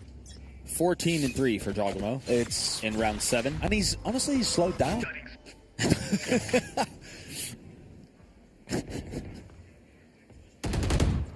Drone fully down mid. Good information that there's no one there. The tail drone is so fast. Yeah, it really is. And Kayak tries to force a fight, but he's got a goose egg on the board. Crashies follows up afterwards with nothing. Rather. Valen getting 2 there as well. Are we in burn another TP timeout territory here? You could well be. I don't think FNATIC have got an answer to this. I don't think so either. It certainly doesn't look like they do. No. I think, though, what you're banking on, if you're FNATIC, is that you're going to be able to do the same thing on your attack side, where the Breach and the Waylay and the Yoru are going to be so overwhelming on attack that maybe you only need to put up 3 here? Brother, we were just talking about the magic number being 5. Well, no, 5 being amazing. I think the normal would be more like 4. Okay. But these comps should lean attack-sided. Yeah. I don't know, man. Okay. I think FNATIC are in a really tough position. Yeah. But we've seen one-sided maps.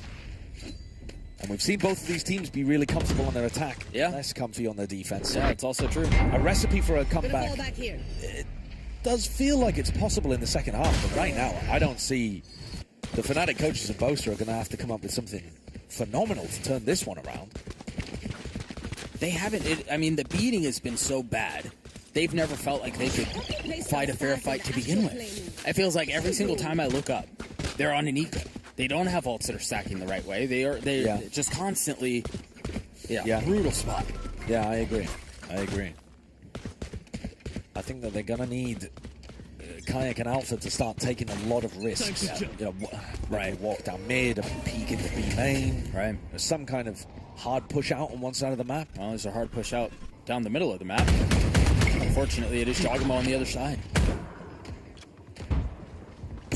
They're also holding the stun for that fight, but then Vakash wasn't quite ready to throw it. Giacomo looking for a free pick through the salvos. Should give them a room to work with up the middle of the map as well. He's got a hot hand, and he wants to force these engagements. Yeah, as he should. Crashies down to a sliver of health. Tough spot. G2 have taken the whole of mid. Yeah, just trying to cower behind utility. Very nice shot onto the right guy. But Trent, stunned up, gets the kill anyway. And that's the whole of the B side taken. Yeah. So now you're having to play retake again. With Sheriffs. The util's there, but the weaponry isn't. No. And Trent should even have his ult to be able to play with. Tap of the spike. Leaf goes to the plant instead, which is fine. One step closer to having the ult online. Alfier upgrades the weapon and makes it work right off the bat. That's a second one. One less. But it's Baby Bay with the Outlaw that keeps that out. They've invested the Cosmic Divide, too. And they really think they can win this round, and they might be right. What can Valen do on the other side? Has to face the wall. No real choice. Nicely done by Boaster. FNATIC get away with a thrifty, I think powered by Alpha. Yeah. Those 2 kills that he got really opened up the round for FNATIC. Good stuff as Kayak does his James Bond impression as well, going 0-0-7. But the rest of the team's got his back. And putting up these little rounds on the board, it doesn't matter how scrappy they are, they all count the same. And like we said, we're not expecting them to need very much on defense. Right. Let me take a look at that one more time. It was, I think you're absolutely right. Alfier getting the 2 kills that he does get with the rifle that he picked up essentially opened things up, and then the investment of the Cosmic Divide essentially secured the round. Yeah. Old possibility here for Alfier to get on a deep line. Oh, just off the mark. Baby Bay's just in with his ult. No fear of any util. Which is exactly how you want to play it. The Saturate does nothing, gobbled up by the Interceptor. Second attempt at getting the spike down. Looks like Leaf will succeed. So much easier to get that plant, actually. Yeah, it really is. And the problem is, too, for FNATIC, Leaf has his ult, and there it is. The Rolling Thunder will push them back, and they're filling in behind it. Baby Bay pushing forward. Again, fearless. And they continue to pile on. Good brother, Jogamo's not missing. No, he really isn't. He's not missing at all. And Alpha, had to go for a knife attempt at the end of the round as Trent gave him a scare. If there was a character to Schmeeg on where you just run in and you don't care about any util at all, I mean, it would be Vito with the ult. Yeah. Baby Bay just fearlessly ran forward holding W that entire round. It must be quite fun to have that occasional ability to just unleash your duelist tendencies. These shots from Jorgamo, though, were lovely. The second one, not that one. I think this one on the poster, that's just like... It's very fast. Yeah. And so, again, stop me if you've heard this before, FNATIC come into this with very light weaponry, forced to make a miracle, a Mona Lisa out of a soggy turd.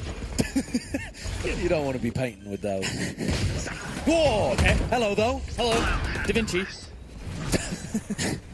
5v3, one weapon upgraded. Still two sheriffs on the other side. Kayak trying to get the info he can. They turn around to him. The stun is nicely placed. Kayak cannot fight. Forced to sit back for just a little bit. Here comes the cavalry, Jorgamo. Back into A main. There's a lot to do in a 3v5. Trent trying to hold Heaven. You're right. They're all going to funnel out. Heaven is the big one. Very nicely done by Crashies. Wins out that duel. Jorgamo left in a 1v4. I wouldn't believe it in any other player. We all held our breath. Yeah, we did. The flash was sublime. Yeah. I mean, dude is on 20 kills, but FNATIC, they get another. 2 of these rounds now have come on Thrifties. Maybe even all 3. I can't even remember how the first one happened, to be honest with you. Yeah, I can't either. But at least 2 out of the 3 coming on light buy rounds. And FNATIC, by hook or by crook, are putting some level of score up that actually might make this game winnable for them. Yeah. I mean, yeah. No, you're right. I mean... Sure. It feels like they are not in control of this game at all, right? It feels like they're having to pull out miracle rounds even to get stuff on the board. But at the end of the day, if you end up with an 8-4 half, it doesn't and your attack side's good, it doesn't matter how you got there. Early fight. Oh, he TP'd out into the corner, but Alpha still able to land those wallbang shots onto him. Just set up off the stun, too. Yeah.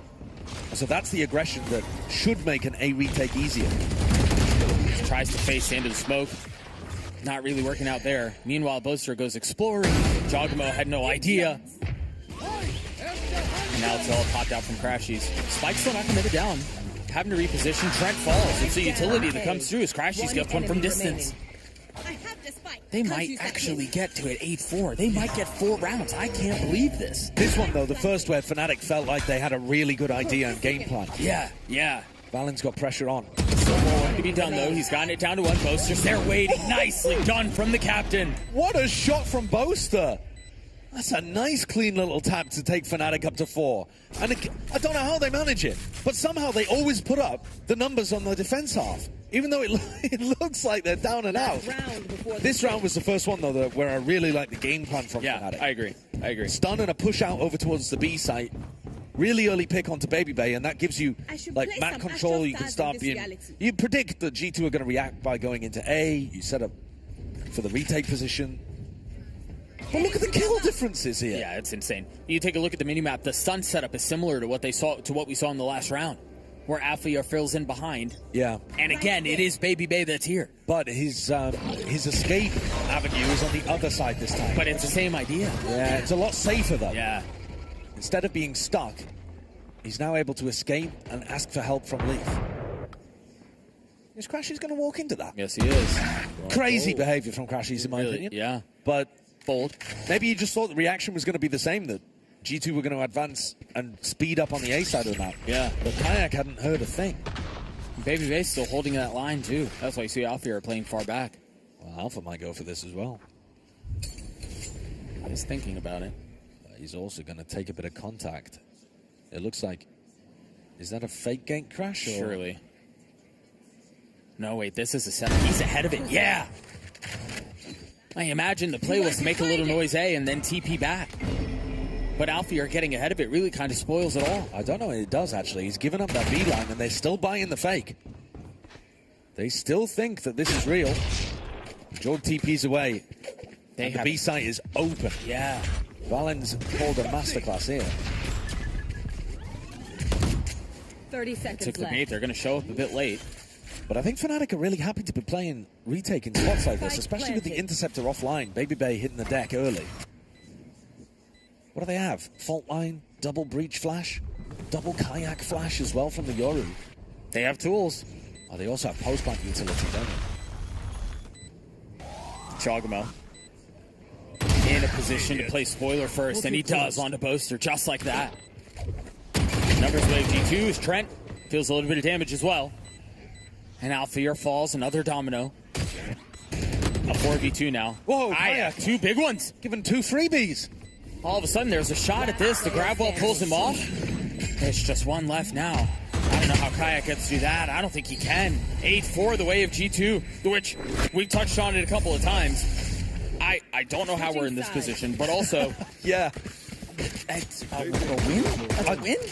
It might honestly be enough for FNATIC. Yeah. It's a really weird situation we find ourselves in, where I would say G2 were by far the better team that we watched. Yes. Massively the better team. And yet FNATIC scrapped out 2 Thrifties and a quite impressive round 11 to put themselves in a winning position. If they win pistol, to be honest with you, even if they don't win pistol, if their attacking ideas are good enough, they might be able to run this deficit back. And that is scary for G2. 10-4. And then they're able to pull it back. That seems like too big of a hole. I don't know. This is a very attack-sided map with very attack-sided comps. Yeah, so sure. I'm not writing any scoreline off for FNATIC here. It is doable. Yeah. G2, I have to... Listen, if Jorg is playing like he is, and he can find those aggro positions to disrupt what FNATIC are doing, then that can be the win condition for G2 to sail to a clean victory. And then maybe we're looking at, more like a 13-6 scoreline, and I look like a scaremonger at the half. But when you see how Abyss has played out at historically, champs and historically... Yeah, sure. I mean, yeah. FNATIC have got all the chances in the world here of still winning. Kind of insane to think about, again, when you remember just, 20 minutes ago, how we found ourselves in this position in the first place. But yeah, lo and behold, here we are. FNATIC managed to go through that burning 1 timeout, by the way. Just one. Yeah. That's wild. It is wild. And it was very early on. Yeah, it was. After round 4. Yeah. And then, since then, they actually went 4-3 in their favor. Yeah. So, it ended up working, I guess. But even the rounds that they won were not clean rifle v rifle game plan victories, most of them. But this pistol could be incredibly important, because you are right in the sense that if G2 win it, it makes it far harder, at the very least, for FNATIC to mount any level of a comeback. And it makes it far less likely that FNATIC are going to get ults online early and start to snowball and that kind of thing. So, I want to see Jorgamo with a frenzy again. Yeah, honestly, I do too. He's got such mastery over that pistol. It's such a weird thing to highlight, but I've been so impressed every time he pulls it out. Between that and their Stinger proficiency, you really never know what to expect with this team. No, they're a fan of the dodgy weaponry, aren't they? Yeah, they are. The unusual... The silly. Yeah, the silly guns. Yeah. Although Brock's the silly gun master, I think. He is. He is. Quick pings on the mini-map. A lot of attention towards the middle of the map. Looking like we're going to end with a B split, just based on Crashy's positioning. That's where all that utility is. That would mean a lot of pressure towards Valin, whether he knows it or not. And they're quiet about this, too. I mean, I love how FNATIC are playing this so far. Baby Bay ripped the Interceptor instantly on B. So now it's on cooldown. Off the blast, they're droning their way in as well. Valin, what a shot. And now they're forced to get up ahead of this and fight even a little bit more. Kayak into the swing, gets my God. That's exactly what they needed. Player standing. They needed the pistol, and I mean, hold your horses. I don't think we're done yet. Yeah, I don't think so. Spike planted. Kayak with a 2K there. First one, incredible flick. Second, forcing the fight right before the Tejo stun landed. Yeah. Very strong start. You got to remember this, too. That was in a 5v4. That was after Alfear had already gone down. Yeah. Jogamo, not really able to stand. FNATIC gets a 5, and once again, I don't know if it's coming through on our mics, but both of these teams, every round win. Yeah. They're going nuts. Yeah. FNATIC, I think, really believing after winning that pistol, too. Yeah. They've been listening to you. But they'll know as good as anybody. Like, they'll have scrimmed this map tons and tons of times. Sure. And know that their win condition is just, getting a few on defense. Yeah. And then running you over. FPX by here, 3 rifles, 2 pistols. Yep.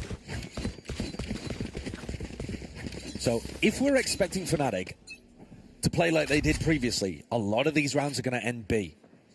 And that means Babybay in a hard anchor position playing Veto is going to be he'll be tested. The player to watch a lot of the time. Yeah. And that interceptor doesn't help you against the fault line coming out from that. No. And he said he wanted to prove people wrong. He's going to have an opportunity to do it here. Babybay feeling all that pressure. I don't think he had a chance to really fight back. Boaster falls, but Valen cleaned up very early on the flank. Yeah, and this is where you imagine FNATIC should get through the rest of this pretty cleanly. I don't know if I'd call that clean, but that's all right. Kayak cleans up the next. And now Leaf is left in this 1v3. And again, FNATIC pop off a little bit. They get to 6, and this bonus, in my opinion, this bonus will tell me a lot. Absolutely. If FNATIC have a really good game plan that they want to build, they don't have an ult online super early like Jorgamo did in the first half. Right. But FNATIC have got normally great ideas on this map, and the addition of moving the roles around so that they can now play double duelist with Kayak Alpha and still have the Breach Sova. Yeah, it's kind of crazy. Yeah, it gives you so many options. Yeah. It's an overwhelmingly good attack side composition. It's going to pose a lot of questions for G2 to answer. Lots of attention A. Are they playing for an orb? Anytime Boaster falls, if it's early, it's a huge boon for G2. It means no smokes, of course, but it also means no pull in the post plant. Yeah, sure. FNATIC are super disciplined in those post plant setups. They're all stacking up towards A here. Trent is going to be able to deny plant. They also have to pull to deny plant as well. It'll have to be a spam. Alfier dashing out onto the site, and he gets popped. Don't ask me how that one happened. He had the recall ready too. Maybe it just ran out. I don't know. But either way, they got the spike down. No denial of playing at all. No. Making it a little too easy there for FNATIC, perhaps, but just playing for the 5v4 retake. We know that FNATIC love to retake with these kind of comps. Haven't really seen it from G2, but God, look at the pressure on the flank as well. Boaster's not going to be in a safe position to play his pull. No, I don't know that they're going to be expecting him here, though. Babybay pushing forward. Nice shots out from Boaster. Yeah, good punish. Yeah. Numbers still the way of the defense, though. Bit more utility dumped. They've taken the site back, but they've got a clear main. I don't think they can continue to play this out without taking that area of the map back. Leaf trying to swing out. He's going to spot him. Oh, very nicely done. Babybay gets 3 there. And the time very close, but they're going to have it. But good, yeah. Babybay just had a round and a half. 3 massively important kills. Interceptor down on the spike, but it didn't really help because it's the aftershock and the pull that you've got to be worried about in that position. Vekaj, Boaster playing the spots as well as they could have done, but the actual raw gunfights towards the end go in the way of G2. Babybay picking off Boaster and Crashies before he could be traded. So, the buy, though, not actually looking that great. They're going to go for a half buy instead of forcing up, despite winning. Well, the FNATIC are expecting that. I don't really like that. No, Jorgamo has no armor. They really did not want to buy into this round. No, they might be looking to try to get an op online. Yeah, perhaps, but... Yeah, I mean... But, yeah, normally you don't want to save on a round like this because you get minimum loss bonus as well. Right. You've just won the previous round. If you save, you're only getting 1,900 credits. Looking for a tag behind the drone. It's actually getting a lot of info around the middle of the map. Yeah, that drone is massively important for Trent. The Tejo drone does get huge amounts of info because it goes so fast compared to the Sova drone. It clears out the whole of mid. Once again, they're going to be knocking on Babybay's door. The stack is in entirely the wrong place, but Babybay's going to be out. Yeah, they can play full retake B. TPs, they don't have to worry about the Rolling Thunder anymore. They don't really have any tools of their own to take that back, though. But Crashy's holding the rotations. I don't think he's going to get tested here either. Well, he's playing the late backstab, isn't he? So it's all coming down to the timing that he can find. It'll be tough, too. I mean, he's got a dart, but he can't really contribute with it from where he is right now. Meanwhile, G2 starting to creep ever closer. Fault lines out. Valen falls. FNATIC holding the line, at least for now. And now Crashies is on the prowl as well. Timing on this is everything. One enemy remaining. Yeah, he's going to show up and the round will be done. Yeah, he's not even needed, is he? No, he's not. Insurance policy. Gets the final. He got his. Still got his towards the end. Yeah. Actually, these FNATIC players just holding angles crushed G2 as they tried to get back in through the site. Which is not something that was easy to do before the map rework. Yeah, very true. Yeah, I think that was a perfect example of the value of having those different positions and different spots on the site. Bro, they are half buying again. They don't have enough to buy again, G2. They didn't buy the previous round fully. No. They didn't force, though. So they've had 2 mangled buys. The game does the maths for you. Yeah. That is a bit questionable. You don't even need a calculator. No. That's an unforced error for G2, letting FNATIC back into the game. On a side that they're already favored on to begin with. Yeah. Right there. And they're going to start building up to these ults. Yep. Unless G2 can get a Miracle Thrifty round going here, that feels like a huge blunder. Yeah. FNATIC exploring a number of different areas of the map right now, seeing if they can find a pick. And if Crashies is patient, he might get one. Crashies has been playing on the opposite side to his team quite a lot. Which you wouldn't expect on an attack side as a Sova, but if that's what they've called on him to do. Yeah. Just looking to distract pressure. What a shot. And another. What a shot. Oh my God. What a shot, what a shot, what a shot. Oh my Trent. What were you saying? You needed a Miracle Thrifty? Yeah, I think that is exactly what the doctor ordered for G2. That qualifies this one. I agree. Boaster and Crashies looking to pick up the pieces in a 30 seconds 2v5. left. Guns starting to... I mean, they're running FNATIC's pockets over there as well. Yeah. Vandals just picked up across the board. It's just Jogamo with the Sheriff now. Slow approach. One blunder answered with another. Yeah. 2 wrongs make a right, I guess. 10 seconds left. Crashies get a little bit closer to his ult. Boaster tries to get a free one. Still dancing around. A dangerous game he plays. Now he's going to have to do it all on his own. Nicely done. G2 somehow avoid the mess that they made themselves with how they handled their money, and they're still in this thing. The 3K is nutty from Trent. Yeah. That is a crazy 3K. The first kill was impressive enough. Thrifty. He turned a flash on the last one, too. Yeah. Really nice stuff. Very, very well played. Echoes of how well he was doing at the very beginning of the year. Maybe it's just something about Teo, bro. This has nothing to do with Teo utility. But no. Put Trent on Teo and suddenly he's shooting like that again. I don't know what it is. 3 rounds. Look at the ults for G2. Oh. Yeah, well. And Leaf is one off of his. Yeah, FNATIC are actually really close to theirs too. Yeah, they but are. I don't know that they're going to be able to get, like, you're not expecting them to be able to get a free orb here, for example. No. Although, with you take a look at the minimap, with the way G2 are playing it will be. They also didn't opt for a defensive operator. I thought Jorg might want to go for that. I thought that might be the reason why they were saving. Nope.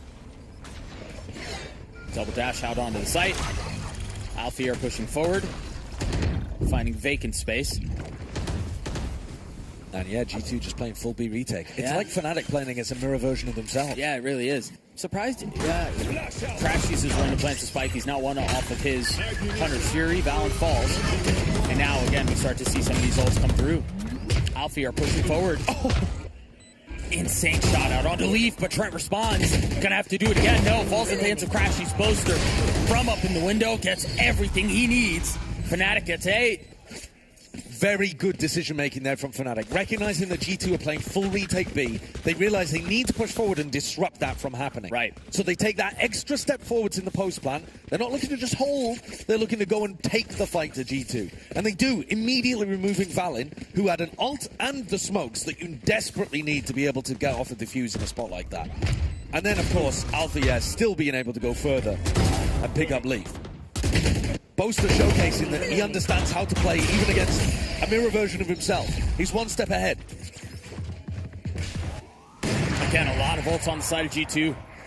And here's the off. In the hands of Baby Bay. Puts it right back down.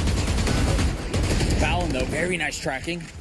able to punish back a little bit. FNATIC finds some room to breathe, though, on the side. And G2 not decided to play retake here. Instead, hard anchoring. Again, they have Leaf Salt, they have Trent's ult. Those two alone are trouble.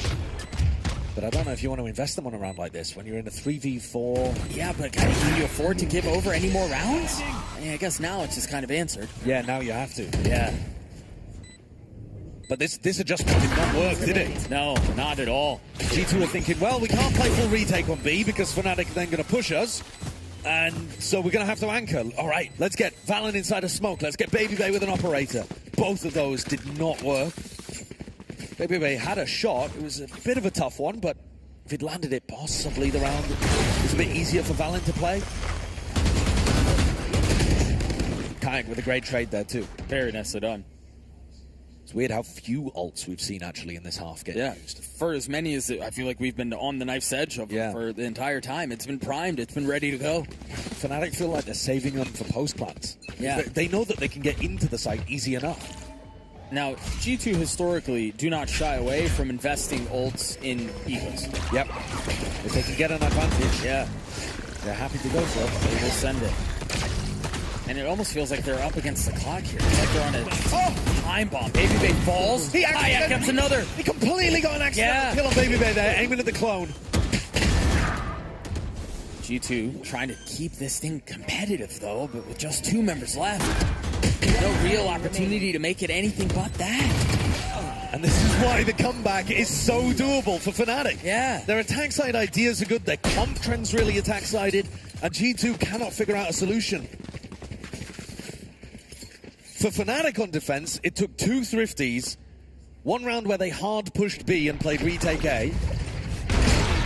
Oh, that's brutal. Yeah, that is tough. But G2's idea is much more to do with trying to actually anchor the site. I mean, their composition with the veto, I think the game plan would be, well, BabyBay's going to be able to get a lot of value here. He's going to shut off a lot of the util. He's going to be able to play for his 1 and then TP off the site.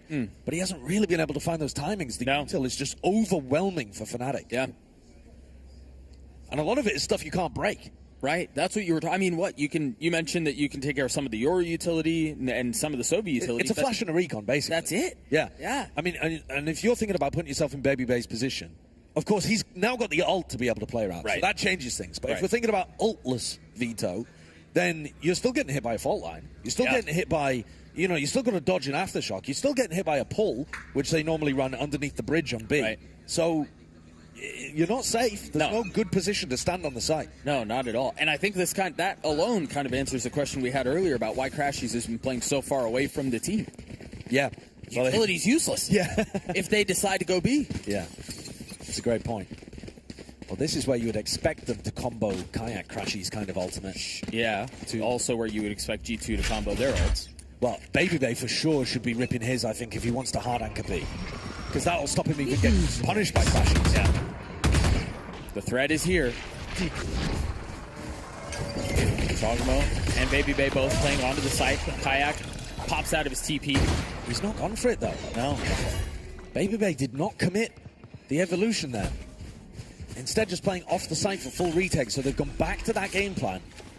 And now they're going to have Breach ultimate. They're going to have Silver ultimate. BabyBay might use his ult to stick the defuse. I guess, maybe. Because then you don't have to worry about pull. You don't have to worry about the Silver ult. The Rolling Thunder already paves the way. Crashies gets a pick with the Hunter's Fury. Off your feet. Now the second Rolling Thunder sending 1, 2, all 3 sky high. Here comes BabyBay. Goes on the swing. You're right. BabyBay gets the best of him. Alfier trying to hold on to the site. And there's another ult. There's Trent's ult. Alfier gets 2. He might get another. Pushes the smoke. Crashies gets the 1. Bekash fell off the map. He's got a 1v1 and Valen wins that out. Why is that round? That is absolute madness. G2 comes out on the top of it, but I couldn't tell you exactly what was occurring there. How on earth has Bekash fallen off the map, man? I'm not going to lie to you. I didn't even see that. Dude, I only saw it in the kill feed. I don't know how he managed it, but somehow plummeted to his death. Maybe he got ulted off or something? I don't think so, but... No, oh, he's jumped up. Oh my god, he got body blocked by Crashies. They were both on cliff together and he just tried to make the jump and couldn't land it. That's a crazy round. Yes, it is. That was all I mean, I don't think Alfear had his ult into that round. Yeah, so it's essentially every single ult expended, wasn't Yes. it? And now look at the layers of utility defending the B site. Smokes for Baby Bay, his interceptor, a TP to get Jorgamo into a further back position. They know that FNATIC want the B site. FNATIC are a one-track team on this map. We go B, we win the postmark. Note here, Jorgamo often jump peaks to get info, and he's going for it. But instead, he gets the best of the breach. Yeah, he knows that the breach wants to do that fault line over towards the cliff. Yeah. It's a really, really nice ante from Jorg. This is the exact same setup we've seen from G2. Big teleport. Cutting through. Now they're investing the other ult around it. Leaf slows down. Trent fell off the map now, too. Oh, that's wild. What is happening in this game? It's an unforced error in mid, bro. He's died in mid, falling down the gap. Jorgamo gets the best of Alfear. Kayak punches back. Valen left in 1v3. And he can't go for it. No, he can't. I've got no idea where these players are. What's going... People falling over their own shoelaces and ended up off the map here. In absolutely critical scenarios. I feel like we've gone countless amount of Abyss maps without somebody falling off the map by accident. We just had 2 in back-to-back rounds. It's a BO1 for your tournament life here at the Red Bull home ground. I think the pressure might be getting to them a little bit. It is a wild scenario where everything's on the line in a best of 1, and it's 11-11. G2 desperately trying to fend off a comeback, and FNATIC feeling like the runway, to use the term that you used earlier, the runway is really narrow for both of these teams. Yeah, it really is. I really hope we get that. Yeah. I don't know that we'll see it on the replay. No, I mean, look at it. He was, right by the rope. Yes. He just walked off. Slipped? Yeah, maybe. Yeah. Boaster with an attack operator. They're going back to B again. If it ain't broke, don't fix it. I don't see how G2 are stopping this. No, and the buy is poo. Yeah, it is. Bucky. Very similar defensive setup out for G2. Jorg might be able to tank the fault line and still get a kill with the Bucky, though. Yeah, maybe, I guess. Yep, he did. He did. Unbelievable. Waiting on the other side of smoke. There's the attack side up.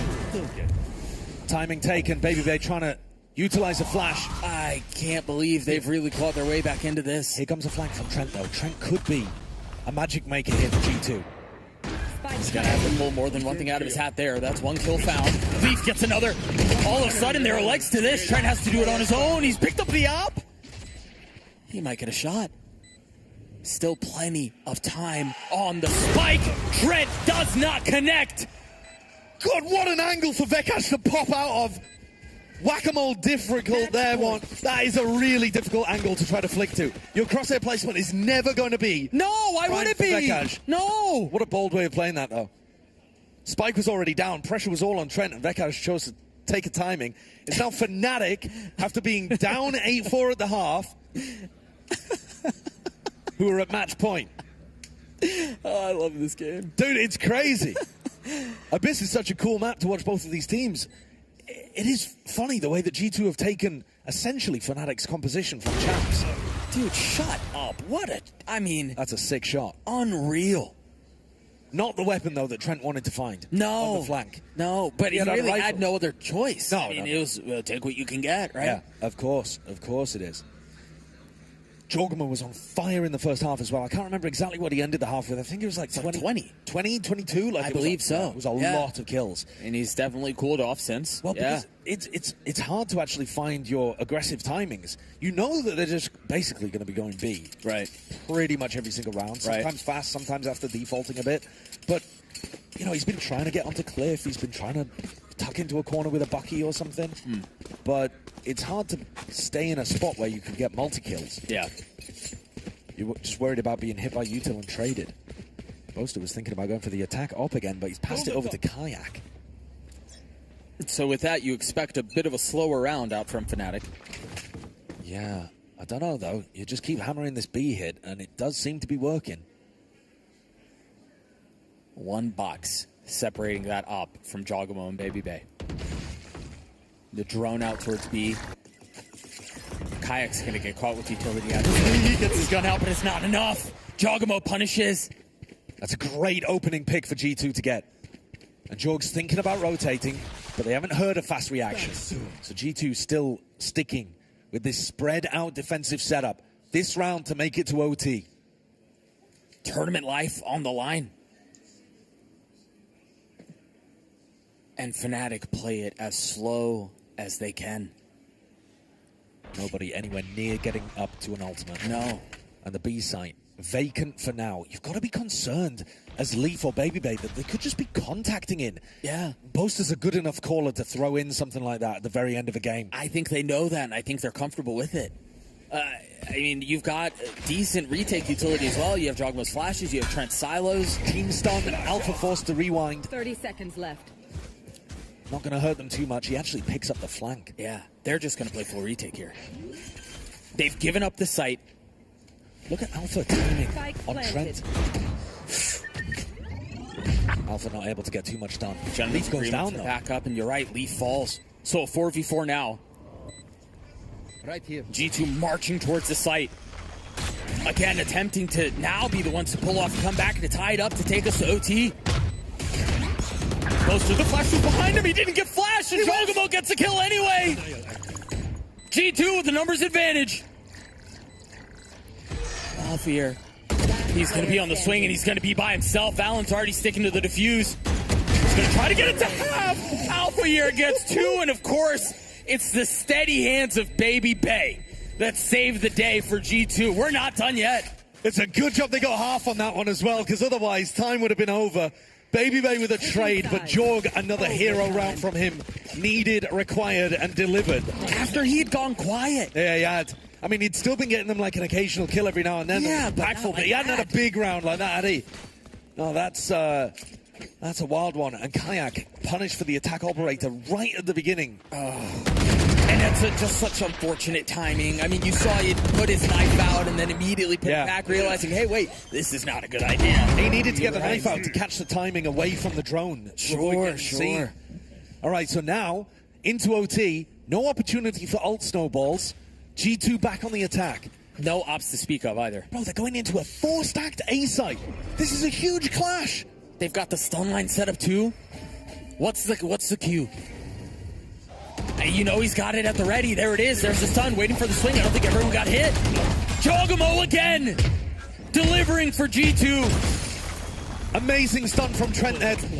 He was forced forwards by the fault line. Throws out his missile and sets up Jogamo for a 2K.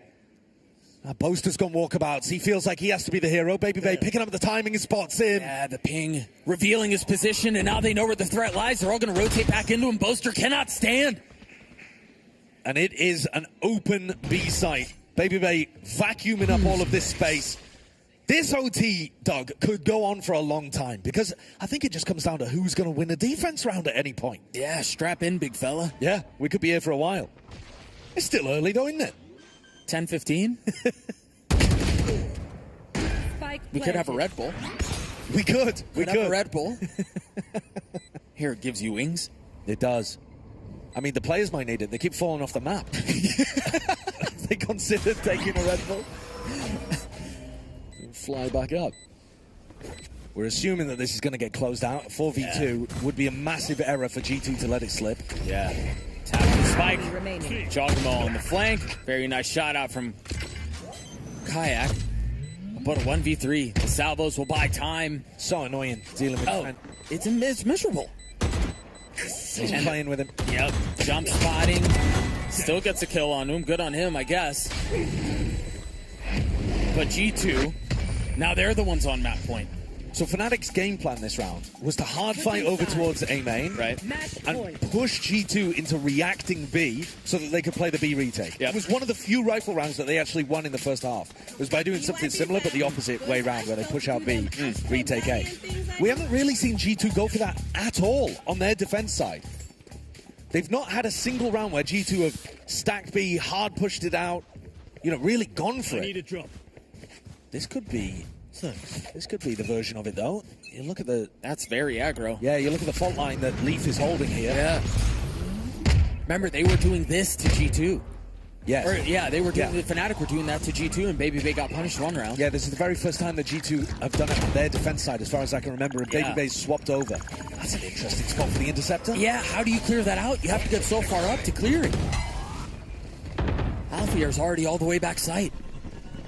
But at the same time, Site taken. Util advantage for G2 on the retake, but we haven't seen very many of these A rounds. No. FNATIC have been favoring B massively. Again, tournament life on the line here. FNATIC want to stay alive. They've got to force this to a double OT. Kayak turning the flash, punishing Trent. Trying to do their best to keep them back, not fold. Kayak gets another. Portal closed.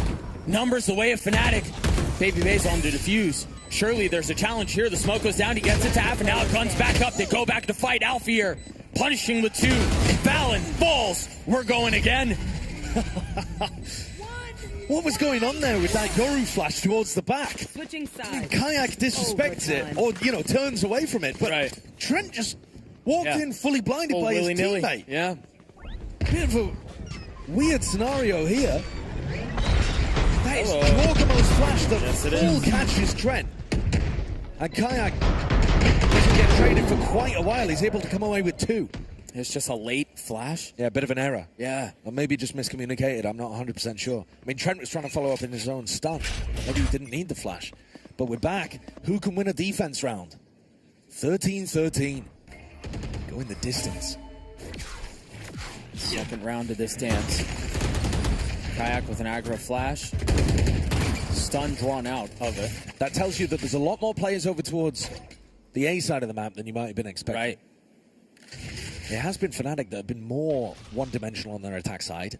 But I don't mean that as an insult necessarily, because it's still been working. Yeah. It's more rough for G2, the fact that they know what's coming and they still can't stop it. They can't stop it, yeah.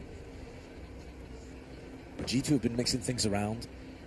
They've still got their drone to try to flush out mid if they want it. Meanwhile, FNATIC's drone just caught nothing. Oh. Just going for an info peek. Yeah, that's a dangerous game. Yeah, if you jump into a stack, you can absolutely die. Watch the gate crash from Jogamo. It's so far up. It's behind the door. Just waiting on the other side of the door. They can split on this B, and Crashies will be in and Crashies will be in a world of hurt. You might have heard it though. It does make a noise. Yeah. And it's not like they've got the white noise being pumped into their ear. It's slightly different, this setup, compared to VCT. Yeah. They're thrown out. He's still looking that way. Waiting for the challenge. He just took the TP. He knows he's going to be there on the other side, and Crashies drops him. Beautifully played. Not able to contribute anymore, but the damage has been done. Couldn't throw out the recon because of that interceptor. There's 15 seconds left. Pull, takes the plant away. 10 seconds. Trent vulnerable, but I think he'll get it down. The aftershock. And there's got to be a swing up from heaven. Surely somebody has to be holding that. He gets the spike down. 3v3 on the site. Valen with 3 on the round. Trent perched up. Looking for a pick. Valen gets 4. Give him the ace. Leading from the front. Trent gets the last. That felt like FNATIC had a chance of being able to win just on the clock there. Yeah. But there wasn't a player to be able to finalize all of that pressure that they'd managed to get with their utility. I love the pull is great in that position from Boaster. It almost secured them the round. Yeah, and then the aftershock afterwards from Vekash, but they just didn't have another player on the site to be able to confirm all of that. 32 kills, by the way, from Jorgamo. But plenty of others on his team, especially Valen, starting to get up to big numbers too, with a 4K from Valen. Can G2 close it? Can they pull out a defense round? You mentioned at the beginning of this that was the answer. Who's going to be able to win on defense first? That's a team that's likely going to win this. We'll see if G2 can do it. FNATIC, again, back towards B. Yeah, that's been their bread and butter. Yes, it has. Don't worry, that wasn't someone falling off the map. It was the ball. But I'd forgive you for thinking it was. Leaf has his fault line up here. They're going to try to swing behind that. Meanwhile, Airfare teaming backside. Jogamo gets a pick. Very fast flank. Numbers advantage for the way of the defense. Remember, this has been the ever-elusive round win on this side. They double flanked with both of their teleport players. And then left. Trent gets another. FNATIC trying to hold on as best as they can, and it seems like every single brick is falling. Covering it. What can Crashies and Boaster do? Concealment.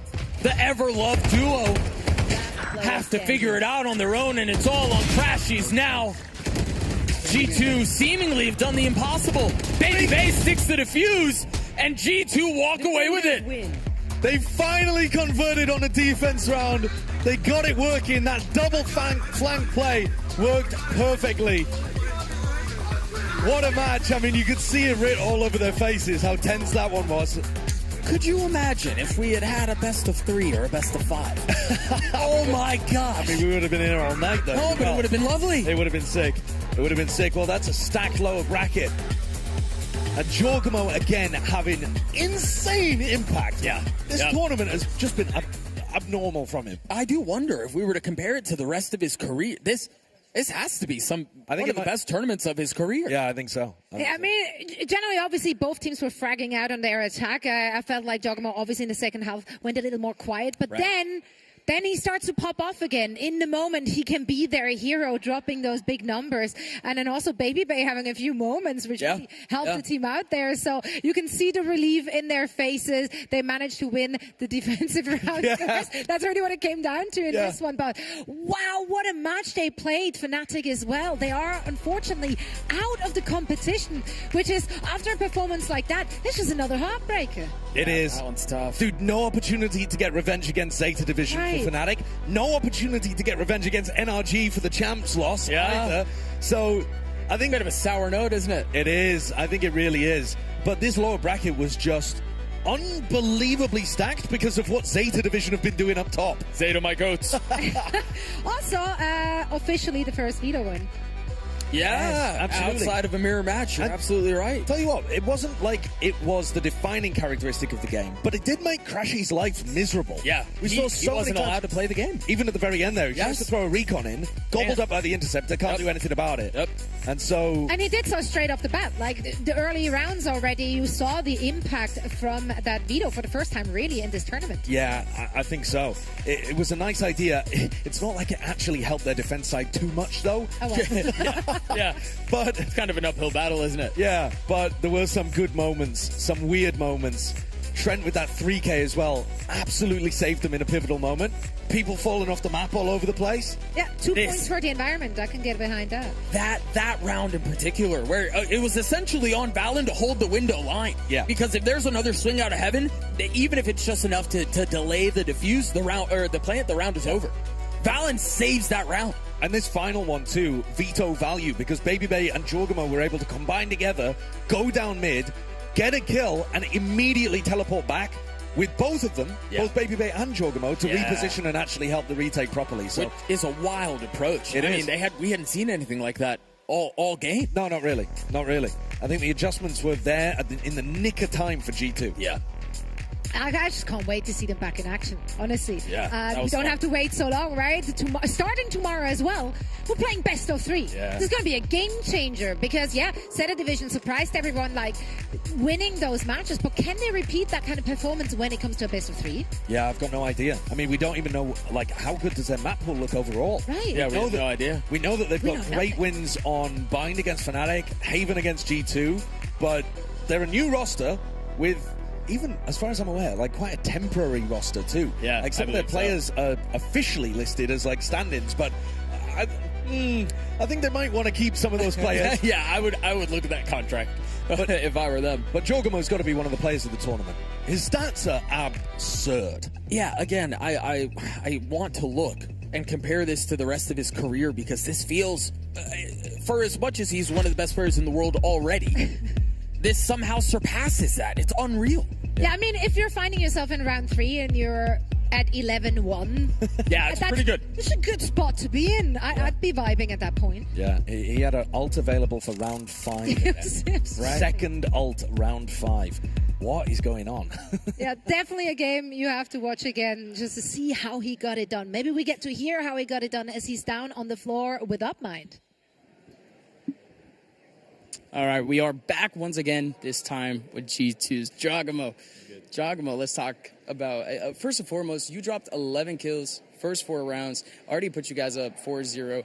I mean, did that already set you guys up for success? Did you already not feel too much friction at the beginning? Did that set your expectations high, low? I mean, ace on pistol was, I was a little, I was like, holy crap, I got the ace. Like, because of the ace, I think it kind of sped up the momentum for the game. I got your ult pretty quick, so we got to delete their gun round, basically. So because of that, I mean, I was snowballing that whole half. Yeah, and I mean, realistically, we ended up seeing finally the effective veto going into the second half. What can you say to the effective veto? How did you enjoy having veto in that map specifically? I mean, yeah, his util is very crucial. I think we were kind of messing up a little bit. I mean, that's okay. We were still learning the character too. But towards like the end of overtime, we had the Vito interceptor out in the open, and Crashes was backside. He had a dart, and that's the only way Crashes can win the round with the dart. So because of that, bro, like Dre knocked it out, got that dart out the way, and instant won the 1v2. That was it. Simple as that. That trophy was insane. I can't lie. And talk to me sort of about the mental battle back and forth between you guys and FNATIC. You know, FNATIC, they were trying to go for a couple of gut calls, really try to call you guys out over and overtime.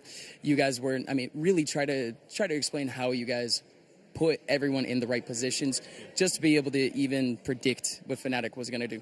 I mean, they kind of play the same pace as us sometimes on the retakes, so we kind of know like what their breach does. We know what our breach does. It's like disrupting, kind of like that's like the main thing. But I would say just like being able to just not worry about what happened. Like if they had a good round, cool, like congrats, like good job. But besides that, we just kept our mental forward and just keep being resilient. That's really it. Best of ones throughout the week so far, but best of threes tomorrow. What are you feeling for tomorrow? I'm excited for best of three. I know my guys like to play best of threes. I mean, I think that's how it is, right? But because of that, we made it, and I think that's a big like chip on our shoulder now. That we can go in and play whoever's next, and we're excited. All right, Giacomo, congratulations on the W. We will actually be seeing you tomorrow. Ladies and gentlemen, back to the desk for one final time. I love this little yes. He's such a likable guy. Oh, he is. Right? Like in and the server, obviously, but also out of the server. It's like, how do you not root for this You're guy? not supposed to be that nice, that likable, and also that talented. Yeah. Okay, but are you rooting for him tomorrow in the game against Zeta Division, or are you rooting for Zeta? Yeah, what to about upset? you, Doug? Because you can't be Zeta rooting for Giacomo, surely, in a game against Zeta Division. You're rooting for the dog on top to bully the underdog. What's wrong with you? I think Giacomo looked really good today. Oh, dude. And I think I'm really excited to see how they play tomorrow. You've wiggled out of it. He did. Unsuccessful to absolutely no one's surprise. Let's get some final thoughts and big learnings from our second day of competition. Yeah, it's funny that you asked that because I was thinking about that prior to the interview, and I'd love your thoughts on this. We've now seen Leaf on the breach twice. Yep. Thoughts? Well, that second map, it's much more supportive. I don't think he really found his opportunities to get involved as much, but is that his job? Dude, if Jorg is playing like this, it doesn't actually matter. You just have that much fragging coming out anyway. But I think against a team like Zeta Division, who are firing on all cylinders right now, if Zeta come out and they play, if they play tomorrow like they did today, which who knows, I've got no idea, because I don't know what to expect from this squad. But if they do, maybe you need other people also firing, because it didn't work for them on Haven when they played earlier. They got kind of battered 13-7. Yeah. Favorite moment of the day? Zeta. Honestly, once again, the correct answer. Honestly, that OT was so much fun. Yeah, no, I think that map, it was the map of the tournament for me. That was a blast. I love watching Giacomo play with the Frenzy. The Frenzy ace. I don't know how does he work the magic with that gun? It's so unwieldy. It has such a small amount of bullets that you can work with, and yet he continues to weave magic with it. He plays it like he's got an extended mag on that. Yeah. I don't know how he gets away with it. My favorite part of this all is just that this is day 2, and we've had so many OTs, so many close matches, teams bringing their A game, new players, old players, new mixes. Like everything's just like perfect script writing. But this is it for day 2. It is a wrap. We do have 2 more days of play to go, and honestly, it only gets better from here. Upper bracket final, lower bracket final, grand final, in order to crown a Red Bull Homeground 2025 champion. So I've had an absolute blast being here with all of you. Thank you so much for having me. But starting tomorrow, New York's very own Golden Boy is going to take over this desk alongside these incredible gentlemen to bring you all the action. And speaking of incredible things, once again, a big shout out to all of our sponsors, Sony, InZone, MSI, AOC, and of course, Herman Miller Gaming and Red Bull for making all of this possible. 2 more days of action to go. Make sure to tune in again. Good night, New York.